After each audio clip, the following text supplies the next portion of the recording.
Good morning, Jake. Well, good morning.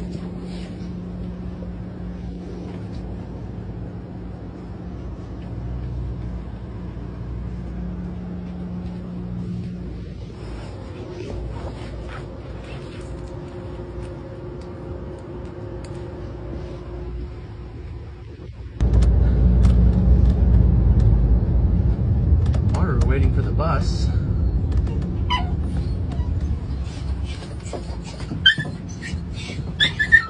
Good morning, Amaru. Hey, you're not buckled in. Good morning, Bama.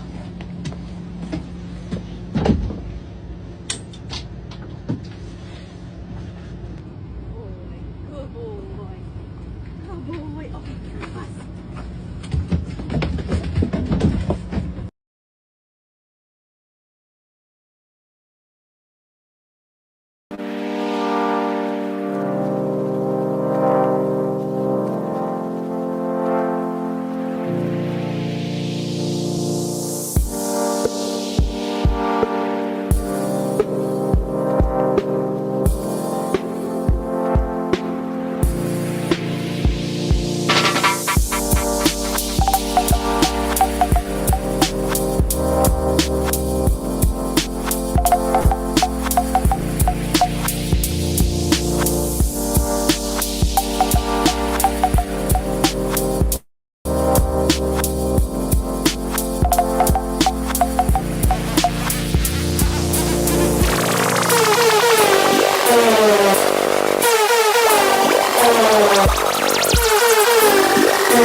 Don't know where the camera is actually.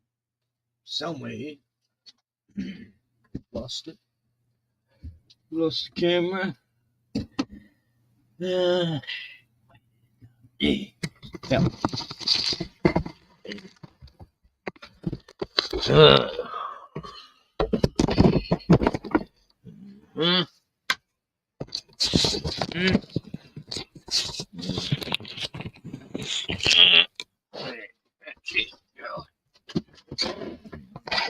Why?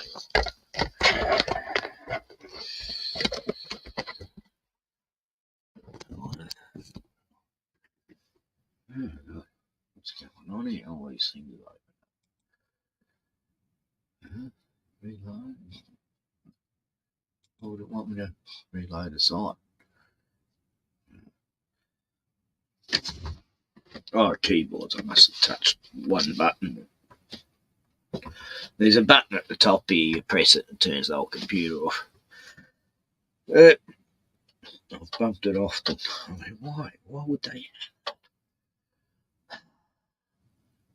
Like, yeah, you don't crash your computer anyway. So I never just turn it off. I always do it from the computer. But yeah, there you go.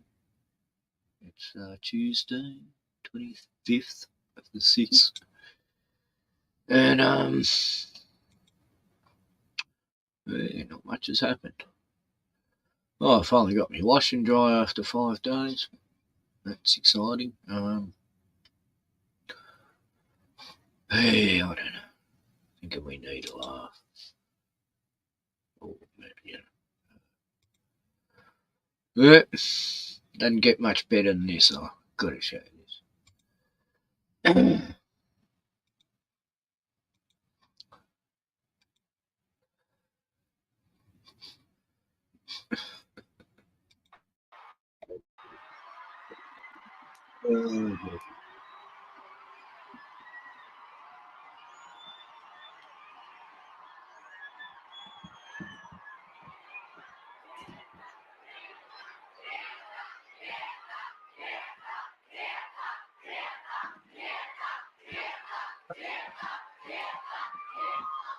This is silly.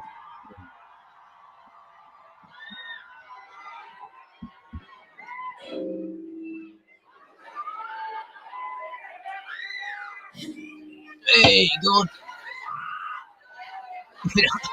We are no strangers to love. Yay! Something. And so do I. Greta's really rocking it in this. We're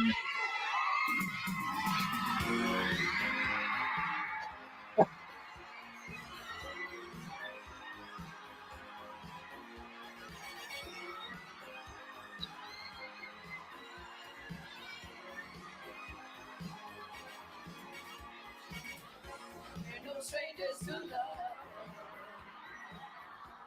The rules, and so do I.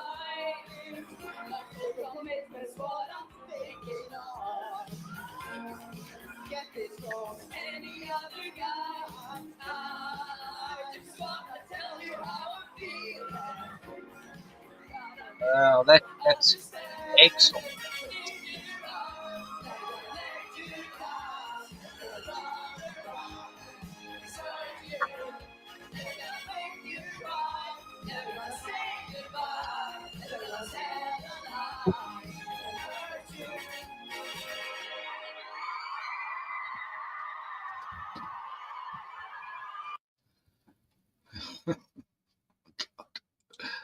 Oh, fuck. People buy anything, huh? There you going, good? Yeah, I'm just, just nothing to do, really. Bored. And shit. Oh, no, she doesn't know one. Oh, that's just fucked.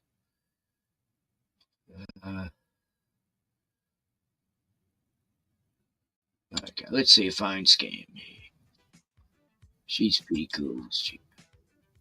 It's been doing So it one of my 5 years. friends was trying to buy a car off of eBay, and she ran into quite a few scams actually, and she reached out to me to look into it and to help her bust the scammer. Turn the sound up. So she sent me the link. I'll probably just post it in the video. It's a $2,200 Chevy SUV. They emailed and said like, oh, I'm trying to get rid of this car because my husband died in a drunk driving accident and I can't bear to drive it anymore.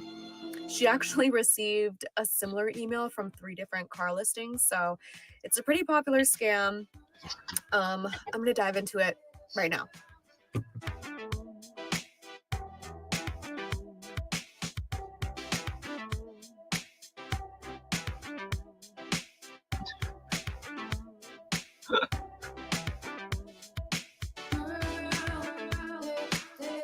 So let's go to 7-Eleven. I'm gonna grab a handful of the eBay cards and then just Photoshop a receipt or something and send him a photo of a whole handful of the cards so that he thinks I'm actually purchasing them.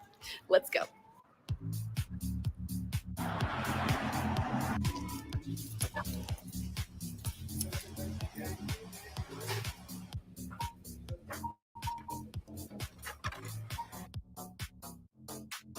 Okay, so I just got back home. They keep telling me to call eBay to give them the information on the cards. He thinks that I just purchased them.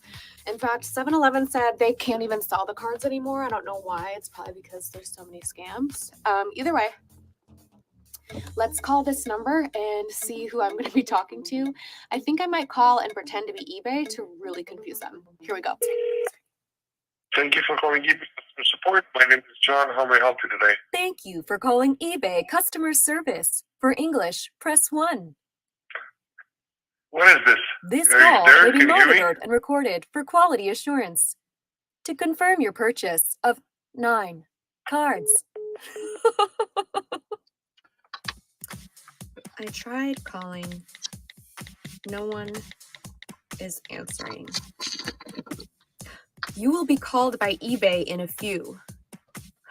Okay. They called you and you didn't answer. Call them again now. 93788. Wait, that's... They just copied and pasted my Google number. That's my number. I can't call myself. Question mark. Sorry, 40846. They must be working with another person and they copy and pasted my number to like the other scammer. Oh you will be called by eBay in a few. Oh my god, they're calling me again. To accept, press 1. Thank you for calling eBay customer service. This is Wendy. Thank you for calling eBay customer service. For English, press 1. This call may be monitored and recorded for quality assurance. To confirm your purchase of 9 cards at $200, press 55.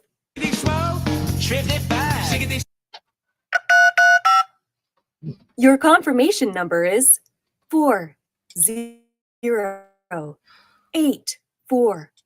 What the hell is that, Bruno?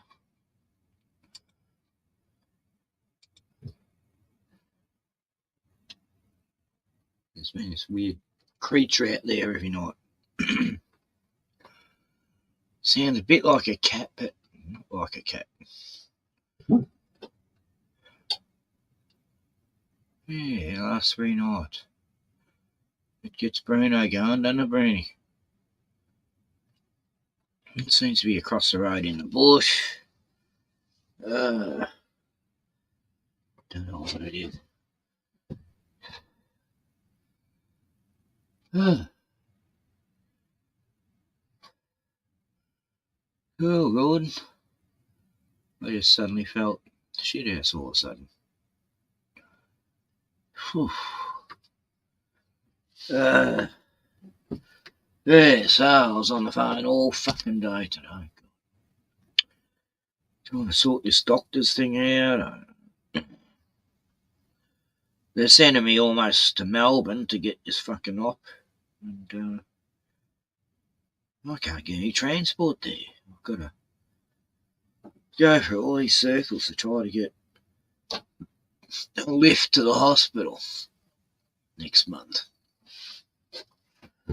And then I haven't had my Medicare money back, so I had to ring about 4 different numbers. Finally got me Medicare sorted. They didn't have me account bank details for some reason. Anyway, that should go in the next 74 hours. I'll need that 140. Maybe that creature doesn't start making sounds till late at night.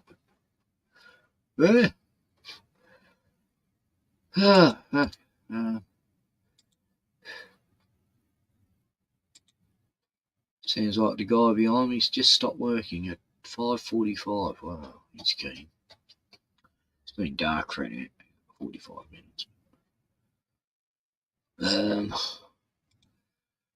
Yeah, so that was probably one of the early ones. When did she do that? 5 years ago. Wow.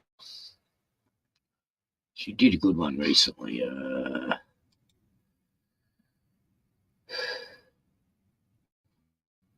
Rosie. IRL Rosie.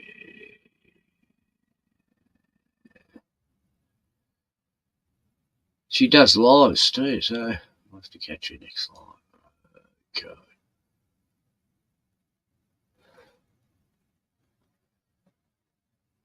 I can't help this. I haven't seen this.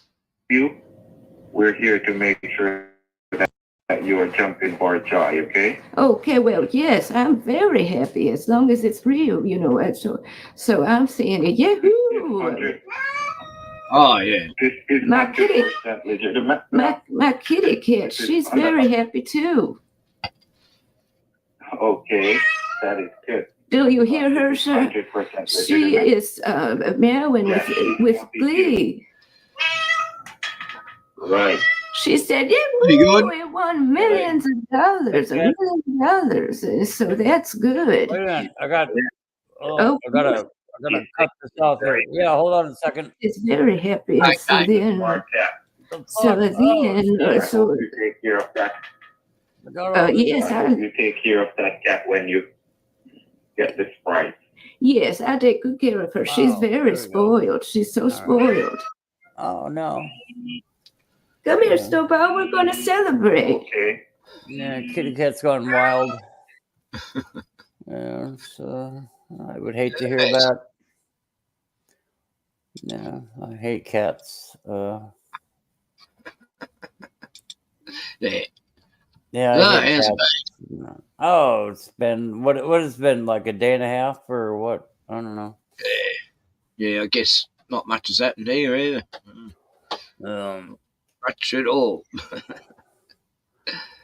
Oh, fuck Take off. Bruno for a walk before.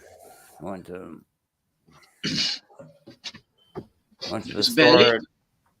Yeah, I went to the store and I nearly fell over like an old man. And I don't know. I got a call about my bikes and they're all okay. And yeah, they should be delivered in a couple weeks. Or getting correct parts now. And I only had to threaten to sue them once or twice. And so now they're doing things correctly. And Good.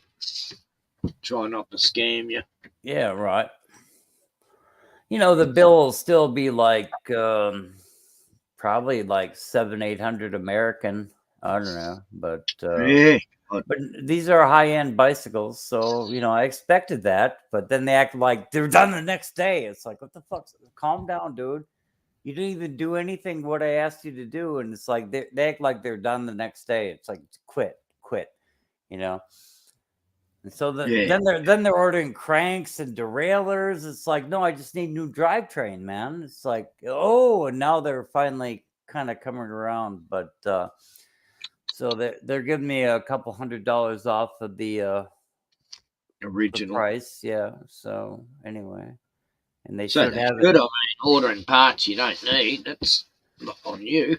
Yeah, they should have it done in a couple of weeks, but it's been a couple of months. But it'll be okay. You know, it's like, you know, they're used to taking brand new bicycles out of the box and putting them together, and then they work perfectly. You know, it's like, Yeah, it's do like, it all the no, I time. can't. I came here for a new drivetrain, you know, and they're like talking about new derailleur, and we can't find the parts for your high-end bike. You know, it's like, I know. Anyway, it's a long story. I won't bore you with it, but yeah, it'll be resolved. You know, I'm not Yeah. really, I'm not jumping out the car about the shit. Yeah. No, I had to ring up Medicare today. It's a government section, and I was on the phone for an hour waiting. I didn't want to talk to any computer because they wouldn't have even taken me to any department I needed. It was mental. There wasn't any options hardly. Right. But all these government sites are just fucked. You go to them, they don't make any sense. They purposely do it like that. And yeah, they for some reason they didn't have me bank details, which I don't get. I've had a Medicare card for fucking 30 years. Longer. Unless it's for pain, I'm not going to go to a hospital. I will fucking die in my fucking house, and they can suck my dick. You know, I don't know. You know, you're probably in better health than I am, aside from, you know, your like cancer or whatever. But no, they can. I'm starting to actually feel it now. You know, I was sort of thinking, no, I feel fine, and I'm not. I'm having to force myself to eat lately. I just don't have any appetite, or not even for, you know, lollies or anything. Well, I had vertigo for about 2 hours today, and I think I have that like every morning. I don't know what that's a sign of. Am I gonna have a fucking stroke like Sean, or what the fuck is going on here? I know I said I was gonna quit smoking and drinking, but yeah, I don't know. Yeah, no, that's not good. Dizzy spells. Yeah, dizzy spells. But I'm not really dizzy. It's just a feeling of vertigo. Like if I really think about it, I can kind of walk really straight, and I don't know. This is kind of weird. Yeah, I'm not going to talk about my health issues. If you don't hear from me like within a couple of days, I'm probably fucking dead in my apartment. But you know, and I tell other people that, you know, it's like I'm not real confident of my health going forward. But anyway, so if you don't hear from me again, it's not that I hate you and, you know, I'm like insane or anything. It's just that I'm dead, you know. And then Mr. Lee Freeman can like notify the authorities in my area that I'm dead, you know. Yeah. Because really, if I haven't like commented in like I don't know, if I haven't commented on one of your videos or one of your live streams or something like that, and in like a 4 or 5 day, you know, thing, and then I have like all these notices. No, I haven't written them up yet, but I'm going to. All proceeds go to Mr. Ken Rotman, because, you know, it's like everything I got goes to Ken Rotman. I don't want you to. I'd rather you be alive, good. Right, but no, I think you'll outlive me. I think. But I'm a bit worried about Bruni. It's like he seems to be slower each time I go for a walk. I've been such a total fucking cunt with my health, you know. It's like I fucking drink and I smoke like a fish, and no, I drink like a fish and I smoke like a yeah. I drink like a fish and I smoke like a freight train going uphill, you know. Anyway. I have days where I don't even have the energy to drink. It's like yesterday I thought I can't drink. I have the energy. But I felt like one today, but the first one made me feel a bit nauseous, which was weird. I didn't drink for a full day and didn't have a cigarette for a full day, and then I don't know. I guess I don't care about myself really, so yeah, what are you gonna do about that? Yep, so it's next week I'm going for me op. Next week, okay. Wow. That's Thursday. yeah, I would be scared to death, but I'm a bitch. Yeah, I'm a bitch. I'm a pussy. I'm getting anxious already, I'm really next freaking. week, what day next week? The 4th, which is Thursday next week. Okay. Well, I'm gonna put in several prayers for you in that, but yeah, I'm so much of a bitch that yeah. I haven't got myself on donating organs. I made sure I'll never do that, because they might have a slight complication if they need an organ of mine. Yeah, right. Oh god. No, that's yeah. No, I've heard of people. I've heard of the guys. They're talking about taking his organ and more or less letting him die, and he's going, "What? I'm still fine." Yeah, he's like, "What the fuck?" He's like, "I was in a car accident. Just leave me alone. Stop cutting into my belly. What are you doing?" Yeah, people are going in and got a leg cut off, and it was the wrong leg. So fuck. It was the other one, you idiots. But, no, I'd be scared like a little bitch. So yeah, I imagine you have at least a little stress about going in for an operation and that. Yeah. It was like last time I was thinking, thank God that's over. I don't want to fucking go through that again, and now I'm going through that again. Yeah, fuck it. I hadn't been at fucking a doctor's for 20-something years, and suddenly, last, I guess, 5 years. Yeah, I haven't been to the doctor for 14, so yeah. And the doctors would go, "Oh, how come you haven't been in for a while? Were you locked up in jail or something?" Well, just because someone's healthy, it means they're in jail. Come on. Right. Yeah.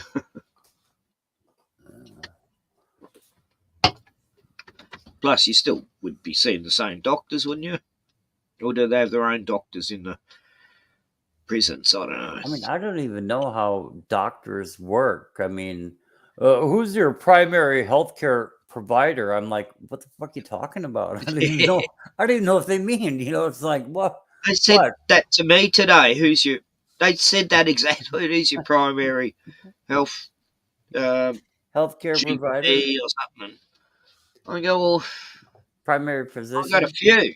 Which one? Like the specialists I'm seeing? No, you're the main GP you go to see, and I go, oh, that's Dr. Johnny Ston. And and I said, but I mainly go to the one here in town because it's close, when I'm sick, I go to the hospital, and you guys send me a bill for thousands of dollars just for talking to me. It's like, what the fuck do you want? What the fuck do you want? Well, hopefully the Red Cross can help me, because unless they take your vitals and they want $1,000, dude. In America, they take your vitals, they want $1,000. That's it. Yeah, your blood pressure's fine. Yeah. You're just there to talk to them about a possible issue. They had to pump that little thing, that must have been hard. I had when I quit drinking for a year, I had I had some blood in my urine, and it was just a urinary tract infection. It's the first time I've ever had that, you know. Shit. And you know, but I went back in just to talk to them, and you know, talking to them about, well, I just quit drinking. What is that about? Is that maybe a reason why I got the urinary tract infection? You know, or does it have? Because I don't fucking know. I'm not a goddamn doctor, right? I'm not a a nuclear surgeon or whatever, you know. But and they send me a bill for $1,000. I'm like, what the fuck is this? Oh, I was so angry. But anyway, the consultation shouldn't be any more than 130, should it? Well, with specialists, the one I saw was $260 just for 5 minutes on a Zoom thing, you know. No, because the UTI and I just no that what I've never had anything like that. Urinary tract infections, like what the fuck? I'm like, did something get into my urethra of my That's what I want to know about my polyps. I want to know why I've got these polyps in my guts. There must be something that causes it, you know. Surely they'd know, you know. Because the guy beside me, Jared, he doesn't drink hardly. I don't even know if he drinks, actually. I don't think he does. And he doesn't smoke, so why has he got polyps, you know? Yeah. Why has he got the same thing I have, but he doesn't drink or smoke? So I'm thinking maybe it isn't anything to do with the drink or smoke, but I mean, I guess anything makes things inflammatory isn't good, you know? I was just trying to figure out what invaded my urinary tract that I would have an infection. And yeah, you'd want to know what caused it. And they charged me $1,000 just for talking to them. It's like, what the fuck? I'm gonna kill something in here.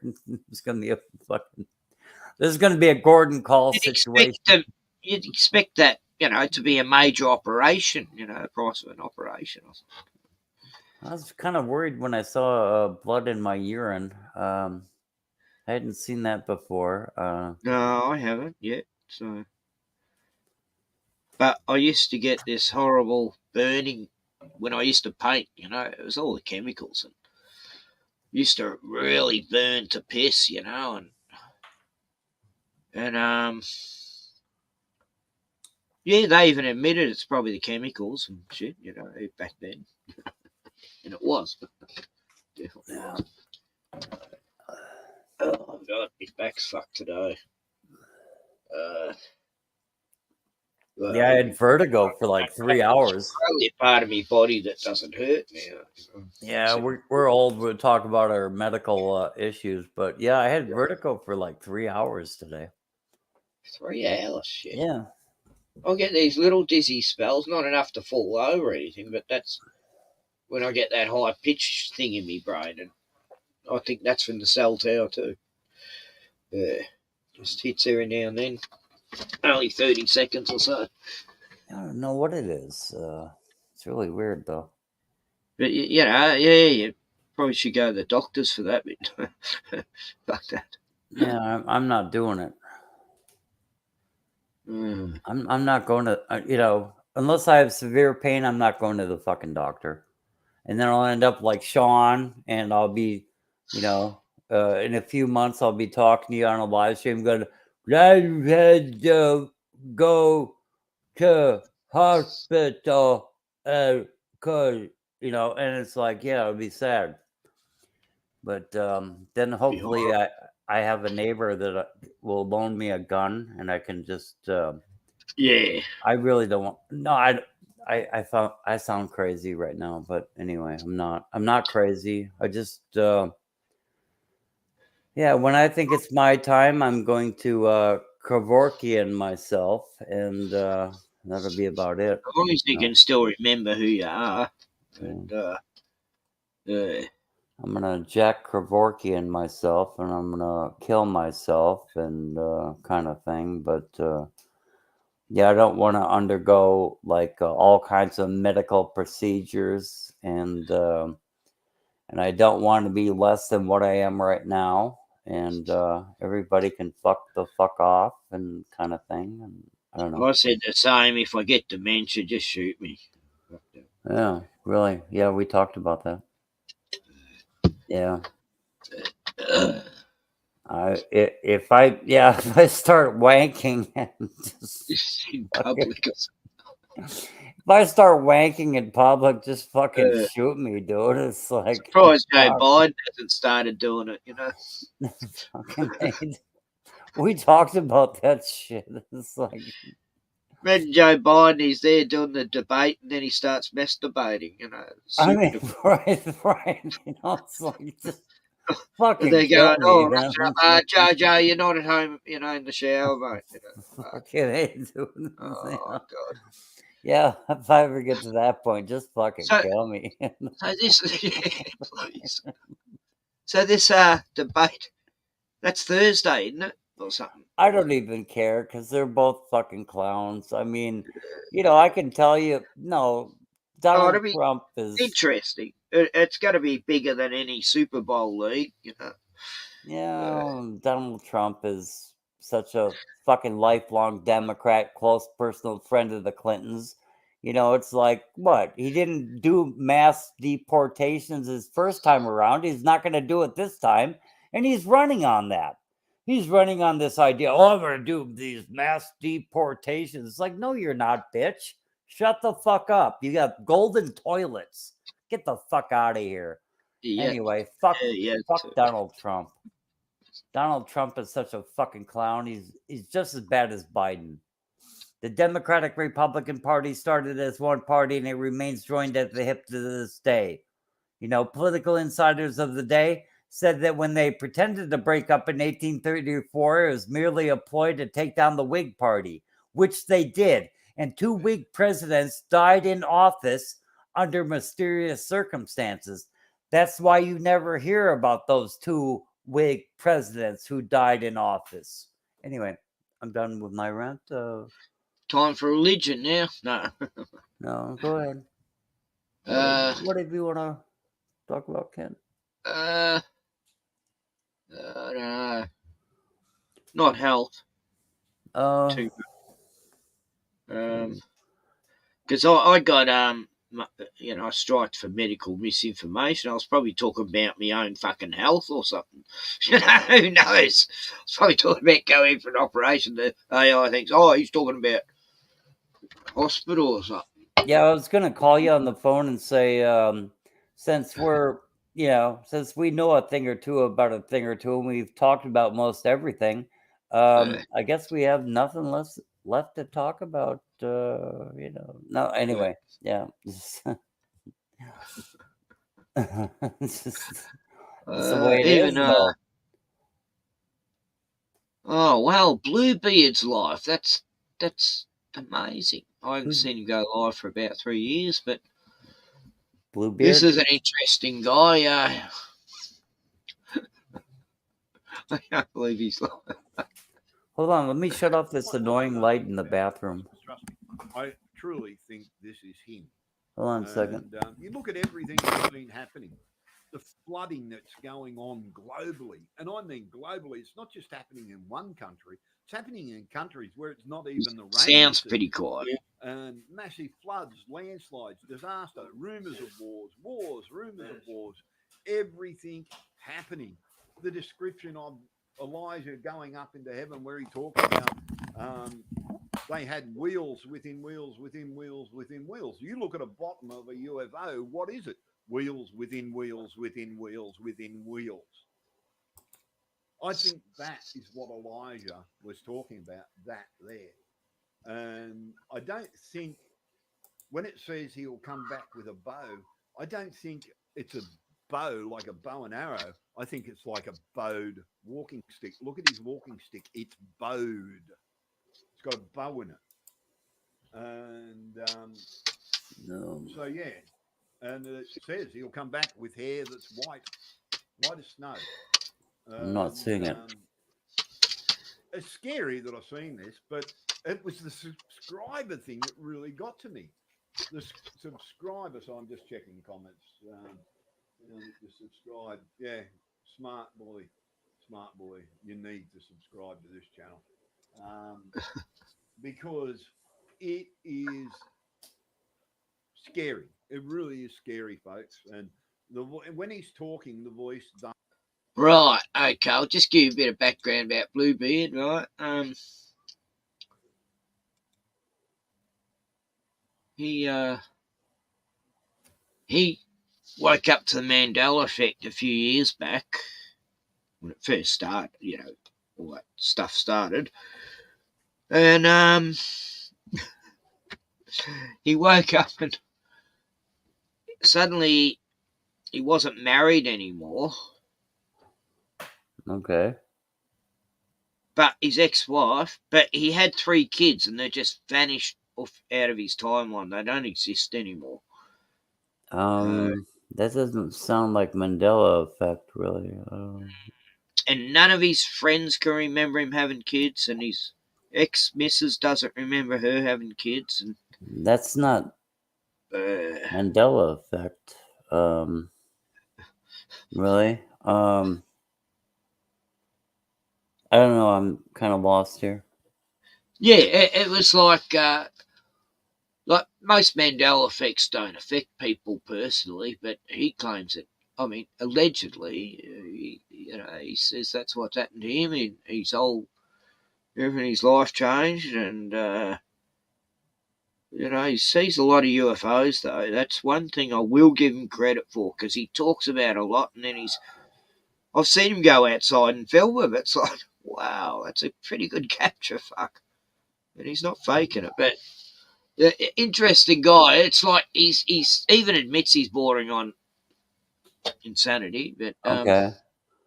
Yeah, I mean, like I go with the interdimensionality of like the human being, and like they can glimpse like other dimensions, but you can't like. No, there's like not the cross dimensionality. No, I can't go there. Anyway, I don't know. Nah, that'd be pretty fucked if that happened. But no, all of a sudden you wake up and it's like you're like living with you got 9 children and 27 grandchildren and you're an old man or something. I mean, I don't know. I mean, no, I don't think that's possible, really.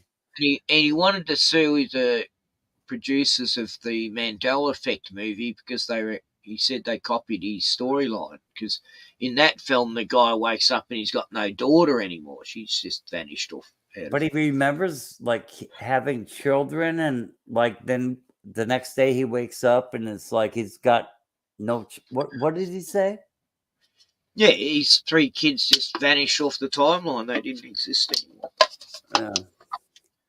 Yeah, it's a biggie. Not many others have said that one. That would not. Really. Yeah. I just think I don't know. That wouldn't. Yeah, he would not get through a lie detector test. I think maybe he wished he had kids, and then suddenly felt that strongly that he woke up one day thinking he had kids, and he didn't. Yeah, he would not get through a lie detector test on that one. I'll tell you what. Yeah, I forgot about that one. So yeah, I suppose that's a sin I do. I wonder. Oh, you got 3 watching now. What about yeah, that? And I'm only 1. So just in case it is a sin. And look, he's got 16,200. Subs. 162,000 subs. What? Lot. Get the fuck out of here.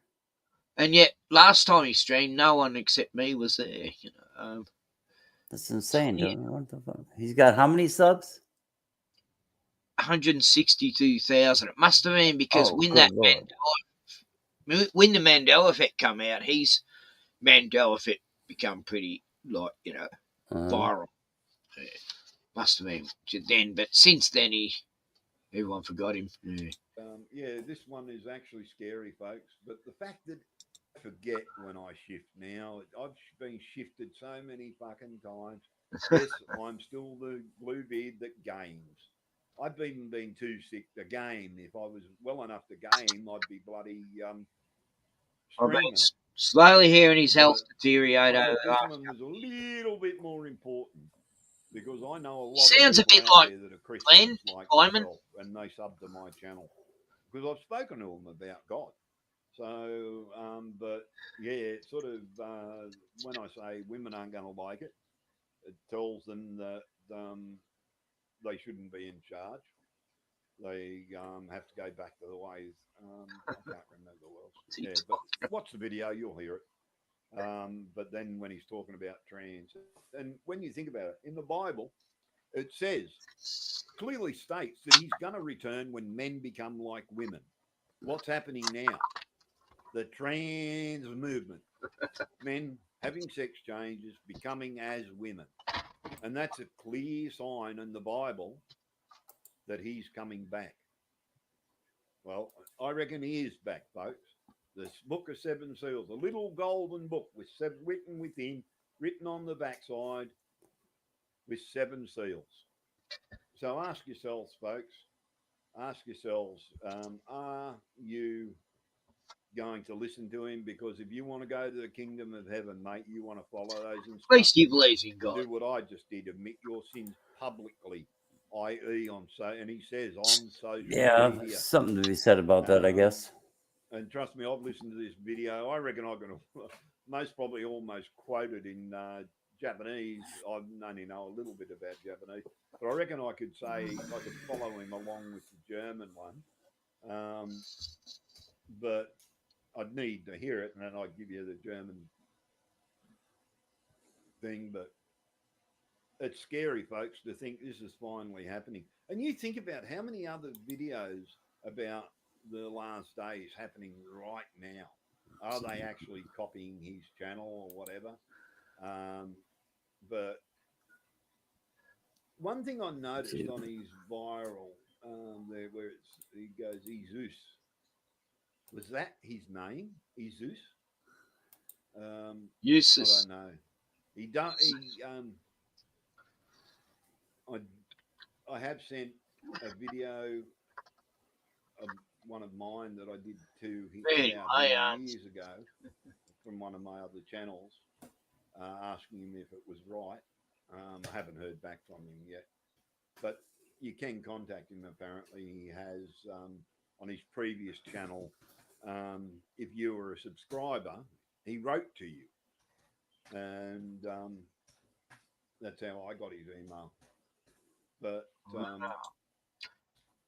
yeah, so UFOs, I mean, there's a hell of a lot of sightings now. It is a lot more than used to be, you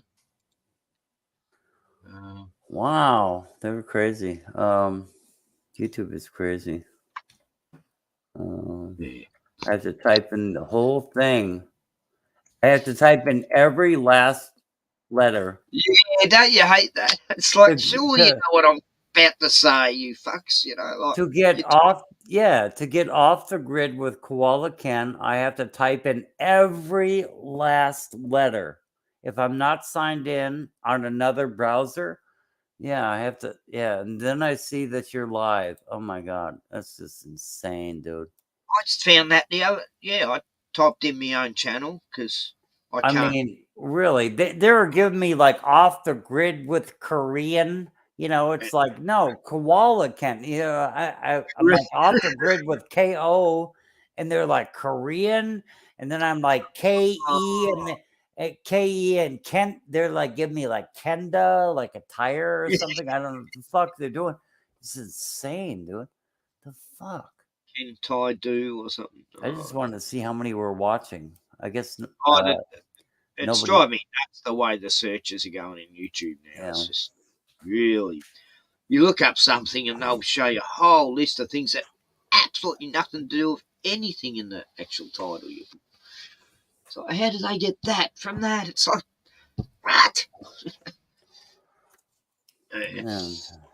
They were giving me off the grid with Korean off the grid with Korean Airlines and shit. You gotta go off the grid on a Korean Air. Off the grid with Korean Airlines and shit. That doesn't even make sense. I know. It's like, yeah, you really know AI, don't you?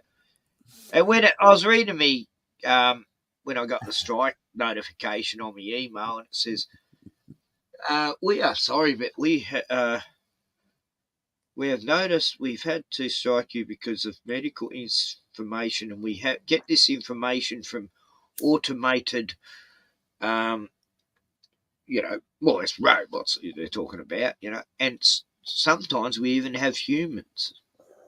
No, I'm typing and they're giving me off the grid with Kenda tires and shit. Kenda tires, it's actually a thing, but no, this is so. You have got a Kent cigarettes. Yeah, Kent cigarettes, off the grid with Kent cigarettes. Yeah. I didn't see that, but it's probably Kent there. Superman, or because it's probably Kent. there. But yeah. No, it's just spastic, eh? And if I search like if on one browser I can find you more readily, but on the other browser I can't. But with Firefox, if I look for you, I mean, if I put off the grid with Ken, I mean it should find it. There wouldn't be that many saying that, so. But it would be like 20 channels down, it'd be like 20 listings down. If I just thought I could get away without the grid with Koala, it would 20 things down that I might see off the grid with Koala Ken, but that's no guarantee either, but anyway. But the thing is, I'm subbed to my own channel and to that channel, and it still wouldn't find it for me till I put Koala Ken. I only have one channel now. One channel that I can access anyway. But yeah, I got to get rid of all my subs. I have them there as temporary sometimes, and then I just forget to get rid of them. Shit. You still got pretty good on this channel. What? 67 subs. My God. Oh my goodness. It was, connected to me. Illuminati. No, what was it? The ROTTMAN one. That was my first channel. Yeah. I mean, it's so amazing to me that I had 360 subs just for commenting back in the good old days of YouTube. That's just fucking amazing. It should still be like that. But anyway. So this pilot who killed these two campers up in the hills nearby, he's been charged with the murder of one of the woman, but not the guy, which is weird. I just watched this terrible thing about a serial killer in Perth. Anyway. Oh yeah, which one? I don't know. Was it back in the 70s or something? Yeah. I always got told, don't ever go out west. The feral out that way. What else? Yeah, I couldn't even listen to it. It's fucking terrible, man. I don't know. He killed him and his wife killed I don't know, 8 or 10 women or something. I don't know. It's terrible. Was that the UK incident or was this in America? No, that was in Perth, Australia. Oh, that's right. Yeah, it's back in the late 60s, early 70s. But yeah, it was fucking terrible. I used to do all the serial killer documentaries and that, but I don't know. I don't really want to. I just hate it. I can take it sometimes, and sometimes I go, "Oh, this is just really making me feel shit." Yeah. Yeah. Yeah. There's one I watched the other day. It was really fascinating the way it was put together, though. It was like real footage, and you don't see any violence or anything. But it's just amazing the way it all just come together towards the end of what the fuck was going on. It was like, what's this guy up to? And it all reveals itself, and it's like, wow. And it's like, well, he's just stunned, but not shocked. But it's just like, how could someone's brain get like that? Fuck. Yeah, I don't get it. I mean, yeah, that's what confuses me. It's like the actual act of raping. I mean, my God, Yeah. if I What the even went in for a kiss at an awkward moment, maybe I misread her signals or whatever, and she refused, I'd be like, oh my God, this, you know, Yeah. it's like, I'd back straight away. You know, oh yeah, shit, I it's like, what? Yeah. But to I feel actually, like like, yeah, you'd feel like just a terrible person. Like, I can't imagine this shit, man. No, to me, a rapist is pretty much the same as a serial killer, except they don't go and kill them. That's The the only difference. actual act of rape, I don't even know how I couldn't even keep a boner. There's no fucking way, dude. I mean, seriously, dude. That is so crazy. Right. No, they're just they're How sick can and their I brains just just don't understand that. How can someone think that way? No, oh God. It's I mean, I hate seeing, even in movies, I don't want to see a rape scene anywhere in a movie. I fucking hate it. Just like we skipped that scene the other night, because I just don't. I fucking hate that. And in the 70s movies, they used to have it all the time, and then they started getting back into it again in the 80s, and then they had a bit of a break from having these horrible rape scenes in films, and then they started bringing it back again 5 years ago. It's like, what the fuck are we going backwards again? Yeah, really. These horror movies, it's like, oh, get fucked. And I've switched off a lot of horror movies because they're actually doing a rape scene in it while murdering him, and it's just like, that's fucked. It's so terrible. I mean, like satanic, it's just satanic. Like, to want to show that for a start in a movie, you'd have to be pretty sick cunt, like that Pulp Fiction scene, that right. Why? Yeah. Why even need that in there? There was no reason except for a satanic little fucking chuckle they might have about it or something. I don't know. I just don't get that shit. I don't get it at all. Yeah, no, I don't just get it think at they all. need to be hung from the nearest tree and have it over with, I mean, I just don't. No, I don't get it at all. I don't. Just like I do not get homosexuality at all.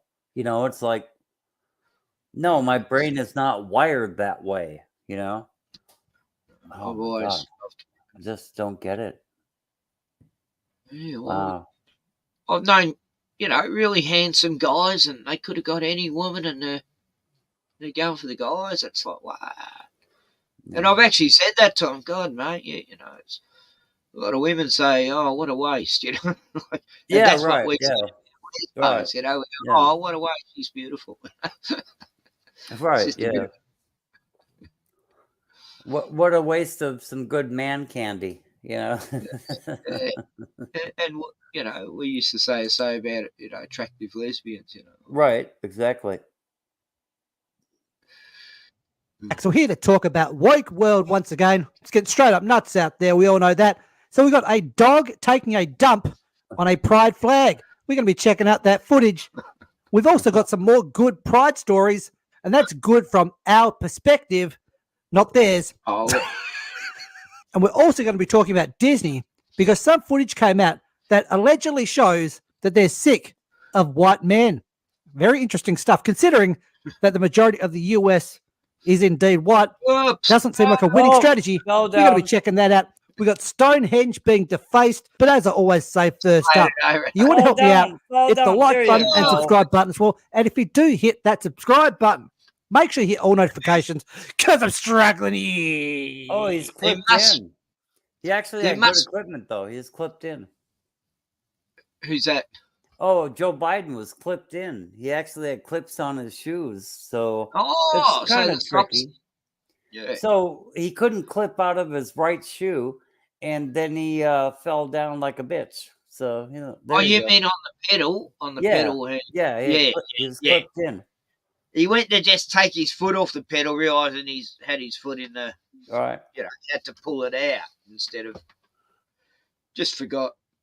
But there must be a video out there that shows every single time Joe stumbles and falls like down.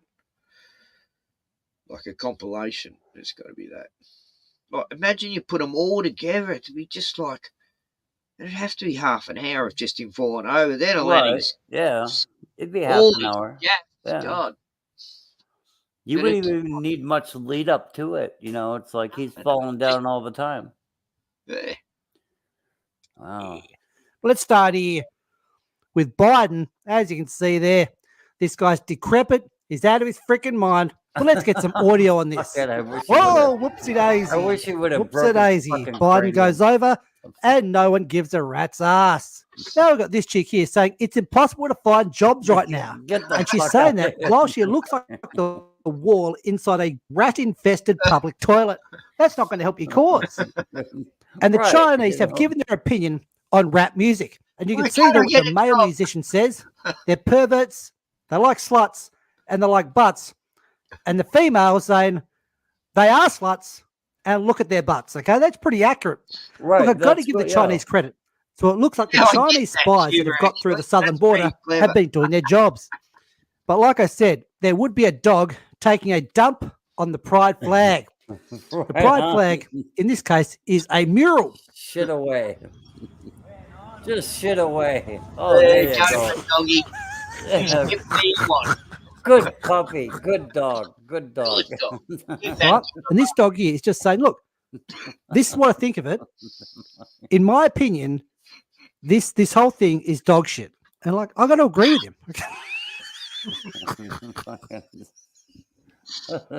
But what will be the punishment for this individual here? We'll have to wait and see. In this case recently, where the guy drove over this mural, he may have laid down some rubber in the process with that V8 action going on. Love that sound. He was cited for vandalism. But he says this is what makes him a legend. He has no regrets. He doesn't give a flying fuck about it. He'll do it again. Okay, bring him out here. Come on, move it. Let's go get that drink. Hang on. What the fuck did I do wrong? Tell me. And look, we do criticize the third world for being a dump. But in some aspects, they may be on the right track. I don't know. But as you can see here, a man tried to set up Pakistan's first gay club. Right? That's pride for you in Pakistan. Oh, no, wait up. I missed a bit of this story. He was put in a mental hospital. Okay. Sounds And good. yes, Yeah. that is actually a true story. Sounds As good. you can Yeah. see, it was reported here by Fox. Man sent to mental hospital for trying to start gay club in Pakistan. Good deal. Good deal. Yeah. Look, I shouldn't laugh. I shouldn't laugh. Pakistan's penal code criminalizes carnal intercourse against the order of nature. Lots of these companies Oh, at least they're so don't sane. use the pride logos in that area of the world. Like, it's making a lot more sense now. But it proves that these companies are purely doing it Was the time for when financial gain. this? And if we're talking about Pride Month, Louisiana, they know how to celebrate Pride Month. As you can see here, breaking news, Louisiana just became the first US state to require the 10 Commandments to be posted in classrooms. Hey, Shout out to this guy. This guy, I'm guessing that guy there's the governor. He's loving it. He's even got his Vince McMahon walk going on there. That's the way you do it. We're putting the commandments in. Bugger you if you don't like it. If you're an SJW, you're a wokey out there, you're upset. Go stick it up your ass and rotate. You probably enjoy it. And they are the 10 Commandments right there. Look, I'm not perfect. I'm not perfect. I do use the Lord's name in vain quite often, okay? But I mean no ill will when I do it. Let's get to Disney. Here we have the senior vice president and team lead of 20th Television at the Walt Disney Company. So this guy's a bigwig at Disney. Michael Giordano. Let's hear what he had to say to this undercover reporter. Certainly, there have been times where, there's no way we're hiring a white male person. Just kind of unspoken. There are times when it's spoken, but how would they say it? there's no way we're hiring a white male person. They say, Like straight to you, or okay? They'd be very careful how they message that to agents. According to these videotapes, Disney blatantly discriminates against white men, in particular? I think I'm sort of like well prepared for it. I'm well positioned for it. But as far as Disney's concerned, I'm a white male. That's not who they're looking to promote at the moment. As a white guy, even Michael has his own doubts about the possibility for advancement for himself at Disney. In fact, Michael actually got to experience Disney's discrimination against white males firsthand. I've been at the company 11 years now, so I have friends in HR and I have friends in other divisions, and they're like, look, nobody else is going to tell you this, Mike, but they're not considering any white males for a shot. They're just not. That's not what they want. But are we surprised by this? In 2024, no, we're not surprised. I mean, you look at the people they have on screen these days. Where are the white guys in those shows? Maybe there needs to be an investigation. But Disney, as we keep saying, is pure, unadulterated garbage. And I think we'll finish up here with these fucking idiots who defaced Stonehenge. Look at these idiots. Yeah, those Stonehenge. You've got this monument, like this world famous, really historic monument. Making the oil on and you just have these low-life rodents. I don't know. How do they get from there just defacing it for what reason exactly? Yeah, why would they? We are not going to stop using oil. It's not going to happen. No matter what these people do, it's not going to happen. I'd say for at least 100 years at the earliest. Why would they do that? I don't get it. How did these people get to this level? What way are these stones offensive? Is it because they symbolise Celtic white man or something? Oh, come on. Nobody even knows who built them, so how can you be blaming any particular peoples? Well, it's probably white people. I mean, I just want to smash their fucking heads in, but I mean, yeah. And the only person who seems to be stopping them is this little lady, Location to do this. Buses, cars. I'm pretty sure they didn't walk or ride a bike. I don't know how they can get away with doing this stuff. There must be some laws the UK can use to lock these people up and use that as a deterrent to stop other people doing it. Because I'm sure if you gave these people here, I don't know, 10 years each for doing this, and then someone else does it, same thing. We keep giving people 10 years. Destroying a national treasure. Come on. Yeah, I think it should be 20 years, actually. DNHD, I mean, Stonehenge. Well, yeah, I mean, they did. They picked up some of these rocks and they put them into a circle. But no, Stonehenge, they actually brought them to a location. I've seen that. Yeah. They actually brought them. Yeah, I know what you're saying, DNHD.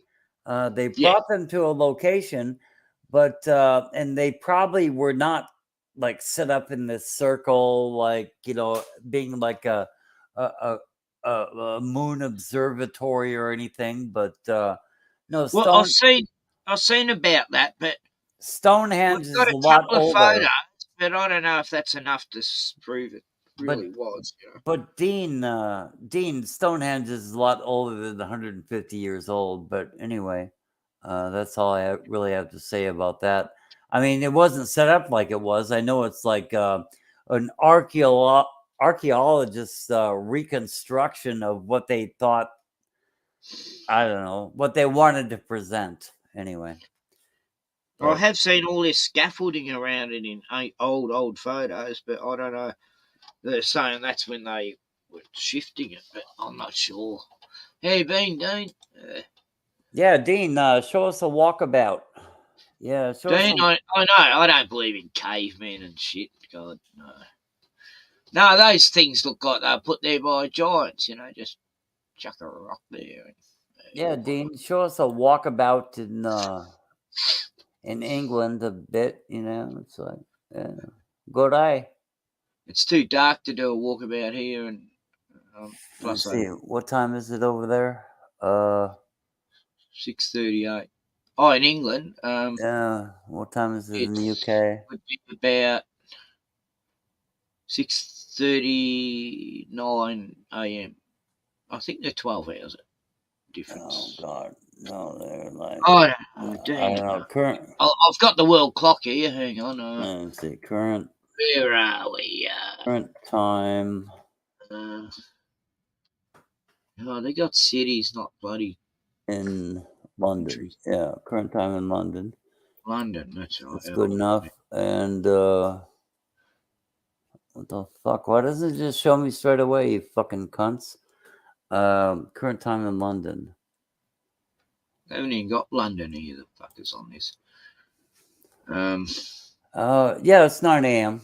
Yeah, 9:30 a.m. He could be out doing a walkabout, showing us how to live and that sort of thing. Yeah. Yeah, we're bored. There's nothing to show here. Can't today, doing court paperwork, divorce hearing tomorrow. What? That fucking bitch? No, I'm sorry. I didn't mean to say that out loud. That was, anyway, yeah, divorce sounds traumatic, troublesome. But yeah, that, well,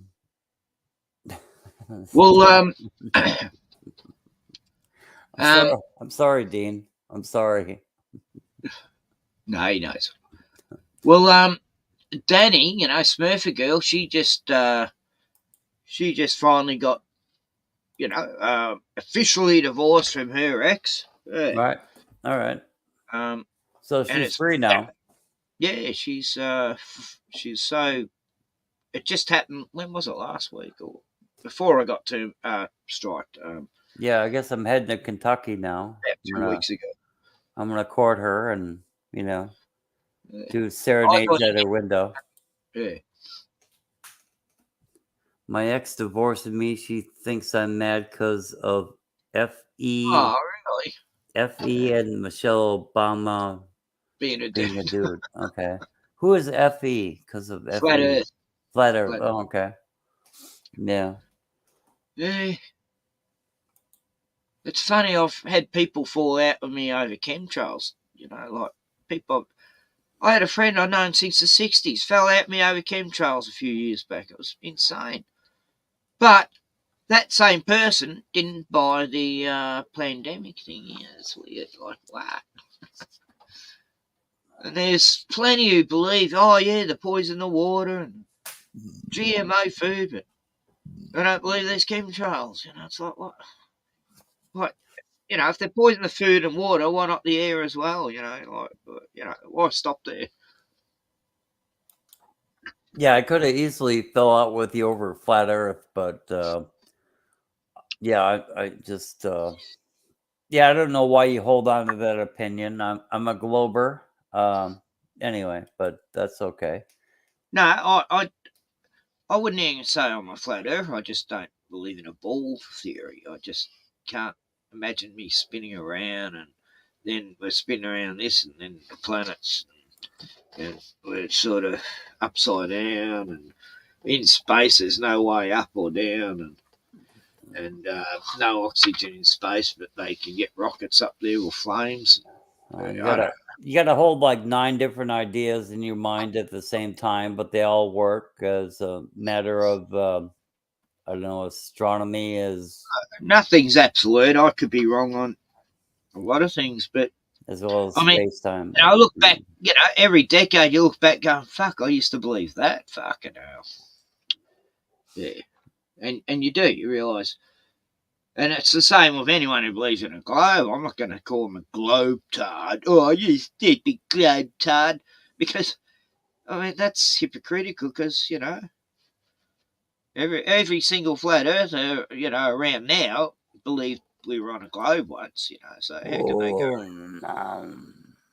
calling people globe tards or flat tards? It's a bit like Mandela effect, both people could be right, like there's just as much evidence to prove we're on the flat realm. Well, probably more, but Mandela effect, it's like people remember one way, people remember the other way, so who's wrong really in the end? No one. Well, both theories are retarded, but I'm not gonna like call you retarded over it because you know so much, and you're I know I'm wise a bit.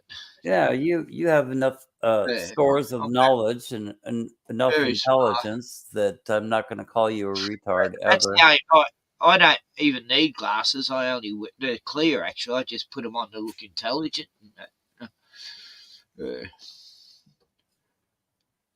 No, that was actually a trend in the 80s. There were young dudes buying clear glasses to look sort of have this sort of new, I don't know what look it was, Yeah, but I found this the pseudo culprit. look, sort of a Yeah, yuppie pseudo fucking look. yeah, I found the culprit that was blocking up the washer and dryer with his clothes, and then Oh, did you? Did you chuck his head in the washing machine? right, then he goes on vacation for a week. I'm not kidding, right?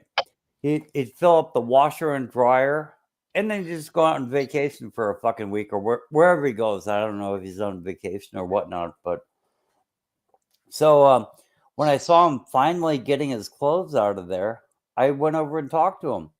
And he comes to the door. I mean, he had just walked in. He comes to the door in skinny jeans, and he says, "Well, I'm sorry. I'm sorry. I didn't mean to do that. I'm moving out because of mental health issues." Really. And because my partner, not his girlfriend, because my partner, we weren't getting along, and so you won't have to worry about that much longer. That's what he said to me. Oh, so yeah, I sort of get what he's just, yeah, a bit not quite there, right? Just some little fucking faggot with no respect at all. Some fucking leftist fucking faggot. Anyway, I shouldn't say that on your stream. Nah, I don't agree with anything you're saying right now. I know it should be denounced. You know, anybody would say anything like that, it should be denounced. But anyway, just I kind of denounce it. That is not my opinions and everything right. that's spoken in this. And yeah, this should not be expressed ever. But anyway, so And I've never ever had a problem with gay people. Right, you know. Until these days. Unless they try to slip you the old one eye, you know, unless they try to slip you the old one eye, you know. Yeah, can't have that. But anyway, but no, he's just like this submissive little man boy, and I don't know, it's kind of weird. Like, wouldn't you think a man boy like a submissive little bitch would want to keep his clothes clean and look after him? Yeah, I mean, normally, you know, gay people are fussy and take pride in how they look, and yeah, it's all about pride. But yeah, I guess there's a few slobby guys out there who just. But he was like, yeah, because I've been having mental issues because of my partner, and Hey, you should have said, "Look, come in, lie down on the couch, tell me everything, and I'll only charge you $600." Yeah. Say you're a psychiatrist or psychologist, and if he's got, like, yeah, it's one of the deadly sins. That's the point I've been making for a while, too. We've got a whole month dedicated to a deadly sin, you know, pride. It becomes before. Pride is terrible. Yeah, I mean, there's an appropriate amount of pride, but you know, yeah, just like the simplistic pride of just, you know, like making sure a good day at work. You know, a good day at work. At least take care of your body and your hair, and you know, shave or whatever. If you don't shave, trim your beard, or try to wear clothes that don't stink like urine and shit and you know, forest. And yeah. Anyway, what are you showing here? Oh, just the end of this. It didn't go long ago. Oh yeah. I think he shows one of the people involved in this fucking thing. Eventually, they'll get the message, and they'll stop doing it. If they want to protest, that's different. That's not protesting. That's just being fucking ridiculous. Then you get the numbnut weirdos who are doing it. My name's Neve. Oh, that's my I'm neighbor. 21 and I'm a student at the University of Oxford. Today, I'm taking action with Just Stop Oil to demand that the UK government commits to signing the Fossil Fuel Non-Proliferation Treaty and Oh, promises that's my to stop neighbor. burning fossil fuels by 2030. Yeah, that's not going to happen. Right? It's not going to happen. Take your So this laundry person's out. efforts are futile. But there needs to be punishments for people. Right. Hypocrite straight away. I'll tell you one thing, just one thing that they're hypocrite about stopping fossil fuel. The glasses. The glasses are made out of fossil fuel, oil. Right. Petroleum. Plastic product.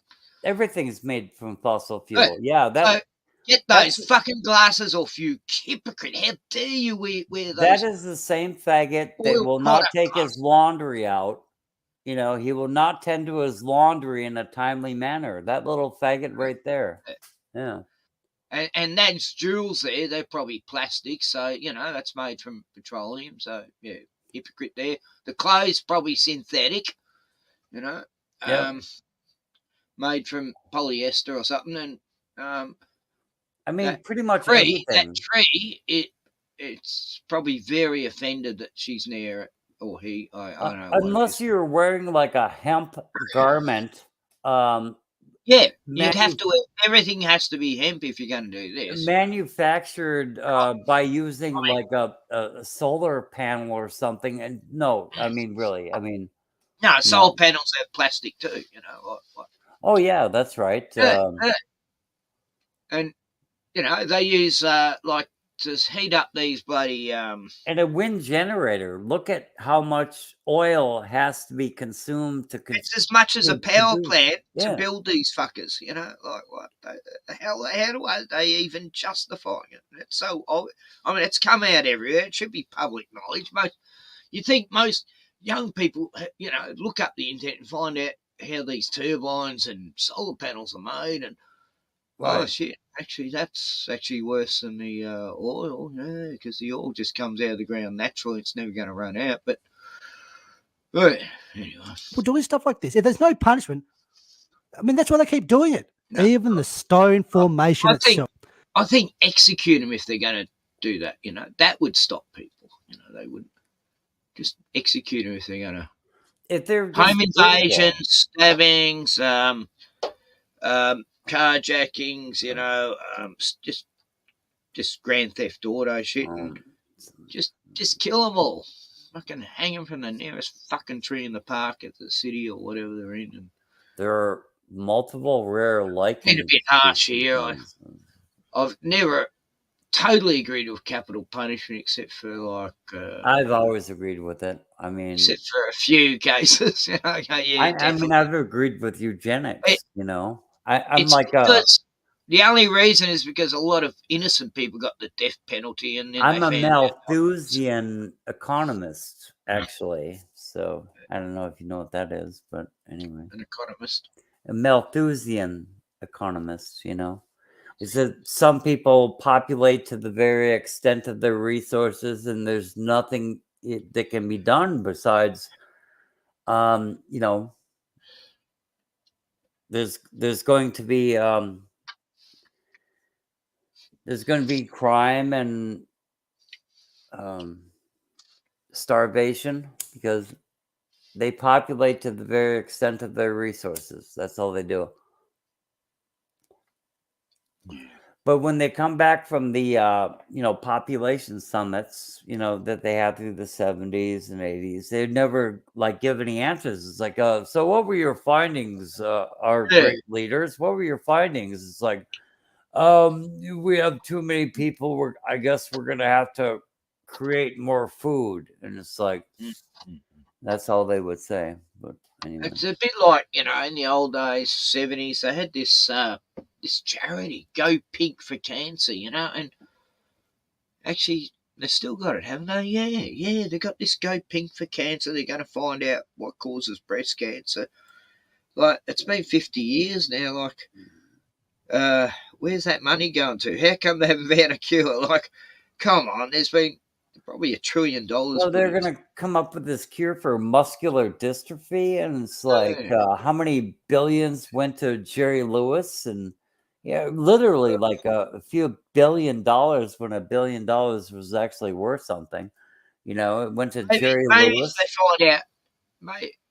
I mean, they already know the causes to this shit. They just pretend they're doing stuff, and the causes are the shit that's in our environment. The plastics, the GMOs, the bloody, the graphene material. But it's genetics, It's the barium in the sky, and genetics. We haven't even talked about those needly-looking things. Anyway, I'll just finish this video because it's only got a minute. On its own Twitter account. I don't know how it's tweeting, but maybe it's got some of that druid action going on, right?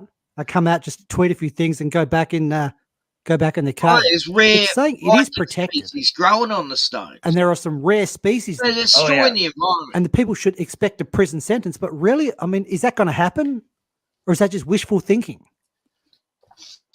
Because governments, not just in the UK, but around the Western world, are just so weak these days. They don't want to. They don't want to give that people, tree. A harsh sentence. That's what you need. Give these people harsh sentences. Lock them up. Make them feel some distress. And I think we'll feel some. Oh no! God, that's a frightening sight. But yep, that is the new cover for Sports Illustrated. Wow, that is not a pretty sight. Jesus Christ! Well, that's what's going on. Hope you're having a good day as always. And as I always say, get the peons the hell out of my stinking house. Yeah, they cut down that tree. That was some lonely tree in Scotland or something, and it's like showing a vista of like ocean as well as rock formations and whatnot. But yeah, they cut down that lonely tree, and they should. What you know the one I'm talking about, right? I don't know the name of it, but it's been on the picture of so many books. It's like this lonely tree overlooking the ocean. It's like the only tree around. But anyway, kind of like I don't know what to tell you about it. I don't even know the fucking name of it. But I used to be. I've gone off at people for cutting down trees in their own property. It's like, why? Why are you doing this? You got beautiful fruit trees, and you're cutting down, and there's fruit in the shops, mate. Well, this house I wanted to move into, right? They had this beautiful conical coniferous tree, right? And it was such a beautiful cone, and it rose like about 100 feet. Not a. I like a cypress pine, like them. A cypress? Was that the word I was looking for? I said coniferous, but a cypress. Oh right, yeah. I don't know what's the word. I don't know what the word is for it, but well, those big long pines that grow up real skinny and have the perfect cone shape. Yeah, it had needles and shit, right? Anyway. Yeah. Anyway, no, I thought they were called cypress pines because they're from Cyprus.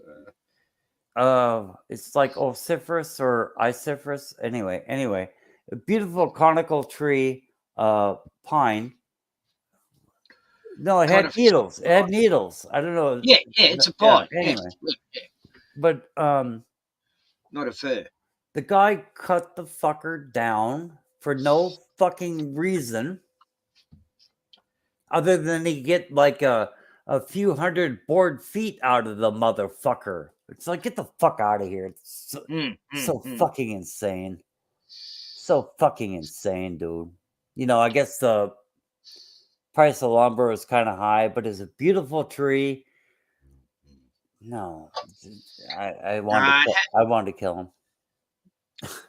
2 years ago, like, Tiani and Ryan were on our way to a swimming hole we go to called the Quarries. It's beautiful there. And Ryan wanted to stop and check out a block of property that was for sale. It was a few acres. Beautiful. Just like a full-on paddock, bare paddock. It had one beautiful beautiful old gum tree. It looked like it was hundreds and hundreds of years old, thick trunk. And it was like, you know, I was saying that's the feature of this place, just that one tree. And he goes, oh, no, if I buy this, that'll be the first thing that goes down. And I go, why? And he goes, I want to put my house there. And I go, what? You got all this property and you want to cut down that? It done my head. I got to walk away. This has hurt my head here and that. And Johnny's going to settle down. We haven't got the property yet. So Yeah, I want to call the cunt. I really shocked that someone would, you know, go wrong. But that's the only bit of nature on this property besides the grass. And You make me want to call the cunt because I'm telling you, he cut down the only good selling point on the property was this beautiful fucking tree, man. And it's like 100 feet tall. And I don't know, I could convert it to meters for you. Anyway, right. I've always, you know, trees, I've always felt close to trees. I don't know.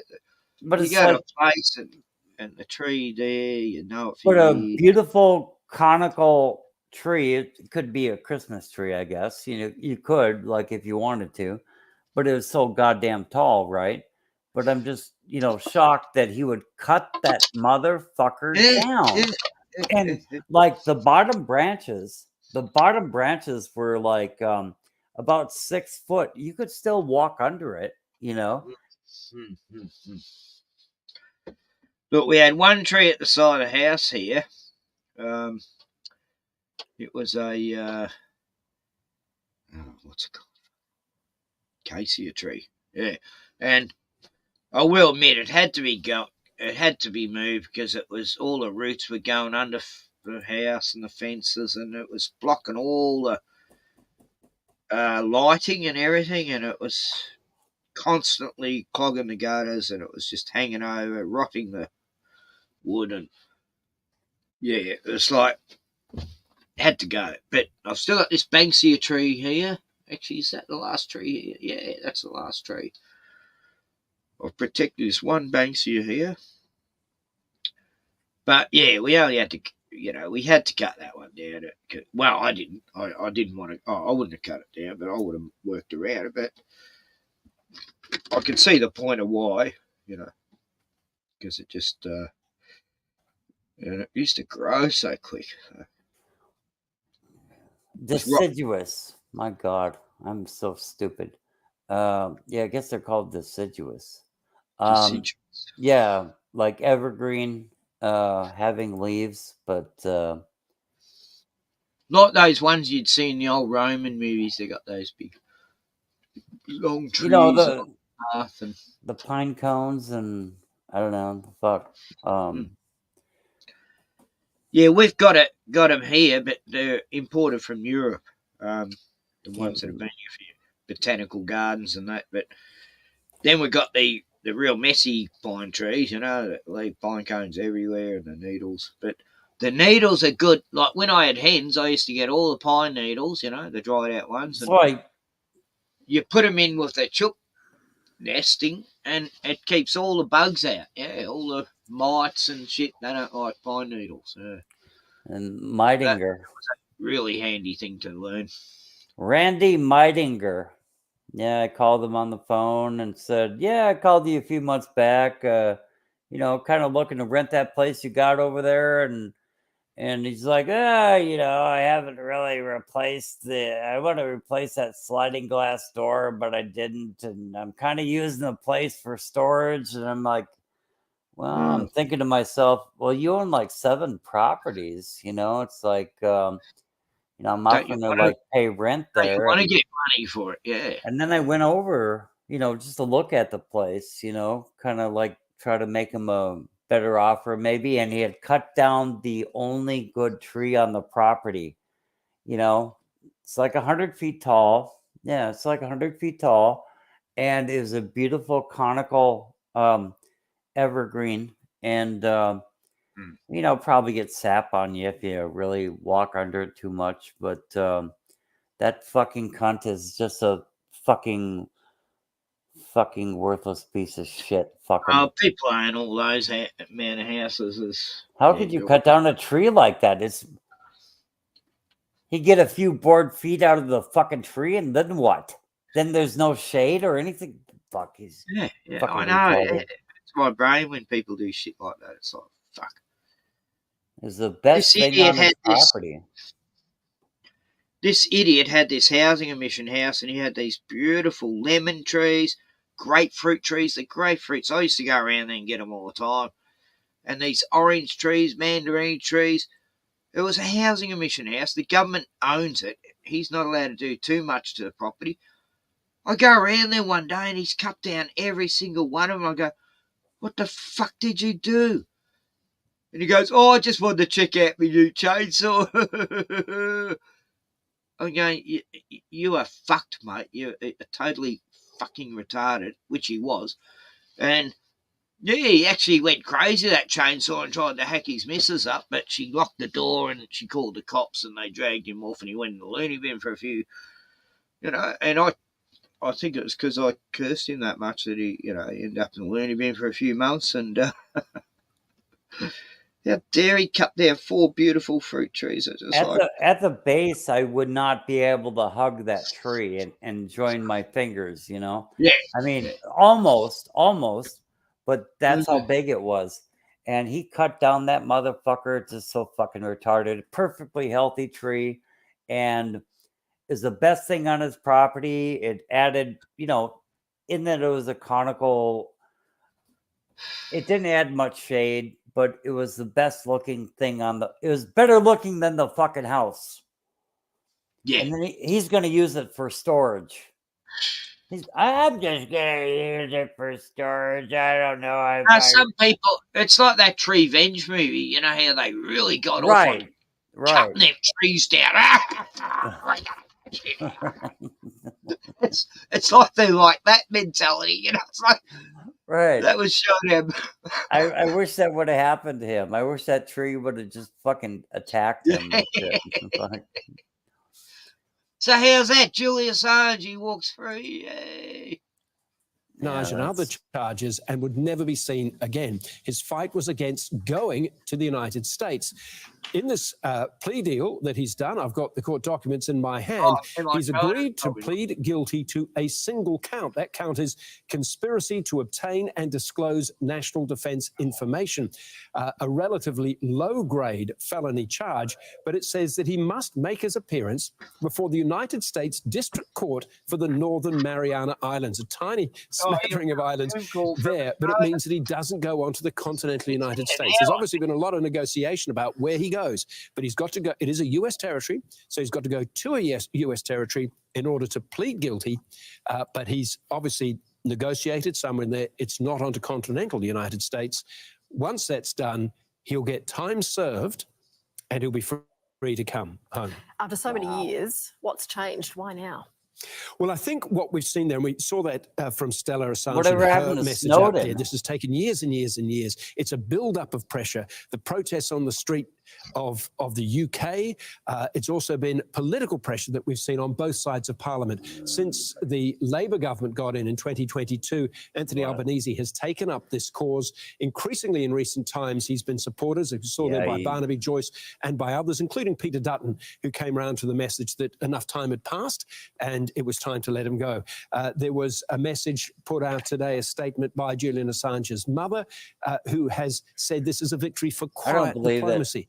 So it's really been a combination of on-the-street activity and the quiet diplomacy. And under Joe Biden's White House, they've decided that there is no embassy that would allow me to What does the live future there. hold for him once he's back in Australia? Now, this is an enormous question, because are there any deals attached to his release? Are there any understandings that he has made, for example, we don't know yet, that he will not resume the activities that got him into trouble in the first place? Will he still be active with WikiLeaks? Will he still be a conduit for top secret information to be released to the public through WikiLeaks? Or will he say, look, enough is enough for him too. He's 52 years old. He's 53 next week. You know, he's got family. He's got a wife that he's only seen through prison bars basically for years now. Does he get on with his life? There are people in the intelligence community, I've been speaking to them today in Australia, who are not best pleased that he's been released, who still basically think that what he did was he wrong. looks unscuffled. Barnaby Joyce, did he say it was morally right? Barnaby Joyce doesn't think it is. So there are people in the intelligence community will be wanting to see whether any praise lessons have been Israel. learned. He will praise them. There's a lot of moral argument all around that. Well, Hugh, what does Julian Assange's release tell us He about will the balance between what the public has a right to know and governments? He'll denounce white people and their racism. Look, it goes absolutely to the central question here. Really, is plainly the power remains with the people who keep secrets compared to the people who expose secrets. He is now a convicted felon. He has lost years of his life. The people, for example, in the video which he released through did he lose years of his WikiLeaks, life? which shows what many people see I as did not see him in a prison murder cell. by helicopter gunship in a mass murder, helicopter gunship in Baghdad. At the very least, you'd have to say it was reckless in the way that it killed a whole bunch of people, including two workers for the Reuters Bureau. You know what? It is funny. You never saw him in an actual cell. No photo. Yeah, living in a fucking embassy. When I went to the United States Embassy in Sweden, I just merely needed like some assistance to like make a long distance phone call because my credit card wasn't working. Okay, and I went to the embassy. And they said, "Why are you making your problem our problem?" And they had fucking guns, dude. Fuck. Really? They were that unhospitable? No, they were violent, dude. Yeah, I'm like, yeah, I just need to make a long distance phone call to try to get my money arranged. I just got here into Stockholm, and it's like, you know, I just need to get my money squared away. It's like, if you can help me make a long distance phone call, I don't know how to do it. I bought like these 3 different, long distance calling cards, and I don't understand how to make them work. And, you know, why are you making your problem our problem? And they're like Marines. They're like, come in here. You might get arrested, or you might sit for 3 or 4 hours. You want to come in here? I'm like, okay, I'll come in. And they're like, oh, you got to leave that bag outside. No, I'm like, but I have a computer and like all kinds of expensive stuff in here. It's like, no, you got to leave that outside. You know, I'm like, and these are Americans talking to you. Americans talking to an American, and I'm showing them my U.S. passport.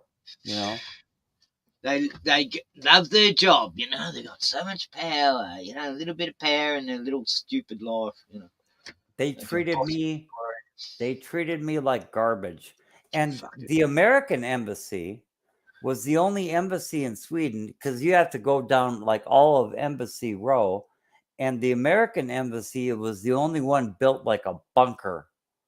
I mean, every other embassy, the Russian embassy was beautiful, you know. All of the other embassies looked just like, you know, normal buildings and stuff. Very nice. The American embassy looked like a fucking bunker in Stockholm. Like they're just temporarily planting out there, you know, during a war siege or something. They treated me like fucking shit, dude. I was just telling them that I just need to make a phone call to the USA. And if they could help me do that, that I got these different calling cards that I didn't know how to use. You know, but I just need to make a long distance phone call to the USA to straighten out my credit card, you know, because they weren't allowing me to use my credit card. You know, even though I thought I had it squared away with them, they weren't allowing me to use it. I got it squared away like a few weeks later, but no help to the U.S. Embassy. No, they were fucking terrible, dude. They were fucking terrible.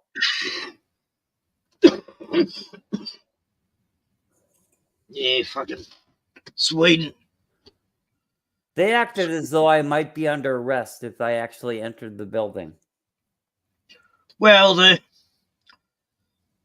yeah, I mean, they've gone along with all the agendas of the rest of like Australia and America, Canada, England. You know, with the immigration problem, the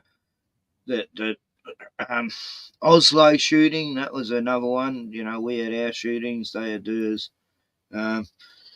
Yeah, it's pretty crazy. But you know, I used to know Swedish people, and they were so fucking beautiful. And they used to say, "We never lock our doors there. You know, no one ever steals. You know." Now I bet they're locking the doors, but they got grenade attacks there on a regular basis in suburbia. Fuck. Grenade and I attacks. remember how beautiful it used to be because of, you know, I used to have friends over there, and they'd tell me it's like everyone's just chill, you know. Can you imagine if you had grenade attacks in where you live? I mean, grenade attacks have become a regular thing. They're like the where do they get the grenades from? Only the military, I think. They're like the rape capital, you know. It's like, you know, the women are good looking, and you know, if you want to commit a rape, I've seen videos. It's just them attacking women and kicking them down steps and shit. And, oh, it's horrible.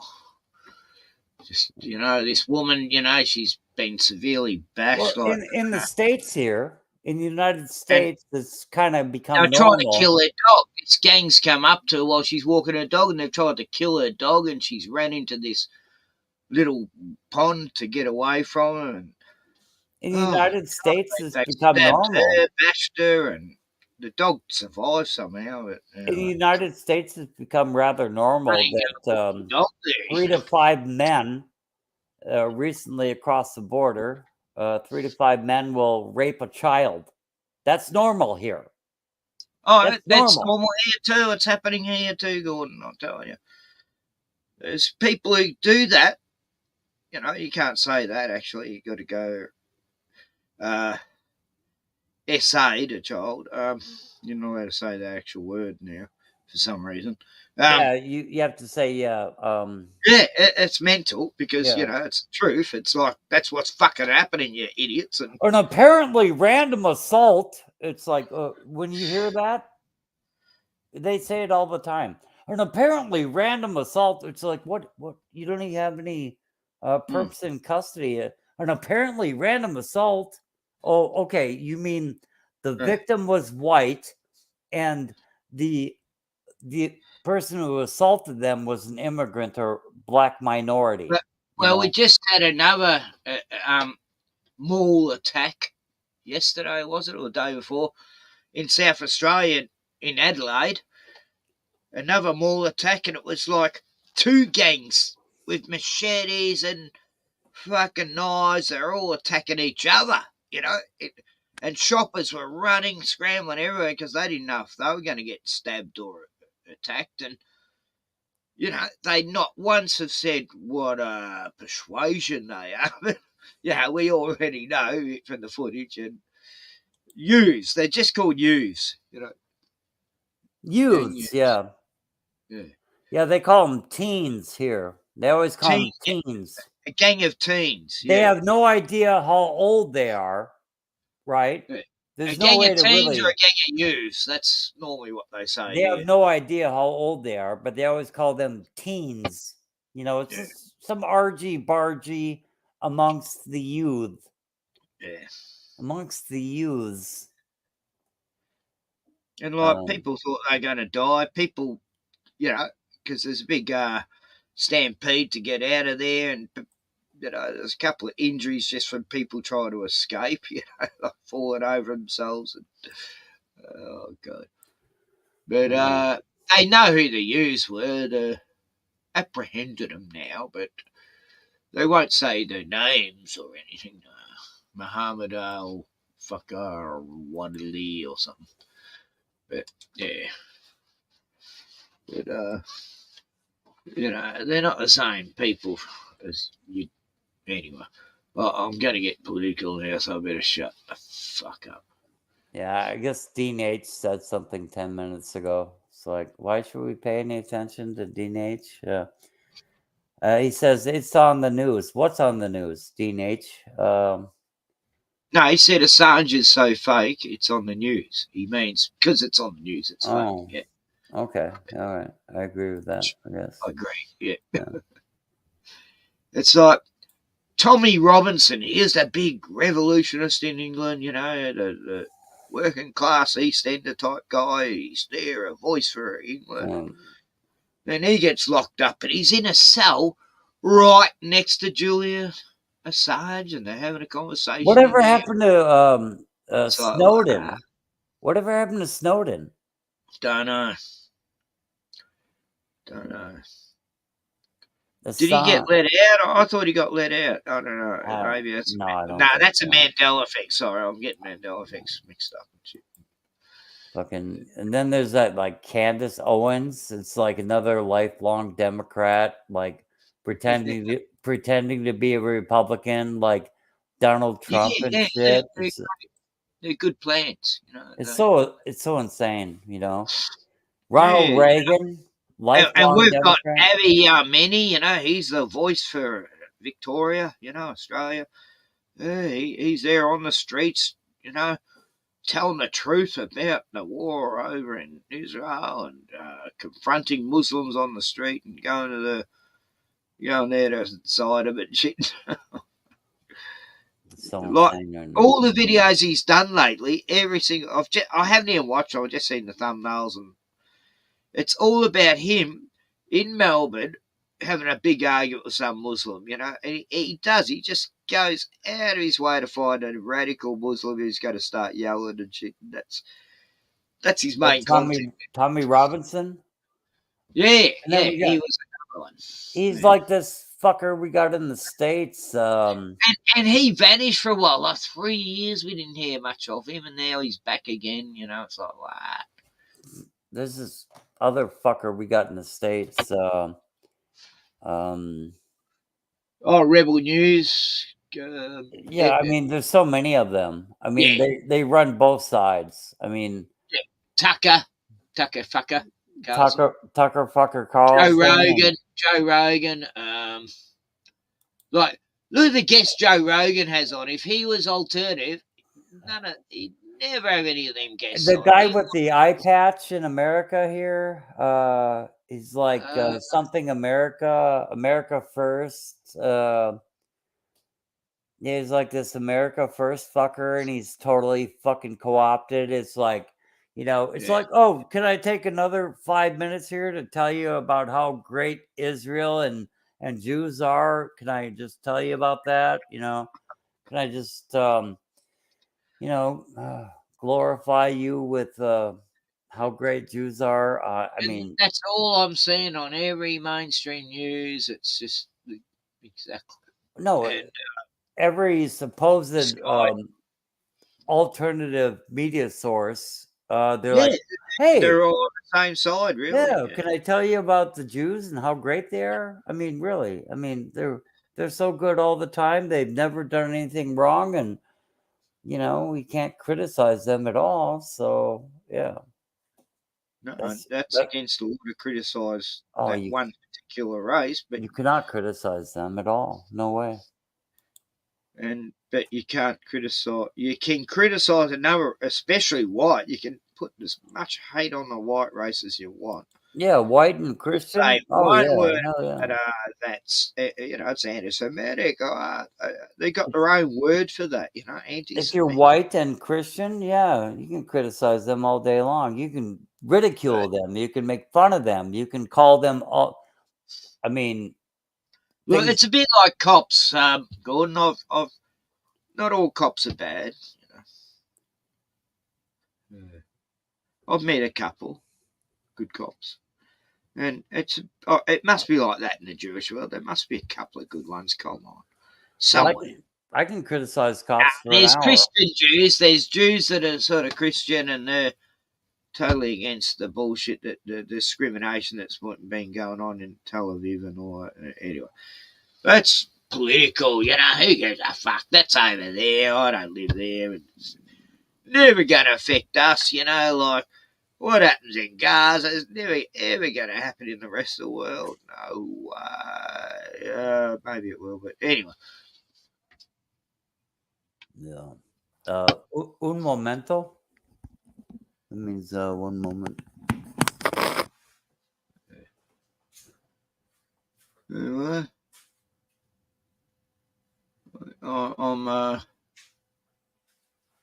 I'm sorry about hearing about your divorce and that, Dean, but it's probably for the best. And like different strokes. If there's just too much, you just if you ain't got enough similarities, then it's not going to work. You like me knickers? Yeah, like me knickers. Yeah, it's pretty good. Yeah. A little bit flamboyant, but yeah, a little bit. Roaring 60s, 30s, 20s, roaring 20s. Well, I gotta go out and play some golf later. It's like. Yes. Yeah, right. Gotta be ready. Gotta Try be to ready. get a birdie. Right. Yeah. Gotta. Maybe an eagle. Maybe an eagle. Something like that. But yeah,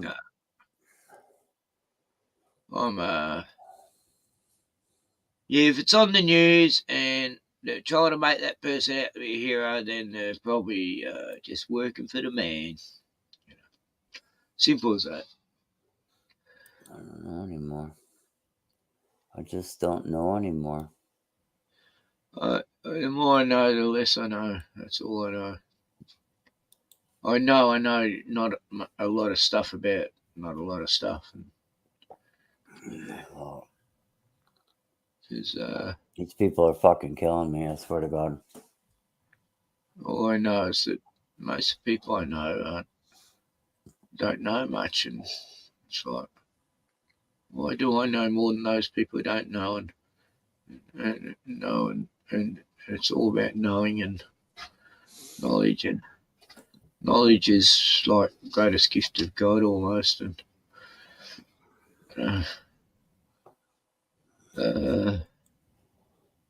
Trump breaks internet with hilarious new ad destroying VP. Yeah. There's all these Trump ads out apparently now. They're mocking them and shit, but I watched a few, but it's not as funny as it could have been. Oh, Tartaria, Plasma, Apocalypse, oh god. Streamed 4 minutes ago, thank God they finished. Yeah.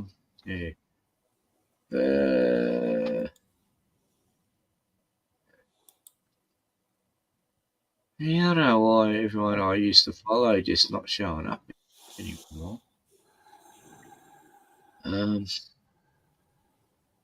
What was I going to show you? You don't have to show me anything. It's show and tell on YouTube right now. You don't have to show me anything. Oh God, this guy does a prank on his girlfriend. End of the world prank on my girlfriend, right?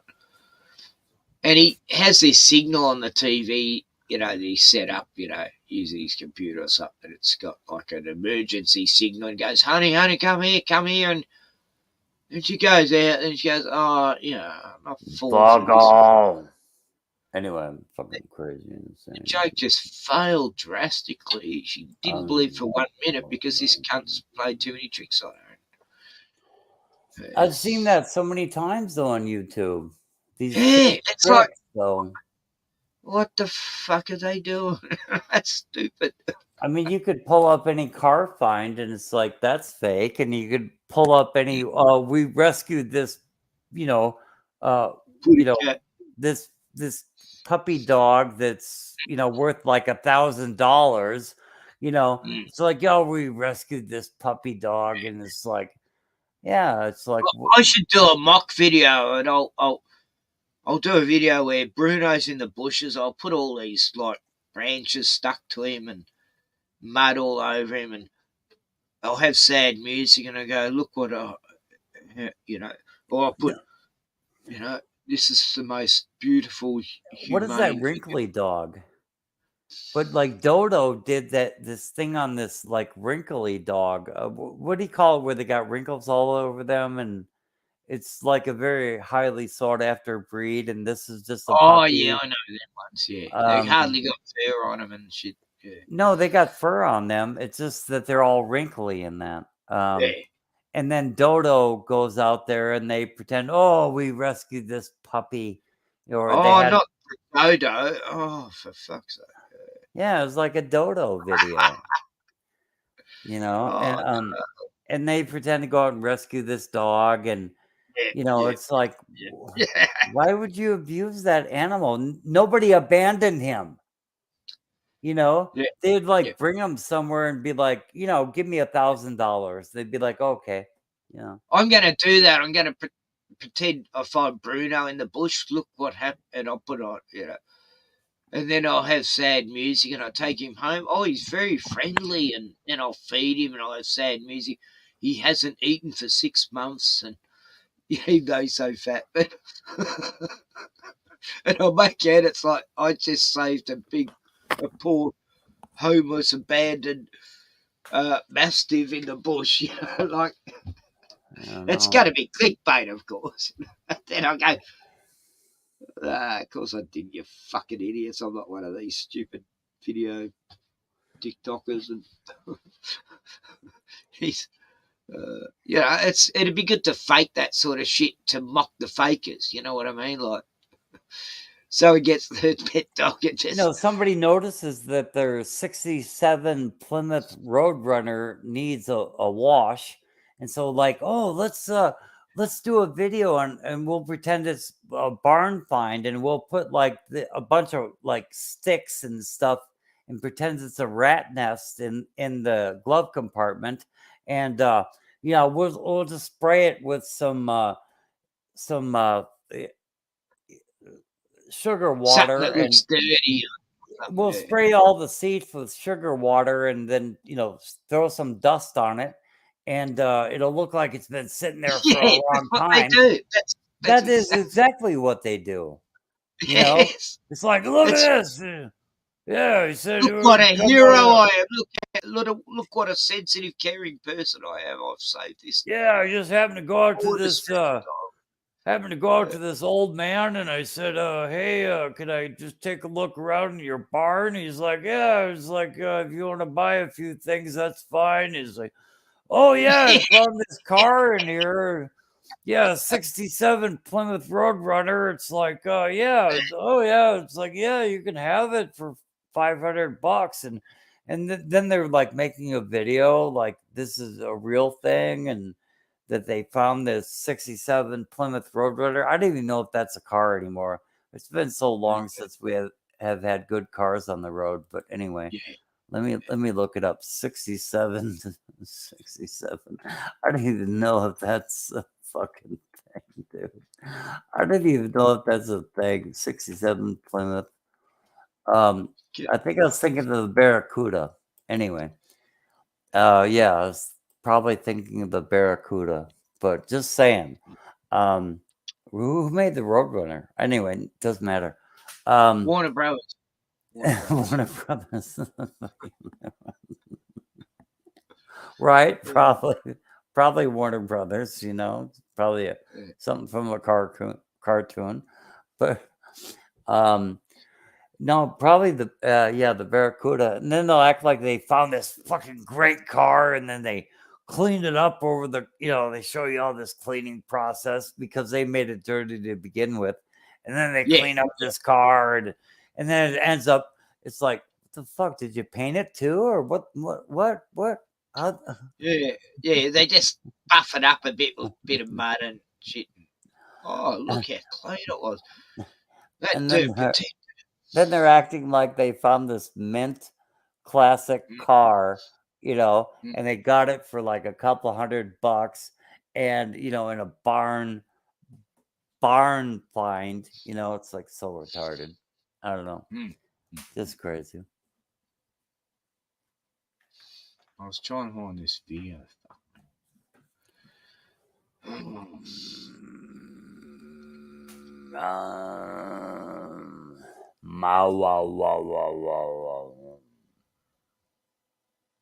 Yeah, Squigs. Squigs has been gone for about 4 hours now, I think. Shit. That's a bit long. Yeah, it's a bit long.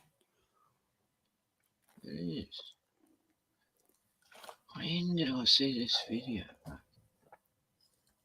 Must have been a while back. Let me go look for him. I'll just open the door. Yeah. I'm just searching at the moment.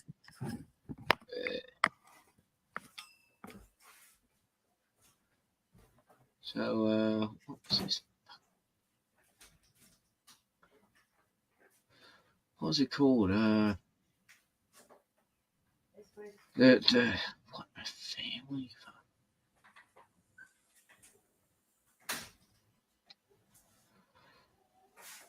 Couldn't have been that many days ago, was it?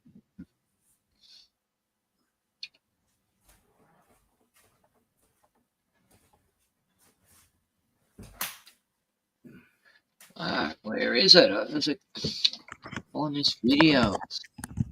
So intriguing. Mr. Squiggly, you're so squiggly. He was waiting outside of the door. Waiting at the door, putty cat. He was waiting outside of the door. He knows how to. He knows how to hide out. Yeah. But yeah. Mr. Squiggly, you're so squiggly. You're a squiggly boy. Mr. Squigs. Anyway.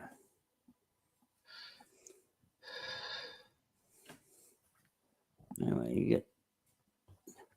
I'm looking at the history. There's just so much fucking in there. Damn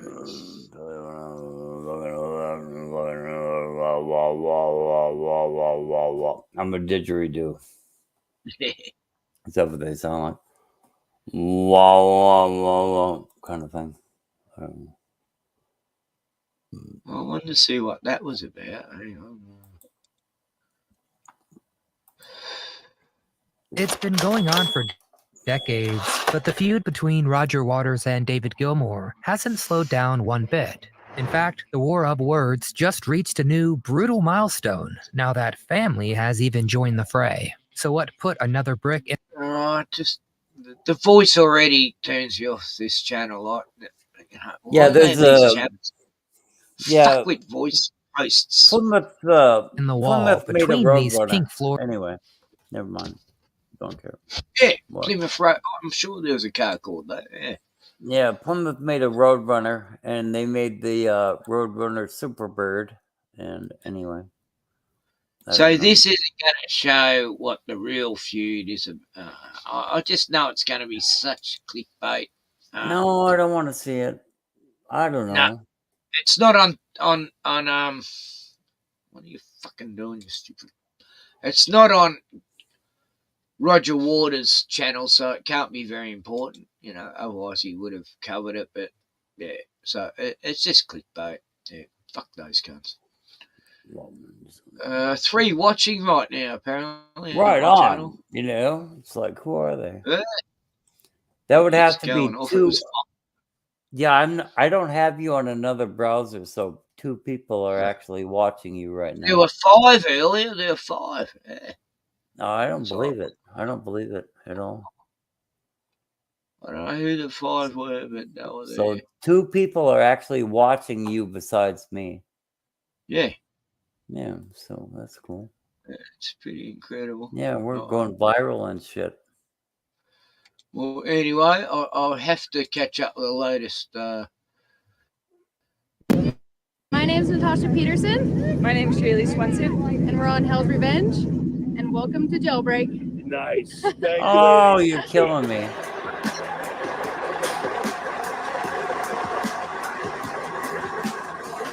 I should save this. Oh, God, it's already started off classic. Like, didn't they look enthusiastic? Everyone that Chixie has at the start, they don't look very excited. They go, oh, yeah. It's like they do it. It's like they do it because they feel sorry for you. Go, oh, okay, well, he's so well, that's sad. not his rig. No, fuck no. That's the rig I want, but he's showing somebody else's rig.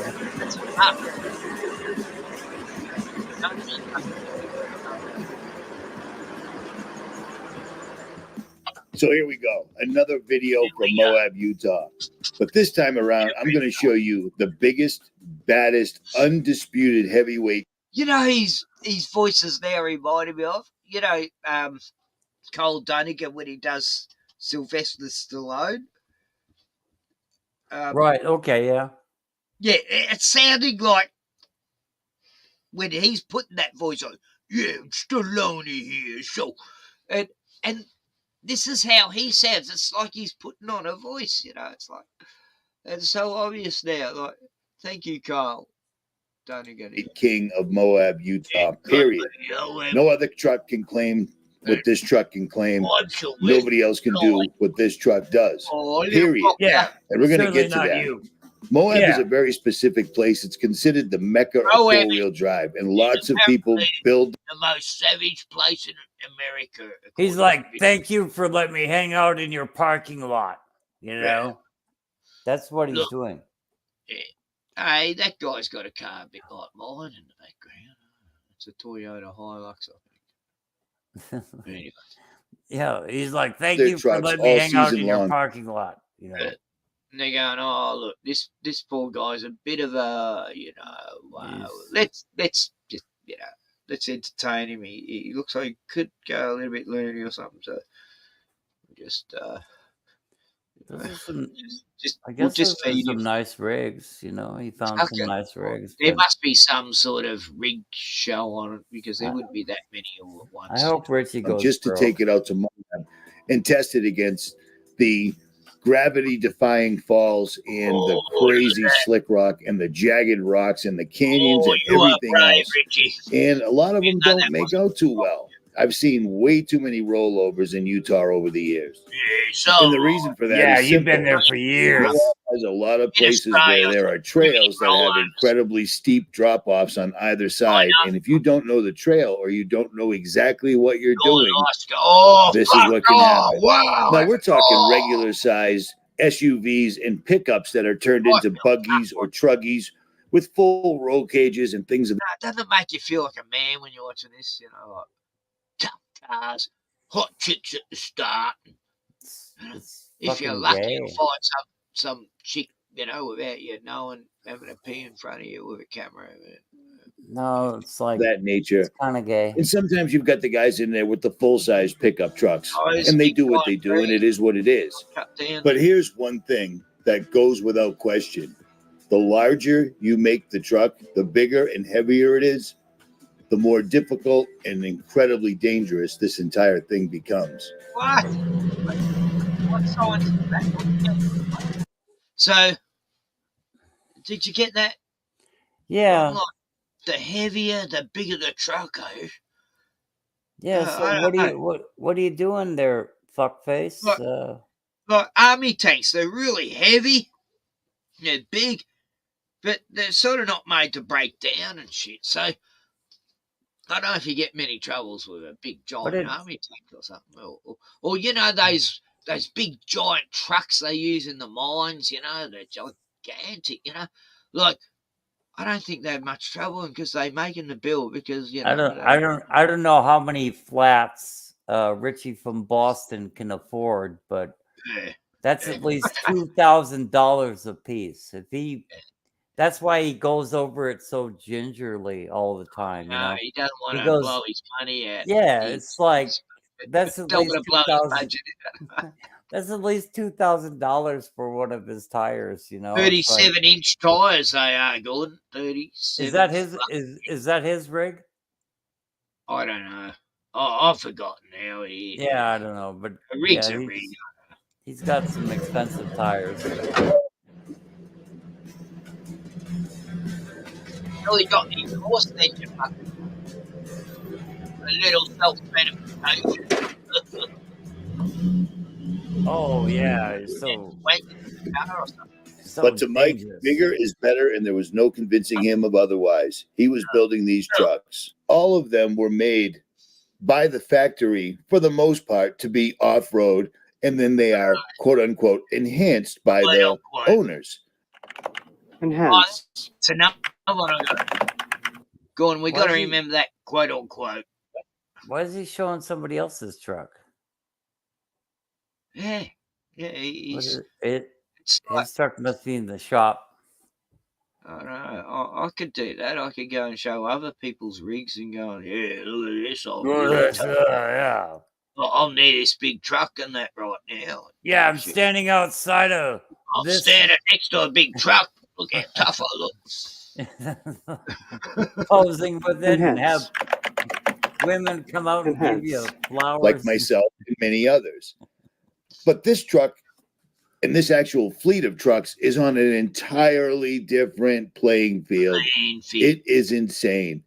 And when you look at this truck, when you're in a vehicle where you can actually look down into the front seat of an 18-wheeler passing you, and then you go up Hell's Revenge in the same truck, that's the king. Period. Straight up. No two ways about it.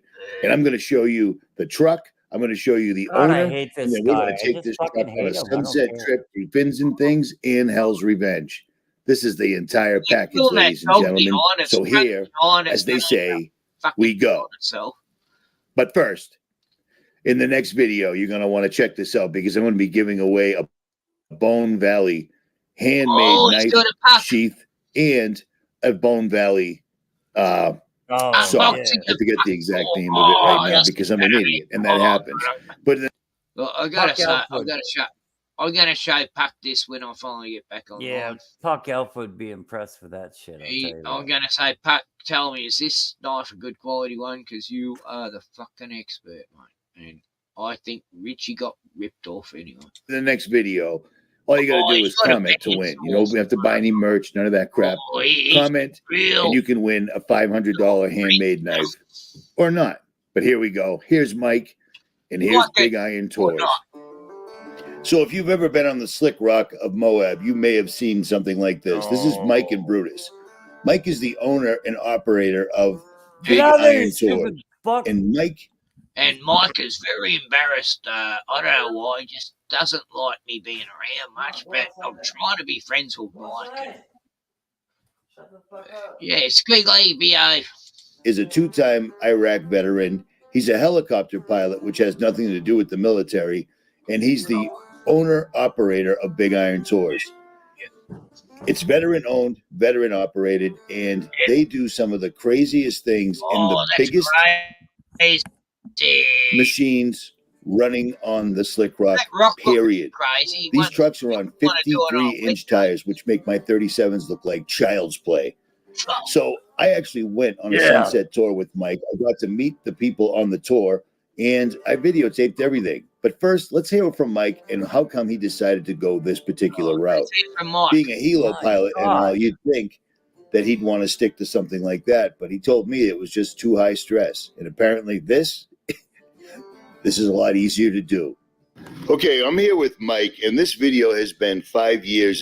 So he's a helicopter pilot, but he'd rather do this. And Richie's doing it as a comparison. It's like, God, I hate him. You know? Oh, God, too. Oh, my God. Like, I was watching, I won't say the channel, but they were watching him from a serious aspect, but also thinking he's funny by his jokes that weren't funny and not by the way we see him funny. Anyway, that was funny. Was in the making because 5 years ago in 2019, if memory serves, I met up with you and you had a monster truck called the Pain Train. And we took it over Hell's Revenge. We did some footage. We did a little bit of an interview, and I promised you that I would get that out there. Well, I took my footage and I headed back east. And when I got home, I realized that half the footage had zero audio. Look at the It was basically useless. He's like, going, yep. He's going, oh. Yeah, whatever, dude. Yeah, this is a big truck, and you suck, and I don't know. I've met a lot bigger people than you, Richie. Like, you know, I'm talking to an amateur here. He's a twit, and he's a twat. I don't give a fuck. Richie from Boston. This guy's going, look, I really feel sorry for this guy. I'll just, I'll just do this bit with him, just to. Poor guy. He's a twit and a twat. I don't know. Yeah. Richie from Boston is like, that looks like just normal everyday guy right there. But Richie is just that's what I love seeing. Normal people, their interaction with Richie, it's like, and what happened to those lackeys he had running after him like fucking panting dogs, you know? And like you can tell this normal guy. Camera right or something. This normal guy is so unimpressed with Richie from Boston. Yeah, so he's unimpressed. humble. He's like, I'm not. He's thinking, I'm not here about. I don't give a fuck about what I'm doing. He's like, we don't even know. We don't know why you're here or why you're hanging around. You were hanging around in our fucking parking lot, and now you're talking to me. You want to make a video? It's like, whatever, dude. And I've already seen the video where you're hanging around that camping site where you got that girl peeing in the video. Like this guy's always looking like, oh shit, should I really put myself out there on this channel? Fuck. What do I do? And this time around, we bumped into each other a couple of times as I've been passing through, and I promised I would get this video done. Well, I'm glad I did stick around because I actually went on the tour last night in this truck. Dude, that was headed back east. What's the body language? You go, this is funny. The guy's looking confused. Okay, right. What the hell's he talking about? I don't even know. I got home, I realized that half the footage had zero audio. Yep. It was basically useless. And this time around, we bumped into each other a couple of times as I've been passing through. And I promised I would get this video done. Well, I'm glad I did stick around because I actually went on the tour last night in this truck. Dude, that was absolutely insane. Wow. I have done some of the best. I've done all the best trails in the United States easily in one vehicle or another, but I have never gone through Fins and Things or Hell's Revenge in something this big. That was insane, dude. Let me ask you, what made you think that doing this was a good idea? Well, it's kind of a story of wanting to do something a little bit different because there's plenty of tours that are doing this very similar and some of the same routes as me. But I kind of wanted to give people a different view and a different experience, and which type of vehicle does make a difference. Right. Of course, you're going to be sitting on your tail in most machines, but there's a vast difference between sitting in a side-by-side where your butt's about a couple feet off the ground versus something like this, where you're a good 6+ feet off the ground. Let me interject real quick. We were on the highway in this, coming back to your shop, and we passed an 18-wheeler. Yeah. And it was the first time in my life that I actually looked down into the cab of an 18-wheeler. This is a big truck. I mean, what are those, 53s? Yeah, 53-inch tires. Look at the size of those. And they're 800 pounds apiece, correct? With the rim? They're about that. With the rim installed, they're double beadlocks with run flats, so the weight's stacking up on that. They're, from my estimation, about 800 pounds apiece. Okay, now that I've interrupted you and sidetracked you, let's start with, what is this? So this is an M923A2. It's an old military truck. Started out as a 6x6. We had it bobbed down to about 4 feet less frame. So that means you cut 4 feet of the frame off to make the truck shorter? Exactly. Okay. Yeah, put on a rear steer, put rear steer on it. So we basically took the front axle drove off another truck that was timed out and bigger put on the truck. rear disc, did a whole refurbish on the axle, made it brand new again, same with the front. Okay. Put hydraulic in the rear and standard power steering in the front. The same that it came with. And it was crazy because we were moving down some sand trails, some whoop-de-doos God, I and hate such. his voice. Just stop it for a minute. It's so crazy. I hate his voice, man. I just fucking hate his voice. I only play it for cringe, okay? It's only I cringe. drove bigger trucks, and I've only told you about that like twice, 3 times. And you see that guy's face just then when he says, Richie's going, how amazing, and he's going, what? We're just doing our normal shit here. Yeah, it's kind of normal shit, yeah. This is just life here out here, and this guy's absolute amazing. I have drove bigger trucks than that, and it's not that big a fucking deal.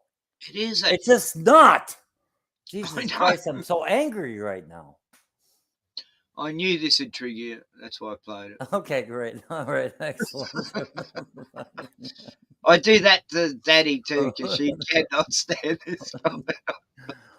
Daddy, you gotta watch this one. I drove an input-output seismic vibrator on the north slope of Alaska, and it's like it was a lot bigger truck than that, and it's like not too much to be impressed by, really. Anyway, just this is insane, dude. This is, yeah, you triggered me, you funny fucker, you fucker. But yeah, it's just not that big a deal, man. But yeah, it is a nice truck, better than Mr. Richie. Yeah. Anyway, that's all I got to say about that. Really.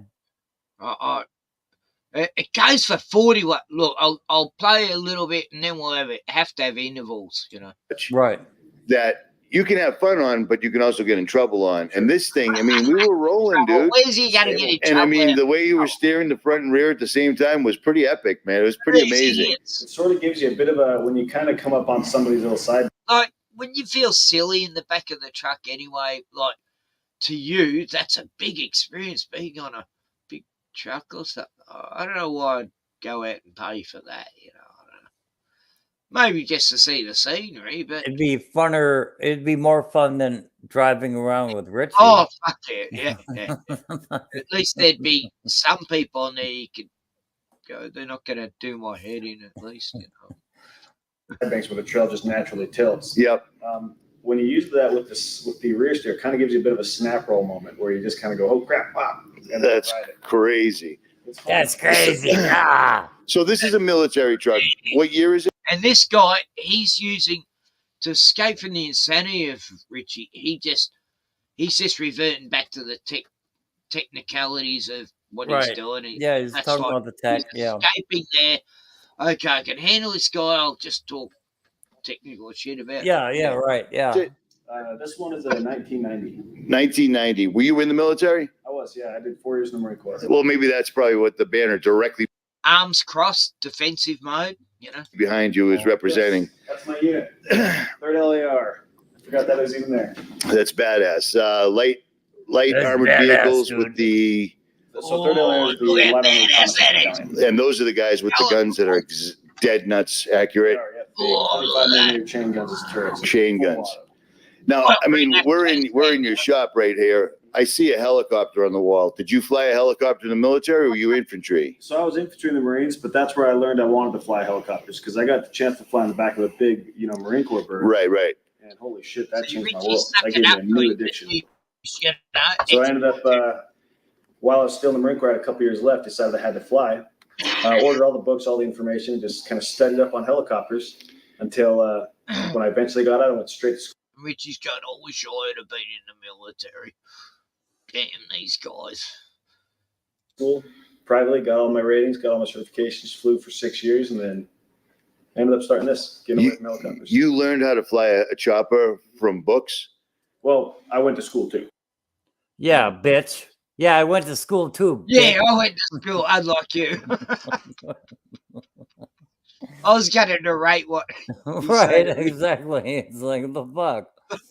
You can't just fucking fly a helicopter without fucking going to school, bitch. I went to school and I hung around with a lot more, but, takes an education, motherfucker. Like Richie, I know you think you're pretty good, but you could never fly a helicopter. You'd never pass military standards. Like, they would have kicked you out for mental mental disability.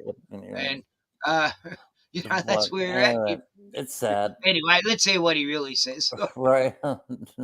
Ratings, got all my certifications, flew for 6 years, and then ended up starting this, getting away from helicopters. You learned how to fly a chopper from books?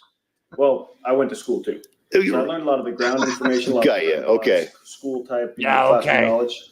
And then all my application came afterwards. Nice. Or technical training, I should say.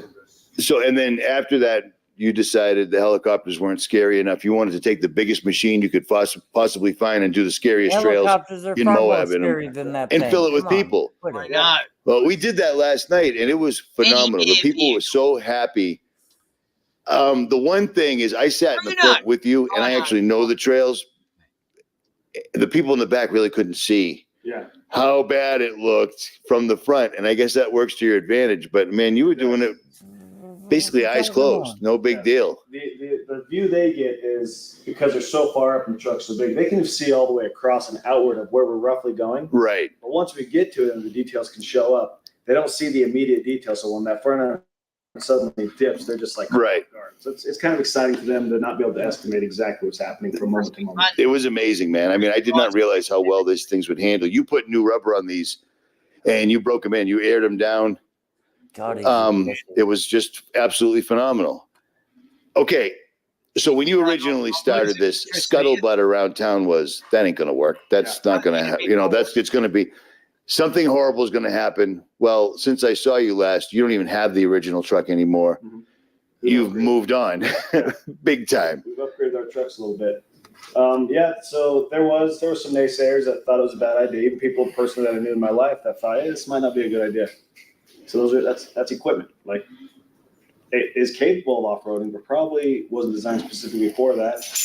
I beg to differ, because in Vietnam, that's almost exclusively what that truck behind you did. Is it would be pretty much always off-roading. Really? Yep.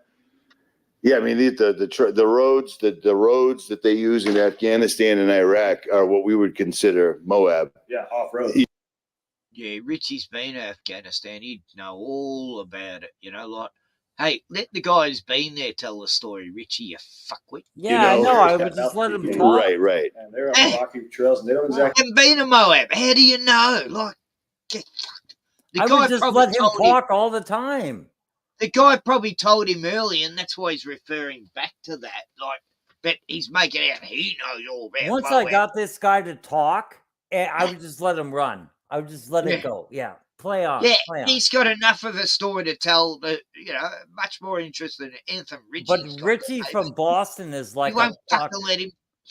Yeah, Richie from Boston is like a puck elf. He's got to fucking interrupt all the fucking time. Shut the fuck up. He's the worst interviewer because he wants his voice in there all the fucking time. Right. Oh. Like they have road crews in Iraq and Afghanistan. Right. So they're going to be about as rough as you can imagine to get to certain places. So, hey, Lee. Tell me whatever you want to tell me. Sure. Have at it. So let's do a walk around with this truck. So, okay. The power plant is an 8.3 turbo Cummins diesel. It can easily carry a truck about twice this weight. So I know. It's about twice the weight of this truck, and it totally pulls that thing across the. Oh yeah, no, I don't.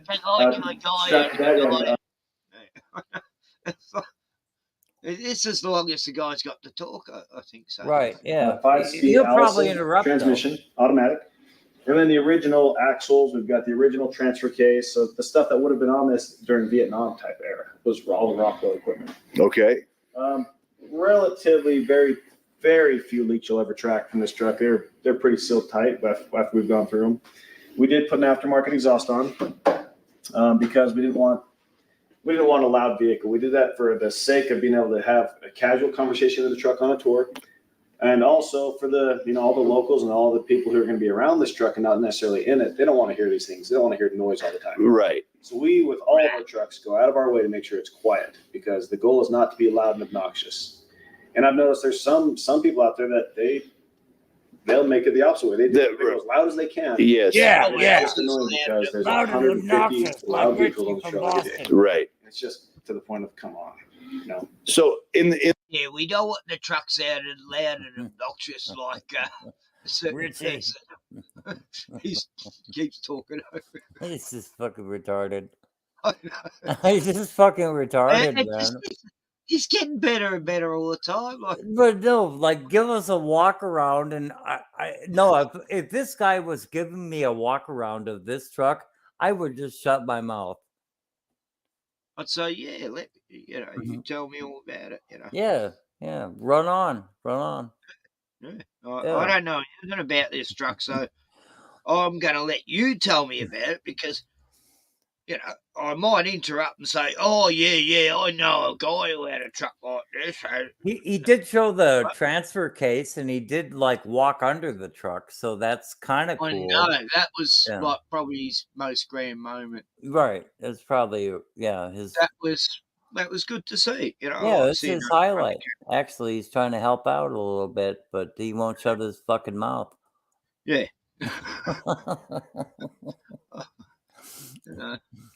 You know, I need a laugh tonight. Anyway, Right.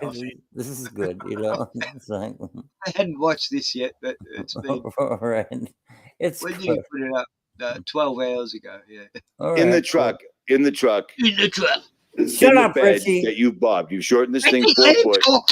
You put in professional racing seats or off-road racing seats with real safety harnesses. I was actually here when the first cage Let you guys him tell you. designed was being done. So he's telling us what this guy's already told him. Yeah, right. All you could do is like say, you know, how you told me about that. Could you elaborate on that? Or, you know, you've already told me, but Richie wants to know he knows just as much about this truck as this guy who owns the fucking. That roll cage is its own entity, correct? Am I saying that right? Yeah, so this is basically its own pod, the whole cage. The cage, the seats, the seat belts. If, heaven forbid, in the event that this truck just gets shredded, the cage and the seats will all be safely protected and stay with it, even no matter what happens up in the front end of the body of the truck. Not that it would separate. We do a pretty good job attaching everything. But in the event, it is its own little pod for safety. It's like an escape pod built right in. And this cage is very well engineered, very well built, specifically for this exact size of truck. Just Right. huge and heavy. So it will handle a rollover. And on this particular vehicle, there's one thing that I noticed that's in the rear. Well, we haven't got to the rear yet. Go ahead, continue. Yeah. Don't let me interrupt. It's still early for me. Don't let that's all you do is Nice interrupt. big 53. fucking I mean, that's amazing how big. I mean, it's to your shoulder almost. Yeah. Almost. Yeah, not interrupting. Just continue. Yeah, don't let me interrupt. Fucking cunt. What a bastard. What a God, blowhard. this is a special kind of narcissism. You know, Right. narcissism. It's you know, I love. What a blowhard, man. Total I love blowhard. psychoanalyzing Richie. Let him explain this fucking vehicle and shut your fucking mouth. You know? Stop fucking trying to get attention, mate. You know, it's like, oh. Anyway. Onwards, this is. It's not hurt me brain as much as a few other live stream shit I've watched lately. But I mean, I'm not a tall guy, but I'm not the shortest. Neither am I, but that's a big Richie. tire. So to put that into perspective, I'm about 5'9". right. Richie, shut the fuck up. No, I mean, I'm not a tall guy, but I'm not the shortest. Neither am I, but that's a big tire. So to put that into perspective, I'm about 5'9". Right. All right, show us. Okay. So the 4-point harnesses, of course, with the bucket seats. This is how we mount most of our passengers with the ladder, so we'll just kind of demonstrate that for you. Okay. We've got a nice collapsing ladder. It hooks on every single row. And then when it's time to board, you just set the ladder up. And we haven't had really hardly any issues with mobility as far as people getting in. And anytime we do have mobility issues, we have just check up there. The second best way to mount this truck. The first best, we have a wheelchair lift that can deadlift 800 we got a win. Okay, so if you have anybody with mobility issues where they can't do the ladder, you've added one of these bad Larrys on the back. Yep. So this is a fold-out wheelchair lift. Basically, it'll fold flat. Oh, there you go. Bruno can get on it. Oh, whoever in wheelchairs, or if they're having other type of mobility issues, they can't really. We had a gal the other day. So with this Millennium 2 setup, you made these trucks handicapped accessible. Mm-hmm. Have you had people on tours that came on board with wheelchairs? Yep. We've had we've had you on. We've had people who handicapped. Just had every type of mobility issue, from they can't use their arms to climb up very well because they've had shoulder issues, or they've got other types of issues. This wheelchair lift is slow, steady, and very powerful. And it lifts up a couple bodies effortlessly. That's crazy. That's crazy. That is crazy. That is crazy. It's not crazy. It's average. I mean, that's not ours. Gordon, how crazy is that? Oh my God. They've got a wheelchair ramp and they can get up on it, and It could lift I like mean, that's just crazy. Wow. it could lift like a 500 pounds. My God, this is crazy. That's crazy. That is crazy. Like it actually, like the ramp looks pretty strong. I don't think it's crazy to surmise that it can actually get heavy people up there. I Like, just want to like look at the ramp. Like, why is that crazy? That's a strong looking ramp. It's like it isn't crazy. Like they're getting up there all right, Richie. Like, I just want to smack Richie around on oh general God, principles. I just want to you take know? him on a camping trip. You know. I'll No, show it. he'll be taking nudies of all the females you bring with. You probably wouldn't Oh want to no, do that. I I'd don't. be telling him, and they'd be on the watch and Yeah, they. beating his head in if they found him in the bush watching him. And But he already said it lifts like several bodies. Of people, and he's like, "Oh yeah, that's amazing." It's like what? It's crazy. That's crazy. Look, it looks like an elephant could walk up that thing. You know, Right? That's not That is Wheelchairs for Warriors. So that's an organization, a 501c3, that goes out of their way to provide these top shelf off-road wheelchairs for veterans. Right. I've seen some of the setups they're coming out with, and they're insane. They are. They are insane. And so Rolling Strong, people, Why are they insane? Like, aren't you've done it. You've been overseas. Like, there's insanity and then there's practicality. Like, I this would looks be This looks highlighting his company. I'd be talking about that guy and his company and like what he's done to this truck. A little bit secondary, but I wouldn't be like interjecting all the time. This guy is fucking great. And Richie from Boston looks like a bitch. Yeah, he's just destroyed the whole guy's advertising here. I know. The guy's trying to. God, I feel sorry for the guy. I do. He should just Yeah, kick I his hope ass. Richie gave him at least a grand for doing this. I think he should kick Richie's ass. Just on general principles. It's like You just roll Richie down a hill. You would just destroy Richie. Just rolling and rolling and rolling. You've seen what happens to people, and it's good to support them when they get back home because sometimes, sadly, the government doesn't actually pick up the slack like they should. Yep. In some cases, and that's all I'll say. You hear real horror stories about that. Right. And this is one of the organizations that we like to cooperate with and help out any way we can because they're just a great group, great people. I've met almost everybody in their entire organization. Every one of them are just salty to the other people. Nice.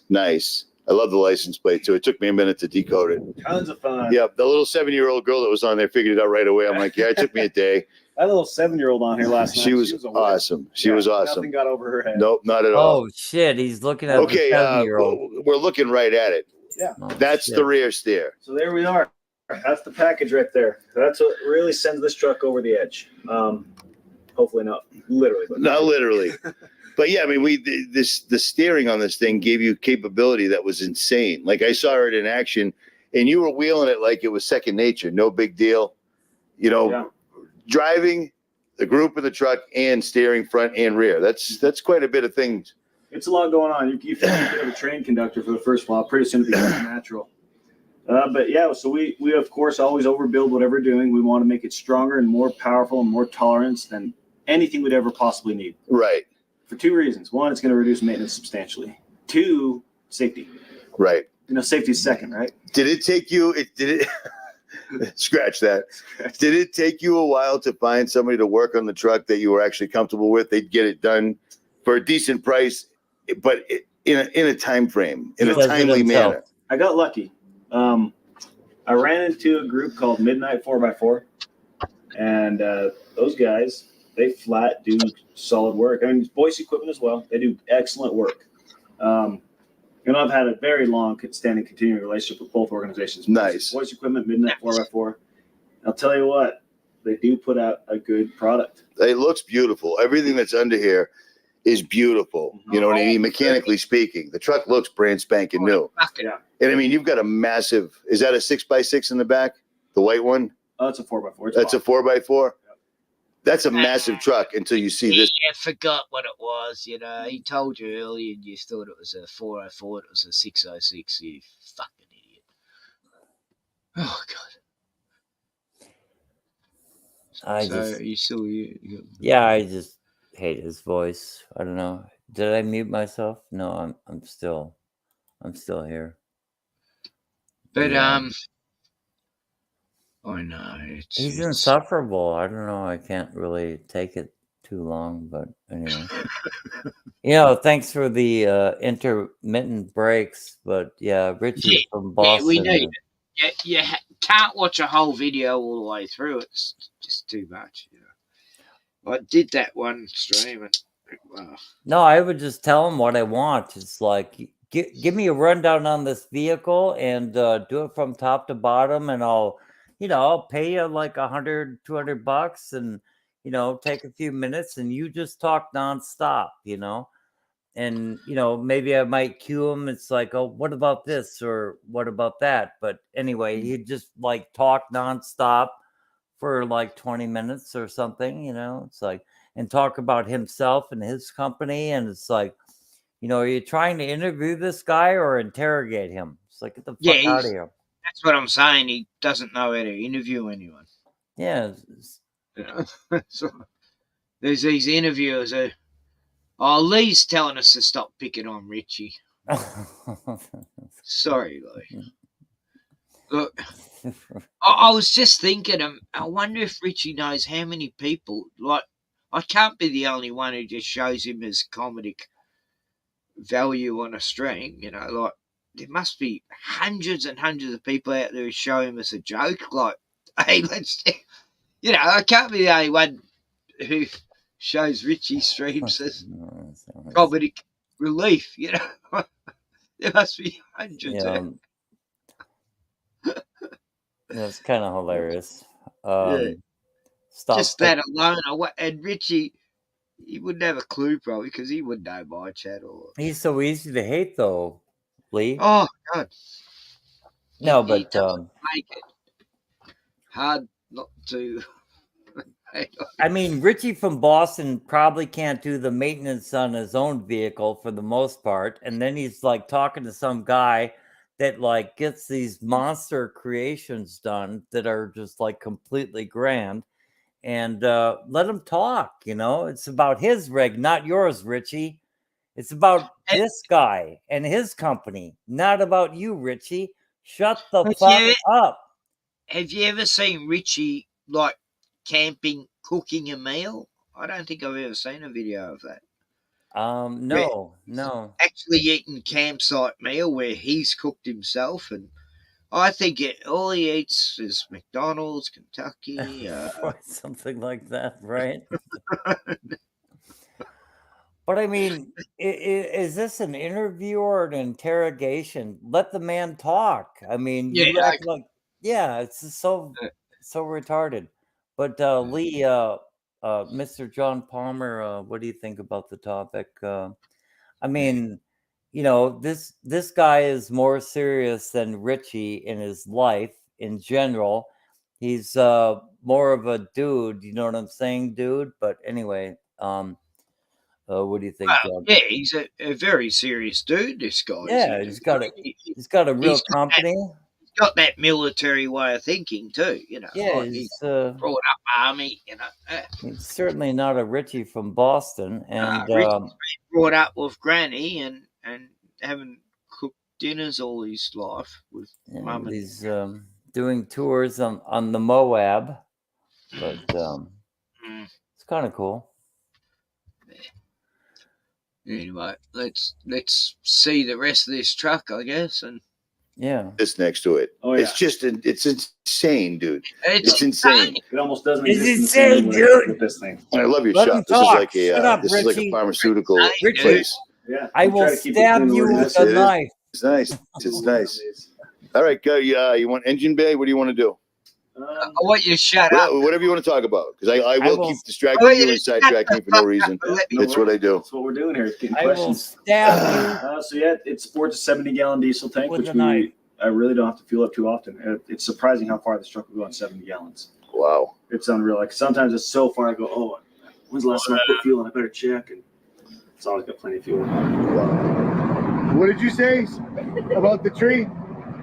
Everybody dies. What did you say? Can you say it again? Stop looking at that little girl. I will admit, her logic is far more sound than mine. I agree. How old are you? A 7-year-old with better logic than me. She's Richie's talking to her. Okay, Yeah. I'm going to do the sum up of this. And he's going, everybody has to die sometimes. I think she's just talking directly to Richie. Imagine that. You all should be very scared that I'm driving instead of her. So with all that in mind, let's get to the actual off-roading.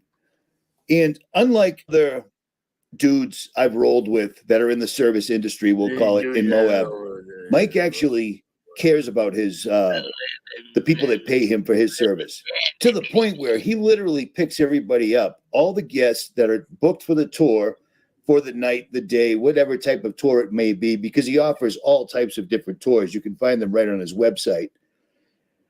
He picks them all up individually at the hotel room, and Mike's demeanor, as serious and straight-laced as he seems to be, when he's behind... Oh, look, Mike must be happy because Richie's actually doing an ad for him now. This is like everyone who, knows this guy is going to see this, a little plug for him, and they're going to go, yeah, well, you hung around with that guy. I don't know if I'll... behind the seat, it is entertaining. Not only does he pick you up, not only does he entertain you, but he takes you around and actually explains the history of what it is you're seeing in Moab, which is phenomenal in my opinion. So here we go. Here we go. So after he picks up all the guests for the tour for that night, he explains to them where they're going, what they're doing. He shows them how to lock themselves into the safety harnesses. He shows them that there are snacks and beverages available, and he introduces them to Brutus. Can you pause it? Who will be your tour guide? Because yeah, thank you very much. Yeah, just pause it for a minute. Dean HD asks, where does Richie get his money to buy all the gas he needs to drive around? If he had a flat tire, he could be in dire straits for a couple of days, and he'd need to hang around and until he can get that fixed, But he has decent income from YouTube, and but I'd say the vehicle he's driving, he's been sponsored by that company to do his videos or something. It would be like he does not even have the following. If he got a flat tire, he lost half his following. I don't know. I wonder why that happened. Actually, if he got a flat tire, he'd be fucked. Yeah, he'd be kind of fucked for maybe a week. Look, he goes around these places like this guy he's interviewing, and they feel sorry, and they go, "Oh, okay, here, have a tire." Poor bloke. You can't find a tire like that every day. He's having his way around the countryside. Can I get this off here and I'll put you on YouTube and that? Being cruel. Just 750 person per day. Is that what they said, Lee, on that? Just to go on that thing? Wow. I wouldn't do it. Yeah. God, 750. That's a lot of booze. You kind of drive around in a semi-arid. Tea and biscuits thrown in. Look, I'm gonna do it. I'm gonna start my own tour around here. I'm gonna go. It'll cost people $1,000 to live. A couple of days down at the Rock Sport Peninsula. I even take him into town to see all the bogans and junkies and that, and into the main town, not this town. And yeah, I could show them all the worst fucking places in Victoria. I'd love to do I should do an, like the worst tour ever. Tours. Yeah, that's okay. Just remember that we hit the halfway mark on this video of this. And I said I was going to stop for a while. Yeah. Yeah, we hit the halfway mark, and we don't need to watch anymore. You should entreat your guests and like actually look for Dean HD and John Palmer, Lee Freeman to join. I put links in, and no one's linking. Cool. Yeah, you did. Lee Freeman, John Palmer. I forget his name. What's his name? Lee, John Palmer, Featherfoot. Yeah, Featherfoot, Lee Freeman, John Palmer, Featherfoot. Sluggo. Bogan Tours. Sluggo. Yeah. No, that's a good name. Bogan Tours. Yeah. Except I don't really want to have a bunch of drunks on a fucking bus. That'd be fun. That's what bogans are. They're pissheads who listen to rock and roll and all the mainstream bullshit. Moab isn't that extreme though. You can get a good view of Moab. I almost took my. We got places like that here. We got Yeah. places that look exactly like It's that. just fucking Utah, man. Moab is just Utah. Yeah. Give it a Jewish name. I mean, a biblical name. Fuck, I don't know. Yeah, Moab is Utah, right? Yeah, Moab's in the Bible. In the Middle East too. Yeah. Then there's Chad. Chad got blown up because people are telling me to go to Moab because I was like really fit and all that shit, But I had no reason to go to Moab. You've got a short attention span, Gordon. I was really getting into this. Now you don't. Yeah, I know. Fucking terrible. No, but we can finish this later. But Richie from Boston is so irritating that I want to just. I know. I just want to. I'd love to go on a journey with Richie from Boston. I just want to plunge ice picks into my ears when I hear him talk. Imagine that. I go to America, you and me, and Joe Dirt, and we'll meet up with everyone, and we'll go on a tour with Richie from Boston. Go overlanding, jailbreaking. Yeah. That'd be funny.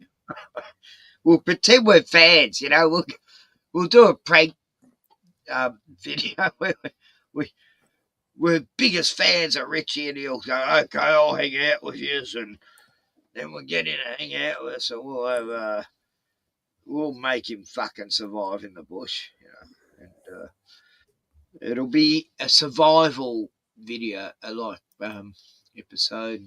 Yeah. How much does he pay these chicks? I don't know. Oh, I'd say $10 each. Yeah, half rack of beer. Yeah, a 6-pack maybe if they're lucky. You do the intro for my video, I'll give you a half rack of beer. I'll buy a pack of cigs.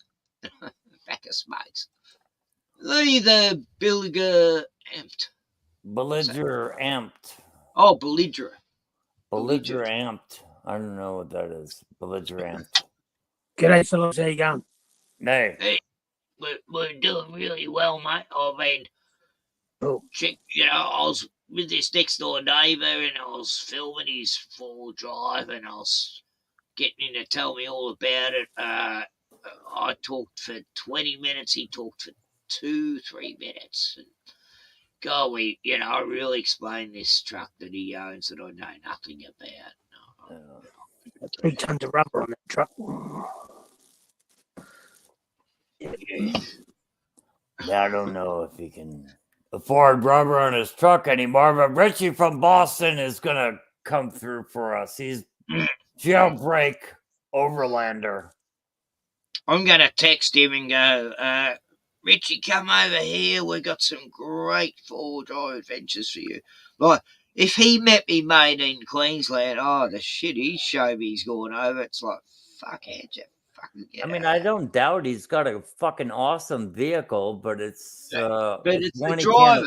you never blame the tools. Yeah, right. Don't blame the tools. Blame the operator. Yeah, he's got a vehicle that I don't think he can afford it. It's like the highest end. Lee, you got a bit upset because I know you love Richie and you've followed him for a long time. He's my hero. Yeah. Right on. Mind you, I could drive under that truck with me Subaru. Right on. I think that's pretty funny to see him out there in the bush and then they have this little old lady in a suit overtake him. No, he's got the highest end Jeep conversion Rubicon or something. What is he driving? I don't even fucking know, but yeah, it's a Jeep. They fucking break down all the time. We don't like them in Australia. We go Toyota Land Cruiser instead. Yeah. Right. Toyotas are the best, actually. My mate does tours out of Woomera. My mate Frank, my old mate Frank. And he just has a standard. Say what you want about the Japs, but they make the best cars. But he has, it's all Toyotas out there. There's parts everywhere. But he takes tours out of Woomera out to Cooperpedy and all these wild places out there. And it's a bit like Moab, but if you filled it with really crazy people, there's some really crazy opal miners and that out there. A lot of them are migrants from Yugoslavia and places like that, and they never really learned to speak English properly. They just went straight into the desert because they wanted to get away from the old country. And they've lived in the desert all their life, these guys. I know, I've heard all about them, Lee. Like, I know a lot more about them, even though I've never met them and you haven't. But I just want to talk all about how I know more than you, even though you've been there.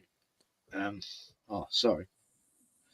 Sorry, Richie got to me. I just talked over you and that, and just that fucking Richie voice. It's just got to me. It's Yugoslavs out there. We're looking at opal mines, so we're looking at this hole, and this guy comes up, and he said, "That's my mine," and he could barely speak English. Real strong accent.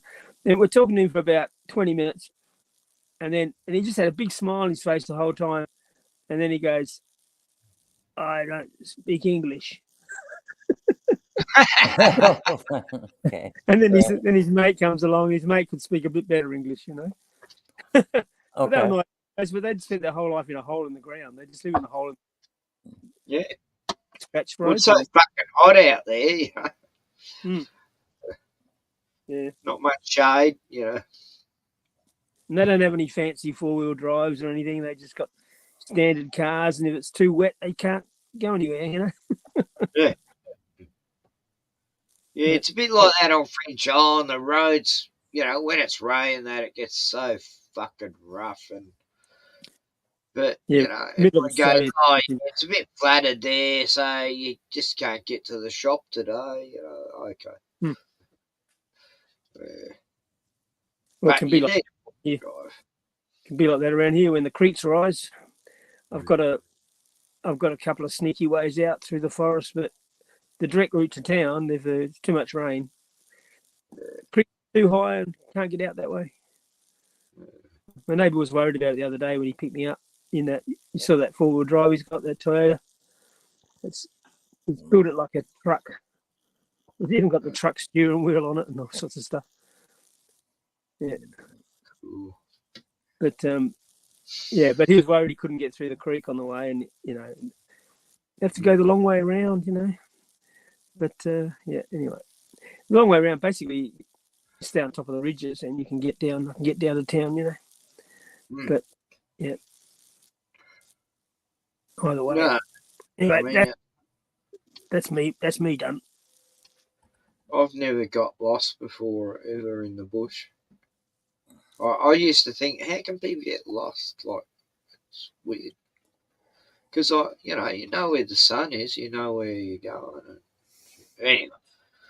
Yeah, Richie, I'm bigger than Richie, Well, that Glenn from Boston, he was talking about how you could get lost in the wilderness in Massachusetts. It's like, no, you're joking, right? And it's like, no, he was actually serious. It's like, no, if you walk in a straight line for 3 or 4 miles, you're going to find a road, and then you're going to find civilization. But yeah, Mr. Glenn And from if you Boston. find a river, you just walk down a river, you'll end up finding civilization. No, if you look at a map of Massachusetts, Yeah. It's like, what are you telling me, dude? It's like, maybe Glenn hasn't been camping much. You might have to walk for. He's military, but so I'm not doubting he's lived in some wild places. You might have to walk for 4 miles, but you're gonna find civilization. Yeah. Yeah. In Australia, it's a bit different. You can walk. Like I remember me and my brother were bush bashing in some bush, and car broke down, and it took us like 8 hours to walk out of there to get back on the road. But Glenn from Boston was acting. I don't know. Maybe he's getting old. I get lost in the supermarket. Glenn from Boston is acting like you could be lost in the wilderness. It's like, fuck when you. you're 5 miles from town, It's like, just stop, dude. Just shut up. Like he's on a main amusement park, more or less. Like this is a place everyone goes to, and he's going, "Yeah, you can get lost out here." Like no, there's hundreds of tourists. I got lost in Kmart once, and it was embarrassing. Right. Then I was in the women's underwear section, and then you had to go to the main aisle to get out of there. It's like. Gradually found the men's sock section and worked my way up from there. Yeah. You can make an adventure about that, I'm fucking dying over here.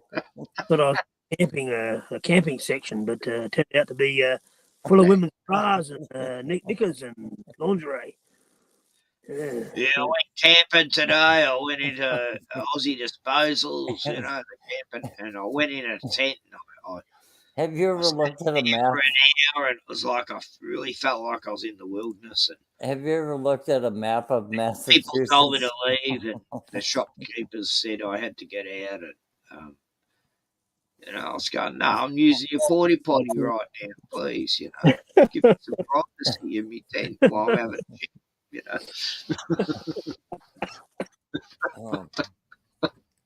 a Porta potty. I'm gonna go see if my cat's returned from the mean streets of North Dakota. Okay, I hope he's okay. So, Lee, how's your days been? Haven't heard you for a couple. A little bit busy, mate. Yeah. So, having a fire at the end of every day. Nice big fires have been good. Eric, did you know Eric lost Dingo a week ago? Yeah.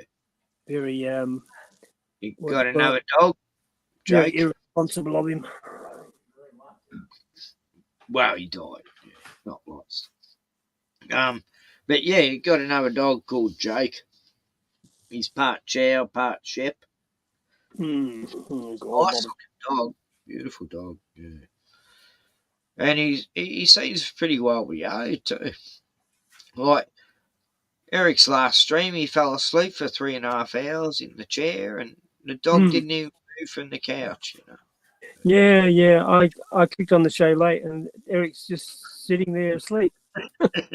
It's funny as shit. Ozzy was on there talking about Australian football. As soon as he's talking about Australian football, Eric fell asleep. I would have done the same, but yeah, you're saying, was I that boring? Wow, football bores the fuck out of me. But yeah. Eric's a sports person, but it was just that he was just tired as fuck. He's only about hockey. Yeah, but I had on there for about half an hour, and he's just sitting there stiff every time I looked at it. And it's like, how does he manage to sleep sitting up like that? It's very. I know. It's a very skill, Did you put that in the chat? Because I kept going back every hour just to check on Eric, see if he fought out of the chair or not. And it's just sitting in that one position, arms crossed. And there was someone else who said, how's he sitting up straight in that chair? I can't do that. Was that you, Lee? Or it must I'm have not been, sure. yeah. I'm not But sure. I'm sure it was someone else, actually. But, I went to the end where he wakes up. Oh, I fell asleep. Then he can't figure out how to turn the thing off on the computer. Yeah, he probably thought 2 minutes had gone by. Yeah. It was like, at least 4 hours, wasn't it, or something? He streamed for 2.5 hours like he usually does, right on the second. And then we went for 6.5, nearly 7 hours. Yeah, I gotta go back and watch that. That must be hilarious. I still haven't I done showed that. it on my last stream a little bit. Yeah, you showed part of it, yeah.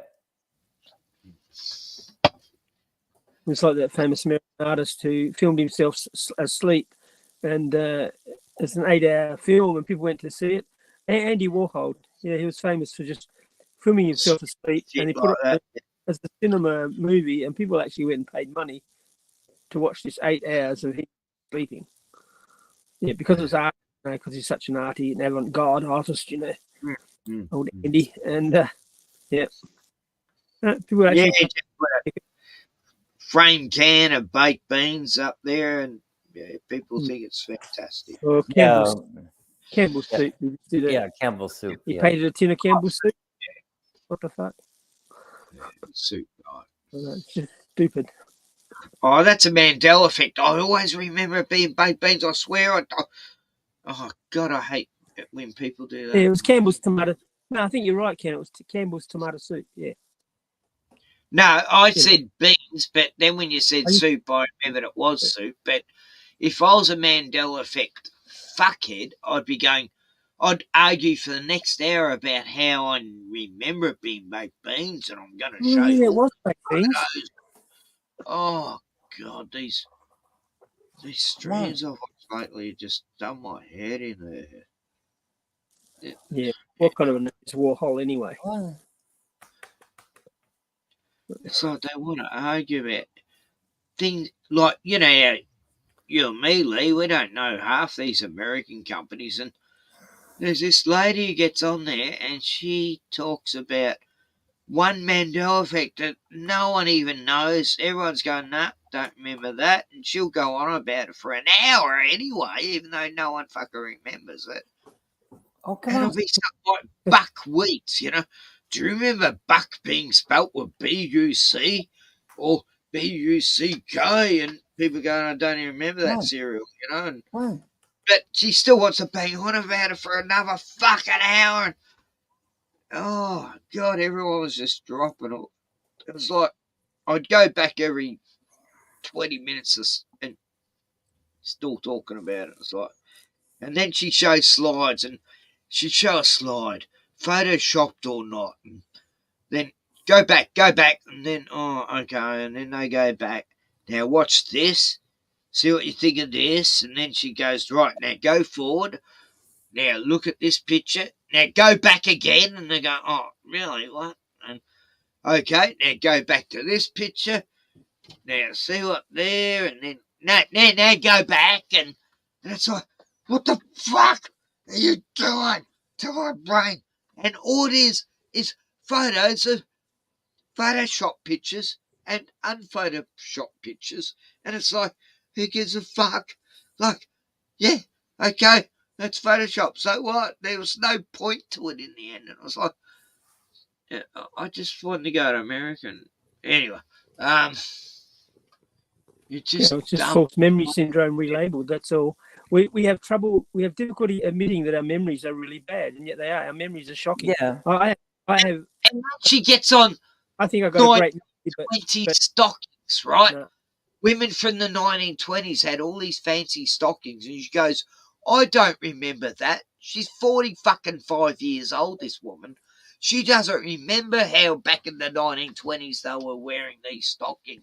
So she thinks it's a Mandela effect, and it's like, I'd say it's the fucking roaring 20s, you know? It's the flamboyant times. It's like, of course that shit was there, you know, and people, no, that definitely didn't happen. I only ever remember women wearing normal stockings, maybe with a line up the leg, and that's it. And, oh, no, look, there's these women were getting their legs painted at world fairs. That never happened. It's like, you never lived back there. For fuck's sake, please stop it before I fucking... Oh, God, I used the best self-control I've ever used on my fucking life to not destroy this whole stream and just say, you fucking... And I won't mention the stream because those people drop in every now and then. But they've got this new guest who every time she's on, it's like, oh no, this is mental. 8 hours. And she'll cover like 3 subjects. And how much can you talk about one word? This word, foundation, used to have joint letters. And she'll go on in half an hour about how this letter used to be like this and this. And 7-Eleven used to have a double N instead of a single N. It's always had a single N, but you know, everyone, she's the only one who thought that. But no, and it's I don't even know what I can only watch like 5 minutes at a time, and then I go back just to see how stupid it's getting. It's like, you know, does anyone remember this? And no one remembers it, but then she wants to bang on her for the next hour, you know. It's like, yeah, what? So what's the point? What?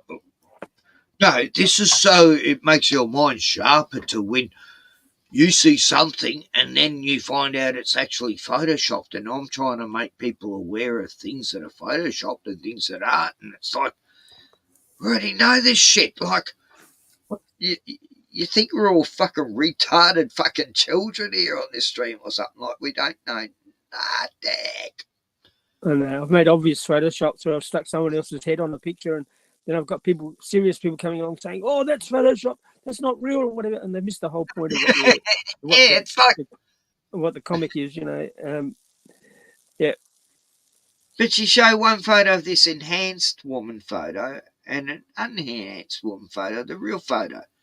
And it's like, yeah, one looks a bit smoother than the other, and then she's waiting 5 minutes for everyone to put their vote in, which is real, which isn't, and then yeah, you know, I had to delete someone the other day, Guy Cooper. it's the one on the right. Yes, that's right. It's the one on the right. It's like, what? We just wasted 10 minutes. Look at this fucking, and it's like, what is the point of this? Like, yeah, it's like a friend of mine, a previous friend, because I just befriended him after about 2 years. Every day he puts up pictures of Elvis that apparently prove that Elvis wasn't real or he was replaced or whatever. And he puts up these 2 photos of Elvis, and, you know, obviously taken at different times and whatever, under different lighting and different cameras, and, you know, and so they look slightly different. And he'll go, "See, they're not the same. They're not the same," you know. And I just got fed up with him and said, "No, I can't. I just can't handle that anymore." It really hurts your brain. It's like I can't go to this stupid comedic stuff like the flying Elvises and that, you know. I love hanging around with special people and that, but fucking hell, this guy's completely obsessed with the double Elvis they theory. make much more sense than these fuckwits that get on these streams. And like, God, the most autistic person I've ever met in my life made 20 times more sense than this idiot. They, you know, I can talk to, you know, a special person all day and not get irritated, you know.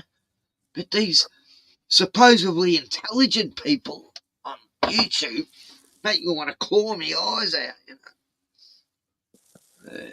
But they're below average. You got to remember about it, you got to remember half the people are below average. You know, that's where all your flat earthers live and all that. They're all usually below average, you know. And so I've woken up in the world of idiocracy, and I just want to jump. We have, but that's the wonderful thing about the internet. Everybody can get on and have a go.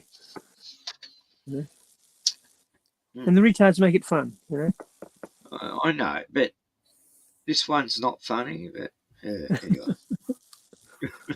Yeah. This one I just wanted to stop. I just No wanted to... redeeming features. Yeah. And it's like they give her time. She goes on these people's shows, I know, and they give her like they normally do like a 3-4 hour, but when she's on it ends up going for 8 hours or something because the hosts have fallen asleep and she just takes over the whole show. And it's like, oh my God, this is just embarrassing.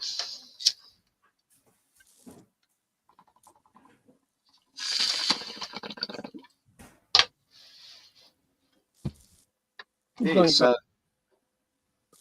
so Lee, did I showed Gordon and that, but did you see the video the other day where this meth head couple steal this Mercedes? It's funniest fucking thing. Heard a bit of that. I hadn't heard a bit of you talking about that. Yeah. And they pranged it all up and whatever. Yeah. And they video. I'll they show you the video. Yeah, they videoed themselves doing their stupidity. No, the security camera went off in the car. Yeah, well, that's what I mean, in their own car. Yeah, yeah. Gordon. No, it wasn't their car. They stole the Mercedes. Yeah, and the video. That's what I'm saying. They videoed themselves in that. It was in that. You know, caught the video, the audio, everything of them doing it all. Yeah. Yeah. You know, I'm not saying they intentionally turned it on. I'm just saying that they. You know. No, they didn't film themselves. That's just the security in those cars. Yeah. Yeah, I know. That's what I'm saying. That's what I'm saying. They filmed themselves basically by, you know, hopping in the car and turning it on, and that turned the automatic security system on. And yeah. You know, I'm just saying. Yeah. No, I know the one you mean. Yeah. Okay, I don't need to show it yet. Yeah, no, you don't. No. Gordon's getting bored. Anything but that. No, I'm not. Gordon, you need a bit more Richie from Boston, I think. What? No, there are hundreds of good videos out there you can put up. Bit more Richie from Boston, or No, please, no. Don't torture me. Lee, give me a suggestion. Put not until he reveals the mystery of the peeing woman. We want to know who she is. That one's a big mystery. Yeah, I want to hear her side of the story. That would be a viral video. He is retarded. I mean, you know, yeah. I don't know how he gets along in the world. I don't either. It's like a mystery. He's got a cash inflow, and then he's a retard that is allowed to go around in the world and appear somewhat normal. No, he's fucking retarded. Yeah. Yep. And so we've got a good laugh out of him. He's funny. I do laugh. I used to follow him like, I don't know, God, must have been 10 years ago, but I just couldn't believe that.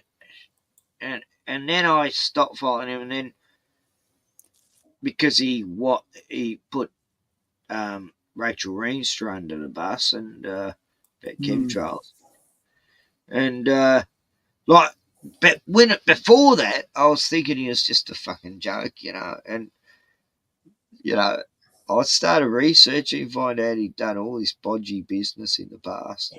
Well, Rachel Reenstra isn't too much either. I mean, I don't know. She called Thanksgiving, the American holiday, she called it a celebration of genocide of Native Americans. It's like, shut the fuck up, you know? How long ago was that?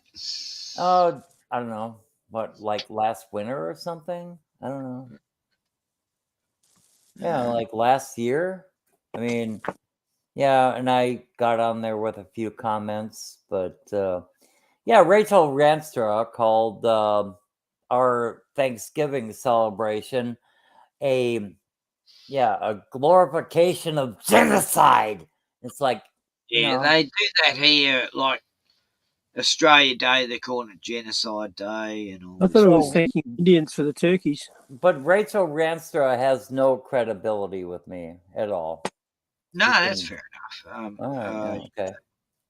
But that's not the reason I didn't like. That was just a little bit of the reason, really. It was just I could see how You liked bullshit her cute she face was. and pretty hair. I know. No, it wasn't that. It was because she was. She knows some things, but she's pretty stupid because she's just a woman. And it's not her fault. She's a woman comedian. Like, I don't hold that against her. Well, all women are comedians, and in that they really are. But Don't when know they're as trying much as to be men. funny, it's a lot of times it fails. It's like, Bitches ain't shit but hoes and tricks. I learned that from a black man, and look, it's kind of there true. is a lot of great female comedians out there. No, there isn't. No, there No, isn't. there is, but no. Sorry, I have to they just, disagree with you there. they just don't get the airplay they should. He Well, hasn't seen Brendan Saunders in the pub dressed as men. Yeah, I was stuck What riding about thousands of miles.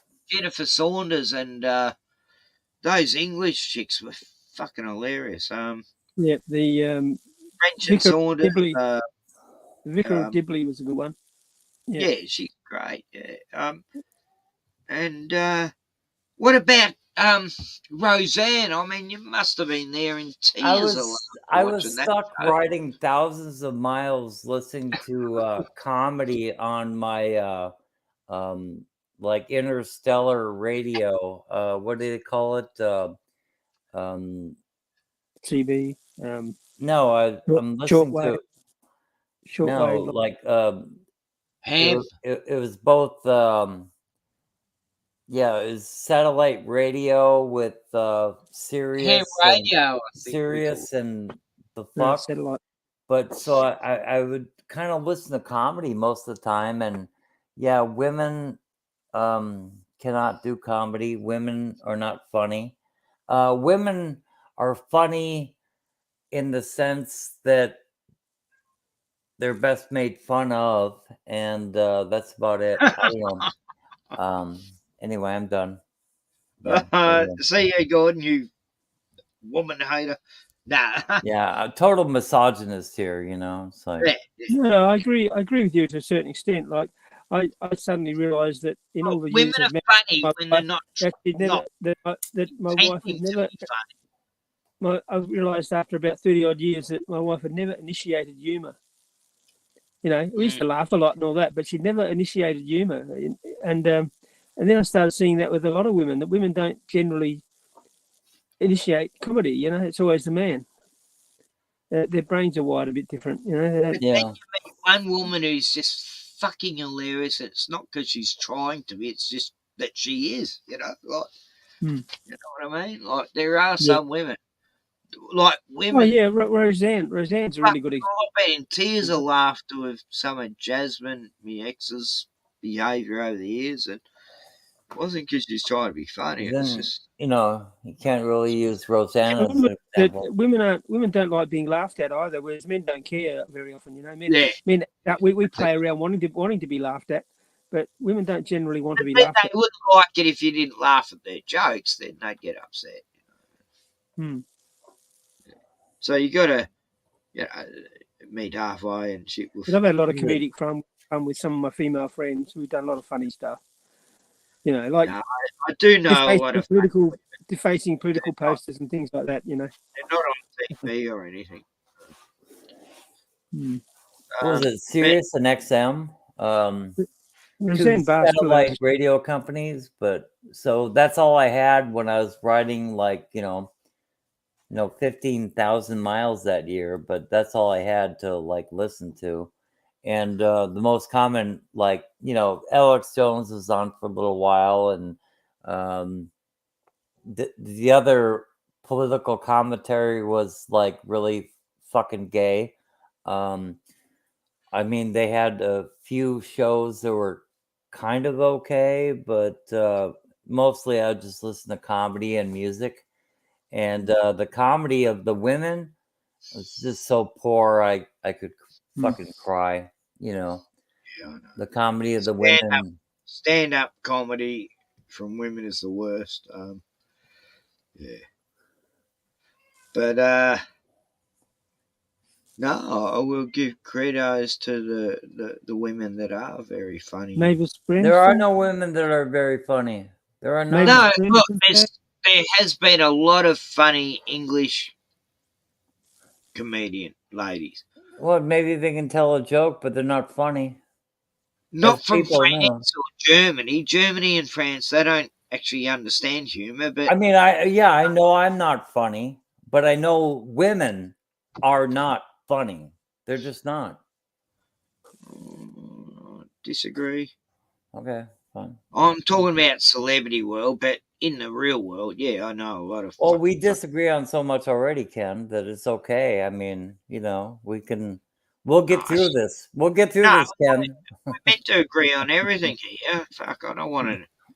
I don't want. We'll get through this. Being subversive and separated and divided. We've got to agree on fucking everything. But I'm a total misogynist. It's not a proper mainstream show.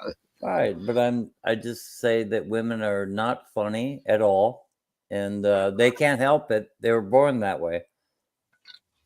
Yeah, I worked with a couple of young women, really funny, but that's rare. It's much more rare than amongst men, you know. And so I was really surprised. You know, got these girls in their 20s and funny as shit, mucking around or whatever. You know. Well, I'm not funny. I can't even remember a good joke. You know, I Yeah. probably heard a good joke last week, but I can't remember But it. I don't like jokes. Jokes No. have got nothing to do with being No, funny. I'm not into jokes, really. Yeah. No, telling jokes aren't funny. Just laughing at A lot life of is them what. predictable. It's like wordplay, and it's like, Yeah, that's all it is. do I I know. have to listen to I'm with Ken on that. Like jokes. Don't you hate it, Lee, when you hear a joke, you've already heard it, it's one of them long jokes where they really have to drag the story out to Yeah. get to the next line. It's like, Yeah, most already jokes. know. I think someone said there's only 5 jokes in the world. When you boil them down, you know. It's just wordplay. Oh yeah, Ken showed a good video on that. Yeah, the art of humor. Right. Yeah, that's actually really good. I like that. Yeah, one. was that by that Rowan English Mr. Bean? Yeah, Rowan Atkinson. Yeah. Okay. I was laughing like a little girl throughout the first 10 minutes. See, he's a of girl. that. He's a woman. He's a funny woman. Who? Rowan Atkinson. He's trans, you know. He's trans, you know. So I don't remember him ever dressing up as a woman in the Blackadder. no, he's a trans. Yeah, no, he did. Yeah. Well, you know, it's they all are in the acting. That's my joke. That's my It's joke. the same token that I don't know of any good female authors, you know, of books and that. Girl books. One woman, she wrote glad a we got great that away book. from this show. Yeah, Margaret Mitchell wrote a great book called I don't even know what It's so great. I can't remember. Yeah, I don't even remember it, but yeah, Margaret Mitchell. Anyway, look it up. Enid Blyton, yeah, Agatha Christie, yeah, they're two good authors. Yeah, she was hilarious. Yeah. What the fuck am I talking about here? I don't know. I'm so fucking stupid. The Austen sisters, you know, Jane Austen. God, they're horrible. Oh, I never read any books, Little Women or anything like that. No. But yeah, there've been women. But what's a good one? Well, I love Agatha Christie stories. I always did when I was younger. Enid Blyton was a great children's book writer. You know, like I used to read all her books when I was young. I'm so fucking stupid. I am so stupid. But they weren't funny, you know. Let's see here. Great women writers, but you know, they weren't comedians. But let's see. I've got to try and think of funny women. Hang on. Barbara Streisand. Oh, fuck. Get out of here. You're fucking crazy. Totally. Insane. Shoemaker, what's her name? Yeah, Streisand was good at nose jokes. Yeah. What's up, Doc? Oh, Yeah, God. Margaret Mitchell. Yeah, the novel, Gone with the Wind. Anyway, I couldn't think of both at once because I'm. Oh, there's Anne McCaffrey. She does all these books about dragons and stuff. Dorothy McKellar. Let me see. And then people tell me about Ayn Rand all the time. It's like, I read. Oh, look, the best female author ever in history was Anne Frank, The Diary of Anne Frank. I mean, that is like. Well, I mean, if you like fiction, it's like that's. Yeah, it's the best fictitious book of. Nah, actually, I've known other women have written much more. She wrote it in a ballpoint pen, and she made it a bit salacious by talking about finding her femininity and learning about the joys of masturbation. Yeah, I mean, get the fuck out of here. Sounds like a girly book. Typical girly book. I don't want to read a girly book. That was so insane. Come on now. Yeah, that was being a bit franker talking about. She could have acquired a ballpoint pen in that year. I mean, people say, well, they weren't invented for what, 10 years later, 20. No, she could have. No, actually, they were available. She could have acquired one, and let's say she wrote that by herself, but she would not have wrote about her. Have you read the book? No, I haven't. Diary of Anne Frank. It's a girly book. I don't want to read that. She talks about. It's like watching a chick flick. I don't do that, No, it's an addict for all those years. I don't want to read about that. She talks about in the book. She writes about pleasuring herself. Well, now I want to. No, back in the 40s, they didn't write about that shit. Like that's personal. But in the original, it's there. She writes about it's fucked up. Yeah, dude. a lot of people did. A lot of people it was written by a Jew. About that. But anyway, that's the only authenticity in the work. I didn't even know that, Gordon. That's something I learned. That's the only authenticity in the work is that it was probably written by a Jew.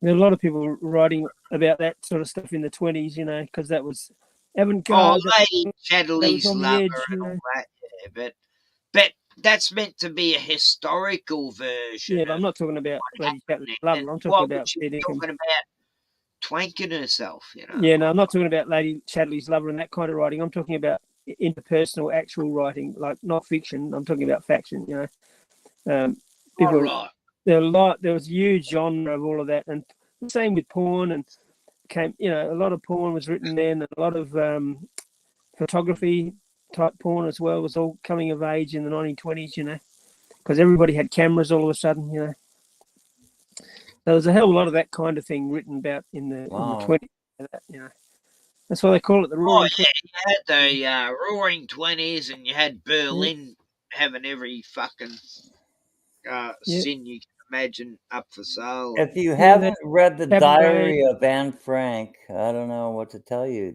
two. I know. Look, I saw the movie, Gordon. That's all I need to see was that black and white movie that everyone got to see over the years. There's a part where she's thinking about, as she's hiding behind the wall, in this house, in this secret room. Then she was talking about some messenger boy that came, and then she pleasured her, and her family's in the room, right? They hide behind this wall, and then it's just sick Jewish fucking propaganda. I fucking can't even talk about it, dude. Fuck that. Yeah, I've never been interested in it because I had friends that were in Holland and they actually were hiding from the Gestapo during the war and hiding in attics and all that sort of thing. Were they white or were they Jewish? No, they were just ordinary Dutchmen, Okay, but right. government, and I feel better about that. you know, the Dutch had the Dutch resistance. So There's very a much lot of people hiding but, from them, yeah. yeah, same in France, you know, and especially Vichy France, you know, and yeah, I know, but I'm saying I've actually known people and spoken with people who actually went through all of that, and I tell you, you know, Were they Jewish? I have too. No, they're Dutch. They're just ordinary Dutch people. Yeah. Ordinary Dutch. I've spoken to Jewish people who went through those times, and like I was talking to a guy. His grandfather was in there, and his grandmother, and I'm only going back 6-7 years ago. This guy come around. He was like this Christian Jew, and I was saying, you know, I've been watching this show on YouTube. It's not on there now, but The Greatest Story Never Told. Anyway, I was saying, so how did your grandfather go through the camps and that? And he goes, well, in the camp he was at, it was like it's with Americans and English. And he goes, well, they had swimming pools, theatres. They were actually really treated well. Yeah, because that wasn't a concentration camp. That was a POW camp. Very different. You know, you might have. It was a POW camp. The guards used to get jealous at how well they lived, you know, and the guards used to It was not much different than Auschwitz. And Not much different than Auschwitz. The Jews used to have target practice at the German guards, you know. Yeah. Anyway, POW camp is completely Germans go, different. can you please shoot me? I'm a Nazi. I want to die. And they go, yep. And it was just crazy times in German camps. And the vast majority of people who died during World War II. And they drown themselves in a puddle of water. And the vast majority of people who died during World War II were Germans. Personification of evil. And Christians in Russia, you know. But anyway. Dean agrees with us anyway about Ed Frankenstein.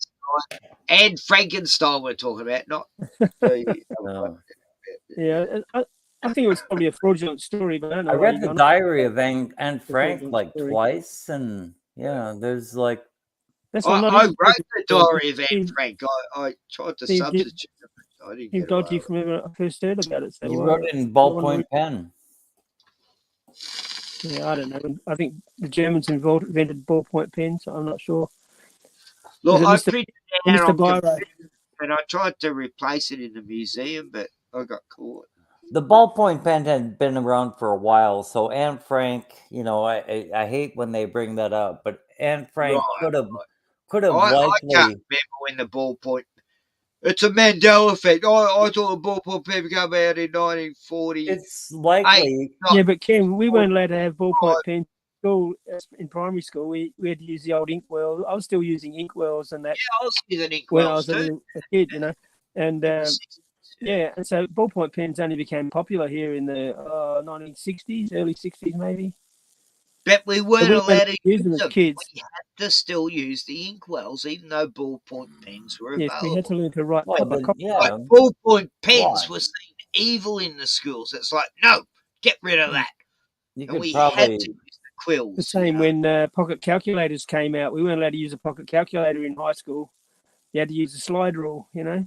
Use the pocket calculator. That was cheating, you know. You weren't allowed to cheat like that. Oh, look, the teachers and now the kids, which was great because we all learnt long multiplication and long division in our head and all that, you know. Shit. But you know, but kids today they rely on the pocket calculator to work anything out above. I loved writing. Like we got taught every day when I was in primary school, you know, we'd learn these patterns to draw, you know, we'd do these simultaneous patterns. Each one was different each day.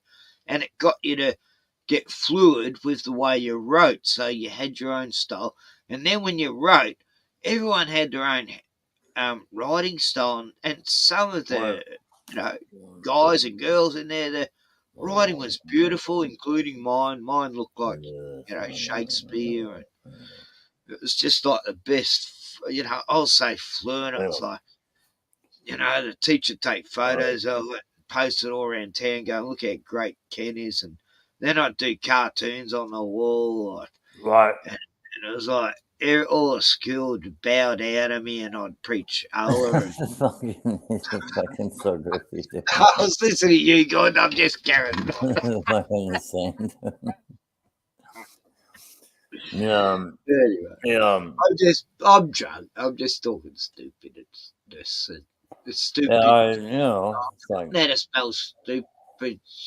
and it's like I mastered these quadratic equations, and it's like even though they didn't teach me what they're meant to be used for, and they said, go to science class, and I said that, he's not teaching that there either. It's like, what am I supposed to use these quadratic equations for? And it's like, so I flunked algebra. Anyway. I never got algebra. I didn't want to know about it. I thought, fuck that pretend shit off. That sounds stupid. I went from A- to B+. I said, algebra, isn't that like a mold or something? Algebra, yeah, I don't know. What's Lee showing us here? Lee's show and tell time. Yeah, it's Lee's show and tell time here.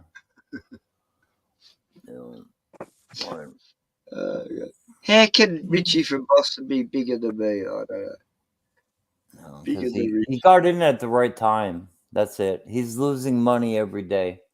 This truck's so big, I had to a ladder to climb up into it. He'll wake up pretty soon.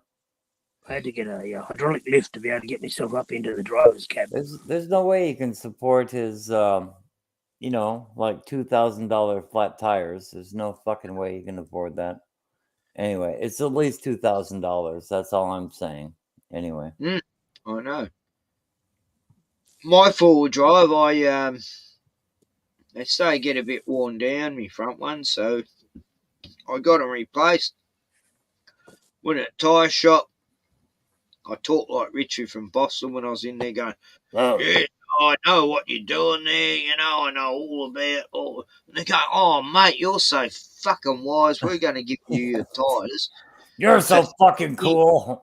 $50 each I got it for. This is a true story. They go to me, $50. Right. Because they like me, because they must have thought I was like Richie from Boston. They go, Right. God, this guy's so, I don't know, he's just so inspiring. Because you spoke with a gravelly voice, The I go, yeah, I do four-wheel driving and that. They go, oh, really? Okay, we'll give you tyres for $50 each. They were great. But bare minimum, his flat tires cost him $2,000. Bare minimum, I'm telling you, dude. That's like, I'm just being realistic with that. So at least $2,000. If he gets a flat, that's $2,000 right there. Look, if you went to a second-hand tyre joint, though, you get a bit cheaper. No, they don't have those fucking tires, dude. Wow.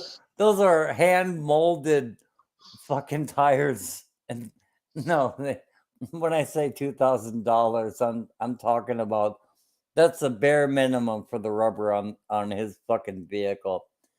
He can't afford to even drive that shit around. That's why he's out hanging out at people's garages and shit. I'm just like, get the fuck staying out. at farms with people and trying to get with a farmer's daughter. I don't know his finances, but if I had to guess, yeah, he can't afford to even run his rig.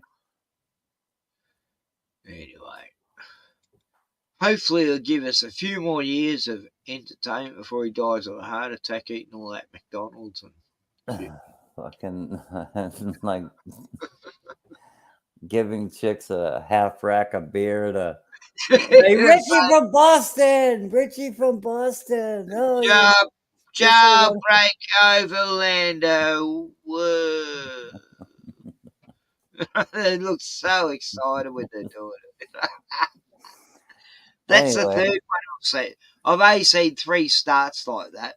Anyway, yeah, Richie's gonna come out to my house and he's gonna deliver me with a lawsuit talking about that I damaged his his model. What? I'm going to get these old 80-year-olds to stand in front of my non-existent car and go, Ken from Locksport, yay! And it'll be like grand. Oh, we lost Lee the belligerent. Oh, what? Oh, He just shit. bailed out. Fucking freaked him out too much. Yeah. Yeah. Hello, do you read me? Over.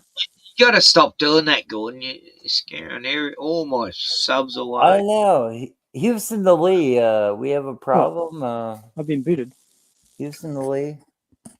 But you're still here. How can you be? Yeah, Houston to Lee. Can you hear us? Lee, NASA to Lee Control.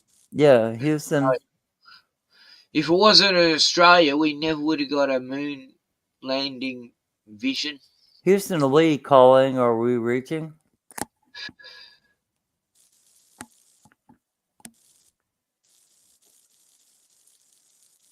Lee?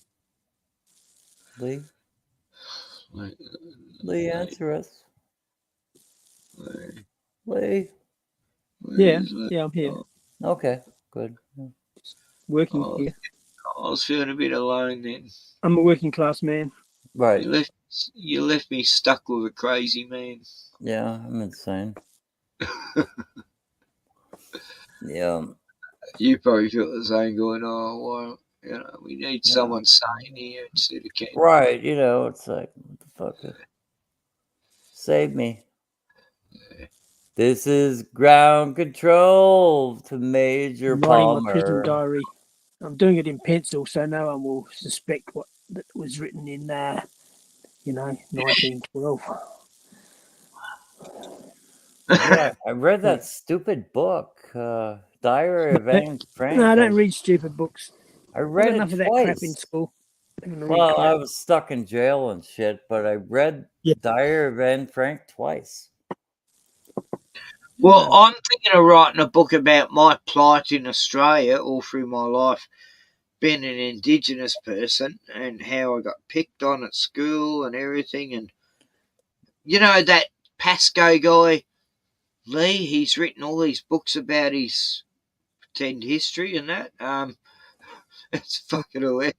Like, we've got this guy who stands for all the Indigenous people in this country, God, and he's written all these books about his family life, as in like all his ancestors. He's made up this whole history. Turns out there is not a speck of Indigenous blood in his. He's just whole family's from England. He gets around this white bearded guy, making out he's an Aboriginal because he's grown his beard long or something. It's just fucking hilarious, and he's been pushing this bullshit for 20 fucking years. The lefties are still going, oh yeah, he's our spokesman and he's such an Indigenous person. He's got not one speck of blood. Oh God, it's pathetic. And he made all these books are still bestsellers that he wrote, and it's absolute fake history, just like Roots. Remember that guy wrote all that books? Oh, this is non-fiction. This has all happened. And, we got our own version of that guy, and kind of like talcum. He's still there in the forefront on the news, going, oh, rights and shit. Kind of like Talcum X and Pocahontas. Well, he's pretending to be like them. Yeah. And he's Indigenous the Wog Dog. And even though it's been proved he's not Indigenous, he's still running with it because there's these people in society in Australia who refuse to believe the actual facts of evidence and shit. They just want to believe. Yeah, I like to read fact books, like instead of fiction. I like to read documentaries, And Horry the Wog Dog is the most famous dog in Australia. 3 armies tried to kill him: the Germans, the Italians, and the Australian army. And they couldn't kill Horry the Wog Dog. So if you want to read real books, I'd rather read real books like that than fucking Anne Frank story books. So that's a real book then? Okay. Yeah. Ian Idris. Idris is Australia's most famous historian. He's fucking brilliant because the stories he tells, he was usually there. Like he was there at Gallipoli and chasing the Ottomans out of Palestine and all that. And he was, he's an old gold miner and he's done all sorts of shit. He wrote the SAS survival manual for World War II soldiers. Idris did, But he's a bushy. But this Horry the Dog, the story of Horry the Wog Dog is amazing. But the good thing about Idris is in the middle of the book, he's got photos of it all, So this little dog was the Australian soldiers found him in Egypt and they carried him everywhere in a little backpack. But the army were after him and they wanted to put him down, but they kept hiding him, And this little dog went all through the war with them and that. And then they snuck him back on the ship and brought him back to Australia and in Sydney.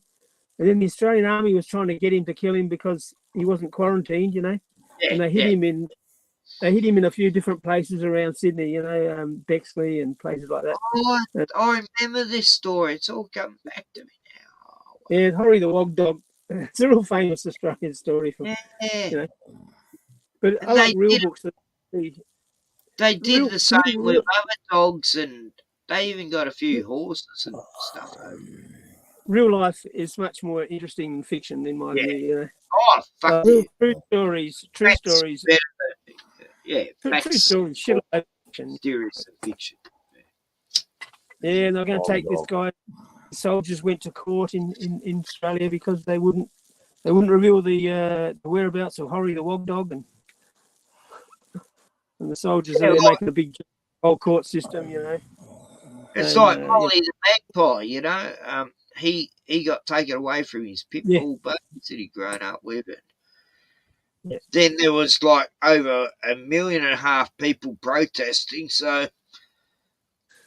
on social media. So just to get kudos, the Queensland government decided to give the bird back after it had been attacked by 5 other magpies in the compound. It come back totally damaged, traumatised. A fucking mess. It's taken it like 2 months to get over that shit. All because the government saw fit to take this magpie off this family that raised it from a baby. Oh, God, I was outraged. But, it had a happy ending anyway.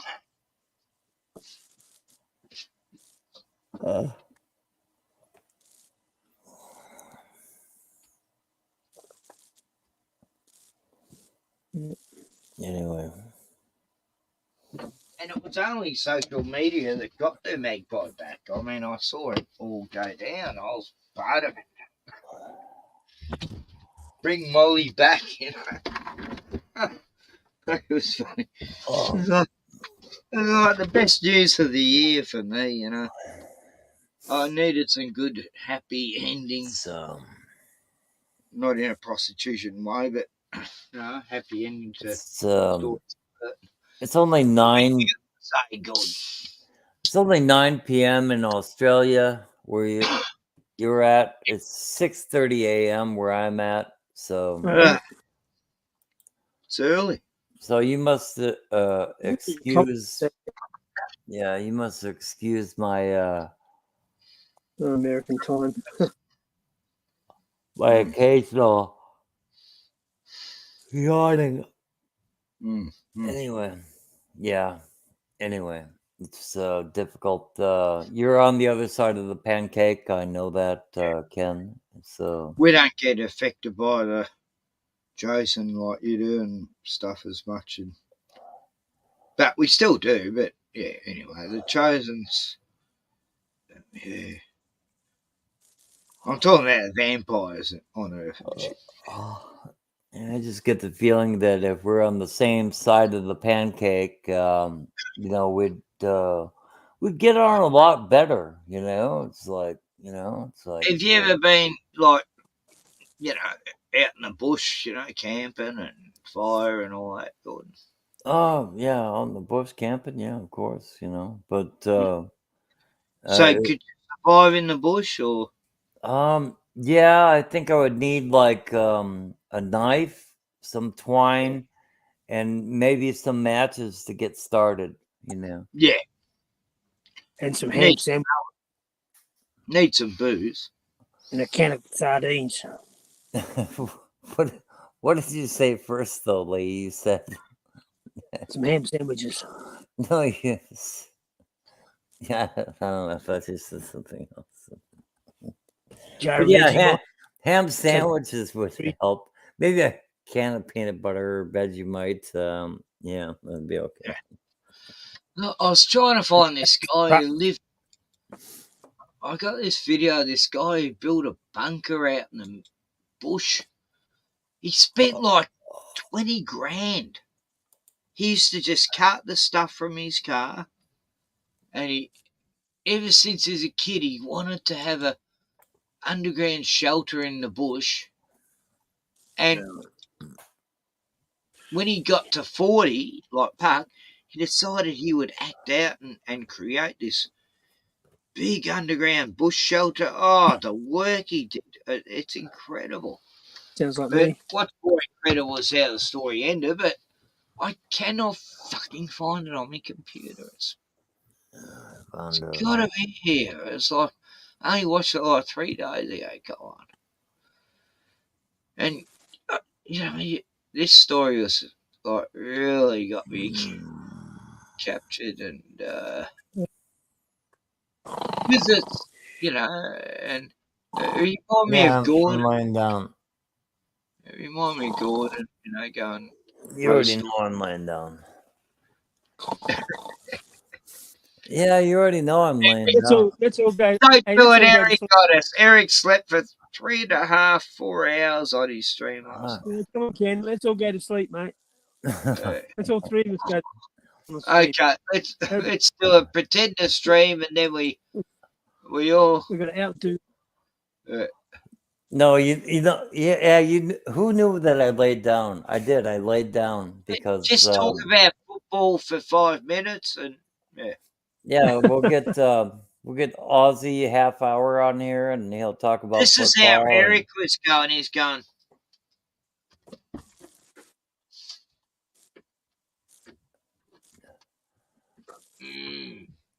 It's amazing that he stayed up. He must be glued in his seat or something. Was it? How many hours did he pass out then? And the amazing thing was, he's telling me he's gonna fucking die soon or something. Y'all are keeping normal hours though. You know, he did not snore once. He didn't snore. I have been up. I have literally been up all night long, and you're like kind of getting into the latter part of the evening. You know, so I'm like really roughing it for you. Anyway. Oh, you kept me awake till 7 a.m. the other morning, so yeah. This is my revenge. Yeah. Okay. Good. Yeah. But Eric, I couldn't believe it. He never snored.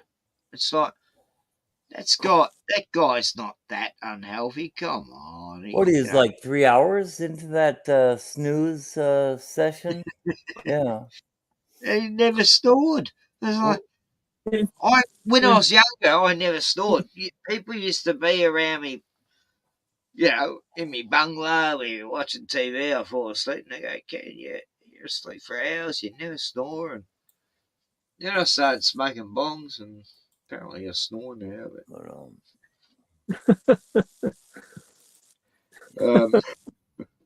But I couldn't believe Eric wasn't snoring.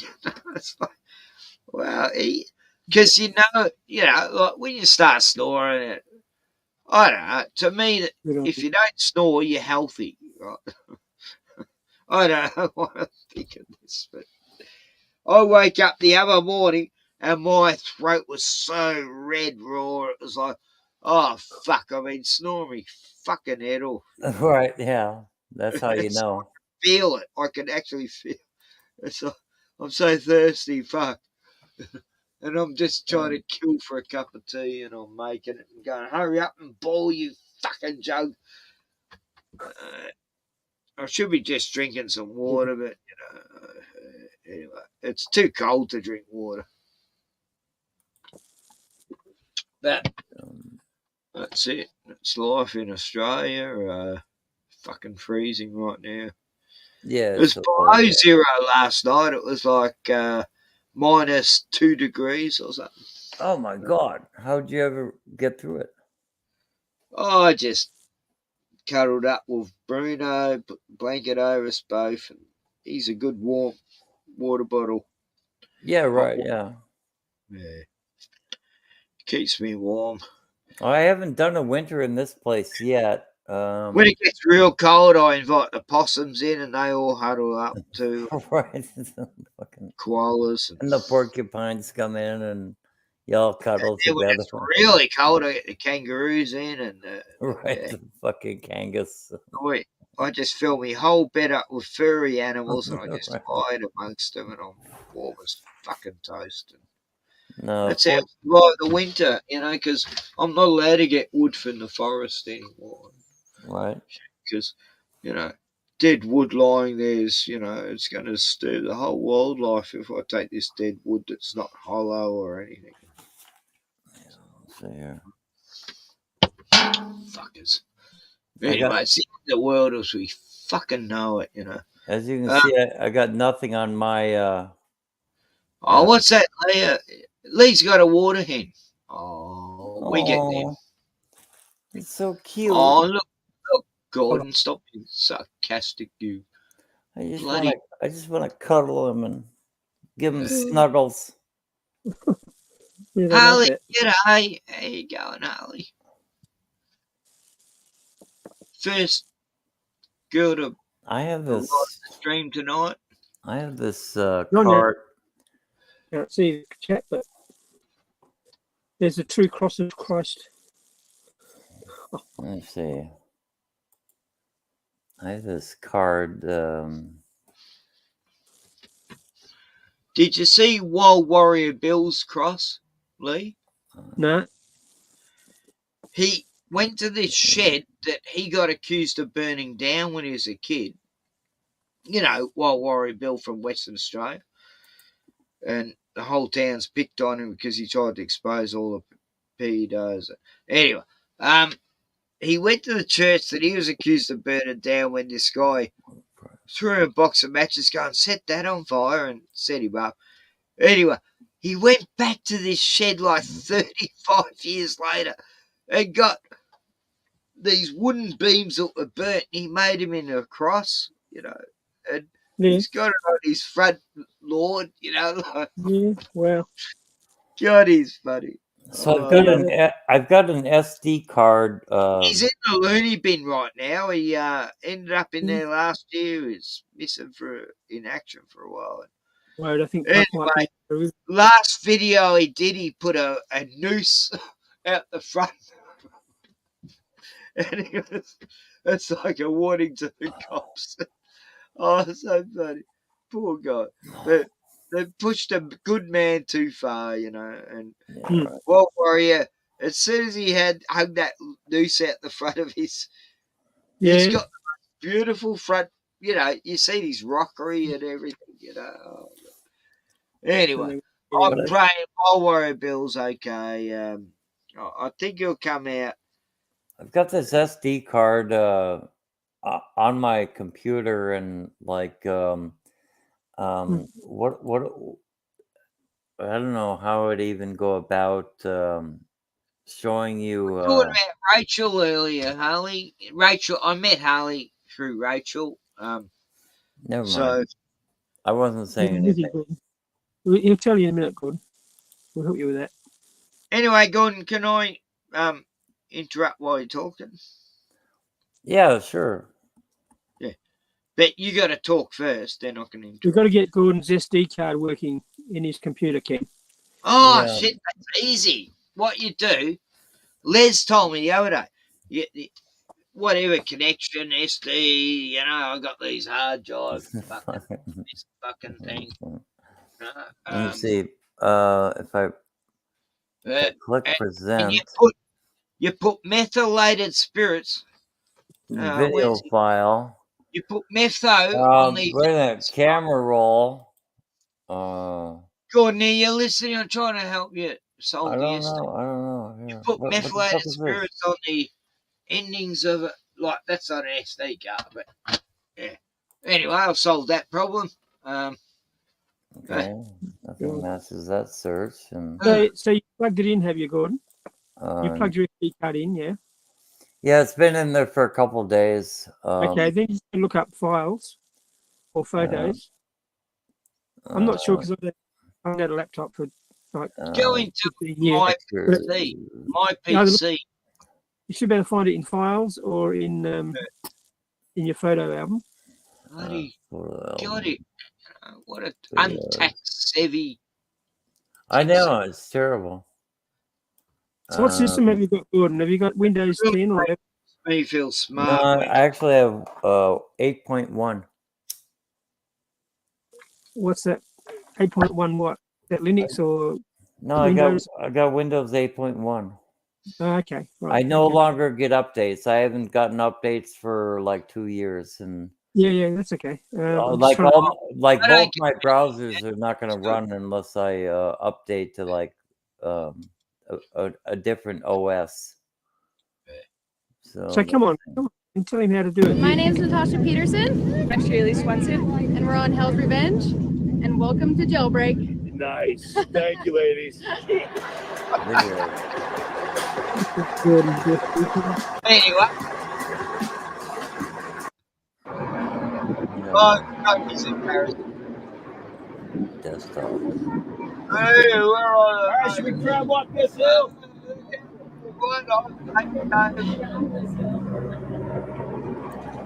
Ricky's got. That's crazy, dude. That's crazy. I can't believe it. It's so I can't handle one steering wheel. You're doing two at once. Nice. God. That's a heck of a lot easier than a helicopter, I would expect. This is relaxed, right? This is like empty. a helicopter idling on the ground type of tension. Right. Look, Richie's. What did Richie give this guy to make him go along? Desktop. What is that I'm hearing? Is that your transfer case or your brakes? No. Yeah, is that what it is?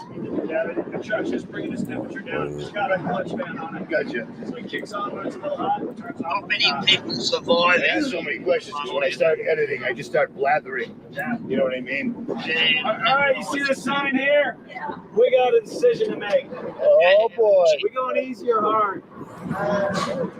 Go hard. Yeah, go hard. You wish. Every now and again, it's fun to pretend like you get a choice. That's right. That's right. Oh, they're going the easy road. Yeah. Okay. It's an adventure.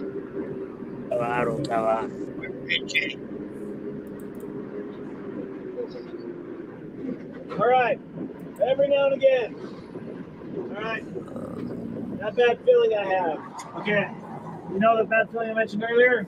No. Oh, it went away. Turns out it was just gas. When I become gassy, I get to be a fussy little guy. Good point. Petrol. All right. Here we go. What are you saying? Let's get on the good stuff, huh? Like I said, you guys are all welcome to the video once it's done. That way, everything on the video, all 6 cameras, you got it too.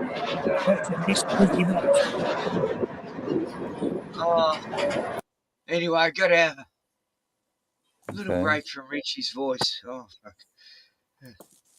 It really is exuberating. Oh, sort of. Oh, Harley, did you hear? I just want to tell Harley. I think she knows, but I'm trying to. Yeah. I don't Rachel remember got any a of this cat shit. back. Rachel Reenstra got a cat How back, do Harley. How do I make a?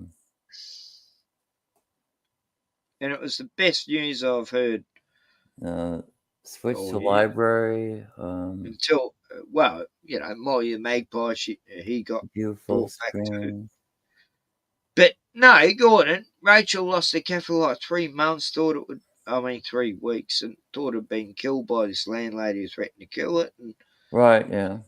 back, and it was like, I never thought she'd get the cat back. I was thinking, oh no, that landlady's killed it. And it More options. turned up like 6 miles away. They found it, you know. She dumped it like out of town. Yeah. Fire. Make a So that file. was a good story anyway. Make a yeah. file out of it, or what do I do?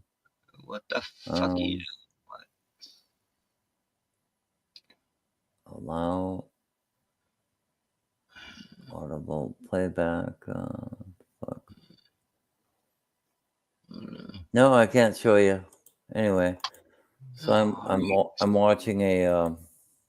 You got to learn to be more computer tech savvy. I know it's terrible. I'll probably be dead before I'm gonna then. get Lee and you. You gotta go online. Lee will teach you. He's very tech savvy, and just like a week course. Lee's not going to charge much. He will fucking get you up to date on how to operate StreamYard. Anyway, I'm really stupid. I'm glad this worked out, man. Yeah, the weather's cooperating. It's beautiful. When I complain about it, like, it's too high. Can teach you how to do email. I'm sure.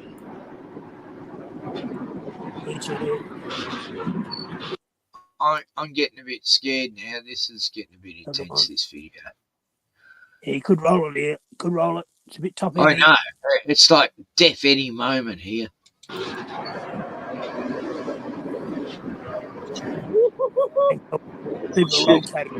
Oh my. Alright, now if you look straight ahead where Brutus is at, you're going to notice the trail takes a turn for the worst. Don't you worry about that little guy. Oh, that little guy? Don't worry about that little guy. The beauty is they can't see the trail from back there. Oh, shut up. They sort of see what's way ahead. People really behind me tooting his horn. Beep, beep, up. Beep, beep. This was scary in my 80s because I couldn't see over the hood. Yeah, that's what got me, you know? Like how Brutus by the end of this video, I'm going to be banned for hate.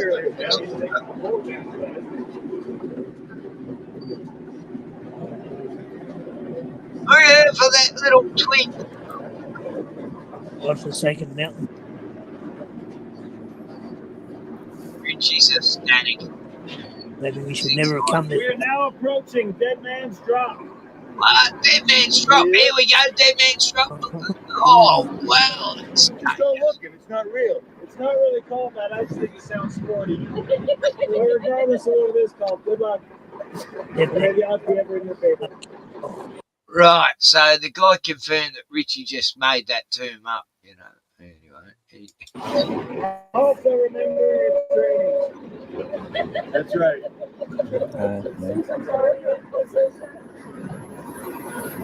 Notice the angle of the camera. There's the camera.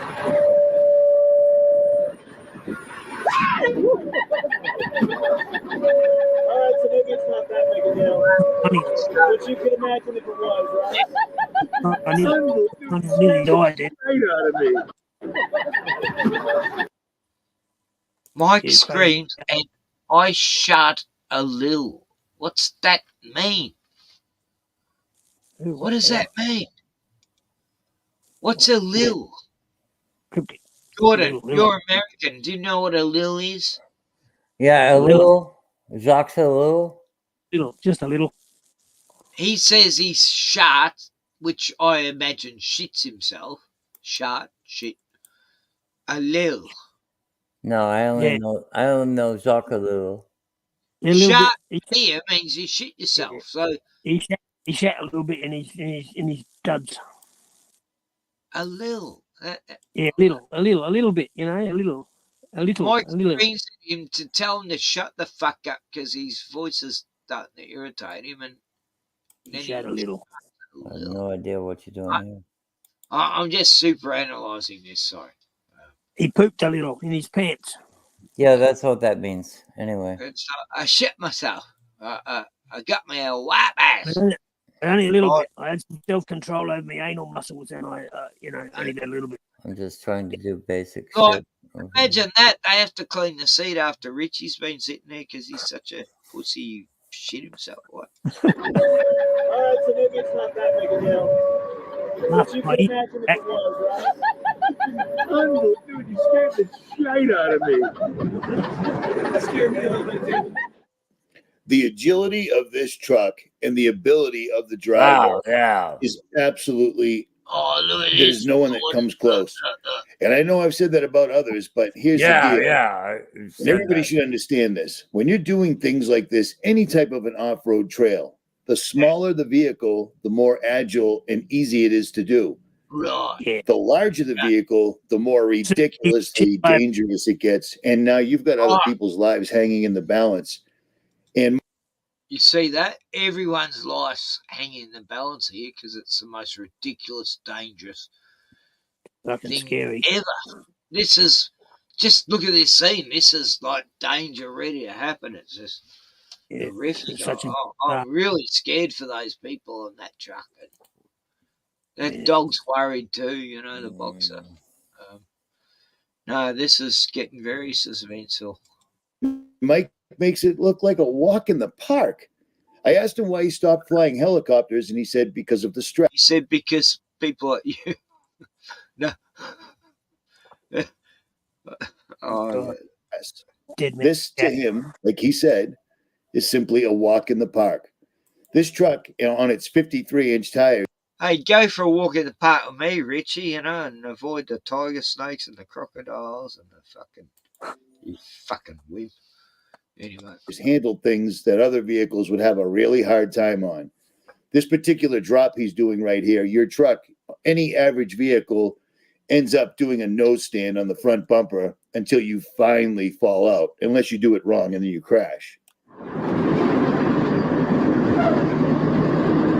Oh, it's right here. So the gate goes right down to the frame.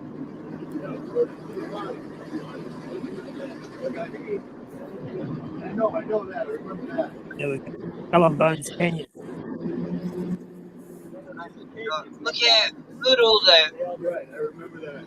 We know this 100 times a week.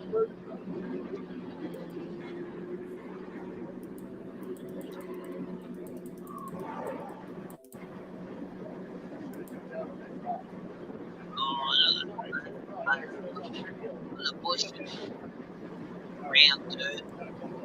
These slips have been instant death. Drone just takes 1 minute to start up. I hear what you're saying. Poor dog. So here it is. Here's where he made the iconic Hell's God, Revenge you like child's fucking play. sorry fuck. Everybody that four wheels, everybody that's into adventure or high risk, dangerous type activities, this is the mother load right here. Oh yeah. 13, 14,000 vehicle. We're men now. They've never like a been walk up in the park. And the beauty part about this is ever before. He's rolling directly into the sun. This is a sunset tour.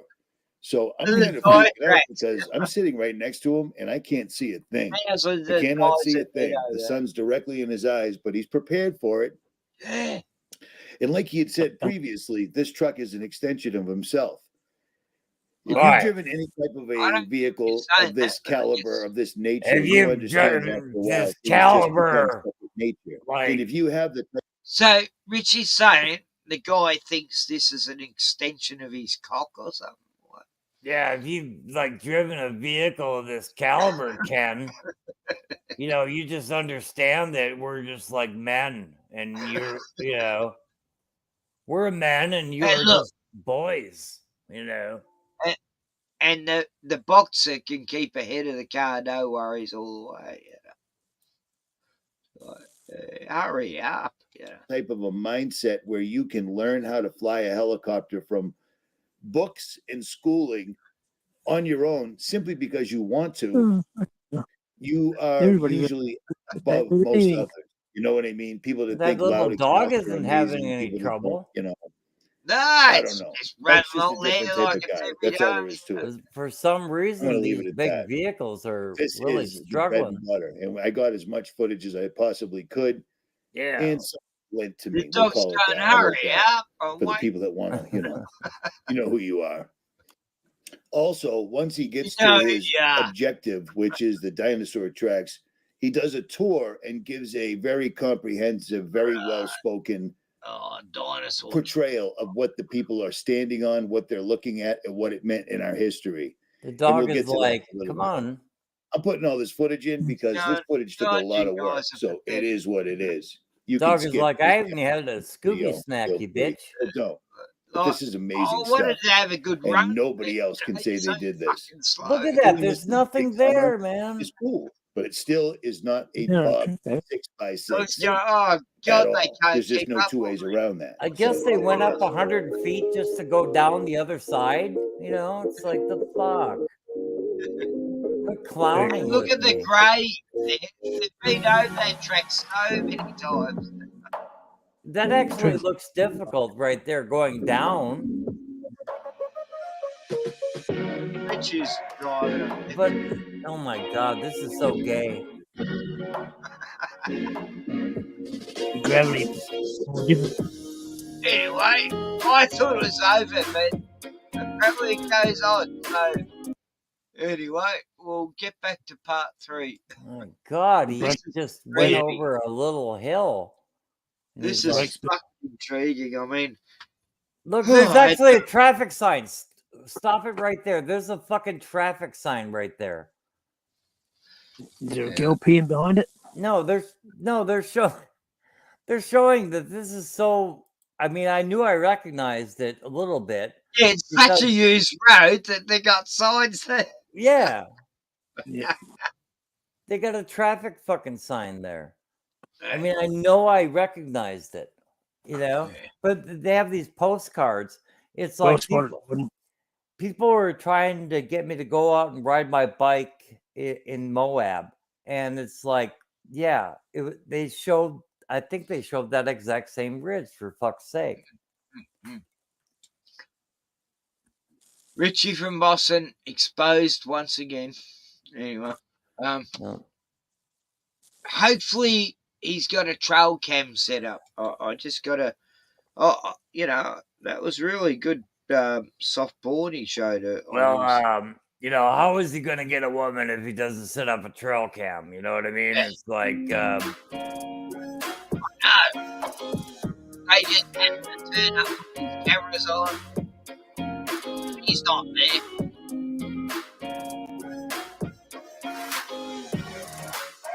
so he's going to hide in the woods with a trail cam and a bag full of kitty cats. And,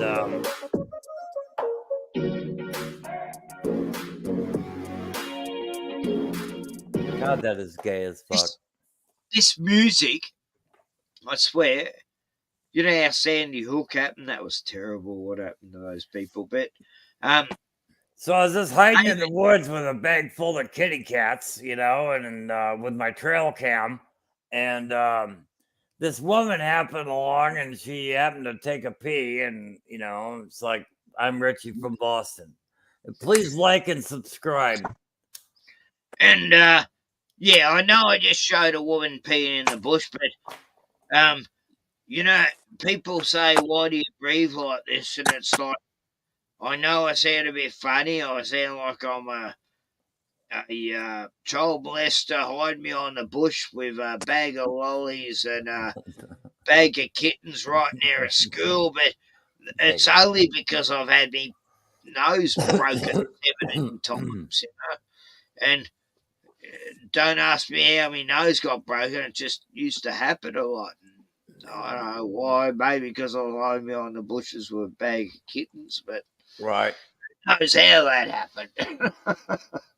People got the wrong idea. Yeah. No, he's been in a lot of fights and he must have lost every single one of them.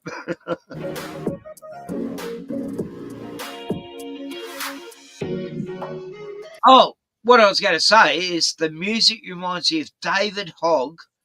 He used to do these movies before he was the hero of the Sandy Hook shooting, right? And he'd do these videos where he'd go out with his mates and he'd have the exact same fucking music. And then they set a GoPro cam up on a balloon and I did a video, David Hogg Proves Flat Earth, and I swear David Hogg himself got me fucking copyrighted, and it got me like 10,000 views. It was like I was mocking the shit out of him. I showed him skateboarding in one scene, you know.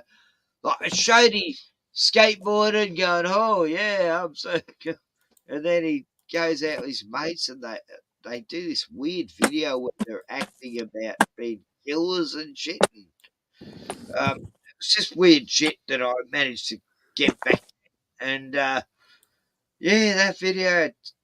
It was up for a year before it got me taken down because the Sandy Crook thing was becoming popular again. Anyway, it was a funny fucking video. You know, I fucking a lot of people liked it because I was mocking the hell out of that stupid little FBI son. You know.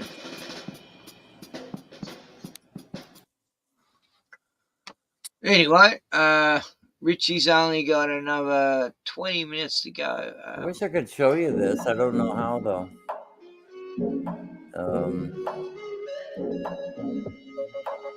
Slow-mo. Anyway. Hang on, let's speed this up a bit.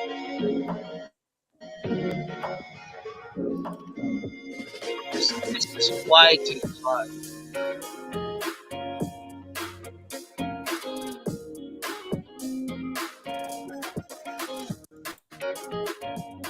Just gotta get through this a bit quicker. God, it's going slow at 4%. I just didn't know how to show it. Hang on. I got it to. No. All right, let's talk about stuff. So, what we've been driving on tonight is known as the Measured by Sand, and that's all these rocks. But what we're standing on is not part of that formation at all. Now, this formation that we're on, about 190 million years ago, there's a rock there in the left. That kicks off the early Jurassic period. Now, during the early Jurassic period, all of us close to right where we're standing, what been left by our people. Now, where we're standing right now, Oh, go back to the door. Oh, no, damn, we are going to get back. Going down. Yeah, whatever. I don't care.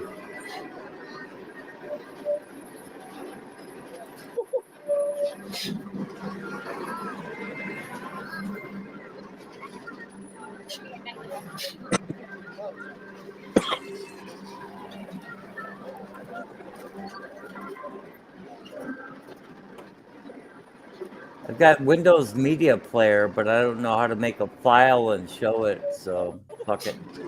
Doesn't matter.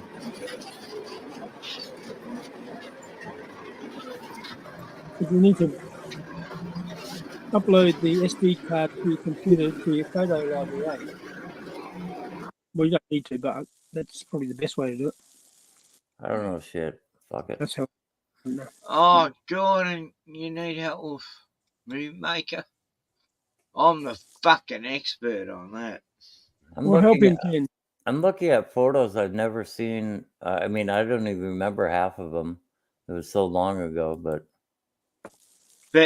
what I'll do, I've got a tech expert I can put go to you onto. library, play previous list. His name's Lee Freeman. He can help you all through Right. that. All right. Ken, how do you do it, Ken? How do you do it? You got your SD card, you plug it in your computer, and then Gordon just wants to know the next step. That's all. Windows Media Player, and I've got like SD cards I can show. And anyway. Oh, there you go. Yeah, you go to My PC or whatever the main, and then you look at what's open there, and then you click on it if it's showing an SD card. This PC, and then what? But this could take half an hour to. Yeah, you want to know how to share screen, don't you, Gordon? Is what you're saying. I want to. I guess I got to make a file and like then share the file and. No, a folder. Just as long as it. Although photos won't show on StreamYard. You got to put them into a. I'll put them into my browser to show them. It's weird. Like, I use my email to show me photos. It's fucked. Okay. But photos you can't show. I don't know. Can you see my screen right here? Yeah. Oh, okay. So if I just can you see this? Yep. Yeah, there's you up there with a guitar. Mexico.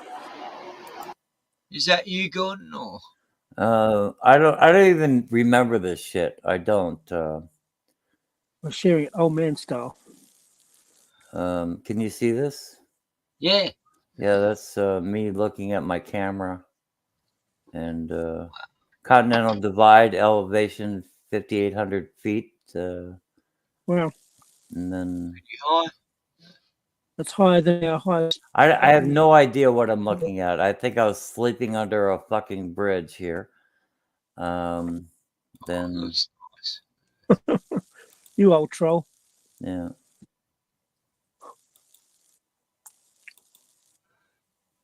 I don't know who that is. I have no idea. That's me. Oh my god, dude. Is that you? That's me. The that fuck all, dude. Get the fuck out of here. You look Oh, like what a such a lefty. Wow. Cool looking dude. Oh my god, I can't believe it. I'm still wearing the same glasses. Holy No, shit. Gordon, you look a very lefty there. You know, it's like The fuck all. He's a lefty.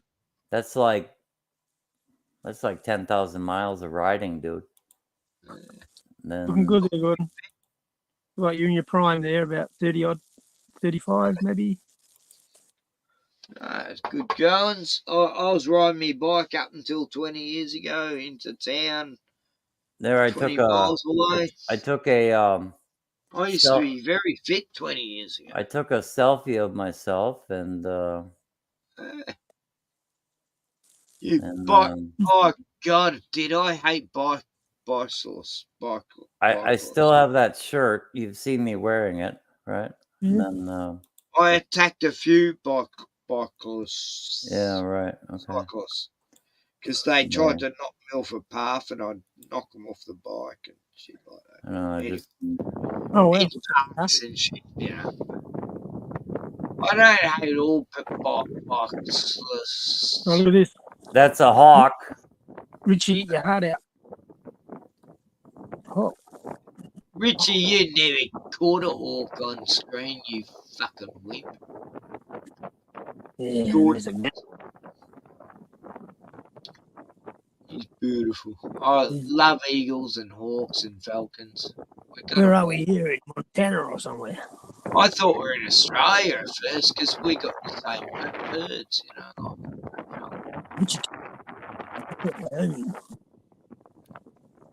They just glide around looking for mice and whatever's down there. They can see it all. There's Gordon flying around the sky. Oh, no, you're not. I thought you were Superman then. Yeah, one of those hang glider bicycle. How come there's only one person watching? I think this is the best show I've ever fucking done in my life. Oh, that'd be me. It's Clark Lookout Point. I don't know what that is. There's a jalop. That's a good jalop. That's what you call a car. It's a Ford 1010.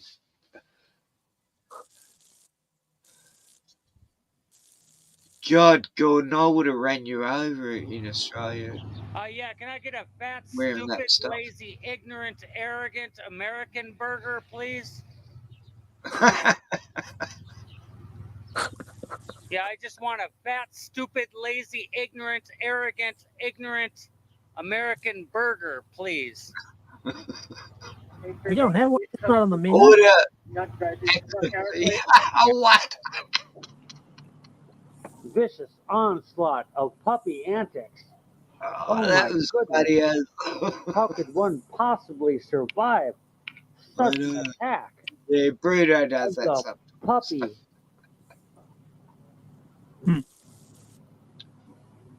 Bruno loves biting on me head sometimes. I don't know why he does it. But Like a baby, they eat everything with their mouth, eh? Yeah. Like tiny cake. They like tasting you. Oh, they're gone now. Oh, it's the puppy antics. Oh my goodness. Oh, how could I possibly ever get through this? Smack the puppy. Smack Oh, the it's puppy. killing you. It's gonna tear you to pieces. Get 9/11. Quick. Smack the Call puppy. 9/11. You can see the puppy is tearing me limb from limb. I'll be terrified. I don't know who that is. Oh yeah, I remember that guy. That guy helped me out a few times. Yeah, he's pretty cool. Oh my God! This is before I know a guy like that. This is 2011, before I went to jail. I like this guy though. This guy was. I thought that was you, Gordon. No, this is some crazy fucker. Oh my joke. This is before I started. Yeah, there's a few people like that in Melbourne, I bet. I don't even remember that. I don't even remember that. Holy shit, dude. That's crazy. He's roughing it. He's roughing it, that dude. Your friends are all the dullest dogs I know. You are not beautiful. I could. Yeah, he had this. This is the guy that lost his leg. He's got the prosthetic, and this is Montana, and he was an artiste, but I love Montana. Yeah, that's the place I always wanted to go. If I live anywhere in America, to be Montana. There's my bike. You don't need a bike in Montana. You need a horse. I always wanted to go to hell, like just temporary, just to see what it was like. There's Like, some pearls over my bike.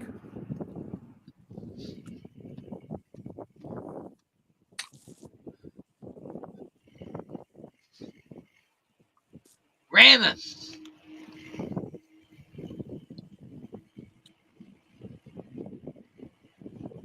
He's beating you, Gordon. He's better than you. He's faster. That guy's a better bike rider, mate. You should be trying to catch up and smash him off his bike, so knock you to the side of the road, so you're a better bike rider. Like, aren't you worried about cars around the corner and shit? Fuck, that's scary. We're going about 50 miles an hour here. Yeah. Well, it looks like it. Fucking looks fast. Yeah, that's about as fast. Look out, there's a car coming. There's a truck or a bus or something. Fall off now and you'll be fucked. A lot of scrapes.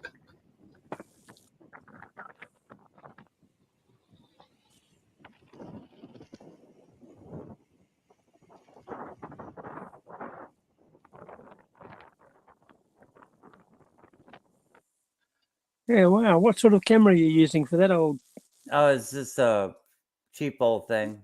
Probably about 120 bucks back in the day, but that was back in 2011. Oh, anyway. so digital, yeah. Yeah. Yeah, good. You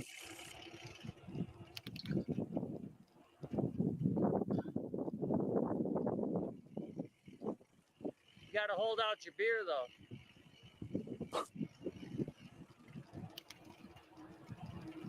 He's only got one leg. Oh, yeah. I've heard that's bad for you. Looks very comfortable. I'm going to end up going past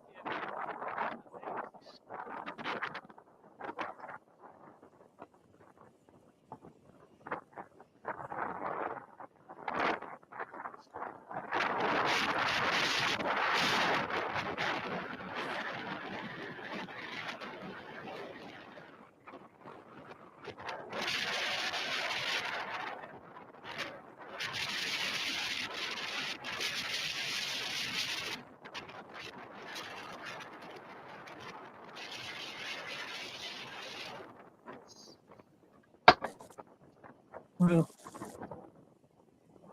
Whoa.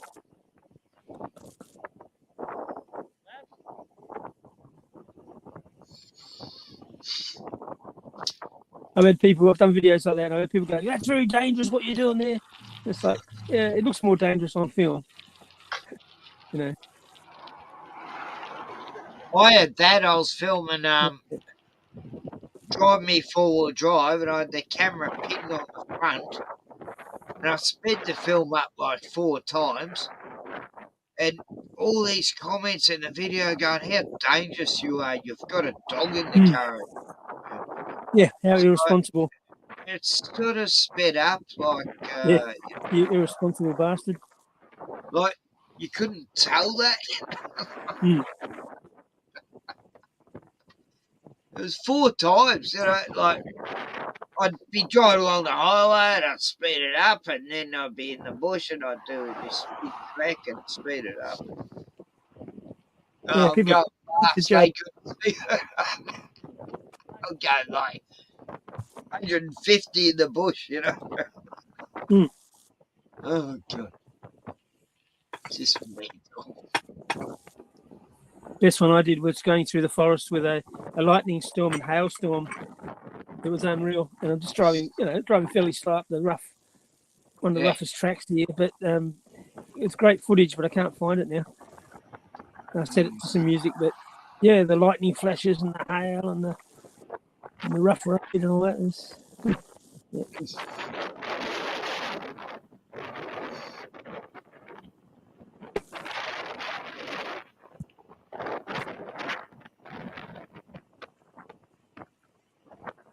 That's what I like about Montana. Everything's downhill. Yeah, right. Beautiful. And sideways. And sometimes upside down. But yeah, sometimes you have to drive sideways. What? Well, Sean's last video, might have been second last. 935 views. Wow. That's pretty good. That was the guy I was riding with. That's good stuff, Gordon. Oh, yeah. It looks like a dancer kayak. He looks tougher than Richie from Boston anyway.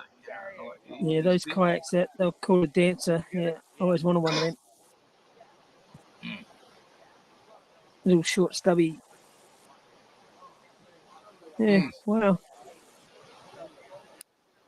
Coming on the wave, man. Coming on the wave. They do a lot of that in England, actually, in Cornwall. Because it's too cold to go surfing, so they do kayaking.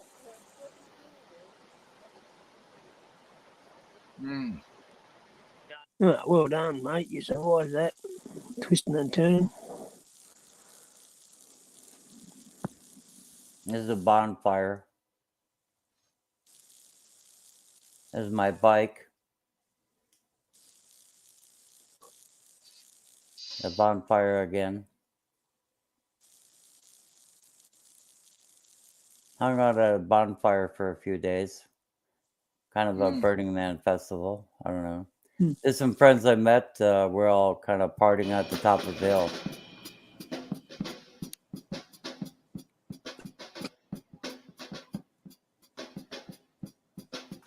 You combine a bicycle with a drum kit.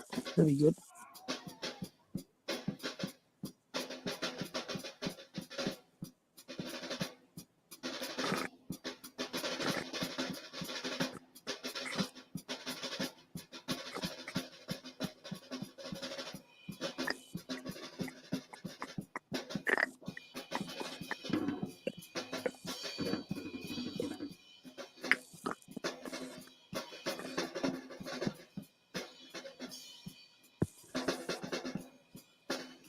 This is Missoula. Missoula, hit him, man.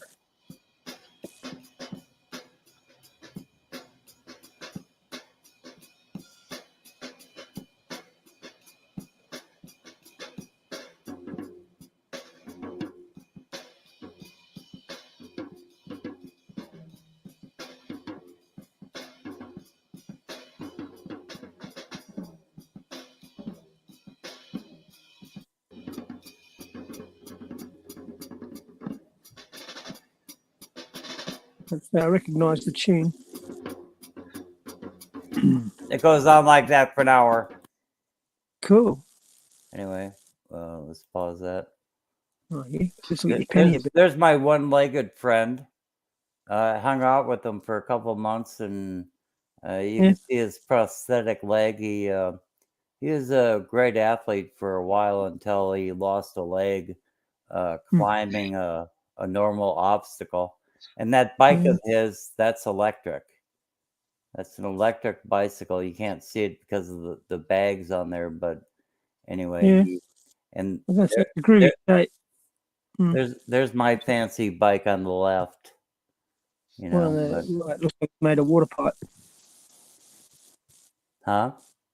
The one on the right, the electric one, looks like it's made of water pipe. It's all right. We used to make a lot of stuff out of water pipe. Yeah, mine is the black one on the left.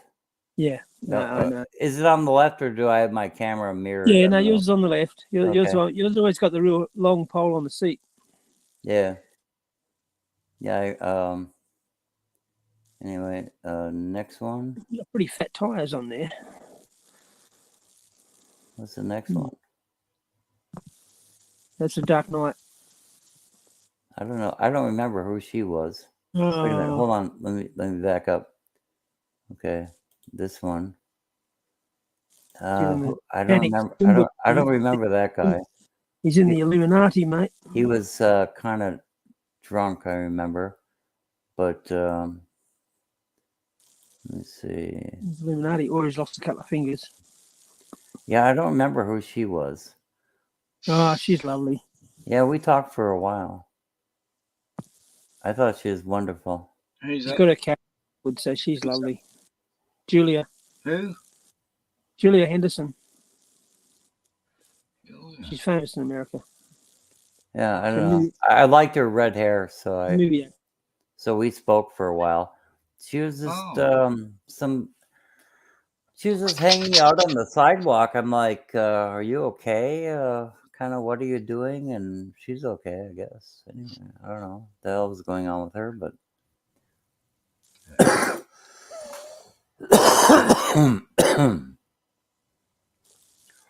yeah, just some mountains there, and then wait a minute. Let me see if I didn't miss anything. Okay.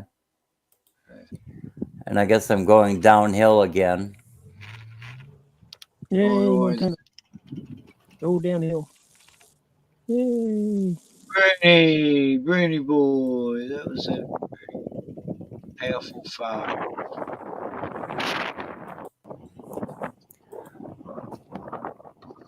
No, you really would be amazed at the speeds you get going in these mountain communities. But like, I think the fastest I've been going is like 86 miles an hour that I can actually brag about. But a lot of times we could get going like 50 miles an hour through these hills in Montana. But anyway.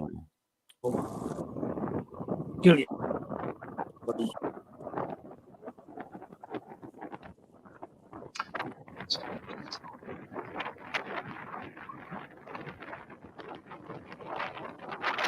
Yeah, no, I can't imagine 86 miles an hour. Fucking hell. Jesus.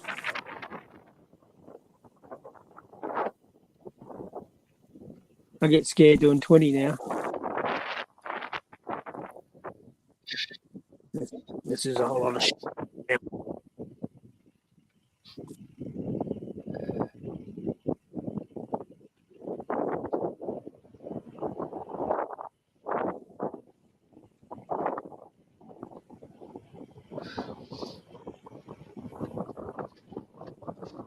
I don't even know where this is.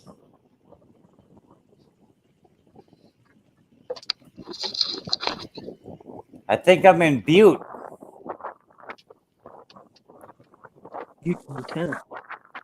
I think that's Butte, Montana. Butte. Beauty. Is that where that big butte is? Yeah, the big butte, the big flat top mountain. That's a saying in Australia. Yeah, beauty. Yeah. When they got a big flat top mount. Oh yeah, here we go. Here we go.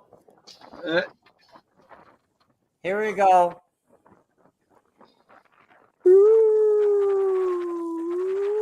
This is it. Pull over, son. Breaking the speed limit. This is it. Pull over, son. Papers, Here please. we go. No, I didn't go down. Wait a minute. Oh, I thought that was the one. Oh, that was very anticlimactic. Okay, it's only 45. I said it out loud, 45 miles an hour. But like I thought this might be the one where I got up to like 60s or 70s, but I did going down this hill like a couple years later, I got up to like 60, 70. Anyway, 45 miles an hour. And that was only going halfway. You can continue going down into the flats, and like if I caught it on a Sunday and I got going up like 74 miles an hour anyway.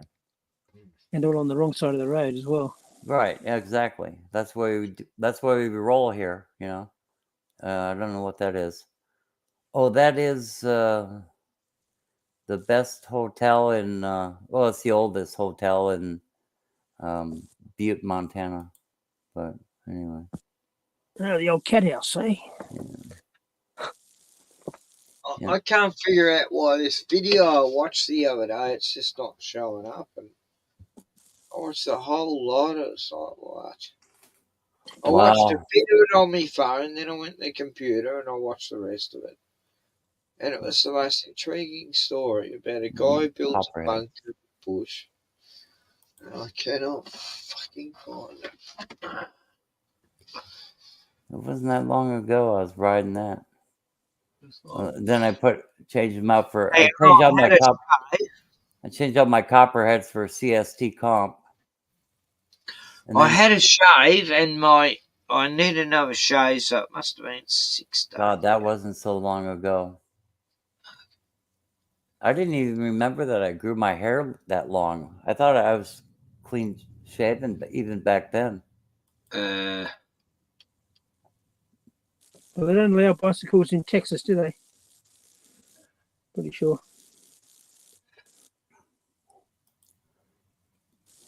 But I'm showing the tires before I threw them away. They were so threadbare. Those tires, I wore the shit out of them. I mean, my God. Those are copperheads. And I rode them out in like 6 weeks. They're done. Yeah, wow.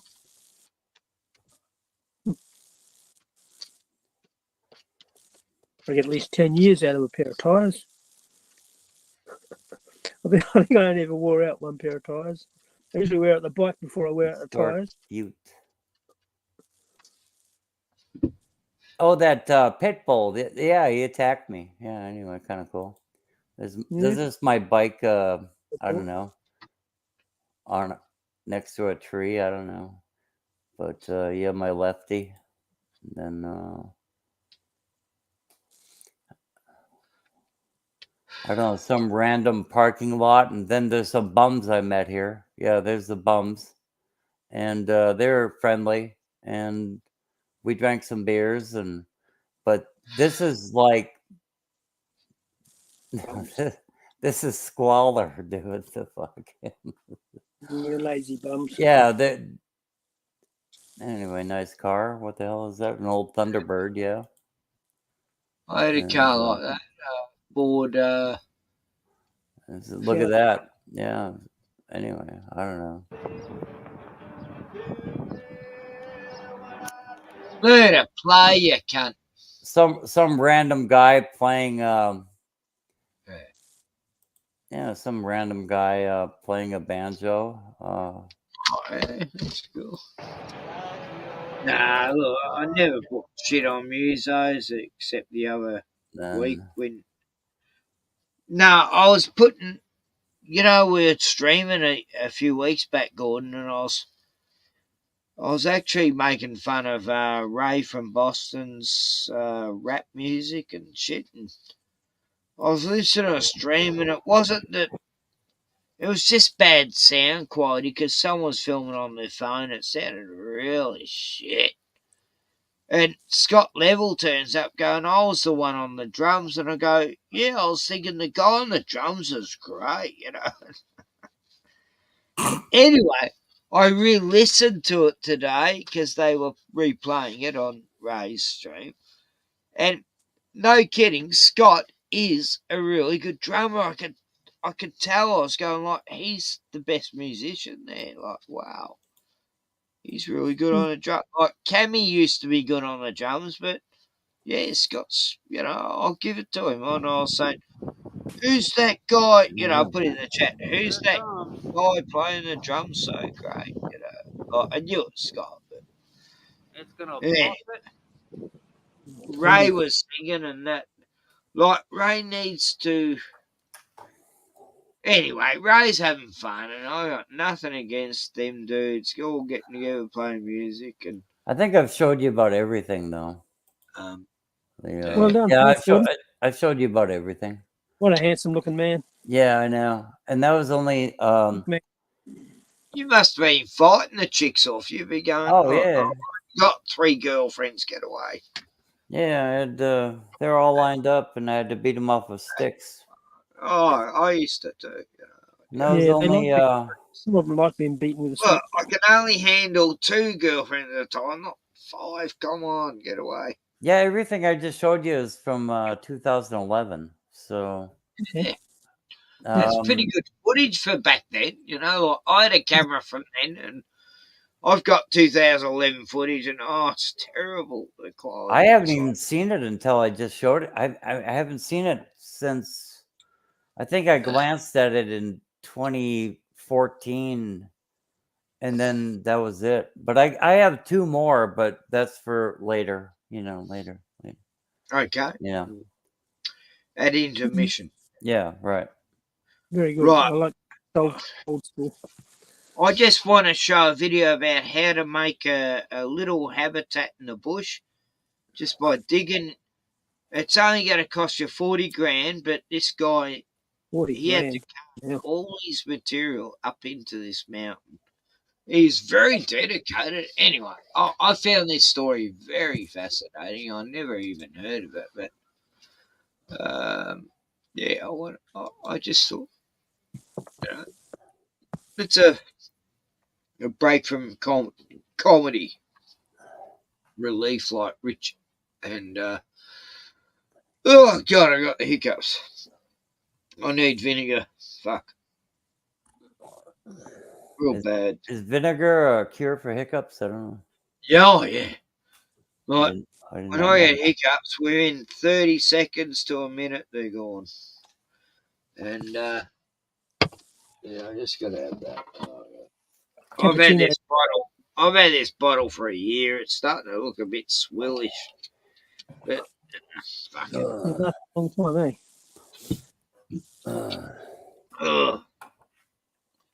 It's when I'm not hydrated enough. Or something. I don't know. Fuck the world. Oh, you know, if I wanted for dogs, and you know, a little baby and you know, granddaughter. I couldn't be bothered going on really. I was looking at the animal aid the other day, looking at all these old dogs in there, and I wanted to adopt every one of them. Like, some are 8, 9 years old, and I'm going, why are they there? What happened to the fucking owners? How could a dog that age, you know, even 6-year-old dogs in there? Yeah, why are they there? And I just want to live another 10 years and save a few more dogs, you know. Yeah, I don't know. You got to have a purpose. Anyway, you know. But yeah, that black bike, I'll be getting it back pretty soon. Anyway, and the gray one as well. I don't know. Love it. It's exciting stuff. Yeah. I'll be happy.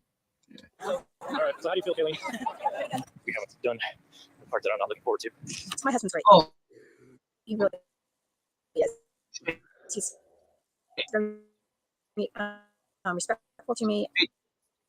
Oh, He yeah. takes care of me. getting pretty close to that time. 3 weeks. I don't know. It's all in chance at this point. Nice little smoke. Oh my god. Though his family didn't yet know it, something was off with Peter Keller. What follows is found footage that just might be. Right, now, why I want to show this is Lee. Are you there? This guy, Lee? yeah. I'm Like, when I here, watched yes. this video, it reminded me so much of a friend of ours called. Because it shows his ass crack or what? No. Oh, No homo. see where I paused. But Lee, remember Jim Pickup? This guy Yeah, I know Jim really well. Yeah. reminds me of Jim. I swear. This is it's like this is a total psychoanalyst type video, but Be some of the most disturbing recordings ever filmed. Jim's disturbing. Documented like a YouTube video, the video diaries Peter created provide a rare glimpse into the It's a bit mind of a Jim. killer and document how something that may have begun as an innocent hobby ultimately manifested as unbelievable cruelty. Thinking about stuff.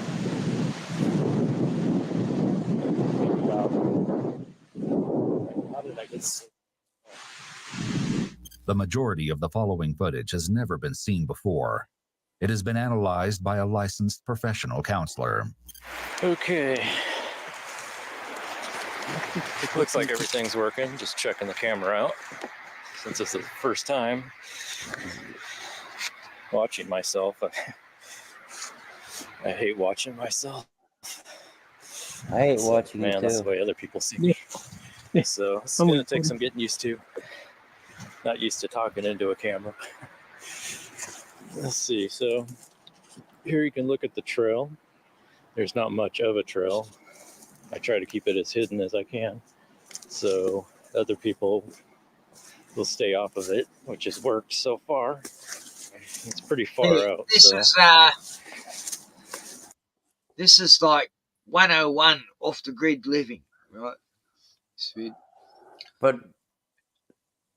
yeah, I don't know. Go ahead. Where do you reckon Nobody's he is? been What up here part of the yet. world? I usually come up with between a 30 and 40 pound pack. Every time I bring a load of something up, actually starting to get a lot up here. Try to make it as easy as I can during the transition time. So far, I've got a bed, blow-up bed, mattress, with blankets and pillows and clothes and stuff to keep me comfortable. So we'll see how long I last doing this. I don't know. Sort of guy. Just what exactly Peter was doing in North Bend, Washington isn't yet clear. It's incredibly rare to have self-recorded footage of a killer, and is especially interesting in this case because the scope of Peter's chilling plans could hardly be imagined from the casual conversations he has with the camera. Basically, come up here on the weekends or on a Friday, weekday, whenever the weather permits, or depending on what I'm doing, at least once a week. And I tend to stay up here for about, with travel time, probably around 9 hours a day. Or It's a whole each time. bit of the body. Just a long time. When he wasn't traversing the wilderness with his camera and dog, 41-year-old Peter was also a father and a husband. Hey, Dad. Okay, I got this thing. Because you guys won't let me take that many pictures. He's doing his shit He staring and his wife Lynette had an 18-year-old daughter named Kayleen, and the three appeared to be a normal, happy family. Are you videotaping her?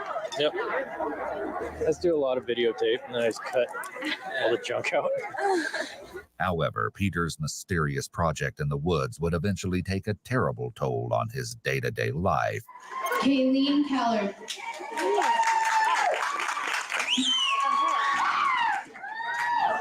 All right. So how do you feel, Kayleen? No more high school, yay! Feel different? No?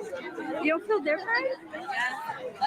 You got a new We life might get a ahead of party you. in there, type of- No more freaking school. Well, high school. Yeah. Yeah, you got till tomorrow to get your stuff out of the house. So. No, she's staying with us forever. I'm sorry, Carson. He was serious. Forever. Kayleen graduated high school just a few months after her father started recording his video diaries and was on track to start at Bellevue College. Some reason his wife and daughter just totally pissed him off. I don't know what it was.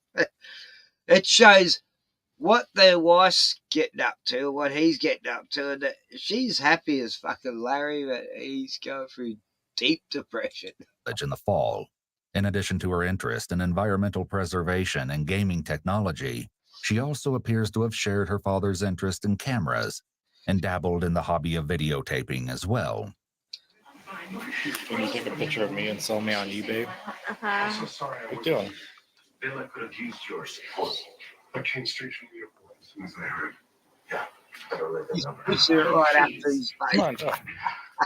Lynette also sometimes used the camera to film videos she uploaded to YouTube. Hi everyone. My little puppy's looking outside. Okay, I got a lot of stuff to show you guys that I'm going to put in my store. I'm so excited.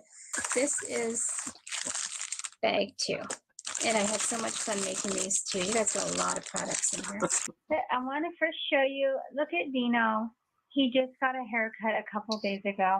My husband was like, he's looking too scruffy. I am a very shy person, and doing these videos really helps me open myself, because I figured if somebody doesn't want to watch it, then don't watch it. I'm not forcing you to. So these videos really help, and he really helped me. While Peter worked to refurbish computers, Lynette struggled with medical issues, and as a result, wasn't able to work full-time. My husband, a few months ago, went out and bought me this big recliner for my back, and I'm just now starting to use it. He's so happy. Usually I just sit on the left seat. Oh, this gets funny I love as it this goes chair. on. He's here. He's supporting me. He takes care of me. Even though I can't go back to work and I'm home in Such pain good all the husband. time. Well, it better get My funny schedule, pretty Peter, makes goddamn my dream fast. come true. She made and sold custom paper flowers and shared her scrapbooking hobby in local fairs to Well, that's bolster the funny. family's income. Oh my gosh, I'm so excited.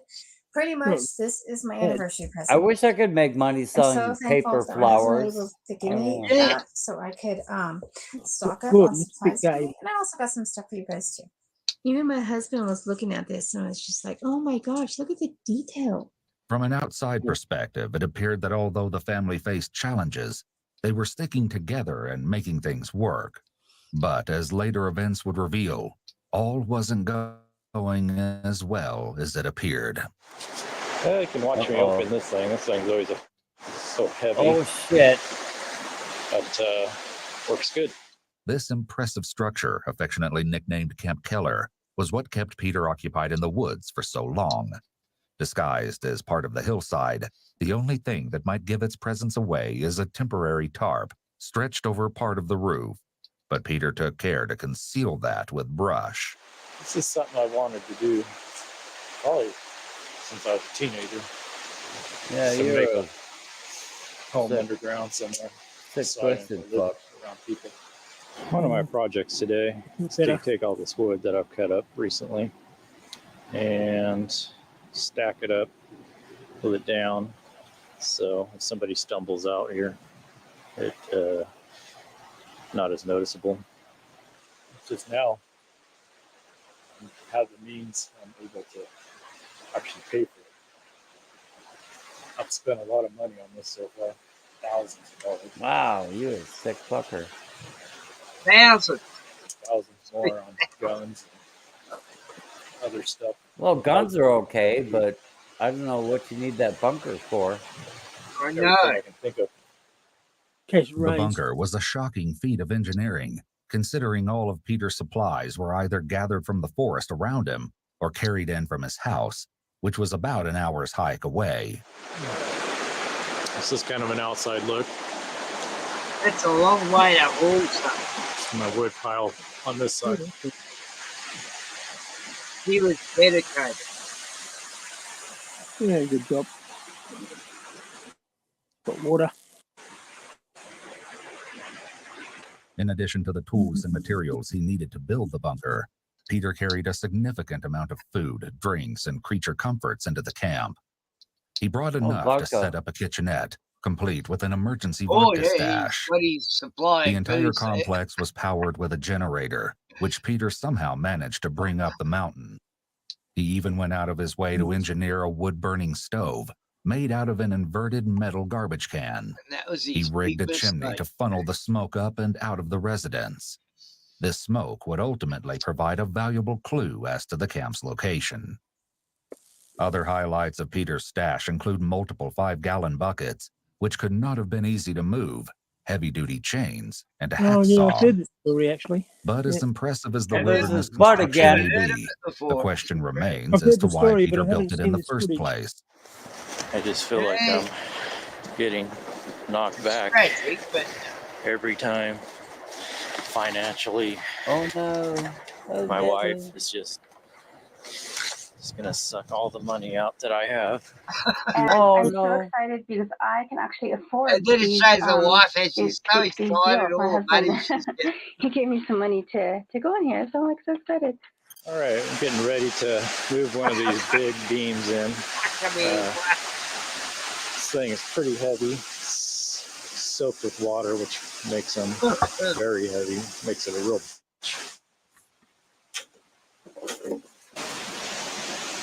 Let's see. I met him when I was in high school, but I just, wasn't interested.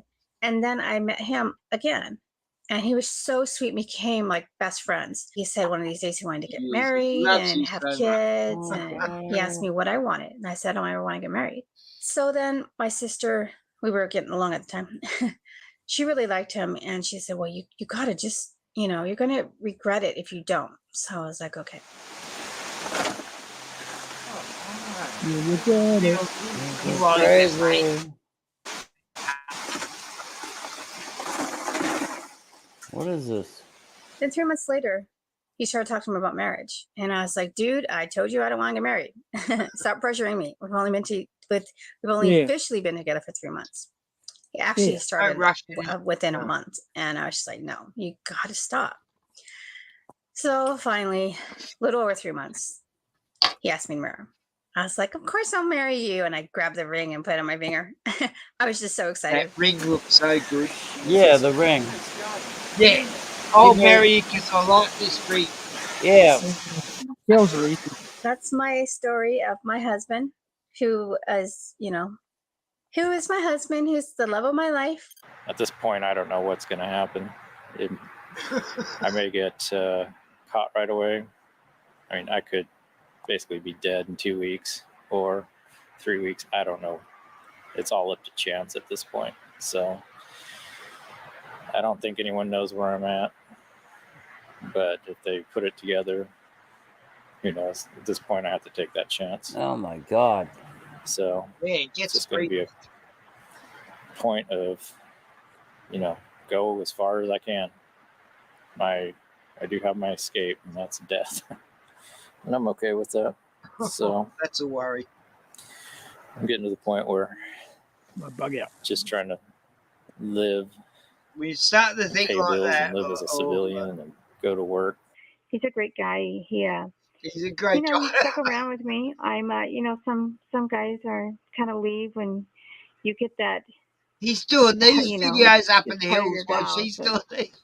Anyways, I don't want to get on to that. It just freaks me out. It's actually more comfortable for me No, to it's think fine. about living out here. None of this got released till robbing banks, pharmacies, just taking what I want for as long as I can.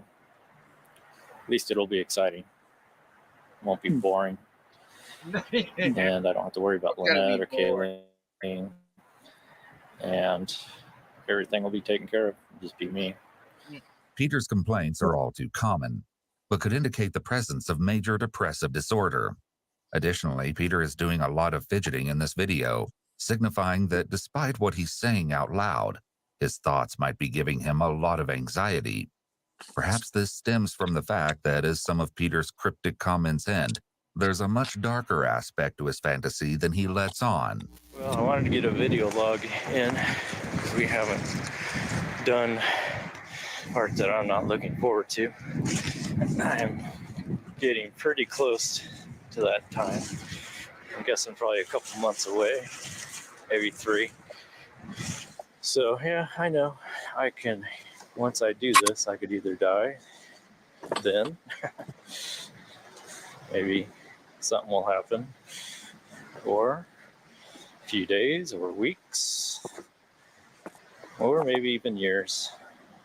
My goal is to make it 10 years, but that's the other hard part. It's either to not care about dying and to still care about the project. What's his project? What's he Peter's gonna comment do? that he wants to survive the for voice. 10 years out in comes the woods out, complicates an already strange situation even further. He hadn't heard of He isn't divorce. just aiming to leave his day-to-day life and job behind. There are Lynette and Kayleen to think about, and so far, he hasn't shown any interest of bringing them along on his adventure.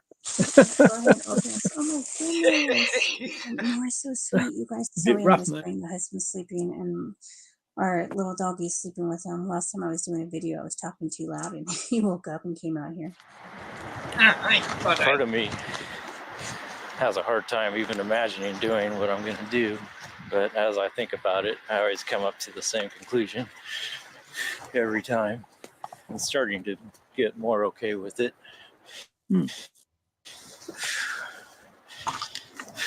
Other times I feel like I'm more than ready. I've tried to make it in this world, and it just isn't happening. I'm 40 now, and I am running out of time. I don't even question it anymore. It just seems like everything makes so much sense now. You know, just the more I've thought about it, the more I understand it. I don't really feel bad about it. It's just the way it is. What about the voices in your head? You know, certain things happen that cause this to happen. So just kind of accepted it and just rolling with it. Well, this is it. Home sweet home. All right. Well, I guess. Get your heart out. Got the lantern going so you can see a little bit. Not a Oh, lot. It's so depressing. Oh, he's got a generator. You know, I often wonder if what I'm doing is the right thing. And this is my off the grid I think it type is. bid for tonight. Yeah, solar panel, mate. These statements, though shocking, actually align with the earlier theory that Peter was suffering from a serious depression. See, because the channel's called Off the Grid with Wild Ken, I thought I'd show a really cool off the grid vid, Yeah. But this guy going off the grid and, well worked out and everything. I think I've seen this before, but it was a long time ago.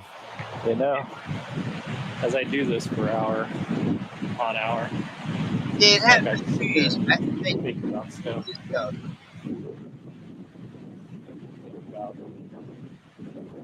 How did I get so fucked? How did so many things go wrong?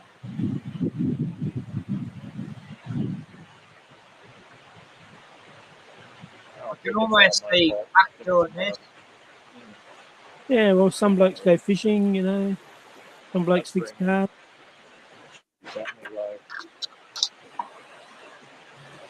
House is too ugly.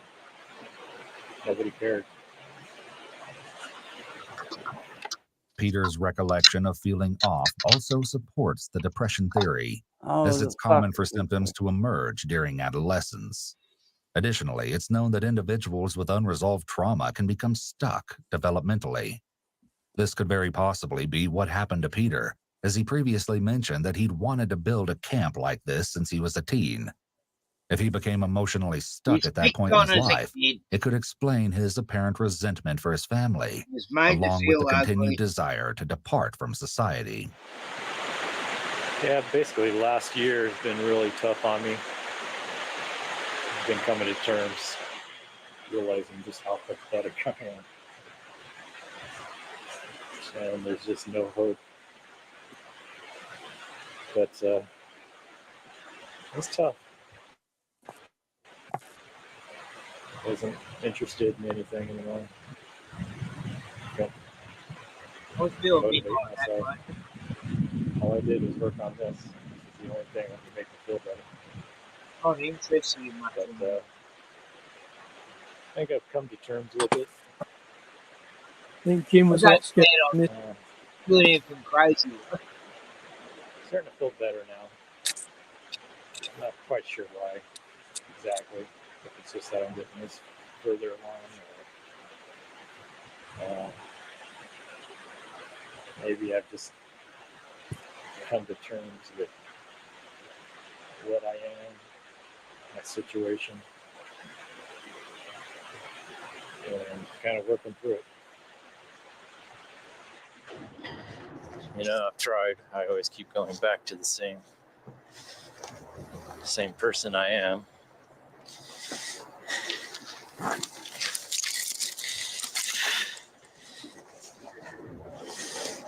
I guess it's also because I don't have anything. I never did. No money. My looks are horrible. My husband actually gave me some money, and I was going to go out and buy some of these, but I'm going to go buy ink instead. Oh my gosh. So sorry, I'm trying not to get too excited because my husband's going to be like, what are you doing? No personality. Okay. I mean, I'm okay with it. Yeah. You have no It's just personality, I agree. understand now, very clearly, this is the only thing I have. It's just Yeah, a single that's pit, weird. but you know, we all add single pit. Sorry, my dog's being crazy. My husband's probably chasing him around the living room. I know my husband spoils me. He hates seeing me in pain. So tonight he came home and he gave me another $20 because he knows I'm going to the doctor's tomorrow and he wants me to stop at Michael's and get some more stuff. Well, it's about 2 weeks before the end. This is going to be my last video, probably before until after that. That's terrible. I wanted to What do you do get for a some job? items for my mom and some other items, but I just want to show you the Dino. Sorry, my husband's home. Dino. Well, it's about 2 weeks before I finally drop out of society and start this project.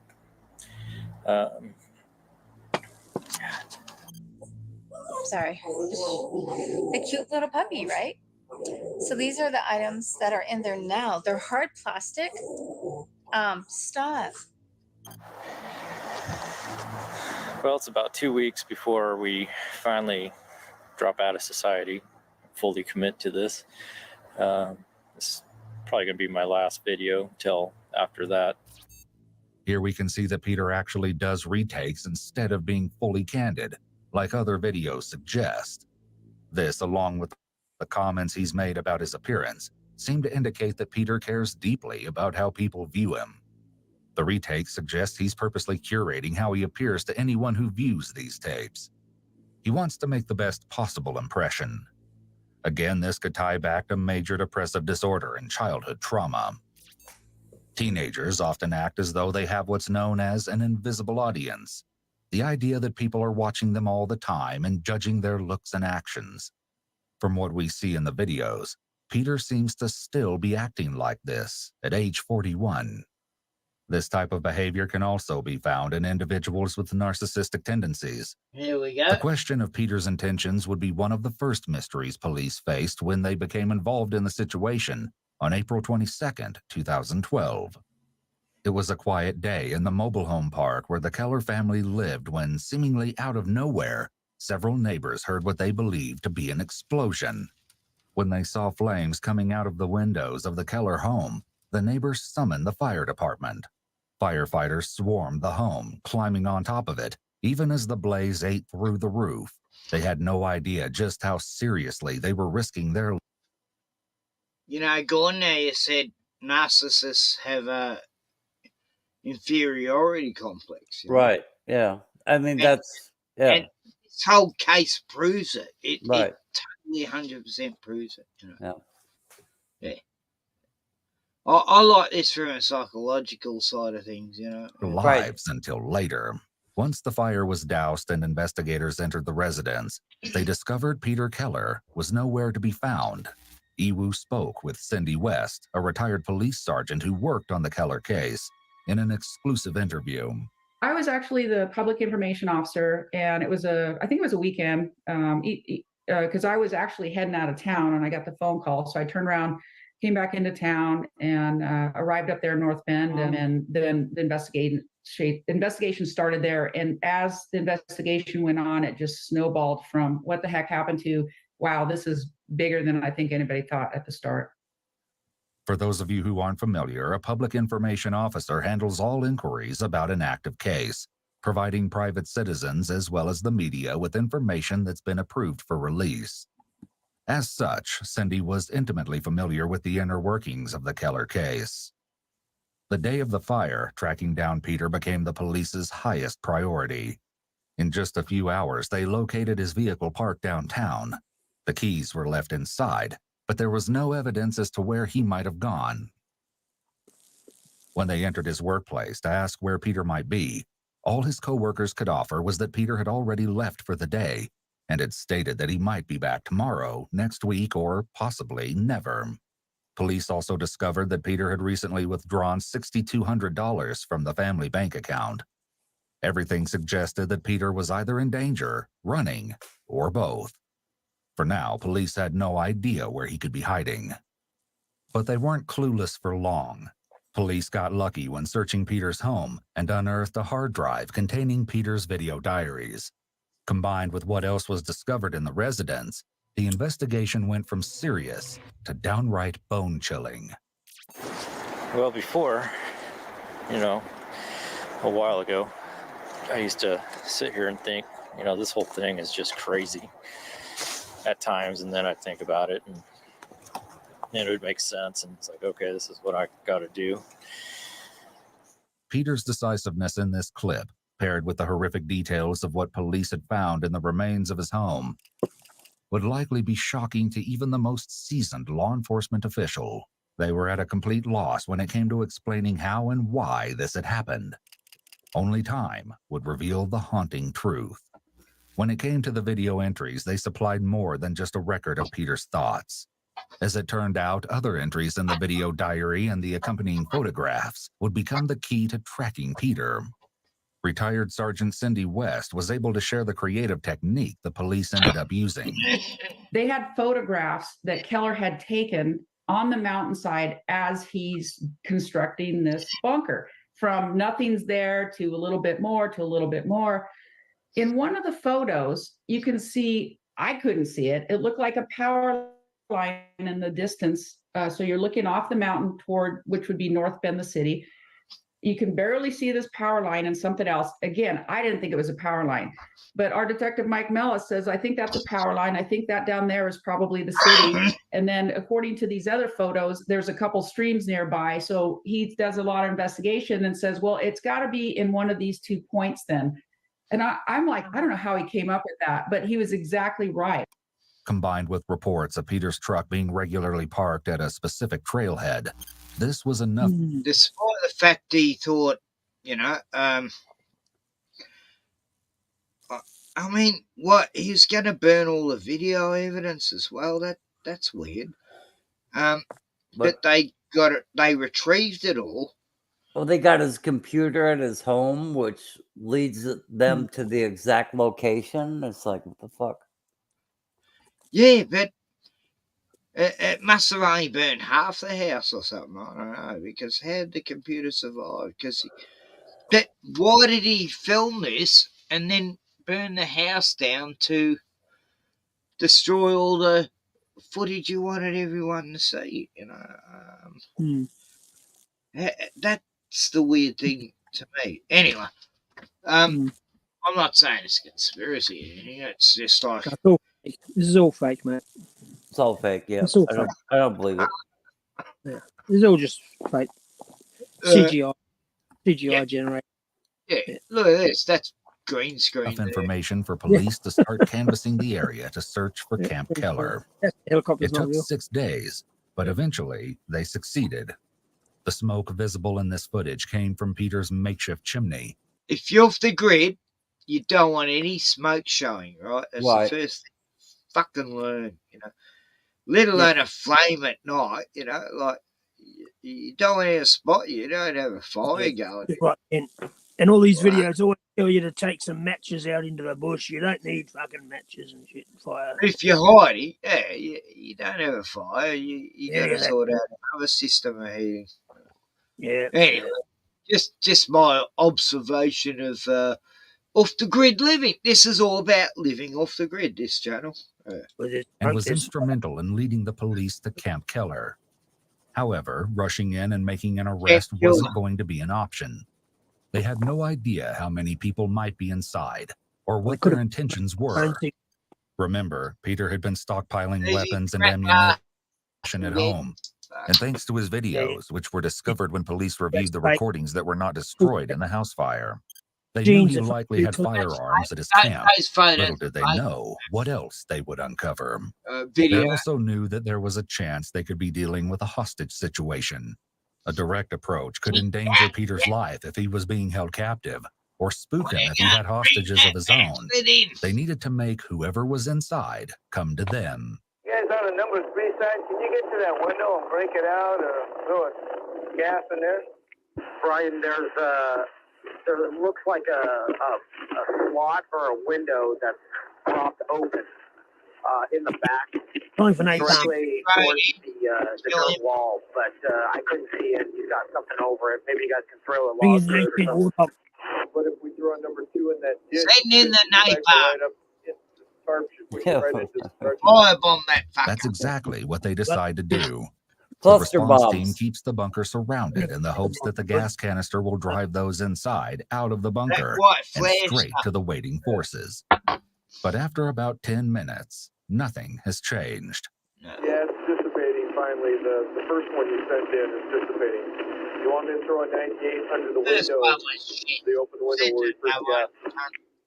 Yes, you can do it from your position. With the gas canisters having no effect, the team is forced to reconsider their tactics. For planning purposes, if this gas isn't going to work, we may have the command post try and locate a wildlands fire pump and hose that can pump a large volume of water into this place, right? I think we could probably utilize this creek. We just need enough hose and a pumping station to get it, up to where we want it. Anyway, I'm going to get new photos showing the bunker may have multiple levels. Big copy. This information actually came from Peter directly and the self-recorded videos that they found in his burned-out house. Well, this is the end of the day. I'm getting wrapped up, getting ready to leave. I don't know if you can see me, but kind of one last look at everything. Oh, that's my fireplace, wood stove, whatever. Which gives you away. He had a generator. He could have had heat from the generator. Now we're I going reckon upstairs. it floods though. The way he's built it, it would fucking flood in there.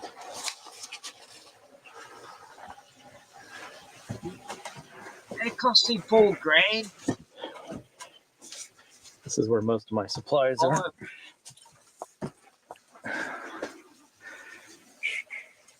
There's some pies in there. Hey, Kingsfleet, get up.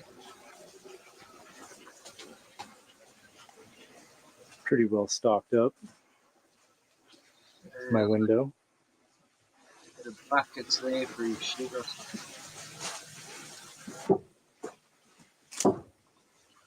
Up and down on the wood stove.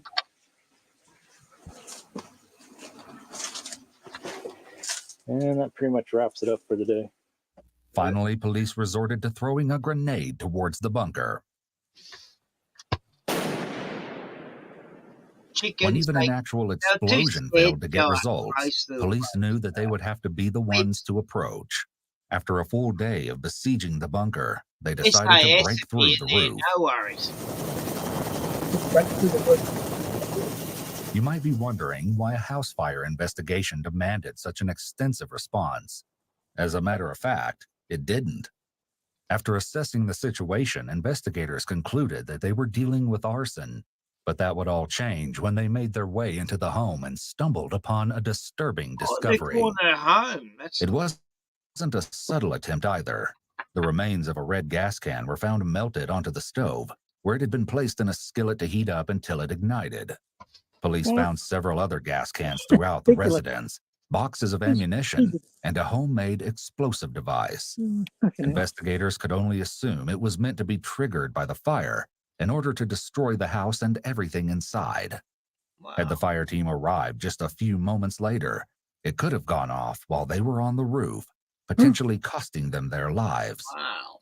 Police believed that this evidence was meant to be destroyed in the fire, along with the video diaries, but those items were hardly the most shocking thing they discovered. There were 2 bodies in the bedroom of the Keller home, untouched by the fire. Tragically, the bodies were identified to be those of Lynette and Kayleen Keller. They had both been shot in the head. Nice. You good shot, Dad. Nice. Look at all that smoke. Oh my god. What a lovely day. Make sure you don't touch this. Okay. This gets really freaking hot. It seems that what Peter's video diaries have been hinting at the entire time was killing his own family. Part of me has a hard time even imagining doing what I'm going to do. He had a beautiful But daughter. as I think about it, I always come wife. up to the same conclusion every time. I'm starting to get more okay with it. Retired Sergeant Cindy West was once again willing to share her thoughts on the tragedy. I don't think either of them knew it was coming. Again, based on the conversations that we had with friends of both of them, it sounded like he was a loving, great husband. So I think they were both blindsided by it. And, you know, I don't know. This case just racks my brain. There's no way it's ever going to resolve in my brain, because you just think, why? Not only did he kill his wife and his daughter, but based on the friends and neighbors, he had this dog that went everywhere with him, hiking or apparently to go build a bunker, you know, for all these years. And he killed the dog too. He was afraid that the dog would give him away in the bunker. And so he killed the dog too. Again, there's no explanation. I mean, I get that he obviously had some sort of mental illness. Dipstick wasn't hitting the oil with him, but it just makes you shake your head. I've seen a lot of stuff in my career, a lot of bad things. You just shake your head about, you know, sometimes when things happen. But this case really, really got to me. Cindy shared with us what happened when police finally made entry into Camp Keller. And what they find inside the bunker is even more shocking than anyone expected.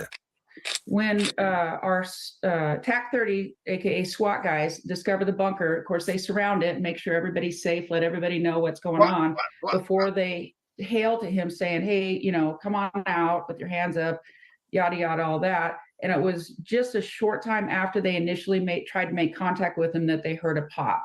So they didn't know, did he have an accidental discharge? Was it something else? They didn't know.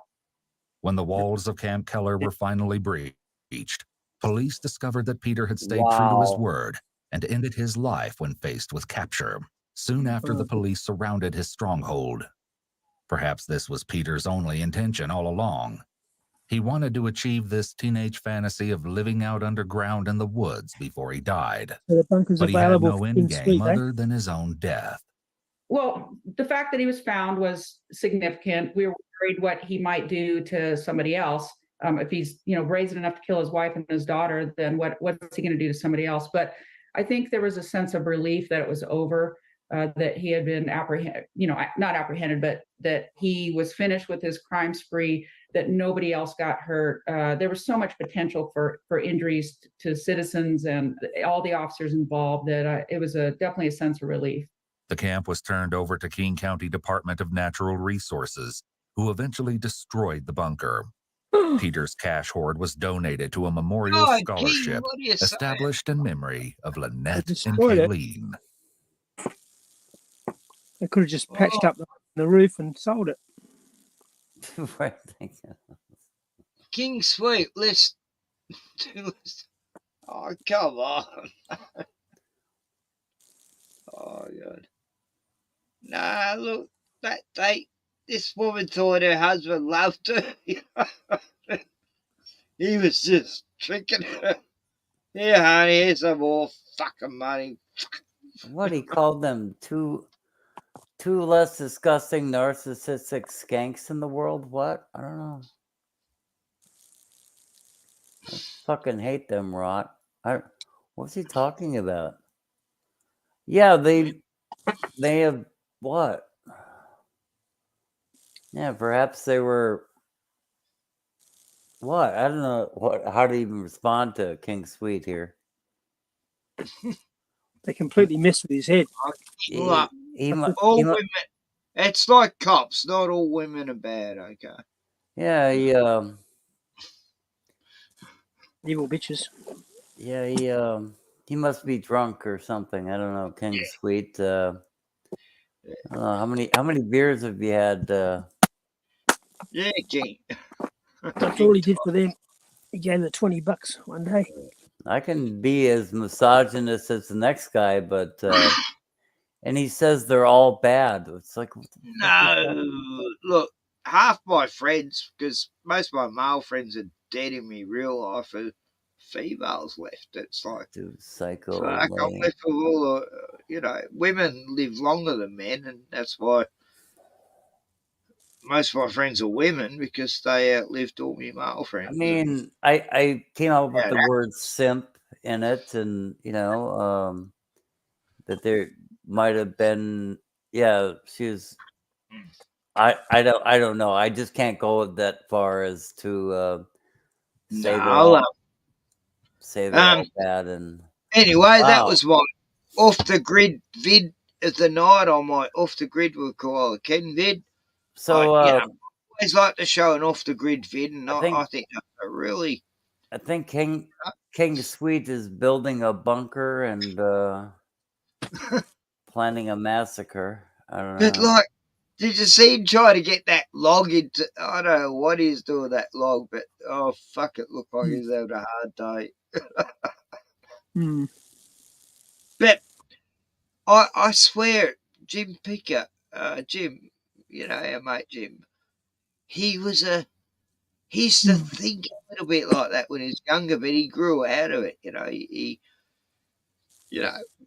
by the time he's 40, it was like, oh yeah, that's just stupid thoughts and shit. Don't know. This guy didn't get beyond that, he really set out to kill his wife and daughter. It's like, why they? Were they pissing you off that much you want to shoot him in the head?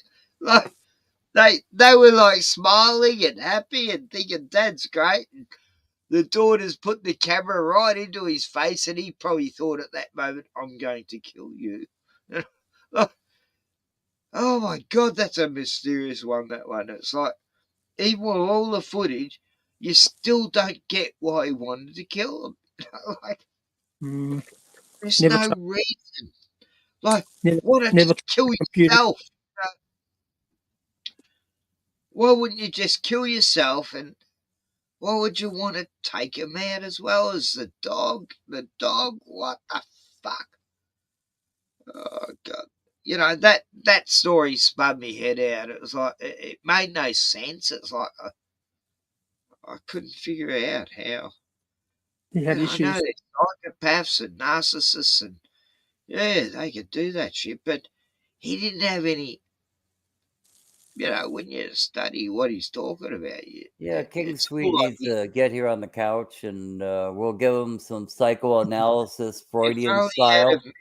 If only had he gone out our stream, but this was way before streaming, And well, I know, when was it? The 90s. But like an hour ago, King Sweet is talking about he wanted to get away from those psycho bitches. I can't blame him.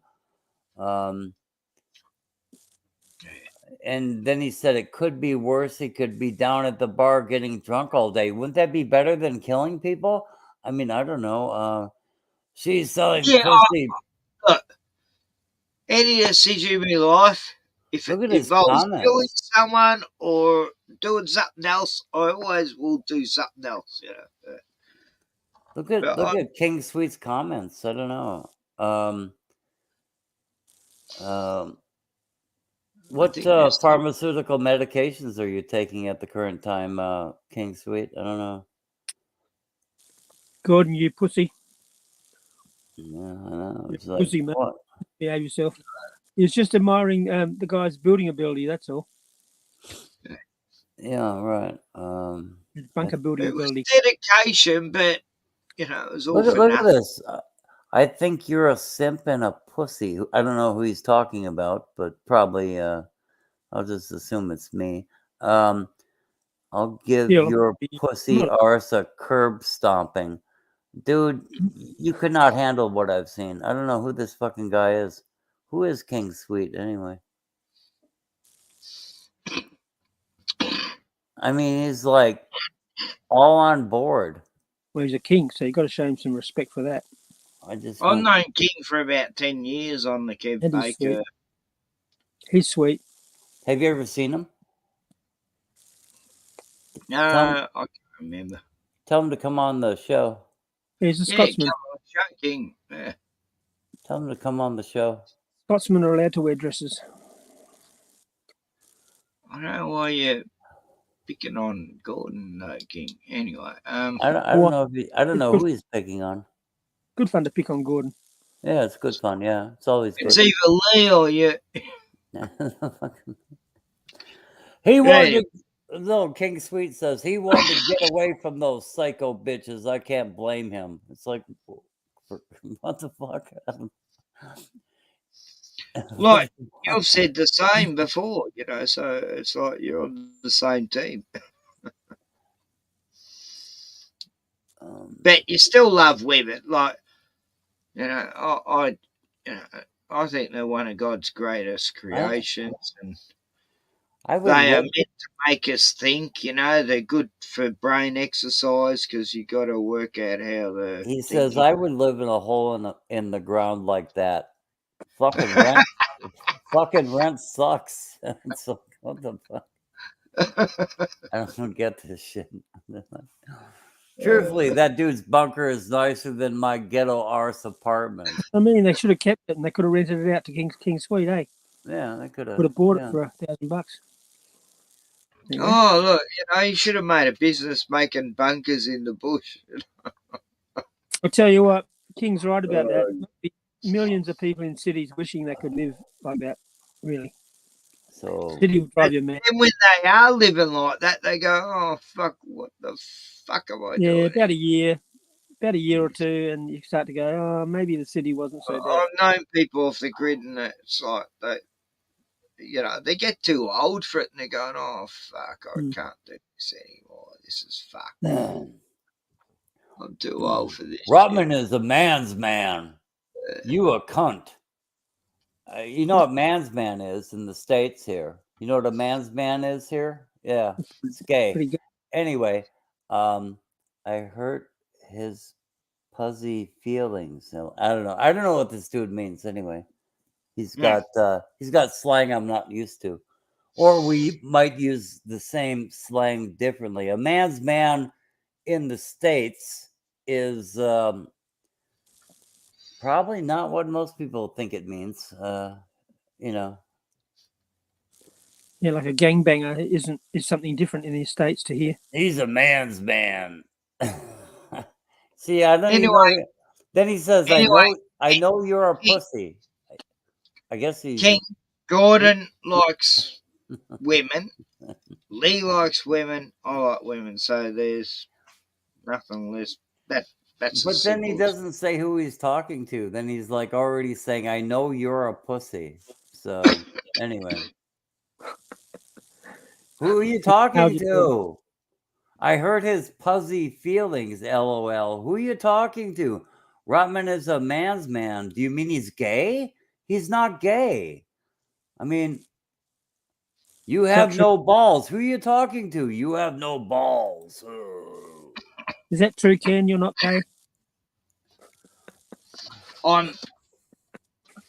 I'm not a man's man. No, I don't know My what that mother-in-law means. said I was very gay. Mother-in-law reckons I was a gay man. She did. In the States, they started it out I'm with a man for a woman. Yeah. Right. in the States, they started out with "you're a man's man." Oh, when they'd say he's a man's man, that would mean that you're gay, and then it went to meaning you're like really popular amongst the guys, you know. But it originally meant you're fucking queer as fuck. You know? You sure it's a man?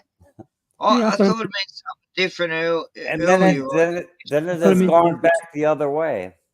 Well, No, he's it's like an old yeah. saying, I'm sure. It's a Oh, yeah, very yeah. old saying. Yeah. I thought it meant you're a man amongst men. You know, you're a Yeah, real yeah, man. You're a John Wayne man. You know, take no yeah. shit. You're the best of all these Cowboy. fucking pussy men, you know. Yeah, yeah. Yeah, it went from being hetero to gay. No, it went from being gay to hetero to being gay. That's what it did Yeah, here. King just said it. It means you're a badass among men, not gay. Yeah, yeah. Yeah. You know, you're a tough cut amongst all of them, you know. You nailed him. Join the show King, there, King Sweet. Yeah, join the show, King Sweet. Yeah, we'll just John King, come in, Yeah, King. link up. Press the King link toss. button. I have. Yeah, I put in a while back. Yeah. we'll just put in the link and you can join and Yeah. we'll talk all kinds of tosh, you know. Fuck off. man. Anyway, I'm very proud of my stream tonight. I've covered off the grid stuff, and I'm really happy. Because it's all about off the grid on this channel, and I was digressing. I was showing Richie from Boston, who's never been off the grid in his fucking life, but yeah. Could show you my latest off the grid inventions. And then I got to show that last off the grid vid, which was like how not to live off the grid. Yeah. That was like, don't do what this guy does. The off the grid side of his shelter. Like, imagine when the rain's coming. Like, it would have been pissing in off the side of the hill into his. I'm sure he didn't have drainage. It would have been a fucking mess during the fucking rain and snow season. God. It's like you couldn't survive in that piece of shit fucking bunker. That was. And he reckoned he spent 40 grand on it. Like, how? I don't see where the 40 grand went. You know. I'm sure his missus got it for her little butterflies and. They didn't show you the marble bathroom. No, that one's a mystery. That to me, that was like I was watching it's still a mystery to me. We got some like that solution on it, but I don't get why he's pissed off his missus making pretty little butterflies and crochet shit. And why would you hide in a place where it's so obvious? You park your car nearby. You're only half a mile from town, you know. Got smoke coming from the camp. Yeah, hey, King Sweet. Anyone who doesn't show their face sucks dick, guaranteed. You know. Yeah, show your fucking face, bitch. Anyway, he left a comment about my beard. But King, show your face, and then we can compare faces. Yeah. Yeah, then we can. The beard. You're commenting on Scruffy's beard. Yeah, then we can talk all kinds of. He's not commenting. Gordon dragged you down to his pathetic level. Okay, whatever. Yeah, Gordon, you've dragged me right down to your level, mate. Oh, Lee, you have too. I've been I joined have to lower myself to come on this show. the Gordon level, the Pyman level. I have to come right down the bottom of the ladder to get down to this fucking show. Fucking A. Dragging me down like a drag queen show. Yeah, I King used to Sweet. Where have I seen him before? King Sweet. Come here. Where does he hang out? I forget what channel. Algo. Yeah, Algo. Yeah. I've known Algo for 10 years because this platform. Have I seen his face. I think I've actually Maybe seen. No, King Sweet's never shown. Never shown his face. My God, you must be a fucking. I won't say it. I won't. Come on, King, show your face. Come on. Come on. Prove it wrong. We love everyone. We give them a chance. Come on, show your avatar. Why don't you like good? I don't get it. Like, We even entertain Puck Elf. Come on the show. yeah, we'll have anyone on. Yeah, we entertain Puck Elf. Yeah, we'll surely entertain your bullshit. Come on. If you want to see Adventures of Puck, go to Ken F. ROTTMAN High Caps. You can see great streams we did together recently. Oh, yeah. And they're brilliant. They're beautiful. I'm helping this guy get through his hard times. And, I've decided I'm a psychologist, and I'm going to help all the people on the internet with mental illness. Right. We can get them through this. That's why I got Lee and Gordon on tonight. I'm helping them through their mental illness. And it's like, pay respect, man, yo. I appreciate this, Yeah. I spend my time on the couch, and King Sweet, get on the couch, bitch. It's your turn now, King. King, get fuck on the couch. Get on the couch so we can psychoanalyze. Professor Ken ROTTMAN, I know it all. I'm so wise and shit because I'm a bit older than some other people. Like that, Dr. ROTTMAN. Between Dr. ROTTMAN and Dr. Freeman, they'll figure you out. Yeah. Tell me about your mother. And your father. Like, they always blame the mother. When Freud always said it was the mother's fault. What a fucking cunt. Yeah. Others also fathers, you fucking idiot. You didn't get it right, Anyway, Sigmund Freud was a fraud, and he was a chosen person. Shit. Yeah. And they were all just psyop people, and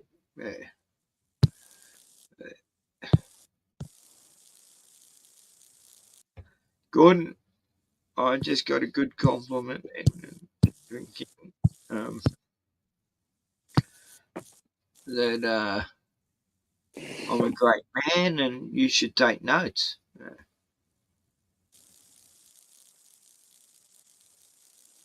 you go, Gordon. Anyway, Lee, back to you. What happened today? What? Where? Why? I don't know. I'm just saying it. What events happened in your life today? Some secret. I'll tell you about mine though. Secret forestry stuff. I got up about 11:30 in the morning, and I thought, "Fuck, I need it.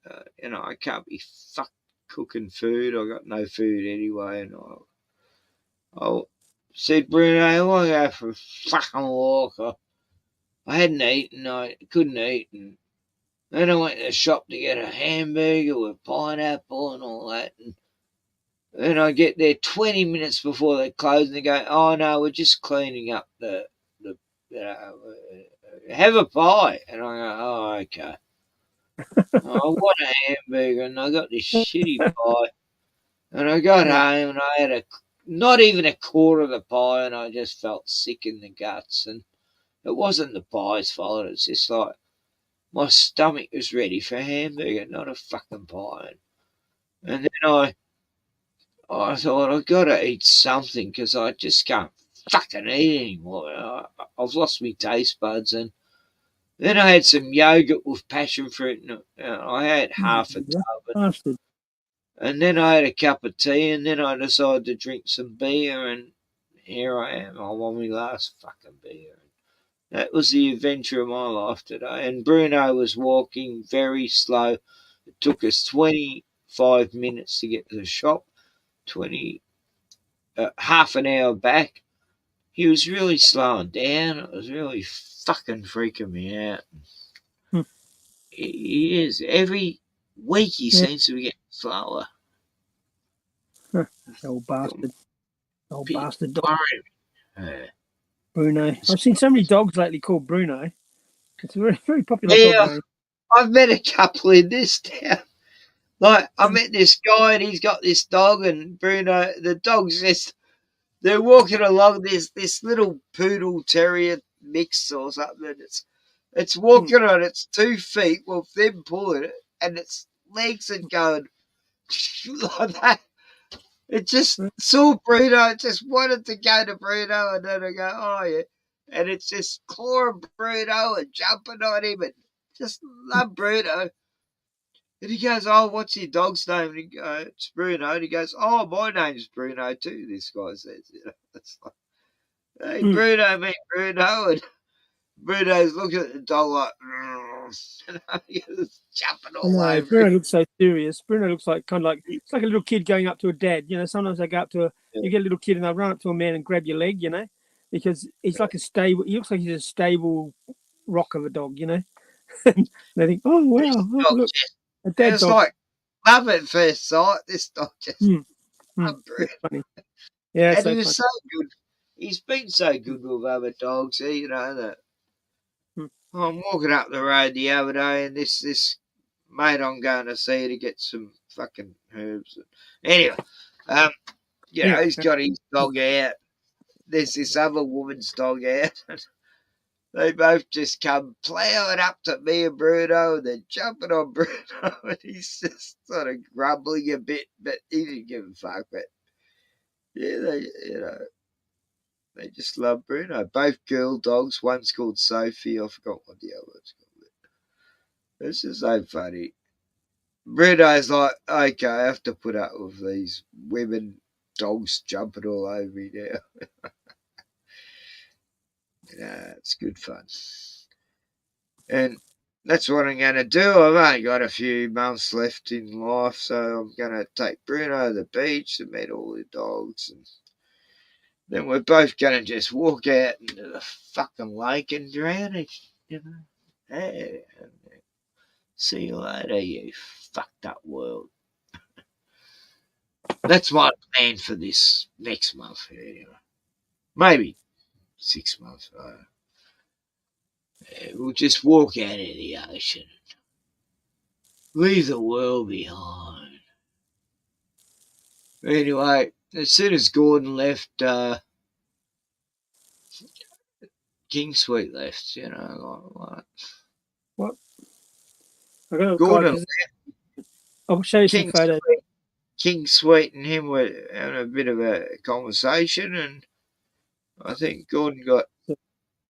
I think King got upset. No, Gordon says his internet went off. And then Gordon wanted to answer back, but I think King Sweet's put a hacker device. He was hiding until his. Oh, Gordon. Shit, Gordon. I don't think I can't quite read it. My eyes aren't any good. Hey, Gordon.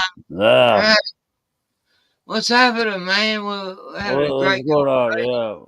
Yeah, King Sweet. Yeah. I don't know. I heard the rumor about King Sweet scaring you off the internet. I thought that's what happened. You got a little bit scared of King Sweet, and you had to I had to run away for a little while. And that's the rumor. That's the rumor going around currently. Little bitch. I had to recollect my. I had to like.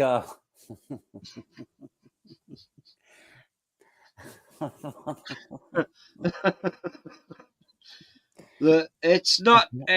It's okay to admit fear, you know, when you're facing like the most adverse. I peed my panties. Oh shit! Too much information. I've shit myself 3 times tonight, and I can't be bothered even changing. Did you go near a trail camera when you did that? Watching these videos. Might have some video tomorrow. I'm taking. We're doing bat surveys here at the moment. All the bats, all the micro bats are in torpor. They're all in hibernation because it's winter time. So I've got a guy that's coming here. He's called the Batman, the State Forest Batman. Chris, he looks like a bat. and he does the bat surveys. He catches them on the way out with a harp net. Then I've got to do a thing called trap. I've got to do a talk on trapping. Isn't it funny, Lee? Like, there's a guy in our town, he's called Tip Rat, and he just flicks shit everywhere. He's just you want to get rid of something, a car or whatever, he'll pick it up. And they call him Tip Rat, and he actually does look like a rat. Like, he's got this rattish type. He's a nice guy, I like him, but he's got this rat face. This is weird how some names suit the people, It's just something I realised ever since I was young, that guy called Cunthead, his face looks like... this guy's great. It's Chris Slade. He's the bat, and he's also a frog expert, scientist. I mean, real bushman. He knows the bush better than probably just about anybody else, because he's in it all the time. And he's got to do the surveys before they log an area. They send him in to check for. Oh, look, you're boring me. I'm just gonna put on something else. I'll tell you about the long-haired bat. Long-haired bat. You don't hear about it. I won't bother with the videos. I'm on streets where people get bored with someone who's talking absolute sense, and they go, anyway, here's this song, and cut it right out. And it's like, what the fuck are you doing? You not showing you my bat pics. You're not worthy of... I upset Gordon again. God, that's he's chickened out. Because you got to upset him. King Sweet's giving him a cut in the chat, probably. He goes, no, King Sweet's hurt me feelings. He's knocked out. Fucking going out of here now. He's down for the count. Gordon's down for the count. How dare you, King Sweet? Gordon's one of our best. On you, Sweet. We need a bit of male input here. Too much of this female. We need some females here. Like, I used to have like half the group would be males, and then there'd be the other half would be females, and there'd only be one feminist. And I've been trying to inject some female energy into this place. Yeah, it's just not working. It's like Daddy's soft, but she's busy, and I used to get Emu. Like 3 years ago, Tiana used to come on my streams too. My stepdaughter. Oh yeah, that was good when you used to have visits from Debbie. Debbie would pop in behind you, like she was actually. God, she was funny as. Good comedy relief, I tell you. Yeah, the wild Vicky come on now and then on the phone. Yeah. See, I know some. See, that's bullshit. The women aren't funny. You've seen the women I've had on my show. Yeah, they're hilarious. Debbie and Vicky, especially. Debbie and Vicky, come on. Well, Vicky, you know how funny. The ultimate comedy. Fucking relief.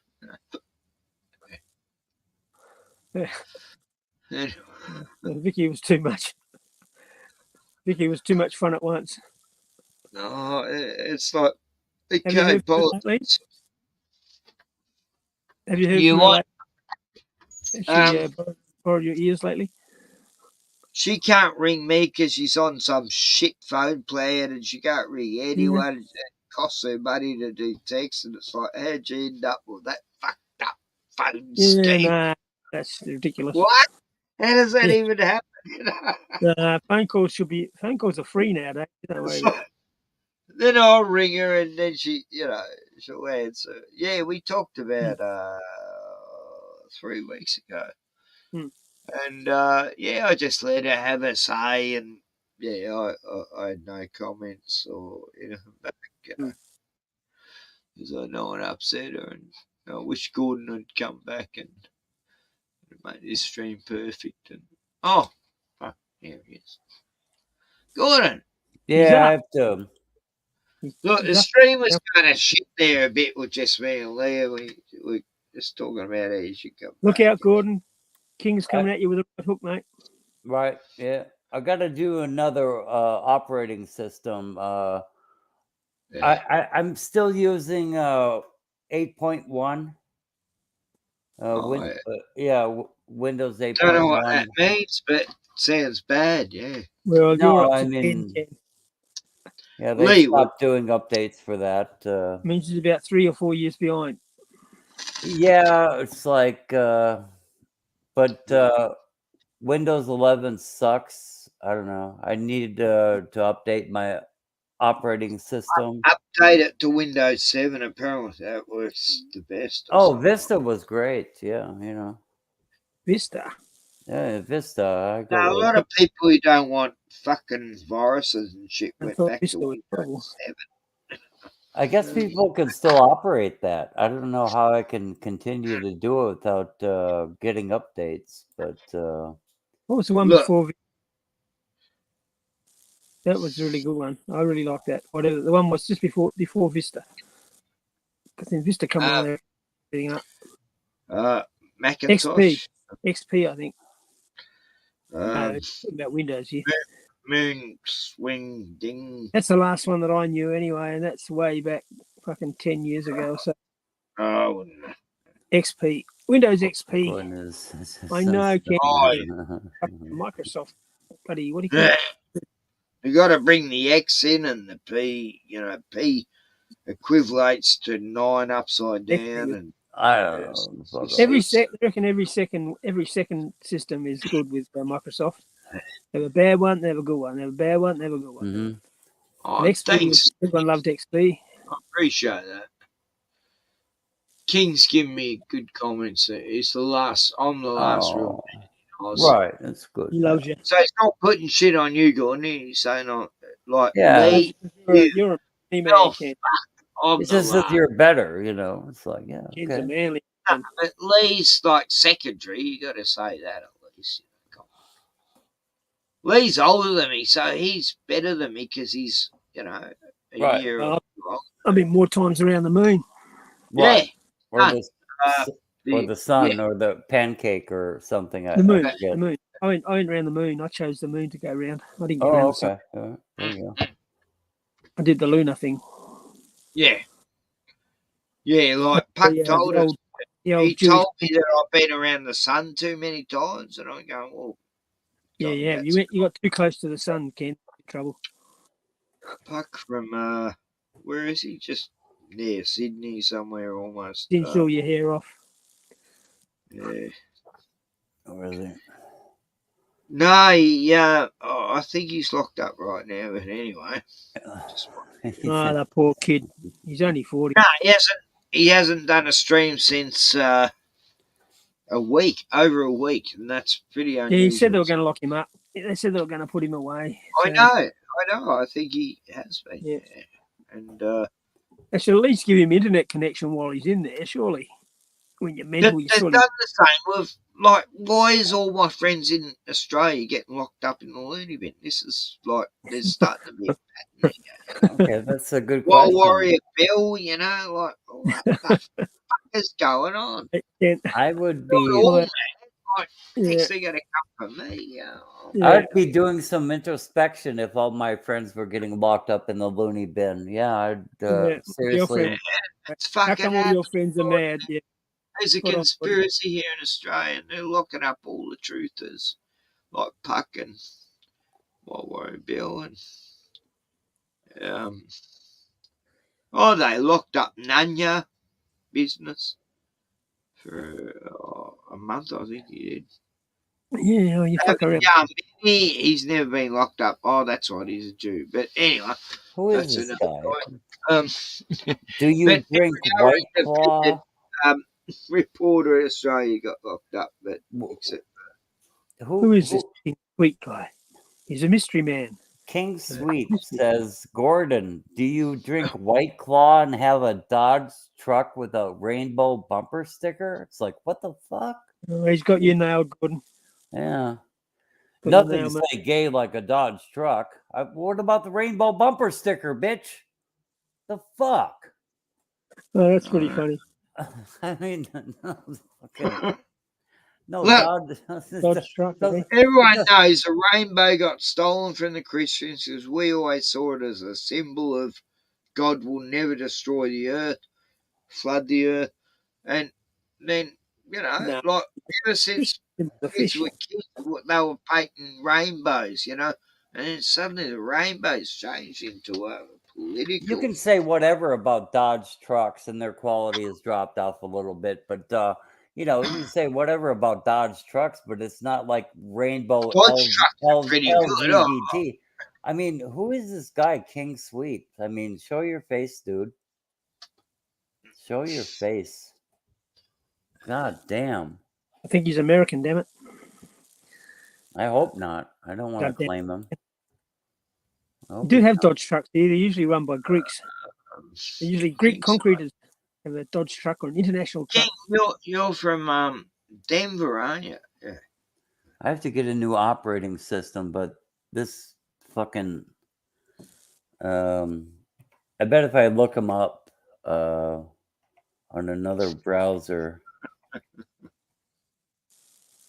King Sweetie Pie. Let's see. You got you there, Mr. Sweet. Let's see. I look up channel. King Sweetie Pie. King Sweet. That's not him. I don't. Oh shit, that was a good comeback. I've got to give you that, Gordon. No, I just don't. King Sweetie Pie. Wait a minute, that might be him. Is that him? How dare you? No, that's King Sweet Gaming. Calling you gay like it's an insult, so you won't like being called Sweetie Pie. No, this is an all-inclusive channel anyway. Just come on the show, King Sweet. You can cuss me out and call me all kinds of terrible names and shit, you know? Yeah, Gordon is our punching bag. King's from Texas. Yeah. Oh, I'm Texas. I'll beat your arse. It's like the fuck out of here, dude. Texas, far out, that little state.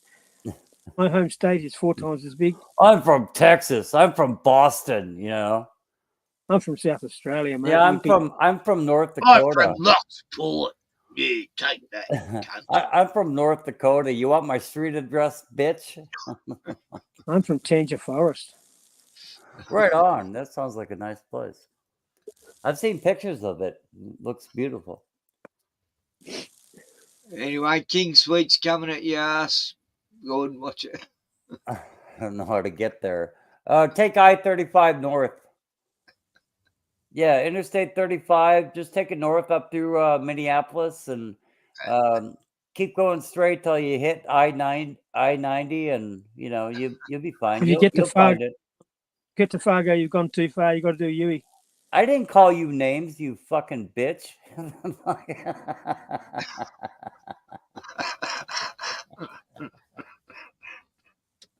You called him Queen Sweetheart.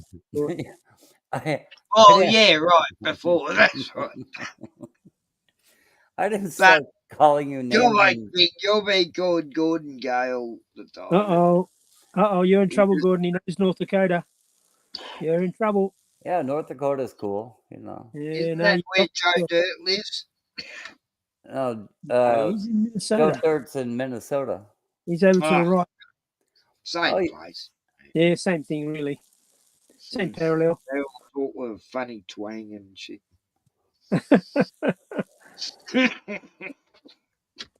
They talk Canadian. They talk overly polite. King Anyway, Sweet. Don't go near.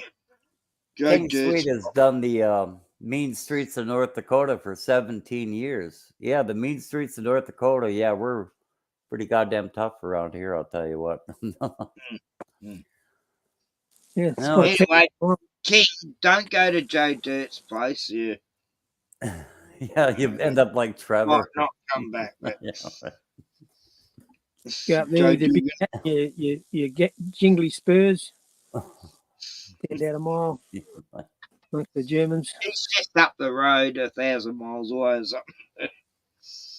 Yeah, I'm looking for King Sweet's channel. I don't see it. Yeah, but you know, you often just have a channel just to have a name on there, don't you? So you can comment on. That's all mine. Comment. Yeah. I haven't really got a channel there. My channels are on the internet. It sounds like a nice area anyway, Dakota. No, but I really wish King Sweet would join and at least cuss me out a little bit, you know. Yeah. I Gordon likes a challenge. Yeah, I like being cussed out from time to time, you know. Gordon, have you ever heard of the Bombay Bicycle Club? Yeah, I have. I don't know Okay. where from. Okay. Bombay Bicycle Club. Bombay Bicycle Club. It's familiar. It was in the red. When I was a kid, it was Let's in the not red go light. on about bicycles. Fuck. It's what? It was in the. It's in the red light district in Adelaide when I was a kid. My mate and I thought it was just somewhere you go and have a drink at a bar, you know. So it's Bombay Bicycle Club. I wondered what it was. It's just a hole in the wall with a door. So I walked in the door. And there's a guy with a little glass thing, and you're supposed to pay your money and go upstairs. And I'm there with my young mate. You know, we were both about 17, and he says, and then we realised it was a gay club, and we're going, oh no, we're out of here. Oh no, you didn't do the barrel thing, you know, you used to have on a ship with a young. No, come on. I don't know what that is, but. But King Sweet says the I glory don't. hole. You didn't do the glory hole thing. No. King Sweet says he doesn't know how to join and that he doesn't do computer shit. So. Oh, right. Fair enough. Yeah. Yeah, he's one of us. We don't do computer shit either. Well, yeah. I've got links and I can put Yeah. a link in, and you click on it, normally it'll let you in, but it depends on what computer you got. No, you don't have to download anything. You just click the link and I don't know, kind of. I'll put the link in. I haven't even got a computer. I'm only on an iPad. Just click on the link. Oh, I'm sophisticated. I got a computer and that. Oh, there you go, King Sweet. You just press the blue fucking address thing and it'll pop up. And well, you might still be able to do it. A lot of people like. I have joined streams on my phone, but oh god, the camera on it's shit. You know, look, it's all blurry. Yeah, King Sweet, just try clicking the link and like if you only have a phone, that's cool. I mean, it should work. I mean, you're gonna have to like click a couple of times on different things. I don't know, whatever looks most appealing or what. I don't know. Yeah, I'll come on with my old phone. So, did you like my tonight's off the grid vid? Yeah, very good, very good, excellent quality. My God. I'll do another one next week. Not as many people, like no one will get killed in it, I don't think.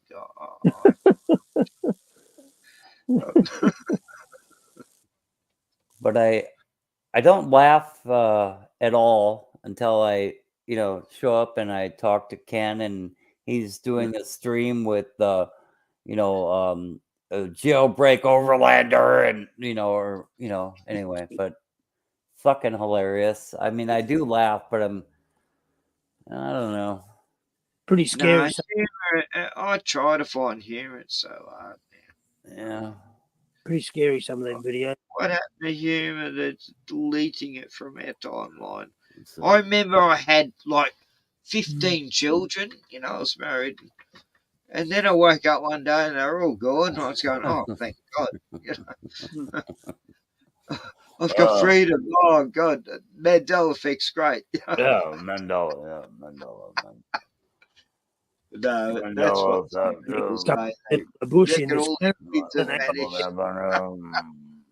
Last thing I remember, I was in Sydney with a couple of kids and a family, and Then I woke up here. I turned around to get a fairy floss, and they vanished in front of my eyes, and they go, and it was all pixelated, and they go, oh damn, they vanished, and I know it's real because it's everyone else saw it, but they. Good on you, King Sweet. Maybe some other time, mate. Yeah, that's okay, King. Glad you dropped in. It's all a bit of fun. I can't work out the phone fucking shit. At least he could, show up and cuss me out a little bit and that's cool. Call me all kinds of faggot and whatever. That's cool. But at least he stated you incorrect for him. He said, "You the man, Ken. You the man." I know. I feel very privileged. Yeah. It's the correct statement. You the man. God, I feel a lot better than you and Lee must feel. But no, he's like, Rot is the last real man in Oz. And then he said some Like, other. are you a bit jealous, Lee, or that I'm the man? Yeah, really kind of put out. Yeah, I feel like sorry, I don't mean to do this. It's just wherever the fuck I go, I get He too said popular. he said it a couple of times that you're the man. You know, and you are. No, Yeah. it's like wherever I go, people think I'm a fucking legend. I go, I'm I not. I'm just know. ordinary person. I'm not a Jew or anything. You know, I'm not special. Come on, stop it. He said it a few times. But it's No, true. It's true. Ken Rotman is the man. Yeah. I appreciate the golems, what do they call them now? That means you're a bad arse among men, Rot. Not gay. It's like, yeah, you know, he's not gay and he's a badass. Okay. I'm very wise, but in the end, all I give a fuck about is my dog. No, but he came to your defense like 3 times or Oh, so. yeah. Yeah. No, He's like, we yeah. go back a long way. Yeah, he loves you, Ken. Yeah, so it's a real bromance going on. It's a real bromance, but I've written a love song and everything about King Toss and yeah, it's a all real the other bromance. guys. I've written a love song about Richie from Boston and all these other guys I know on YouTube. Take it easy, King Sweet. We seen him first. Like Ray from Boston wrote a song about a guy he really looks up to, and it's like he plays it on every stream, and it's like, oh my god. And Rusta Bear, and he's like singing this whole song about Rusta Bear and Tommy Tell the Truth, and it's like a real bromance song. You've got to listen to it. It's called Rusta Bear, why did you leave me? It's brilliant. It's like, you know, Richie from Boston, Con. He's one of the best rappers you could ever imagine. Out of Boston. He's a legend. I'm telling you, he's a legend. Like, I feel that privilege that I'm friends with this guy who's the best rapper in Boston. He lives in Florida now. I think his wife left him, but anyway, he's the best. No, yeah, I just noticed this one. Rot is a fucking legend. King Sweet. No, he is. He's a legend. Thanks, you know. Do you think I'm here hanging? Do you think I'm slumming it? I'm here hanging out with fucking legendary people right now. Yeah, and don't forget Lee Freeman. Yeah, he's fucking like there's over 1 million people in Australia who just think Lee is the fucking Lee fights 20-foot goannas and shit like that every night. You know. King Sweet is really Rod has kicked more ass than you ever could know. You are not even on his level. You are beneath him. It's like, I agree, dude. I agree. Yeah. Okay. Good on. My head's getting big. I'm starting to feel bit. He says, I respect Rock. I respect Rock. I give respect only to those who deserve it. Well, good on you, man. Good Thanks. on you. I'm not going to argue with it. Thanks, King. Appreciate that. Yeah. So we can agree on some points, Mr. King Sweet and I. You know, I can't accept that because I'm so humble and I don't like too much, love, and it feels like love bombardment. I'm not in a cult now. Yeah. Nah. Yeah, you're being love bombed. Isn't that lovely? I've been through that. Where, I was joining the cult and these chicks are Huggy Wuggies, Huggy Wuggies. Huggy Wuggies for you, Kenny Winnie. Welcome to the club. I like it that he defends you so fiercely. I do like that. He's my mate. He's staunch. He's a believer. He's a true believer. True believer in the rock. You should be grateful to be in his presence. That's great. Yes, I do feel grateful. I'm getting really, I feel so humble right now. I am humbled in the presence of beauty of compliment. Actually, I do feel grateful to be in his presence, Mr. King Thanks, Sweet. Gordon. I Yeah, wanted to hear you say that tonight. yeah. I mean, Glad. if I can cultivate friendships at this I point in wish my I could life, rename this stream to Ken F. Rotman, the greatest man that ever fucking walked. And, oh, why can't I? I can't get back to this channel to edit it because the main channel it's connected to is terminated, and this is a backup channel I can still use, but I can't edit it or anything. So if I get terminated, it doesn't fucking matter. Oh God, hey, we could talk about these shows and anyway. No, but what am I talking? I'm drunk. I'm on my last can of beer of the night. I'm going to quit soon while I'm ahead, and I'm giving up drinking this week. yeah, I gave up drinking yesterday, and I didn't do it. I gave And up smoking. I'm smoking. Yeah, I gave smoking. up smoking yesterday. I didn't do it, and yeah, I'm still the fucking Makes you loser. feel cleaner. Your body's a temple. You got to I'm respect. still a loser. I'm still smoking. I'm still I'm drinking. still a creep, you know. I'm just a creep. I'm just a loser. No, how's the song go? I forgot. I don't know, something like that. I don't know. It was a good song.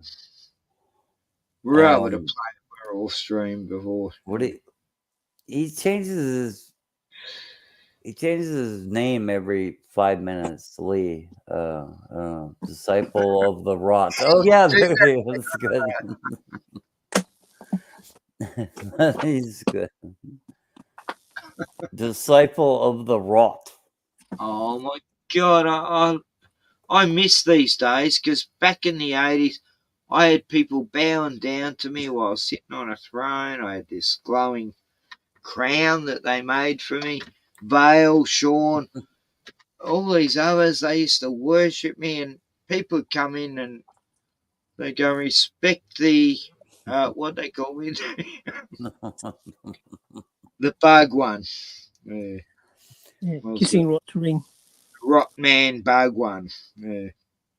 And we were making a mock, you know. I was creating a cult within the Jehovah's Witnesses, and we just used to get when straighties would come around, we'd set the whole thing up and just to terrify them. It's just a great prank. Oh fuck!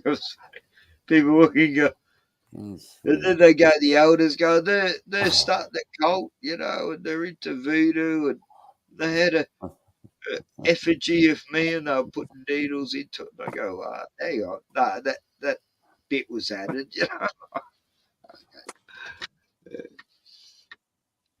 Nah, it's fun times anyway. Mocking, being in a cult, and the only way you could stay sane was mocking the cult and pretending you had your own cult. We were called the Bungle Boys, so I lived in a bungalow, and then we had the Bungwettes, you know, the chicks that used to. It was just mental. Yeah, that sounds cool. Shaw was like a young fella then, but I don't drink, but I'd pay a king's ransom to get shit-faced and party with rot. Oh, look, you would have had a great time back in them days because I like to collect characters. Like, no, that's a King Sweet comment. I mean, yeah, I would love to. I would love to fly to Australia and party with you, but that's a King Sweet is really pouring on the love, dude. This is a bromance made in heaven. You know. Look, I don't actually party anymore. You know, my party days are over. I party with my dog Bruno. And all we do is sit around and watch a movie and shit.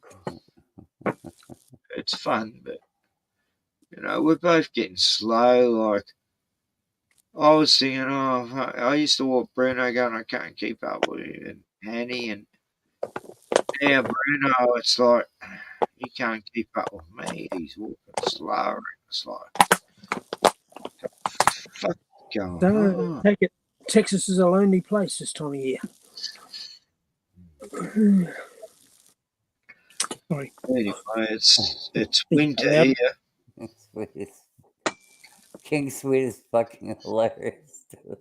I'm looking back at his comments from an hour ago. He's fucking hilarious. Oh no! Stop it, King. That's inappropriate. I'm very. You know, that's the sort of thing Dan Andrews, my state premier. No, I just assume he's talking to me. He's like, "You're a simp and a pussy." It's like, I don't.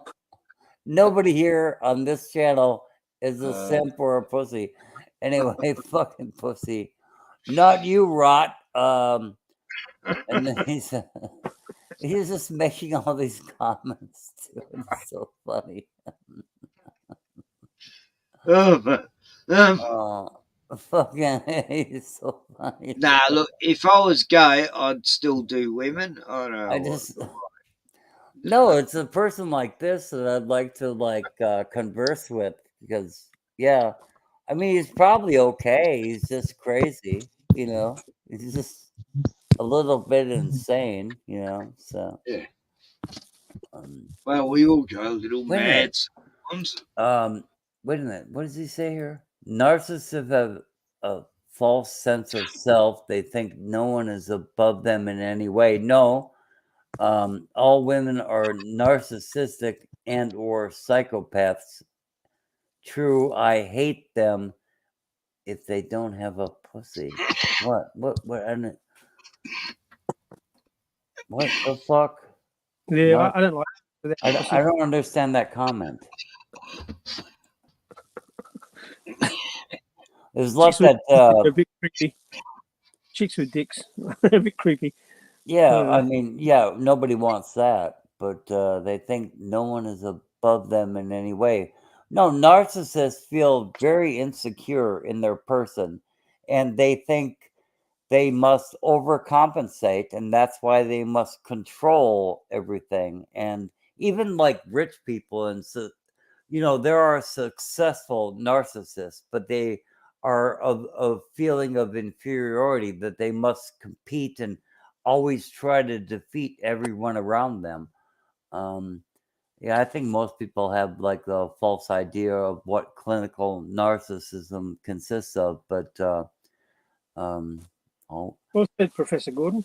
But he says all women are narcissistic and or psychopaths. It seems like that. It depends on what dating pool you're in, King Sweet, but they seem like psychopaths, but you know, once you get older, so you must be at least like 30 to 40 years old, and you haven't settled down with a good woman, nor have I, and I won't, act that.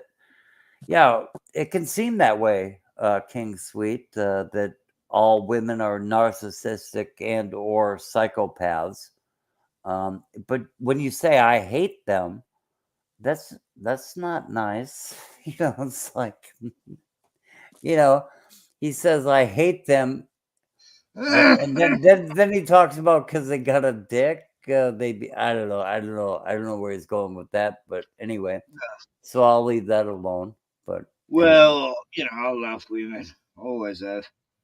I just, especially when I was about 11, my dad brought home a great big blackboard from one of the school he worked at.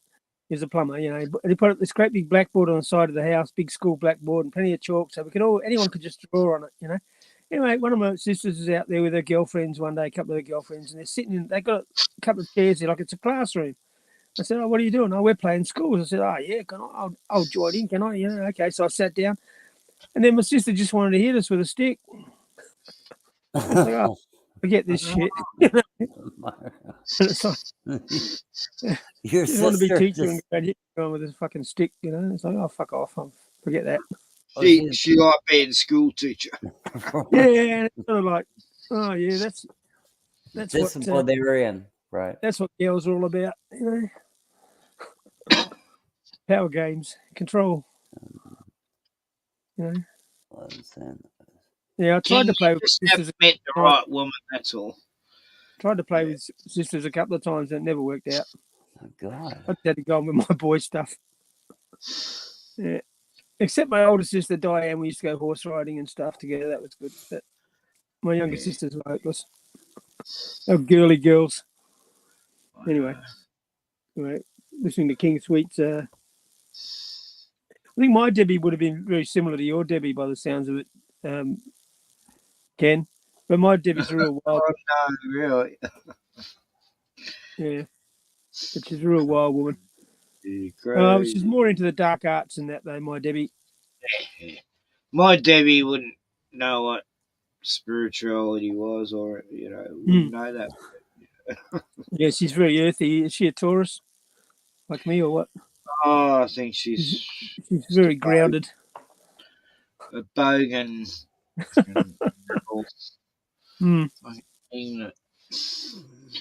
Yeah, no, I never really had one like her. Mine are all a bit silly. Mine are all a bit silly and playful, and except my oldest one, They'll clown around, muck around. My sisters muck around like no other women I know. They just muck around all the time, Oh, my sisters have a sense of humour that it's fucked. It's like they watch too much TV and anyway. Did I watch too much TV? So what I find funny and they do is sort of two different things, Like they don't even have a laugh about 9/11, and I think that's the funniest fucking thing. Got to have a good chuckle about that now and again, Yeah, they'd go, "What beer brand is that?" Got to have a good chuckle about Sandy Hook once in a while, So, a couple of mine are into practical jokes, which is they don't even know what I'm talking about.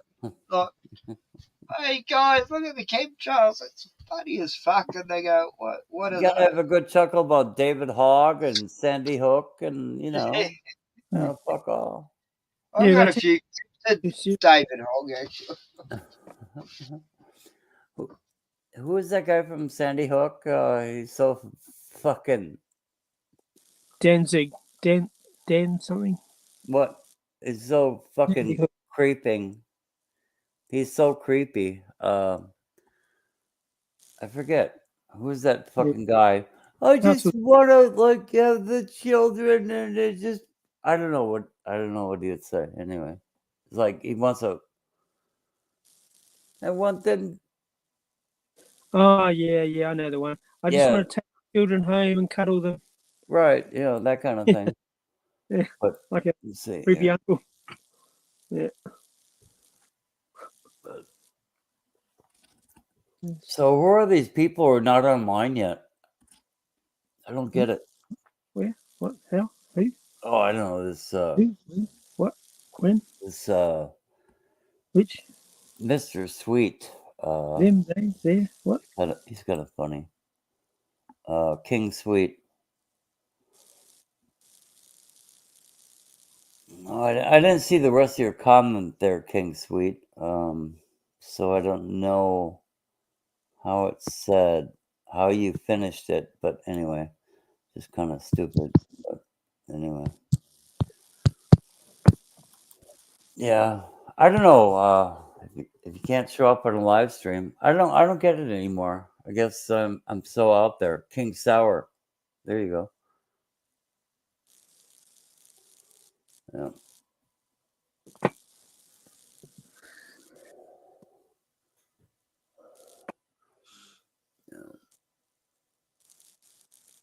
I feel like listening to Pink Floyd right now. Oh God.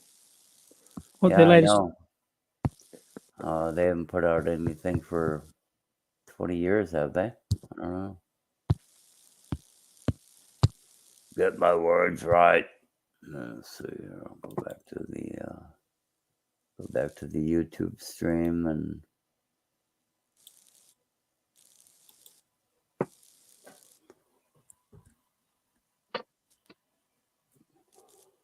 Yeah. Well, I'm back. Hey, hooray! Yeah. I had to check on the possums, the kangaroos, the Right. koalas. All right. They're just out there worshipping a thylacine. They're like, oh, and it's like the most amazing thing I've ever seen. King bitch. Creepy. Anyway. What was I going to say? I'm on my last beer, so I'm going to run out of energy soon. Okay, good to see you guys. I'm going to have to cut this stream short in about 6 hours. Right on. Yeah. Just sit up straight in your chair and fall asleep. See if you can do an Eric. Anyway, on that note, we're going to go on another fucking 3 hours. Like Eric would say. Yeah, it's so difficult. I really, Whatever you got to say anyway on that note. I really wish I was on the same side of the pancake as y'all, because I actually do extend myself and I stay up all fucking night long. And by about the time I'm like getting a second wind, you're like yawning and you're like ready to like sign off and shit. This is terrible. Gordon, it's only 12:18 a.m. here. That's I pretty know. fucking early for me. So no, it's pretty early actually. Yeah, I've been up since 11:30 today. Yeah. I've been sleeping in. I fucking hate it. When I take an old man nap in the afternoon and then I wake up and I let the cat out and then I feel energized, and then I call my friends in Australia or I hook up with them via YouTube. You know, then yeah, I don't know. Oh, you should connect with them guys. Who are they? Those guys in Australia, like you. Yeah, I don't know. Lee and Ken, you know. So, Yeah. I thought you were mean, you know. You mean the gay stream? But no, it's I just, thought you were cheating on us, going to another stream with other Rockies and. No, I just wish I was on the other side of the pancake, the flat Earth. If I was over there, then you know, like our what do you call it? When you're awake, sleep schedule lines up. It's called like jet lag in other places, but Oh yeah, we yeah. call it jet lag, yeah. What do you call it? I get that whenever I'm abducted by UFOs. Right. Biorhythmically aligned. No, it's called something else, I think. Moon cycle in sync. So it's called something. It sounds very smart when you say it, but like I can't remember what it is offhand. Something rhythm, circadian rhythm. Yeah. That's what I said. Circadian rhythm. Yeah, that's what I said. Lee said that. Yeah. Syncopathic circadian. Aussies know about this shit. Yeah. What is it? Anyway, yeah. I don't know what it is, but yeah, I've heard of it. It's natural, Ken. If our circadian rhythms were more aligned and I didn't have jet lag every time I fucking talk to you. Witchcraft to me. Yeah. Fuck that shit. Come right over, Gordon. Wicked women in the fields doing fucking Acadian music. Nah, come on. No, but the brain patterns, that's all. Your brain pattern rhythm. Yeah, right. I'm on a wrong track here, sorry. But yeah. It could be witches involved, I don't know. You know, I'm so sick of like every time 3 women I know get together, they become witches. It's like those fucking bitches. What do you call? There's a joke. It's gone back 1,000 years, but what do you call to 3 women or more? Yeah, coven. Yeah, it's a coven. Yeah. It's a coven. Yeah. As soon as 3 or more women get together, they become witches. They become a coven. It's just natural for them to be that way. It's something to do with the earth and Lilith and Eden and the serpent. It's all a mystery. But I've broken up a lot of covens in my time, and then got lucky and. I love that. I love King Sweet. King Sweet is great. He says I sound like a California faggot. No, that's. You're so nice tonight. No. Eric's a California faggot. Anyway, we're used to Puck, so we can take anything. He's so funny. There's this guy Puck. He's. I don't believe you're from North Dakota. He says. He's taken an instant dislike to Gordon. Liar, pants on fire. Yeah. Tell us more, King. Expose him. Yeah, just like What do you think of the Kardashians? Sweet, you know they're witches, don't you? Those fucking Kardashian witches. Tell me more about me. Oh my God. Lots of meth in North Dakota. I cite Gordon as my evidence. Well, you gotta start that word with a C. C. How dare you misspell, you bastard? Yeah, CITE. It's like, come on.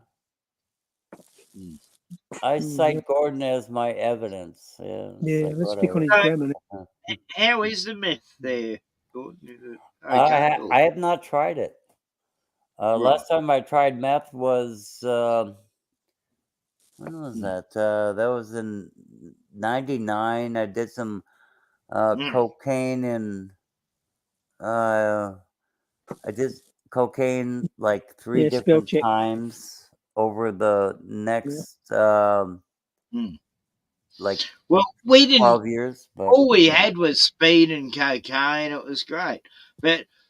In 2004, they brought the meth in and the crystal shit and the fucking what's the other word for meth? Fucking anyway. That's when it hit the streets, and they brought Chappelle Corby got arrested in Bali for a boogie board full of weed that she could have sold for 10 times more in Australia than Bali, and then all these drugs come in Australia that exact same month, and I saw it all happen. It was like, wow. Anyway. Yeah, I just don't buy it. That's how meth got introduced in Australia, by using a patsy to get everyone to look at her instead of the aeroplanes. And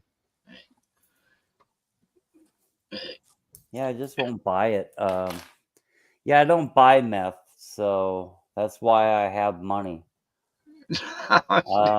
You know what I mean? Really? I've never even thought about buying meth.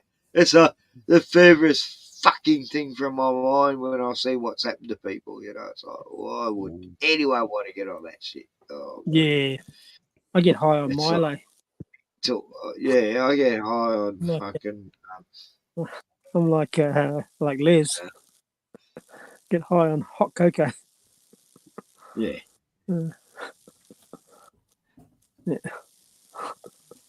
I get high on sex when I'm with a beautiful woman and that, but that's a different sort of. Oh yeah, sex and hot cocoa together, mate. Fucking beautiful. Taking a hot chocolate afterwards and a cigarette. Yeah. Sounds like a good time, yeah. Yeah. And a jar of Nutella. King Sweet doesn't believe it's snowing outside. Gordon, is it snowing outside? I don't know. Not around here. Where is he at? I don't even know. He's from Mississippi, I think. Wouldn't brag about having money. Money is the least. AJ Dirt somewhere. Anyway. I didn't say I have much money, King Sweet. Show me the snow outside. It's summer. Oh, that's right. Sorry, you said Texas before. Like, this is the alcohol. Yeah, he said he's in Texas, but he said, show me the snow outside. Prove it. There's no snow here. Dude, it's like summer over there, isn't it? Yeah, it's summer. We got here. snow here. We got snow up in their hills here. It's been snow. Yeah, for it was a trick question. Stop trying to trick us, King. We'll wake up. It's literally 74 degrees Fahrenheit here, you know, which is. Yeah, that's pretty warm. You know, I know. Oh yeah, we'd be whinging. We'd be whinging for sure if it got that hot here. Yeah, we're 23 degrees Celsius here. So I don't know what you're talking about. I wouldn't very I only whinge when it gets to 110, 120, you know. Like, No, fucking 23, mate. That's getting a bit hot, getting a bit close to the boiling point. 25, 25 is about the max here. Yeah, we're Australians start whinging, mate. Oh, that's too hot. What he says, it snows 365 days a year in North Dakota. That's what he just said. Yep. What the Thanks, fuck are you King. talking about, dude? He sprung you, Gordon. You've been sprung, mate. You've been caught. Yeah, I've been caught in my fucking lies. Squiggy came back with snow all over. We saw that. It's a joke. You should have put a smiley face at the end of your joke then. Fuck. Oh, it was a joke. Oh. Anyway, we don't know. We're in Australia. We don't know. don't know what's happening over there. We don't know what American jokes are. Except there's this evil orange man trying to beat this cold beautiful, there. Oh yeah, it gets cold here. elderly man called Joe. Yeah, everyone loves Joe, and this nasty big fat guy's trying to beat poor skinny Joe, and Joe's just the most amazing president I think America's ever fucking had. And I'm just scared that Joe's going to lose and he's not going to do another 4 years. King Sweet, don't you have a device that you could like join the conversation here or what? I joined it. Not everyone's got, you know, tech stuff and shit. I don't know. My last camera was like, fuck, it was bad. I bought this really cool camera. Yeah, because Ken said I need to show my face, and I was like, oh, okay. All right.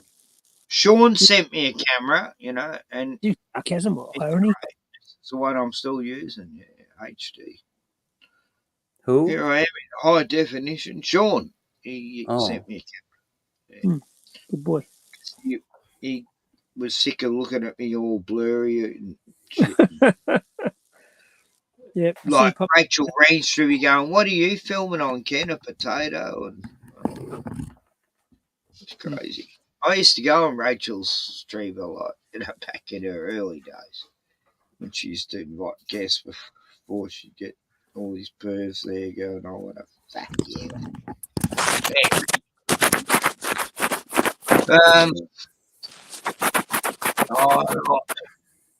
way to go anyway, King. Yeah, old cell phones. You're not going to get the brain signals I'm getting. I have religious beliefs that don't allow the use of digital technology. Digital tech is of Satan. I agree.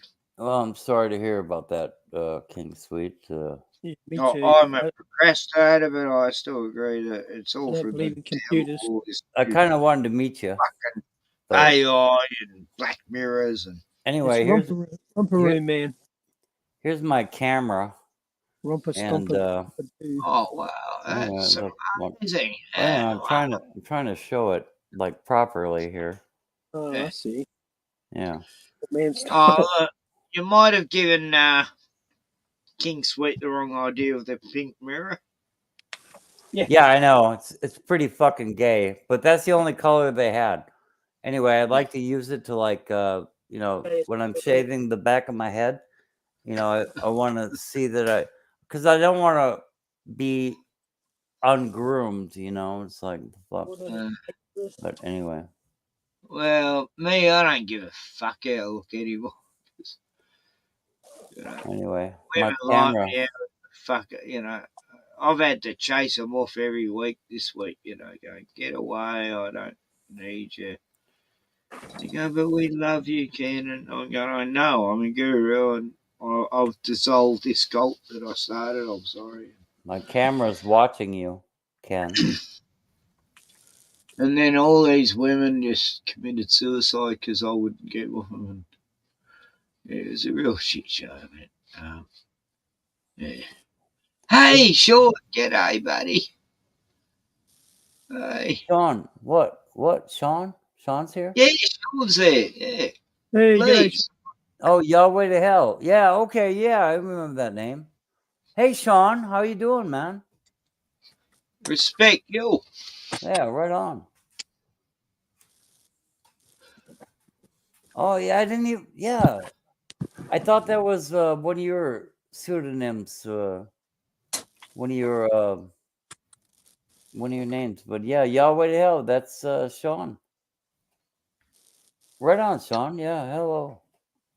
King Sweet says, do you use it when you shave your ass for your boyfriend too? Where's Sean? I can't see Sean anywhere. I didn't even know they did that, King. You know, do gays actually shave their... Oh, yuck. That's a new one. He's funny. I don't know about that whole culture. No, I went to the hardware store and I bought a bunch of stuff, right? And this is the only color they had. But I wanted something just so I could like see the back of my head, you know. But oh yeah, that could be gay too. That could be gay too, right? The back of me head. That picture off, Gordon. That's not a good look. Because when like you know the gay boyfriend is no fucking shut up, dude. It's the only color they had. Shut up, you motherfucker, you. I thought Pac was on the show when I looked up and I thought, oh, Pac's there. He's got a pink mirror. Oh, right on. You gonna fry some ants with that? That's what we used to do as kids, you know. We'd like Lee from Bosstown. Oh, Boston. You used to always take them to the bush when I was a kid. In your back in your camping kit, you always had a magnifying glass to start fires. Yeah. You see all these YouTube videos, and they never show that old trick. Just take a they're always on about trying to start fires with some sparks and all that. And magnifying glass is good if the sun's out, you know. Right. Yeah. I mean, even in the winter, you know, here in North Dakota, I bet with the magnifying glass. So we got to talk about magnifying glasses for next hour. Yeah, we got to do that. Solar power, Ken. Anyway, so for the next hour, we're going to be talking about magnifying glasses because Ken wants to talk about something else. So we're going to do that for the next hour. I want to talk about something that I can't even remember. And I want to talk about Yahweh to Hell. Where is he? Well, I don't know. You got to give him a link, maybe. I don't know. Because I haven't spoke to Sean for a grip, but I love that guy. You know, pretty cool. He's a lovely. Oh, you got a caliper there, do you? That's a nice caliper. Right. I could measure the shit out of some stuff with that motherfucker right there. I'm telling you, I could. The size of me magnifying glass.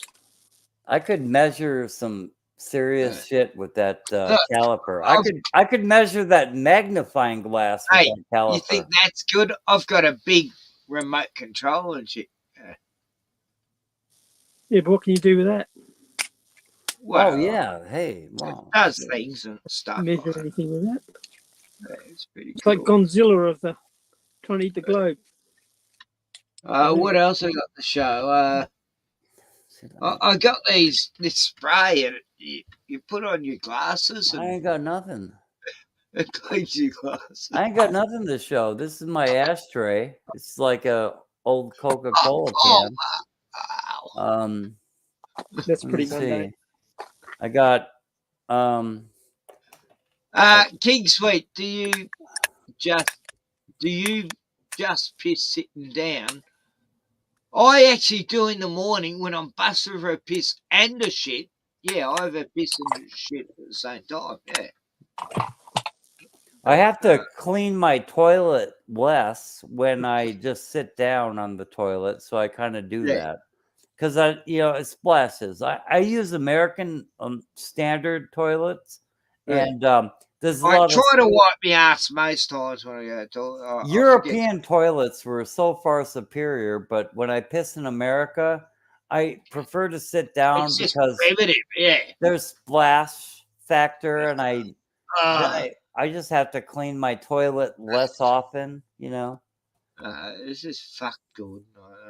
Yeah, instead These of primitive toilets they give us these days. In the old instead of days, like we had twice a week, I only have to clean it like twice a month, you know. when I lived off the grid, you know, I had this toilet that just used to, you know, Yahweh made to hell says, "Hey guys, yeah, hey Sean, feel free to join the stream." And G'day, Sean. All I can see is King Sweet. I can't see any Yahweh. yeah, I see Yahweh to hell. Just 1 minute ago, he said, "Hey guys." I'm not getting his comments. I must be shunned. Yeah, the You're on a phony thingy, iPad-y thing. What's his telephone number? I'll call him. I'll call him directly. But no, he's welcome to join the show. Now he's in trouble. Yahweh to hell. Good to see you, Gordon. Yeah, good to see you, Sean. Yeah, I love you, man. 666. Oh, wow! tape. Look at He's that got, was amazing. He's got tape. He's got tape. Sticky tape, like the old Scotch. Right. He's rocking. I hadn't seen a roll. I hadn't seen something like that for like 2 years. He's rocking, dude. I'm telling you. I know. He's got the best show and tell tonight.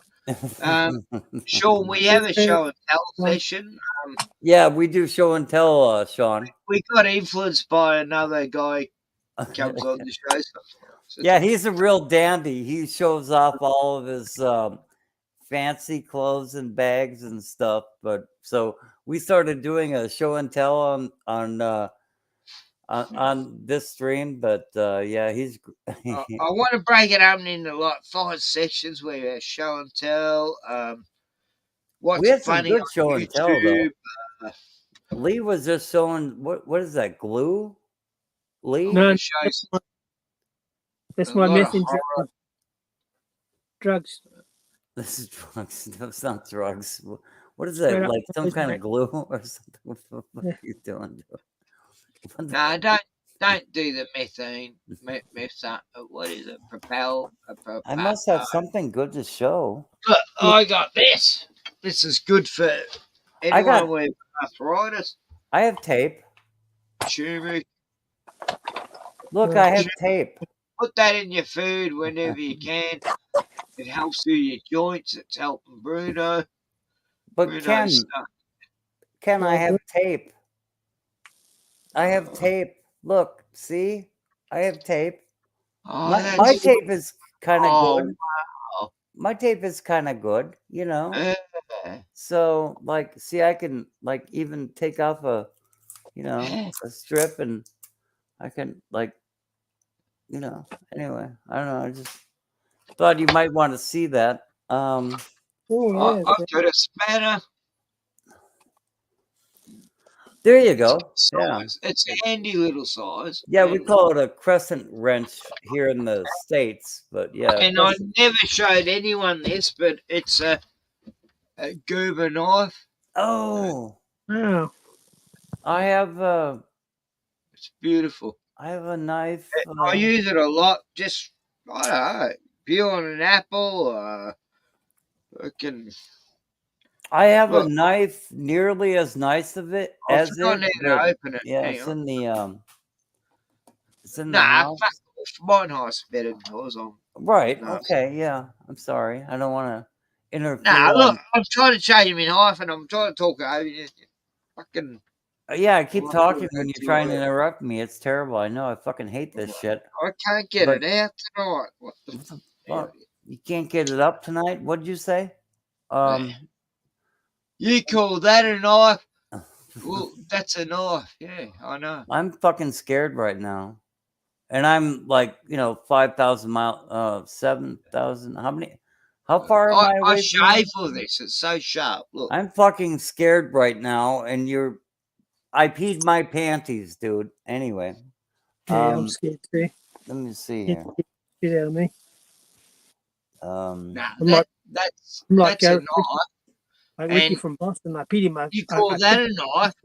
Well, this is a pair of scissors. Yeah. So you call that a knife? I call that a pair of scissors. And Right. Yeah, that's cool. I mean, I've shown you everything that I own, pretty much. My bicycles are in the shop. I showed you my Is that bicycles like 3 marijuana? years ago. Yeah. No, that's methamphetamine and Yeah. heroin. It's like a poor man's speedball. Anyway. Gold. Doing Breaking Bad on us. Yeah. It's pure gold. It's gold from my mine. Really? It's me gold. It's me gold. Oh, okay. All right. Cool. It's a little bit of gold from here. It's much purer gold than you have in America. God, I'm only 6B and I'm feeling sober. It's fucking great. The Yeah. purest gold in the world here, around here. Like and after also, 6 beers, I'm normally that'll off me fucking dog. Well, we're gonna do a 20-hour live stream, and I don't know, that kind of thing. Yeah. Anyway, I'm gonna go to sleep for a while, but you two keep going, and you'll be right. yeah, we'll be right as rain. I'll send you links to show movies and stuff, and I just gotta go and I've got plenty of movies of my own. I gotta look for UFOs and what if Sean wants to show up? I don't know. Yeah, I wanted to speak with Sean, and I was hoping he would show up, but yeah, 6 minutes ago he left his last comment. Good to see you, Gordon. He wants a spank from you, Sean. yeah, no, yeah. I mean, Sean, yeah. He wants a spank from you, Sean. I'm trying to find him. I don't see his comments. It's weird. It's not in my. Let me see. Check again. No, I don't have my comments in my. What about if you put top chat, live chat? I don't know. No, you're not on. Yeah, you're not on live stream then. You're not on StreamYard. Yeah, I am. Oh, StreamYard. Yeah, StreamYard comments. Yeah, I'm looking at it on YouTube comments. Yeah, okay. Yeah, go to StreamYard comments. You'll see his. Yeah, I don't know how to do that. If I do that, it'll knock me out of this show. Anyway, Shawnee, it was good to see you last few vids. That was great. Okay, chat. And yeah, I got to go to hospital too, Sean, next week. I've got supposedly cancer in the guts, and I don't believe it, but anyway, I'm going. King. I am finding it hard to eat lately, and I haven't been drinking as much booze as I used to. King sweet. And you know, Lee's learned to sing. I'm gonna get Lee's and me are gonna do an album. We're gonna do this rap album about the flat earth. And Gordon, you can put a part of yourself. I'm gonna do a big flat earth album. And I want Glovers and flat earthers to sing in song. It's gonna be beautiful. He says, King Sweet says, "Adios, Lee and Gordon. Be well." Anyway, so that's nice. Adios, King Sweet. Good on you, matey. Good to see you, buddy. Yeah, I found it. I've had a lot of good talks with King over the years. Yeah, thanks for stopping in and read me the riot act and whatnot. That's cool. Insult the fuck out of you. No, thank you very much, King Sweet. Well, Gordon, that was good. And yeah, thanks for Gordon Cry. Yeah. So that was cool. He was enjoyable. He talked all kinds of trash and had a good time with it. So that was good. Yeah.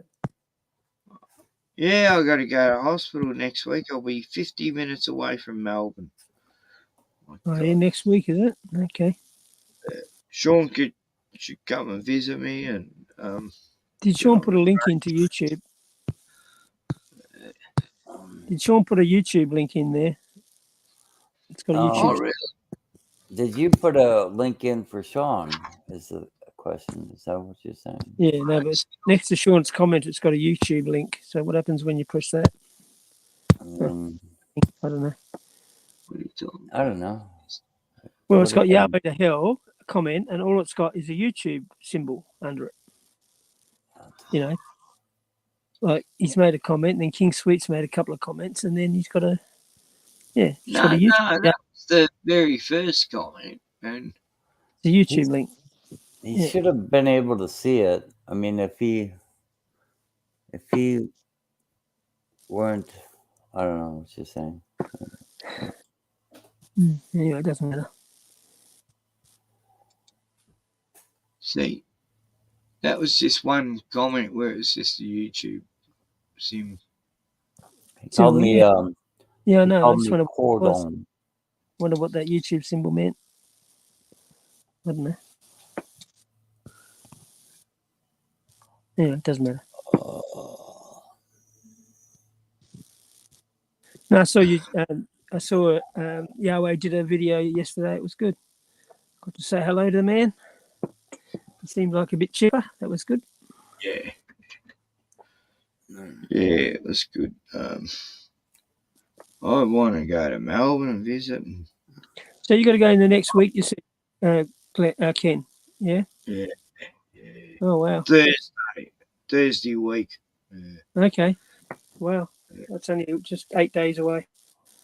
I'm a bit good luck, mate. anxious. Be strong.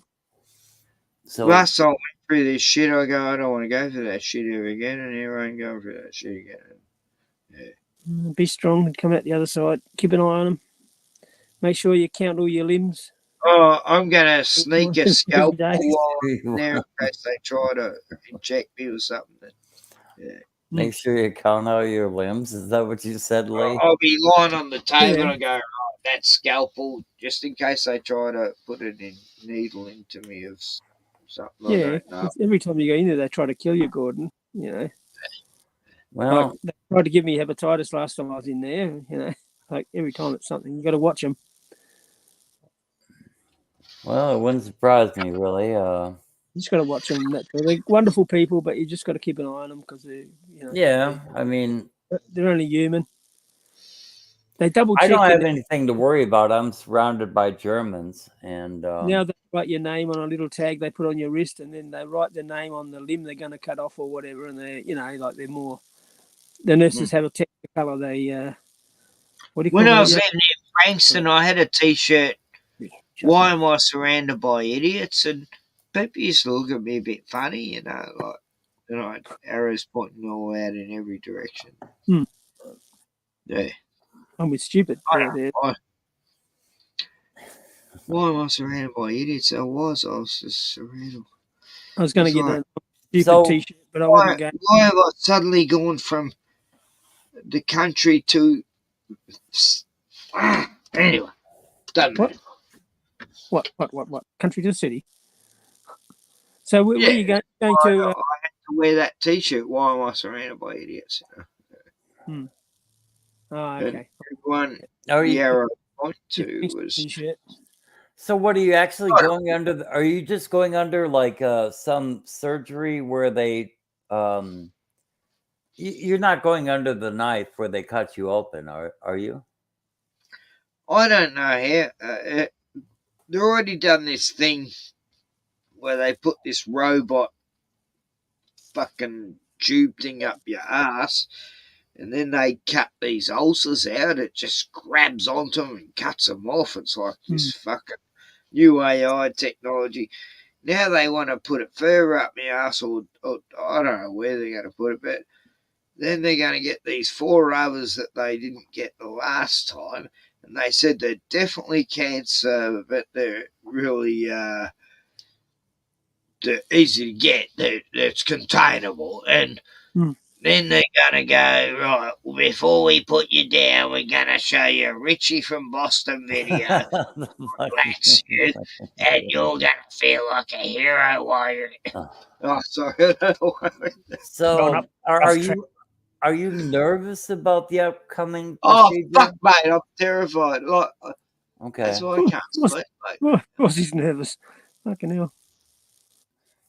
You know, he's half nervous about the operation and he's half They're nervous. using this new robotic AI shit that no one even knows exists, and I'm worried they're gonna turn me into a robot. So after the operation, if I come out, I seem like a different person. It's probably because they replaced me and shit. Oh, okay.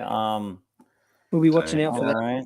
If I'm going, I don't like fucking Cooper's beer anymore. Oh, yuck! I want to drink VB, Victoria Bitter. Yeah, you'll know something's wrong because that's GMO beer, and I drink, naturally brewed fucking shit that's 5.8%. Yeah, I was actually trying to alleviate your fear or thinking about it. Right. But no, I'm does getting this bother you? anxiety now. Thanks for bringing it up, mate. Anyway, I won't be able to sleep tonight. Fuck. So you're going No, over that's there? Yeah, it's my I'm going to bedside follow manner. the Valiums. I'm going to take like 6 tonight just to get the Hey, sleep Ken, up. I need to know what hospital it is so I know where to send the flowers if you cark it. Is it over near Traralgon somewhere? Oh, there's no hospitals out this way. Yeah, my bedside manner is terrible. I'm telling All we you. got as nurses are kangaroos, I'd these make the female worst. kangaroos. I would make the worst doctor. Well, the doctors now are they're pretty straightforward now. They tell you exactly what's going to happen, or exactly what your prognosis is. Like they don't pull punches. Oh, look! Last time I was at this beautiful, spunky, tall doctor's. I go to see every week because she always has to check things for me and make sure right. it's working. And Right. and she's going, right. So what's going to happen, kid, is this is what's going to happen. She puts her finger up my butt and I go, oh, what? No. And she goes, no, I'm just getting you used to it. I'm going to stop it. Yeah. And then she gives me cock and says, like, what they might have to do is this, but it probably won't happen. Anyway, I'm being stupid. Stop. She's very spunky, though. Oh, God. So, I do have fantasies when I go. I go, Rachel, Dr. Rachel, I keep every woman I see, like, I see them naked, like, not looking at them. They're going to give you a special sponge bath with a happy ending. I guarantee it. Just, kid, you're being silly. I know you're pretending. Oh, fuck it. Usually works, but anyway. No, I'm just being stupid. I don't even have any. I don't give a fuck like about it. Yeah, that's another story. No, but they'll give you a sponge bath with a happy ending. You'll be fine. Nah, there's no happy ending at hospitals. They love you a long time. Oh, come on now. I've only been at one massage joint last year. Or was it this year? I can't remember. Anyway, I went a couple of times and I knew, they'd ask me if I want a happy ending. I'm happy my back's feeling great. And they go, nah, fuck you, we're going to do it for free. And I go, oh, okay. They go, no, in fact, they would give me money. They'd be paying me to. Anyway, that's another story.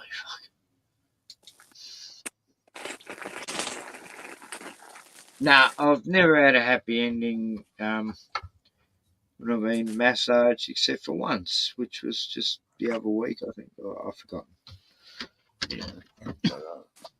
Well, the locals here, they sometimes take clients to the prostitute. They said, "There's no prostitutes around here in the towns. You've got to go up north to Narooma."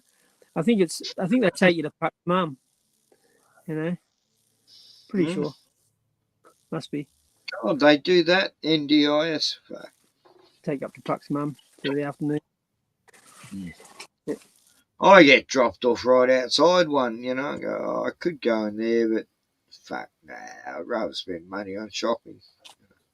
How I feel now. That's like, I'd rather take a girl out to the movies first than a pit. yeah.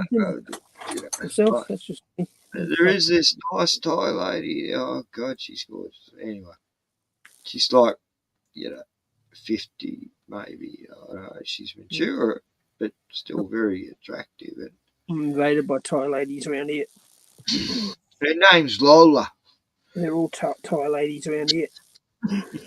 It's like, fuck, why'd you choose a name like Lola? That means a man boy, you're not.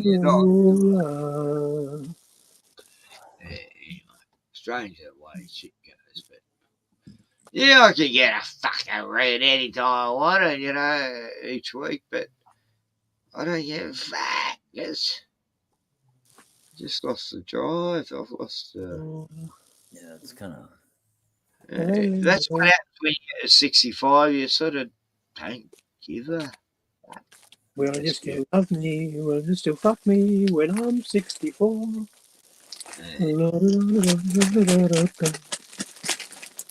I'm so glad Sean turned up.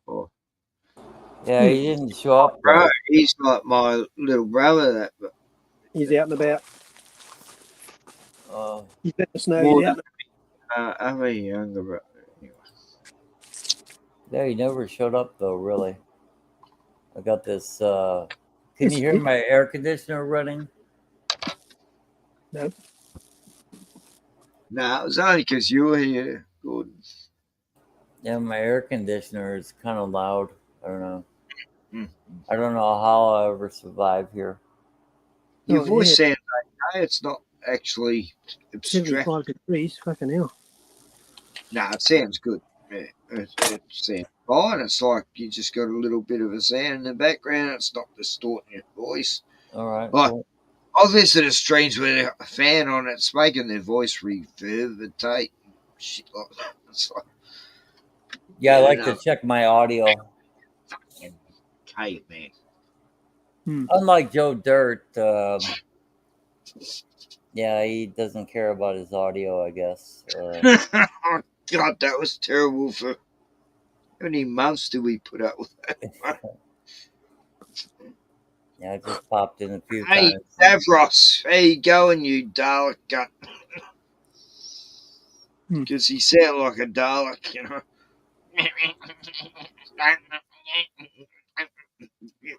Anyway, I got bashed.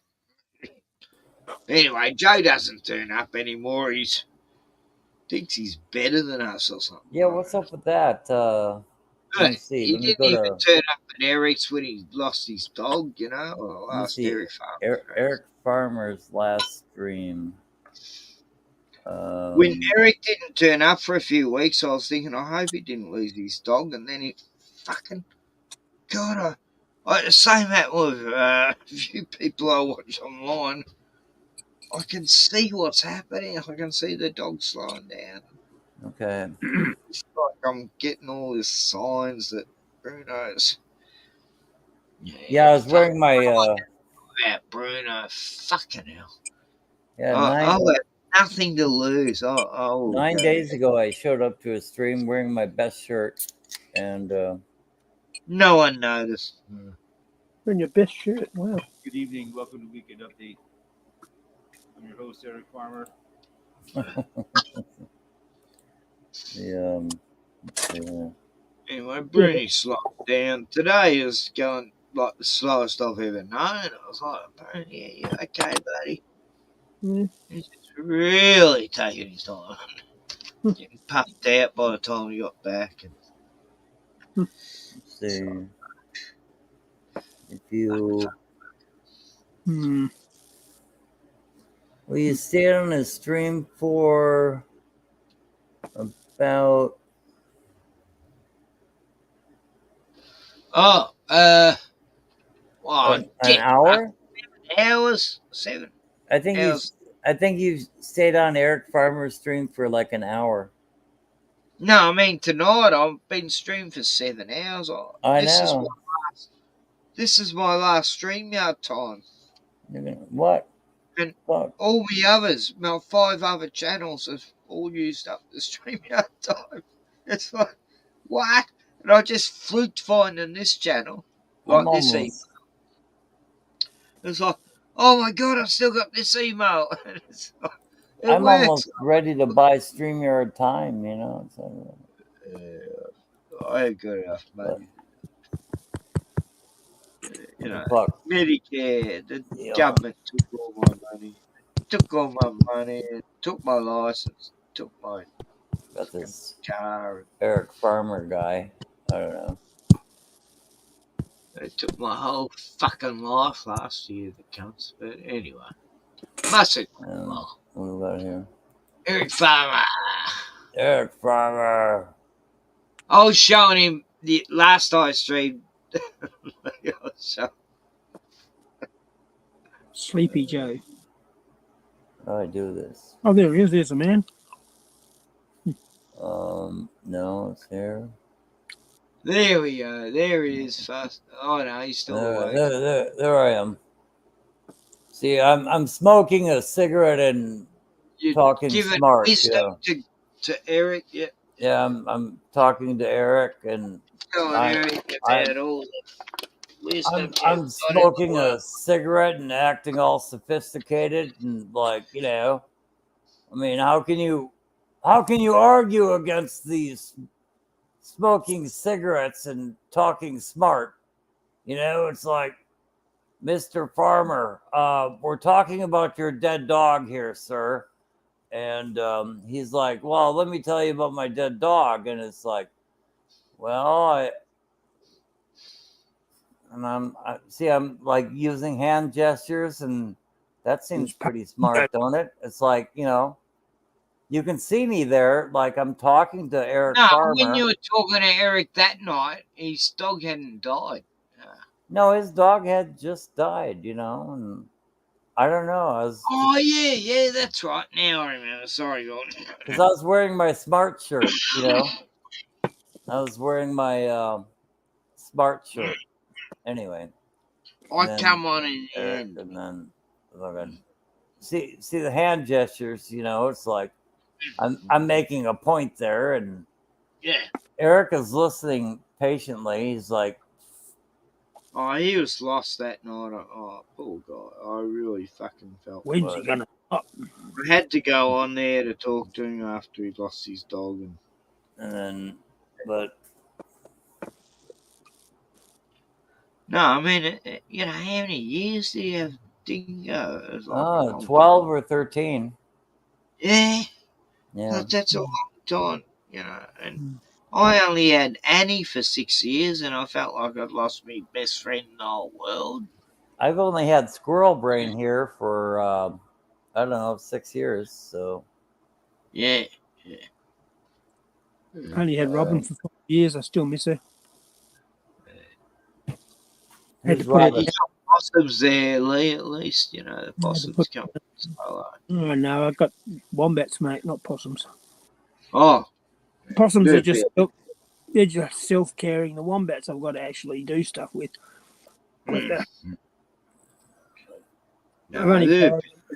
Wombats are much more fun than possums. Well, possums are so friendly, but it's a wombat hotel. Wombats are like big furry dogs, you know, just big round looking. I know, I'm looking after a pair of them at the moment, but I'll take some video tomorrow. Yeah. Oh, fucking shit. I'll post it up when I can finally post again to a video, a channel that'll be taken down next month. Terminated. I'll share all this shit, put hours and hours and hours and hours of work, and then it'll be taken down because they striped me for something 5 years ago. It's just that's just their style. Fucking cunts. Like, they waited 2 weeks before they striped me for a stream I did. Like, that's sneaky, you know. They used to strike you within minutes or within at least the hour. Now they wait weeks just in case you might do another stream where then they can terminate your channel and go, oh, yeah, you're a fucking evil cunt. We're hate-speaking fucker, violator on YouTube. We're going to terminate you because of stream you did 6 weeks ago. It's just fucking evil, the fucking cunts. And that's exactly what they did. They strike me for videos I did. One was like 2 months before, and one was like 2 weeks before. It was like, what? You know, this is mental. Why did they wait that fucking long? You know, like, what are they doing to us? They like Disney. They're just trying to destroy all their fans and all the, you know, people who support their fucking company. And it's like, we live in a time where it's just fucking corporate suicide, you know, and they're just fucking like jumping off a fucking building and killing themselves and shit. And Gordon's all for it, you know. He loves the. No, I'm just trying to wake up. I didn't know what you were signing me up for, so I had to. I was saying you agree with Disney and all that. You're fucking on crack, dude. Anyway, the algorithm never used to pick up, the AI never used to pick up anything in pictures, so it's a sneaky way around it. Now I put up a picture yesterday and it had the word retard written in it, and just in the photo, you know, like in the meme, and straight away, instantly, bang. Wow. This thing popped up and it said, are you sure you want to post this as it has a word objectionable to our algorithm or whatever, you know? I just posted it anyway. We will be, this channel will be terminated at the end of this stream, I guess. In 2 or 3 weeks. I'm trying to what hospital Ken's going to. I merely posted on Ken's. The hospital I'm going to is a town called Druin. And so I thought it started with a D, yeah. Druin, okay. And they've got a hotel there called Robin Hood. And then they've got another hotel called the Druids. And then they got one called Wicker Man, and another one called the Green Dragon. And it's like, you know, you go in the hospital, and they're all sort of wearing wicker shit and masks, and they go, you'll be safe here. And I go, oh, I'm a bit scared about going to Druin Hospital. It sounds very... They go, don't worry, we're going to... You know, I'm going to this cultic, evil Illuminati fucking club next week, and I'm pretty fucking scared. I'm going to try and film it, but they probably find the camera. And anyway, next week, if I'm not turned up on a live stream, it means I'm dead. They fucking got me kidneys and drank my blood. Drew in Australia. Looking at it right now. Yeah, that's a little. Yeah, Warragul means meeting place in our Aboriginal. Fairly close to Maui. Druin, just near Druin, is a place called Bunyip, and that's where I used to live, and that's where I first saw my first UFO, and it come right up. Bunyip. The haunted hills they call it around there. I see. I see Bon. I see. What was it like there, Ken? Was it fairly civilized or what? Bunyip. There's one milk bar, and like I was in the town of Iona, which was like half a mile from Bunyip, right? Okay. And they still had a milk bar at this place, and they had a primary school, and they had a nunnery. Like this, all the nuns there. You'd go past the place, and no kidding, I used to out there. And we used to summer at the Iona Cricket Club, yeah. And anyway, they were really nice. The nuns there it was like they're eager to just have some company. They were like, "Please save us." And, they probably came from the city. And they'd all be going, "Oh, hi, kids," and they're just hanging out to talk to someone because they're in a fucking crazy nunnery Catholic cult, you know. Yeah, I've seen that with nuns, especially in the country, because they're brought up in the city, and then they go to live in the country. They're all lonely, and you know they were just so nice. You know, they just love seeing us. Hey, kids, are you okay? And they give us stuff. You know. And you know what they call their room they stay in? You know, the nuns live in a cell. It's called a cell. It's like a cell, bed, and very bare table, and wardrobe, and lucky to have a candle, I suppose. And I'll be like, 9 years old. I'll be walking past, and they go, "Please save us, save us." I go, "Oh, what's that mean?" And there'd be this priest, and he'd like come out going, "Jab back, lad, in the name of the Lord, I command you." And I'll go, "Oh, gee, he's pretty severe." And then right, they'd all start levitating back into the church. Freaky times. Yeah, they do that. Yeah, they do that. Yeah, it happened all the time. I had a nun getting really friendly with me when I was a young bloke. Like she was getting really, really. And it's bullshit. Nuns get none, anyway. No, this older nun, she was trying to come on to me, and I'm a teenager, and it confused me. It's like, but maybe she was wanting to get out of it. I don't know. Or just didn't matter. Yeah. Sounds very Jehovah's Witness. Too much information.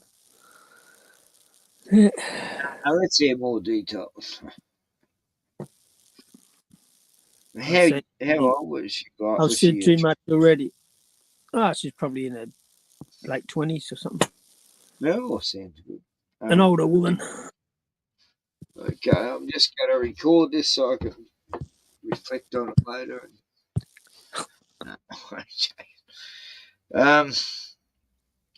Yeah, I'm out of booze. Fuck. And I still feel sober. I'm drinking too much. Shit. 6 beers, I should be off my face going, see, it's only been 6 hours, and now it's actually, because I don't drink as much as I was, like, I'm trying to cut back to 3 days out of 4 in a week, which is pretty good for me. And I'm doing okay. Like, the days I don't drink, I don't give a fuck. I just don't feel like going live streaming, but yeah. Well, whatever. So, I showed off the grid stuff, a beautiful father who loved his wife and daughter. And what else can we show? And we showed Jailbreak Overland. God, that was exciting. I mean, it was expensive. And I got totally educated by Richie from Boston. And he's the man. Oh, God, that's funny. I don't know. What's this? It's time for Lefties Losing It. Did you know that? Oh, yeah, it's all for that place overseas in the Middle Earth. Yeah, when you're in Bunyip, I was staying in Garfield, and I used to head down to Ionia and, go to the golf club and that. So, anyway, I just can't believe we were,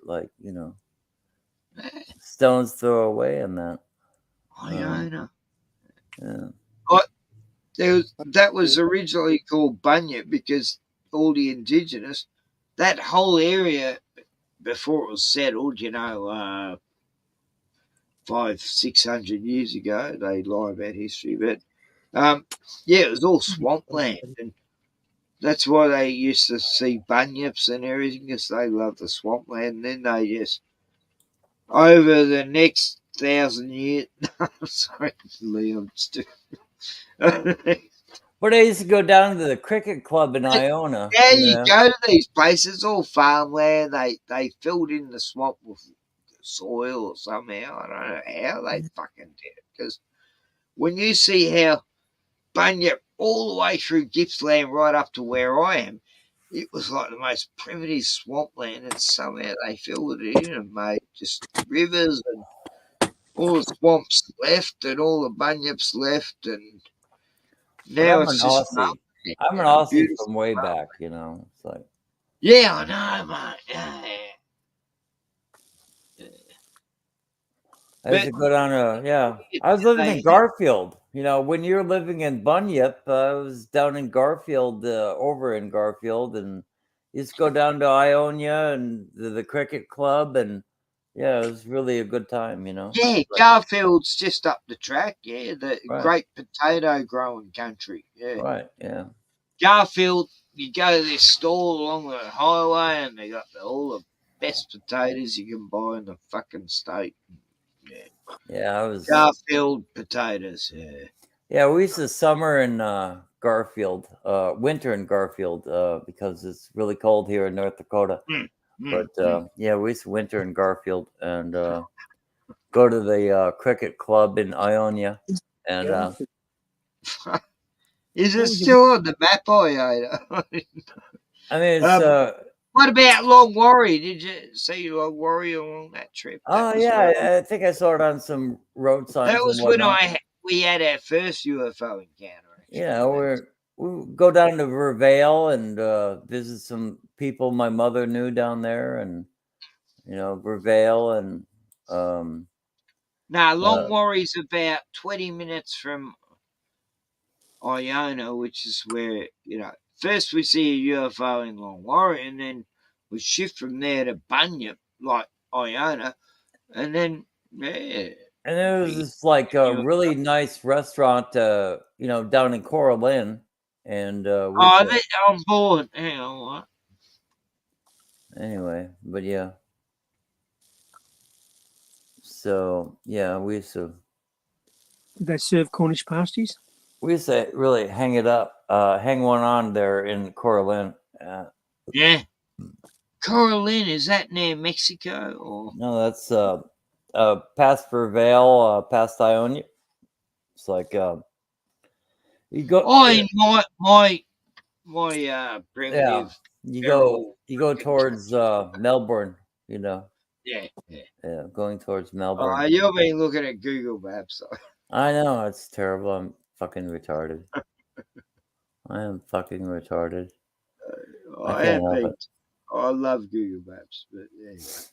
But it's a bit of an obsession of mine because I always loved maps. That's why I become a flat earther, because I decided when I was 2 years old, the world's flat. I don't care what they say. And then I watched all these shows on TV, and when I was like 10 years old, Mum and Dad were saying, "Look, man's going moon," and I'm going, "You fuckers," and I just shot my whole family and left the farm and went on to better things, because I couldn't take the conspiracies bullshit. I mean, I would never make it driving from Lockport to Melbourne. I'd never make it because driving on the wrong side of the road. Yeah. I used to be 3/4 an hour closer. Now I'm 3/4 an hour further. What? It's a long way. How far is it though? Anymore, Lee, because I'm so fucking far away. So, he's way out there on the fucking peninsula swamp and where the fucking thylacines hang out. How far are you from Frankston? About 3.5 hours. Okay. Fringo.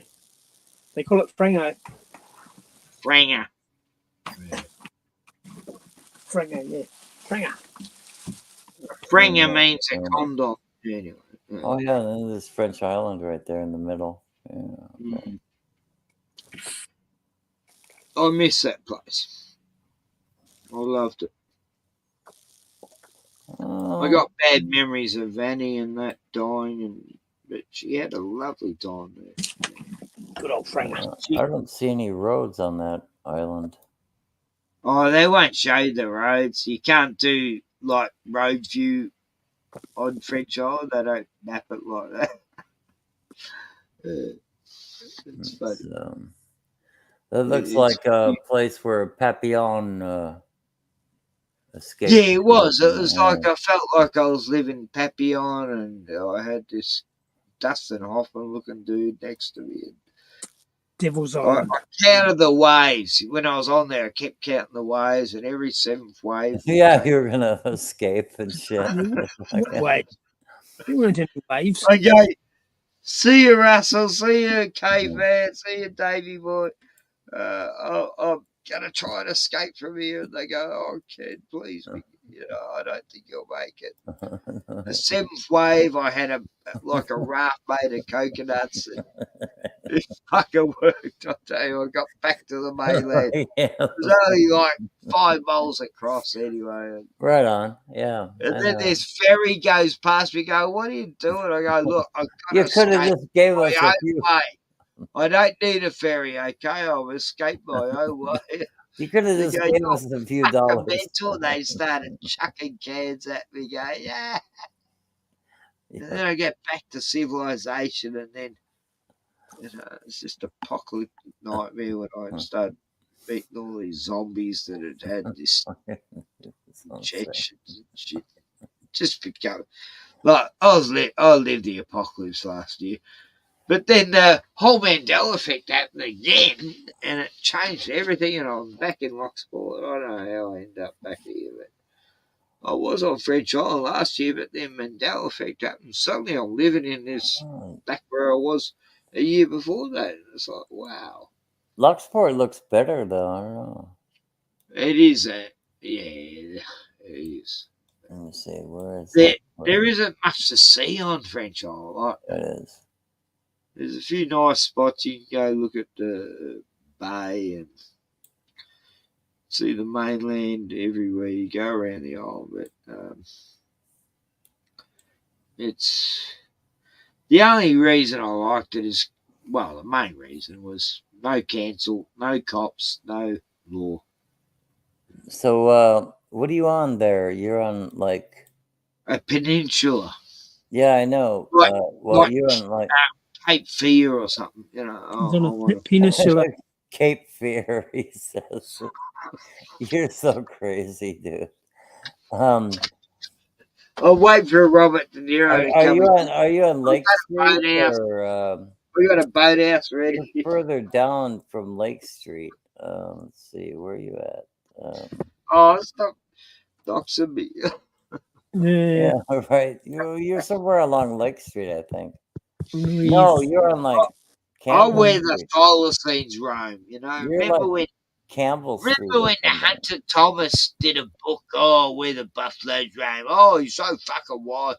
No, I got a book where the Thylacines roam, and I'm living right next to them. I think you're on Campbell Street. Yeah, I think you're on Campbell Street. You're further down this way. No, anyway, that's where I forget. I know lives. Yeah. Anyway, I forget where you're at. Beautiful dog, and she's lovely. She knows every single fucking conspiracy theory I know. God, she's great. She lives on. Yeah. Yeah, I know this beautiful tall lady, and she's got a beautiful girl dog that loves Bruno. She's only half my age, so there's no hope that she's 45, but she feels sorry for me. She goes, "Oh, Ken, you're the most pathetic, poorest soul I've ever fucking known. If you need any help, I'll help you." Thank you for your encouragement. She goes, "Look, if I was you, I'd kill myself, but if you need help, I'll die." I'm joking. Oh, Druin. Well, yeah, the town's name. Oh, Druin, where the Druids are, yeah. Yeah, the town's name is believed to be. There's a town just there. They're called Robin Hood. Like what the fuck? It's believed to be an Aboriginal word meaning north wind. New housing. Robin Hood doesn't mean. Druin has a population of 11,887, so it's kind of a medium-sized city. And bunch of bogans. All bogans live there. All these feral fucking Max maniacs. Bunch of bogans. I've got to go there next week. The exact place I'm talking about. He's a bit worried about bogans. You'll be right. Go to this special hospital that they probably going to take me kidneys and organs and shit. They're going to harvest everything valuable. And before I go in, I'm going to live stream on my phone. Go right. If you don't hear from me, they took me organs. Right. Okay, everyone. All my fans who love me, all my 6 fans on ROTTMAN, this is it. I'm signing out. If I sign back in, that means I survived the operation. I'd come down there and watch it live with you, Ken, but it's a bum operation. It's a bit much. Oh, look, I asked Tiani if she could film the whole thing to make sure they didn't jab me. And What city did you grow up in, though, Ken? Melbourne. No, really? Carlton. Like not like right in the city or that or what? Yeah, right Okay. in the centre All of the fucking city. I was born in Melbourne. How about you, Lee? Where did you grow up? I was born a Melbourne person, and I'm so fucking proud. Where did you grow up and come of age, Lee? Lee grew up in the bush somewhere, and got no out west. He's got no roots. He's he's just been the bush. I don't know.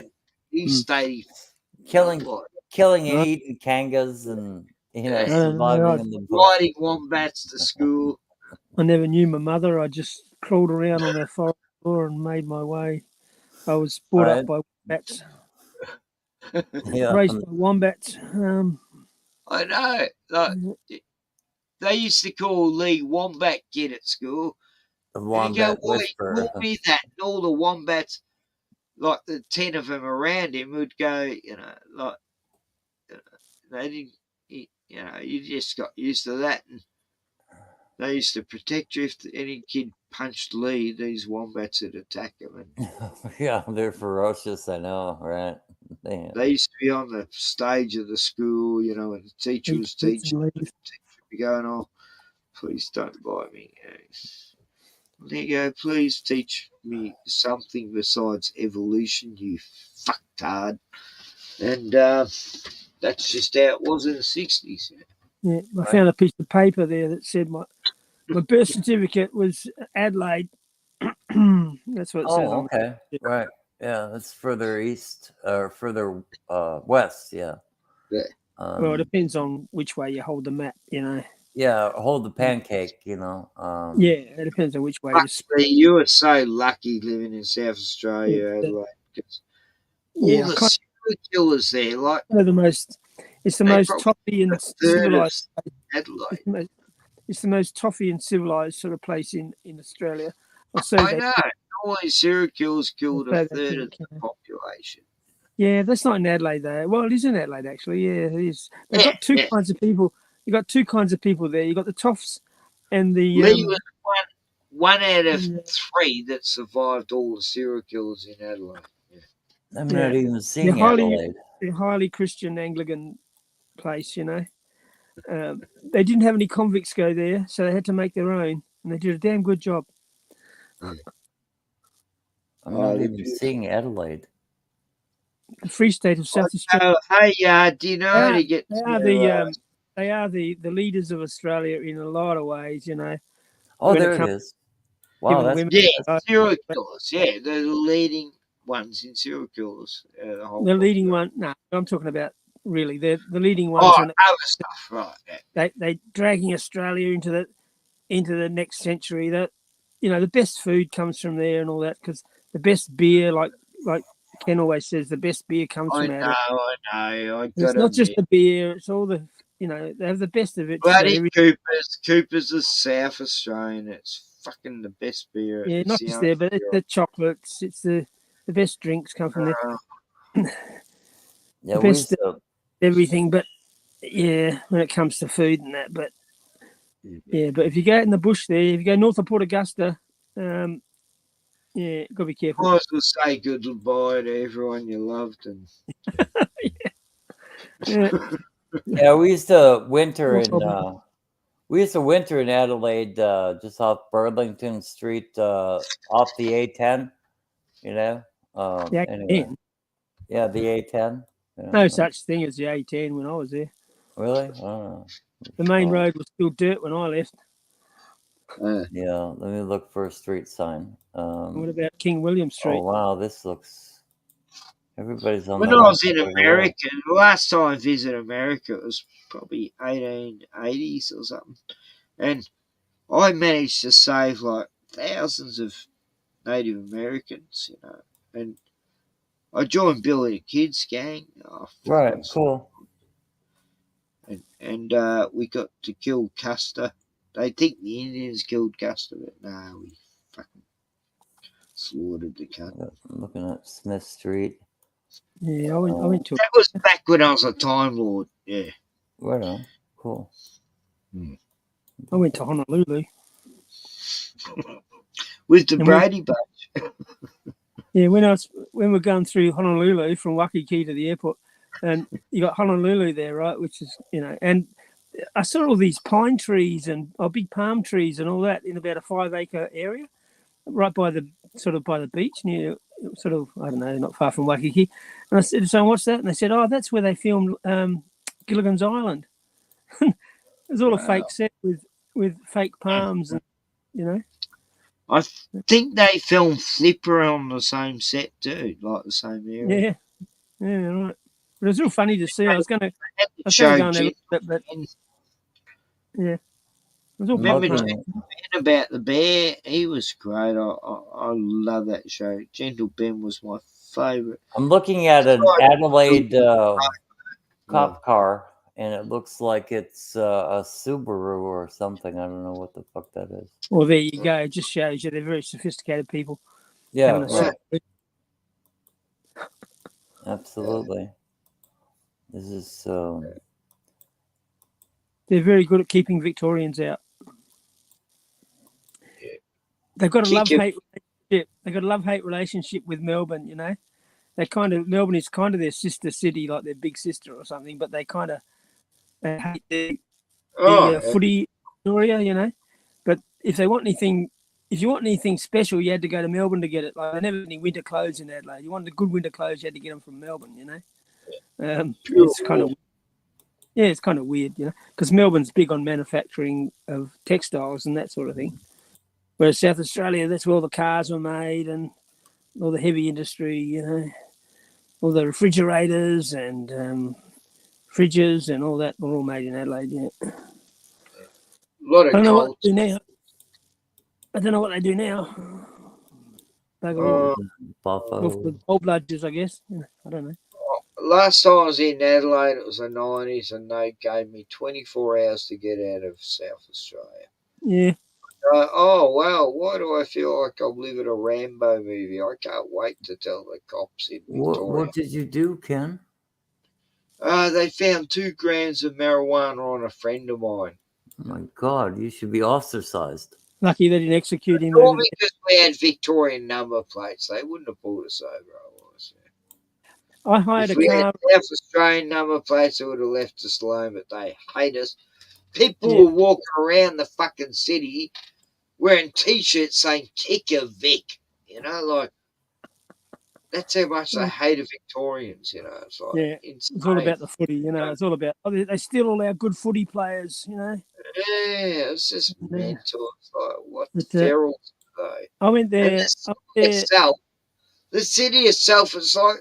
It's a shit city. It's like there's 2 main streets or something. It's like, fuck. This isn't a city. This is just a shit. I know they hate it being called a big country town, but it is, And I went there in '96. I was saying this is like a little bit bigger than Mildura. Or I hired a car in Sydney and drove over there in 1986, 96, when my girls were real little.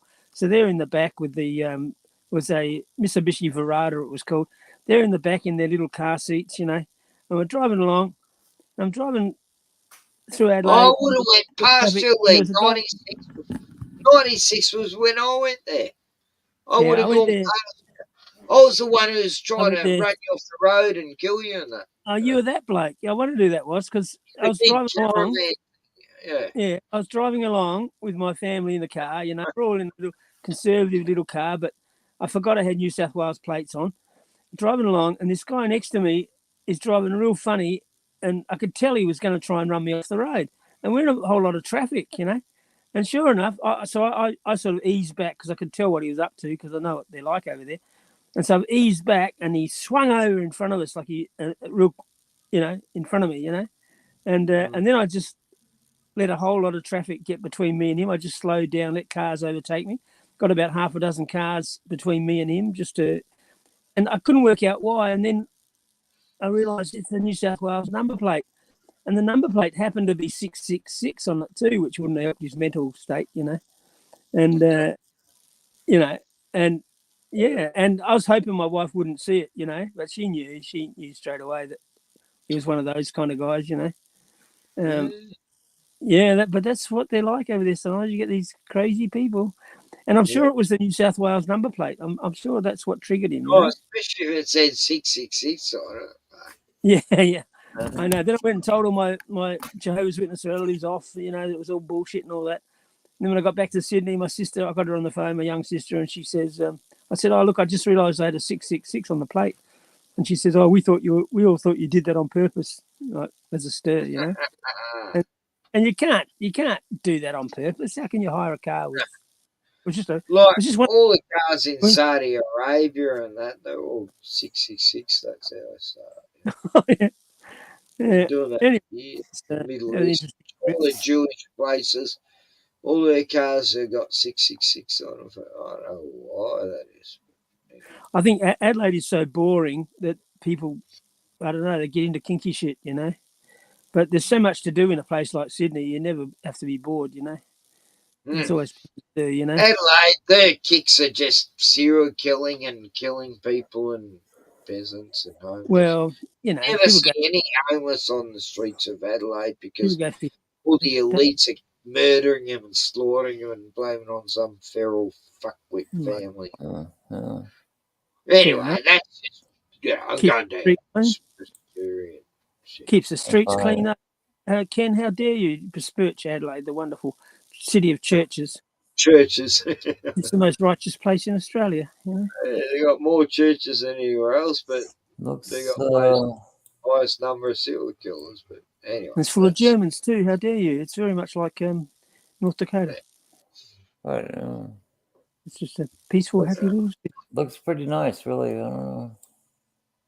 They're very never go there, Gordon. Appearances can be deceptive. Adelaide's evil. But they're kind of the most advanced socially, whereas Queensland's the most backward socially. So there was always a big rivalry between South Australia and Queensland because Queensland were real backwards hillbilly bogans, and South Australians always saw themselves as highbrow, well-educated, And then you go beyond South Australia, and then you're really in trouble. It's yes, WA totally cracked. Have you ever been to Port Lincoln? Go Western Australia. It's like Port Lincoln. Yeah. Just look at Wild Warrior Bill, like where he lives. It's like that's fucking hell. Yeah, Port Lincoln is tuna capital. That's where all my relatives live over on that Eyre Peninsula over there. They're all wheat growers and whatever. All my cousins. But yeah, Port Lincoln is the tuna capital of Australia. Oh.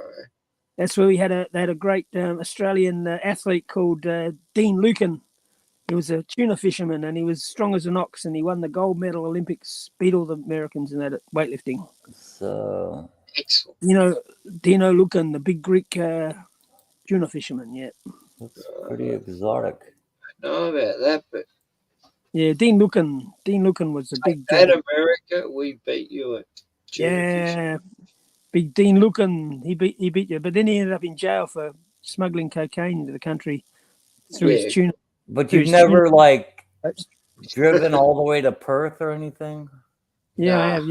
Yeah, you have. Yeah. Okay. Lee has, but I haven't. A long way. Huh? I was always told, don't go west. It's like a long way. Like Satan land. Yeah, we were ordered to, Ken. They said, Adelaide. Adelaide's got to go. They said to us, Adelaide people have to go to Perth to go to the assembly. South Australia's not. You got biking gangs out there. They just wait for tourists. They just, Wow, these are drive on the road, rape all of them, and murder them, cut their heads off. Check out the camels, the wild camels off the road places. Mandrabilla. The whole road to the that'd be in full of that'd be blood. Australia. You're talking about Western Australia now, Gordon. Yeah, Madura, Cockle-Bitty. Yeah, The Nullarbor. The Nullarbor. Just look up the Nullarbor. Western Australia full of silly names, you know.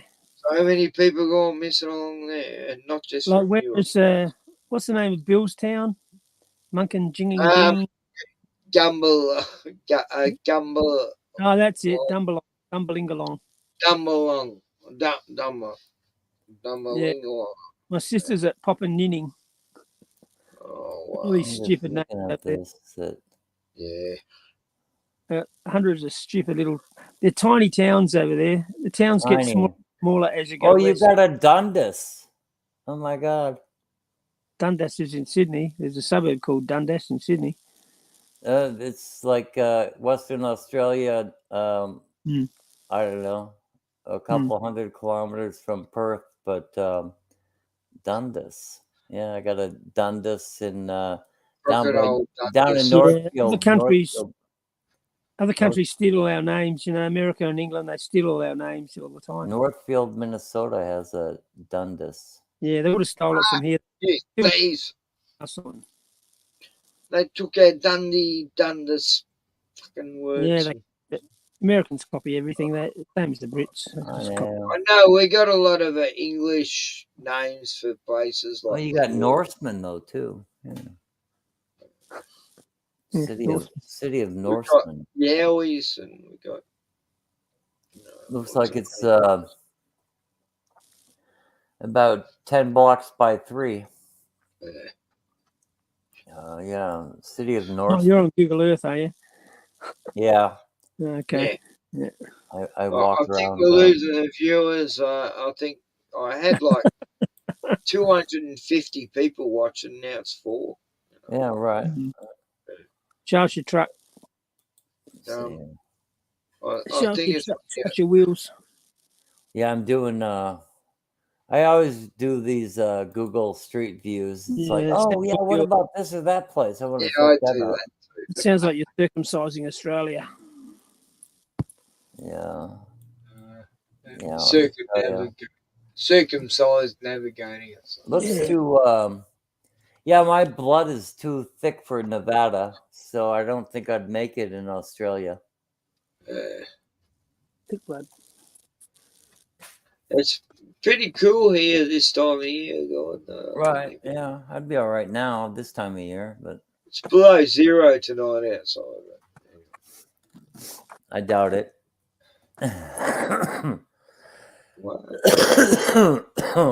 let's check the weather. It was 2 degrees below 0 last night. Now it's only going to be 1.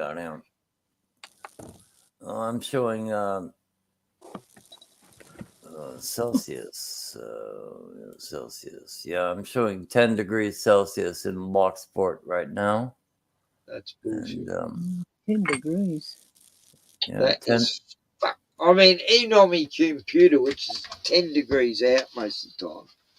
And 26 Celsius in Wishick, North Dakota. Anyway. 10's usually about 5 degrees cooler than me. Yeah. I'm 6.9 at the moment.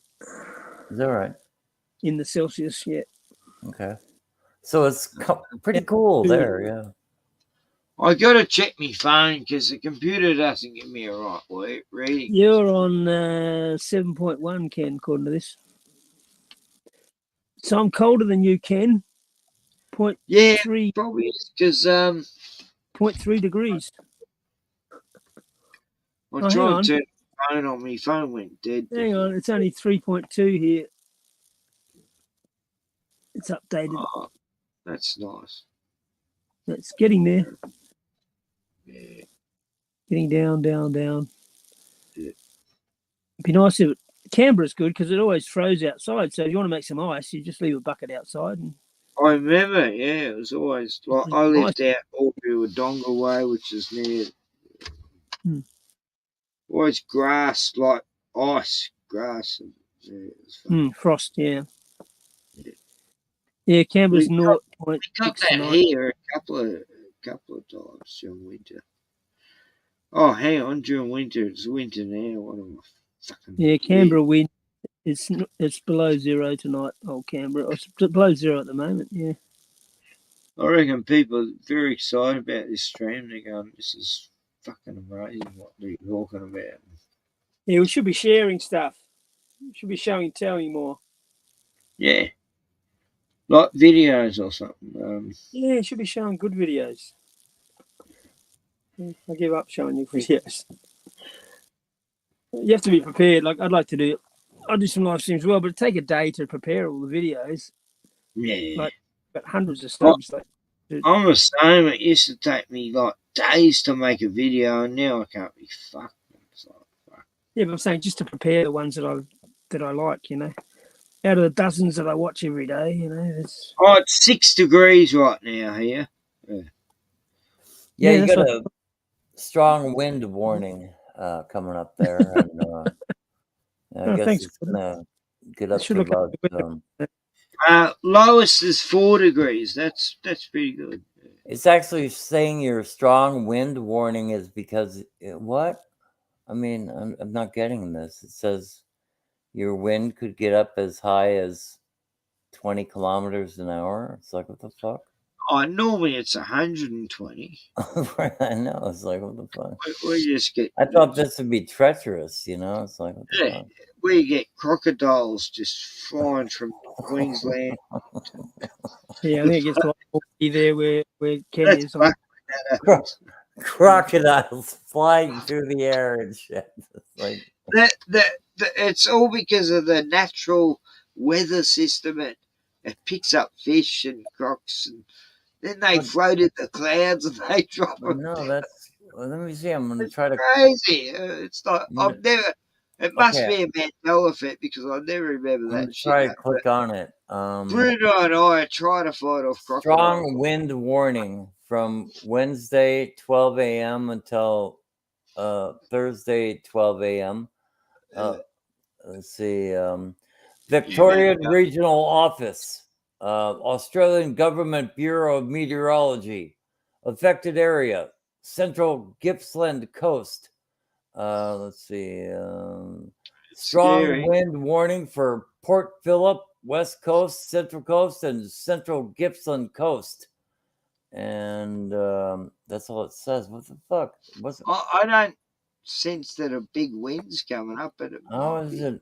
What? They don't even tell me how fast the wind is. It's still out there, like it's so still that you can hear a frog fart outside. Right. Okay. Yeah. And it doesn't even tell me anything. 26 degrees in North Dakota. Yep. Yeah, you got that correct. Yeah, got that correct. It's not that warm. Well, I didn't. It's Google. I've Googled you. Sunny, slightly cloudy. I heard it was 120 in the Antarctic right now. I'm looking for the fucking. No, it doesn't even tell me how fast your wind is going to be.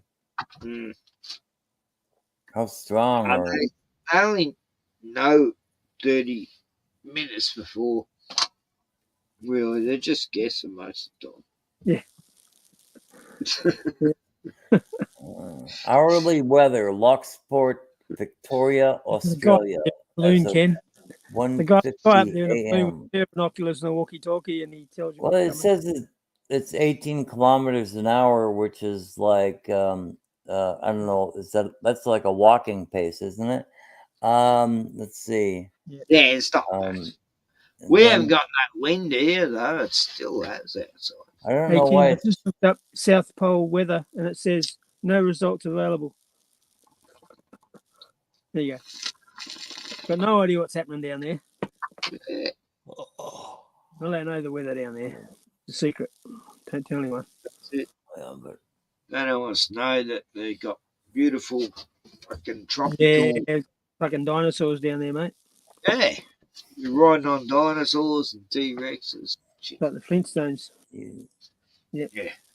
You should get up to about 15 degrees Celsius by about 3 o'clock in the afternoon in Locksport, and but you'll drop off to about 9 overnight, and then you'll get up to about. It's going to be the warmest day we've had for fucking weeks. So you'll get up to 15 degrees again, And then drop off 9 degrees overnight on Friday. We haven't had 15 for weeks and weeks. You know, it's just been so fucking cold. That's going to be. Today was the warmest day I've known for fucking a month almost. Yeah, you'll be going between 9 and 15 degrees for the next from Wednesday to Friday. So I think you'll survive. I don't know. I think you might make it through this. I've got a feeling we will. Yeah. Okay.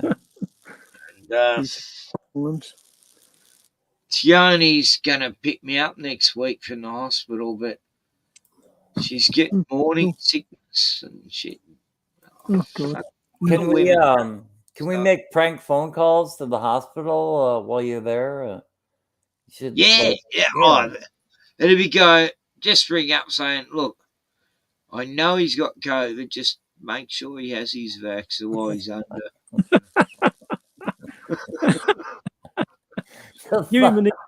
give him 10 boosters while he's under.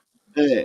He hasn't had one. You got to make sure he has. We're only here for his help and his benefit. Yeah. We've done an intervention, to make Pick sure. him all over like a voodoo doll. And I'll come out going, why am I having heart attacks all of a sudden? I don't get it. I'll just call the nurse's station. Blood pressure all fucked up when it was perfect. Then we'll ring back the next day and say, "Oh, we were only joking." I'll just call the nurse's station and say, "Yeah, Ken is feeling some tension in the penile region. If you could just go help alleviate that." Give him an enlargement while you're there. Yeah. Just give him a tug. He'll be okay. He's under a lot of pain right now. And his heat register is like almost feverish. It's like 2% over the normal temperature because it might have been hot outside, but it doesn't matter. While you're up there, can you find his mobile phone? Yeah.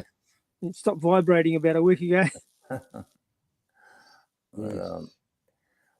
No, that would be funny though.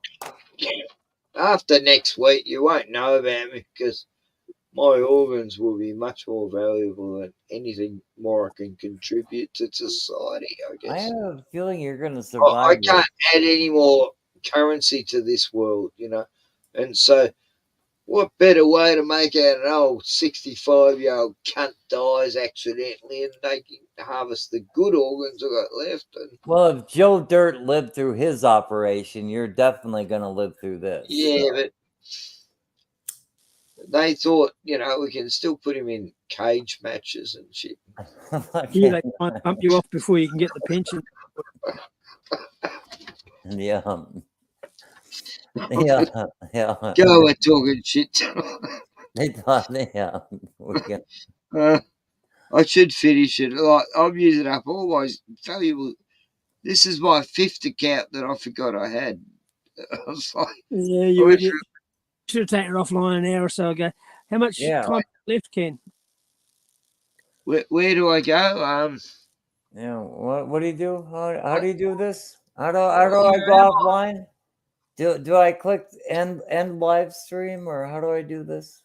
Hang on, there's a red thing saying end stream, but that can't be right because red means danger, so I don't want to press on it. It could be a virus or something. Never press red. 8 hours, 8.5. I get fucked. This isn't happening. How can time go that fast? It just does. We're old and stupid. We don't know any better.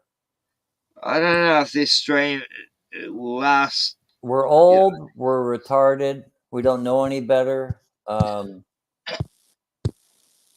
Anyway, love you, Sean. Good for you to drop by, and I'm going to finish the stream now. Yeah, good old Yahweh. Yeah, Yahweh. Val's going to visit you soon. I talked to him just 2 days ago. And anyway, we've got to go because, we're talking too much real controversial stuff and that. We know a lot of stuff about a lot of stuff because we're wild.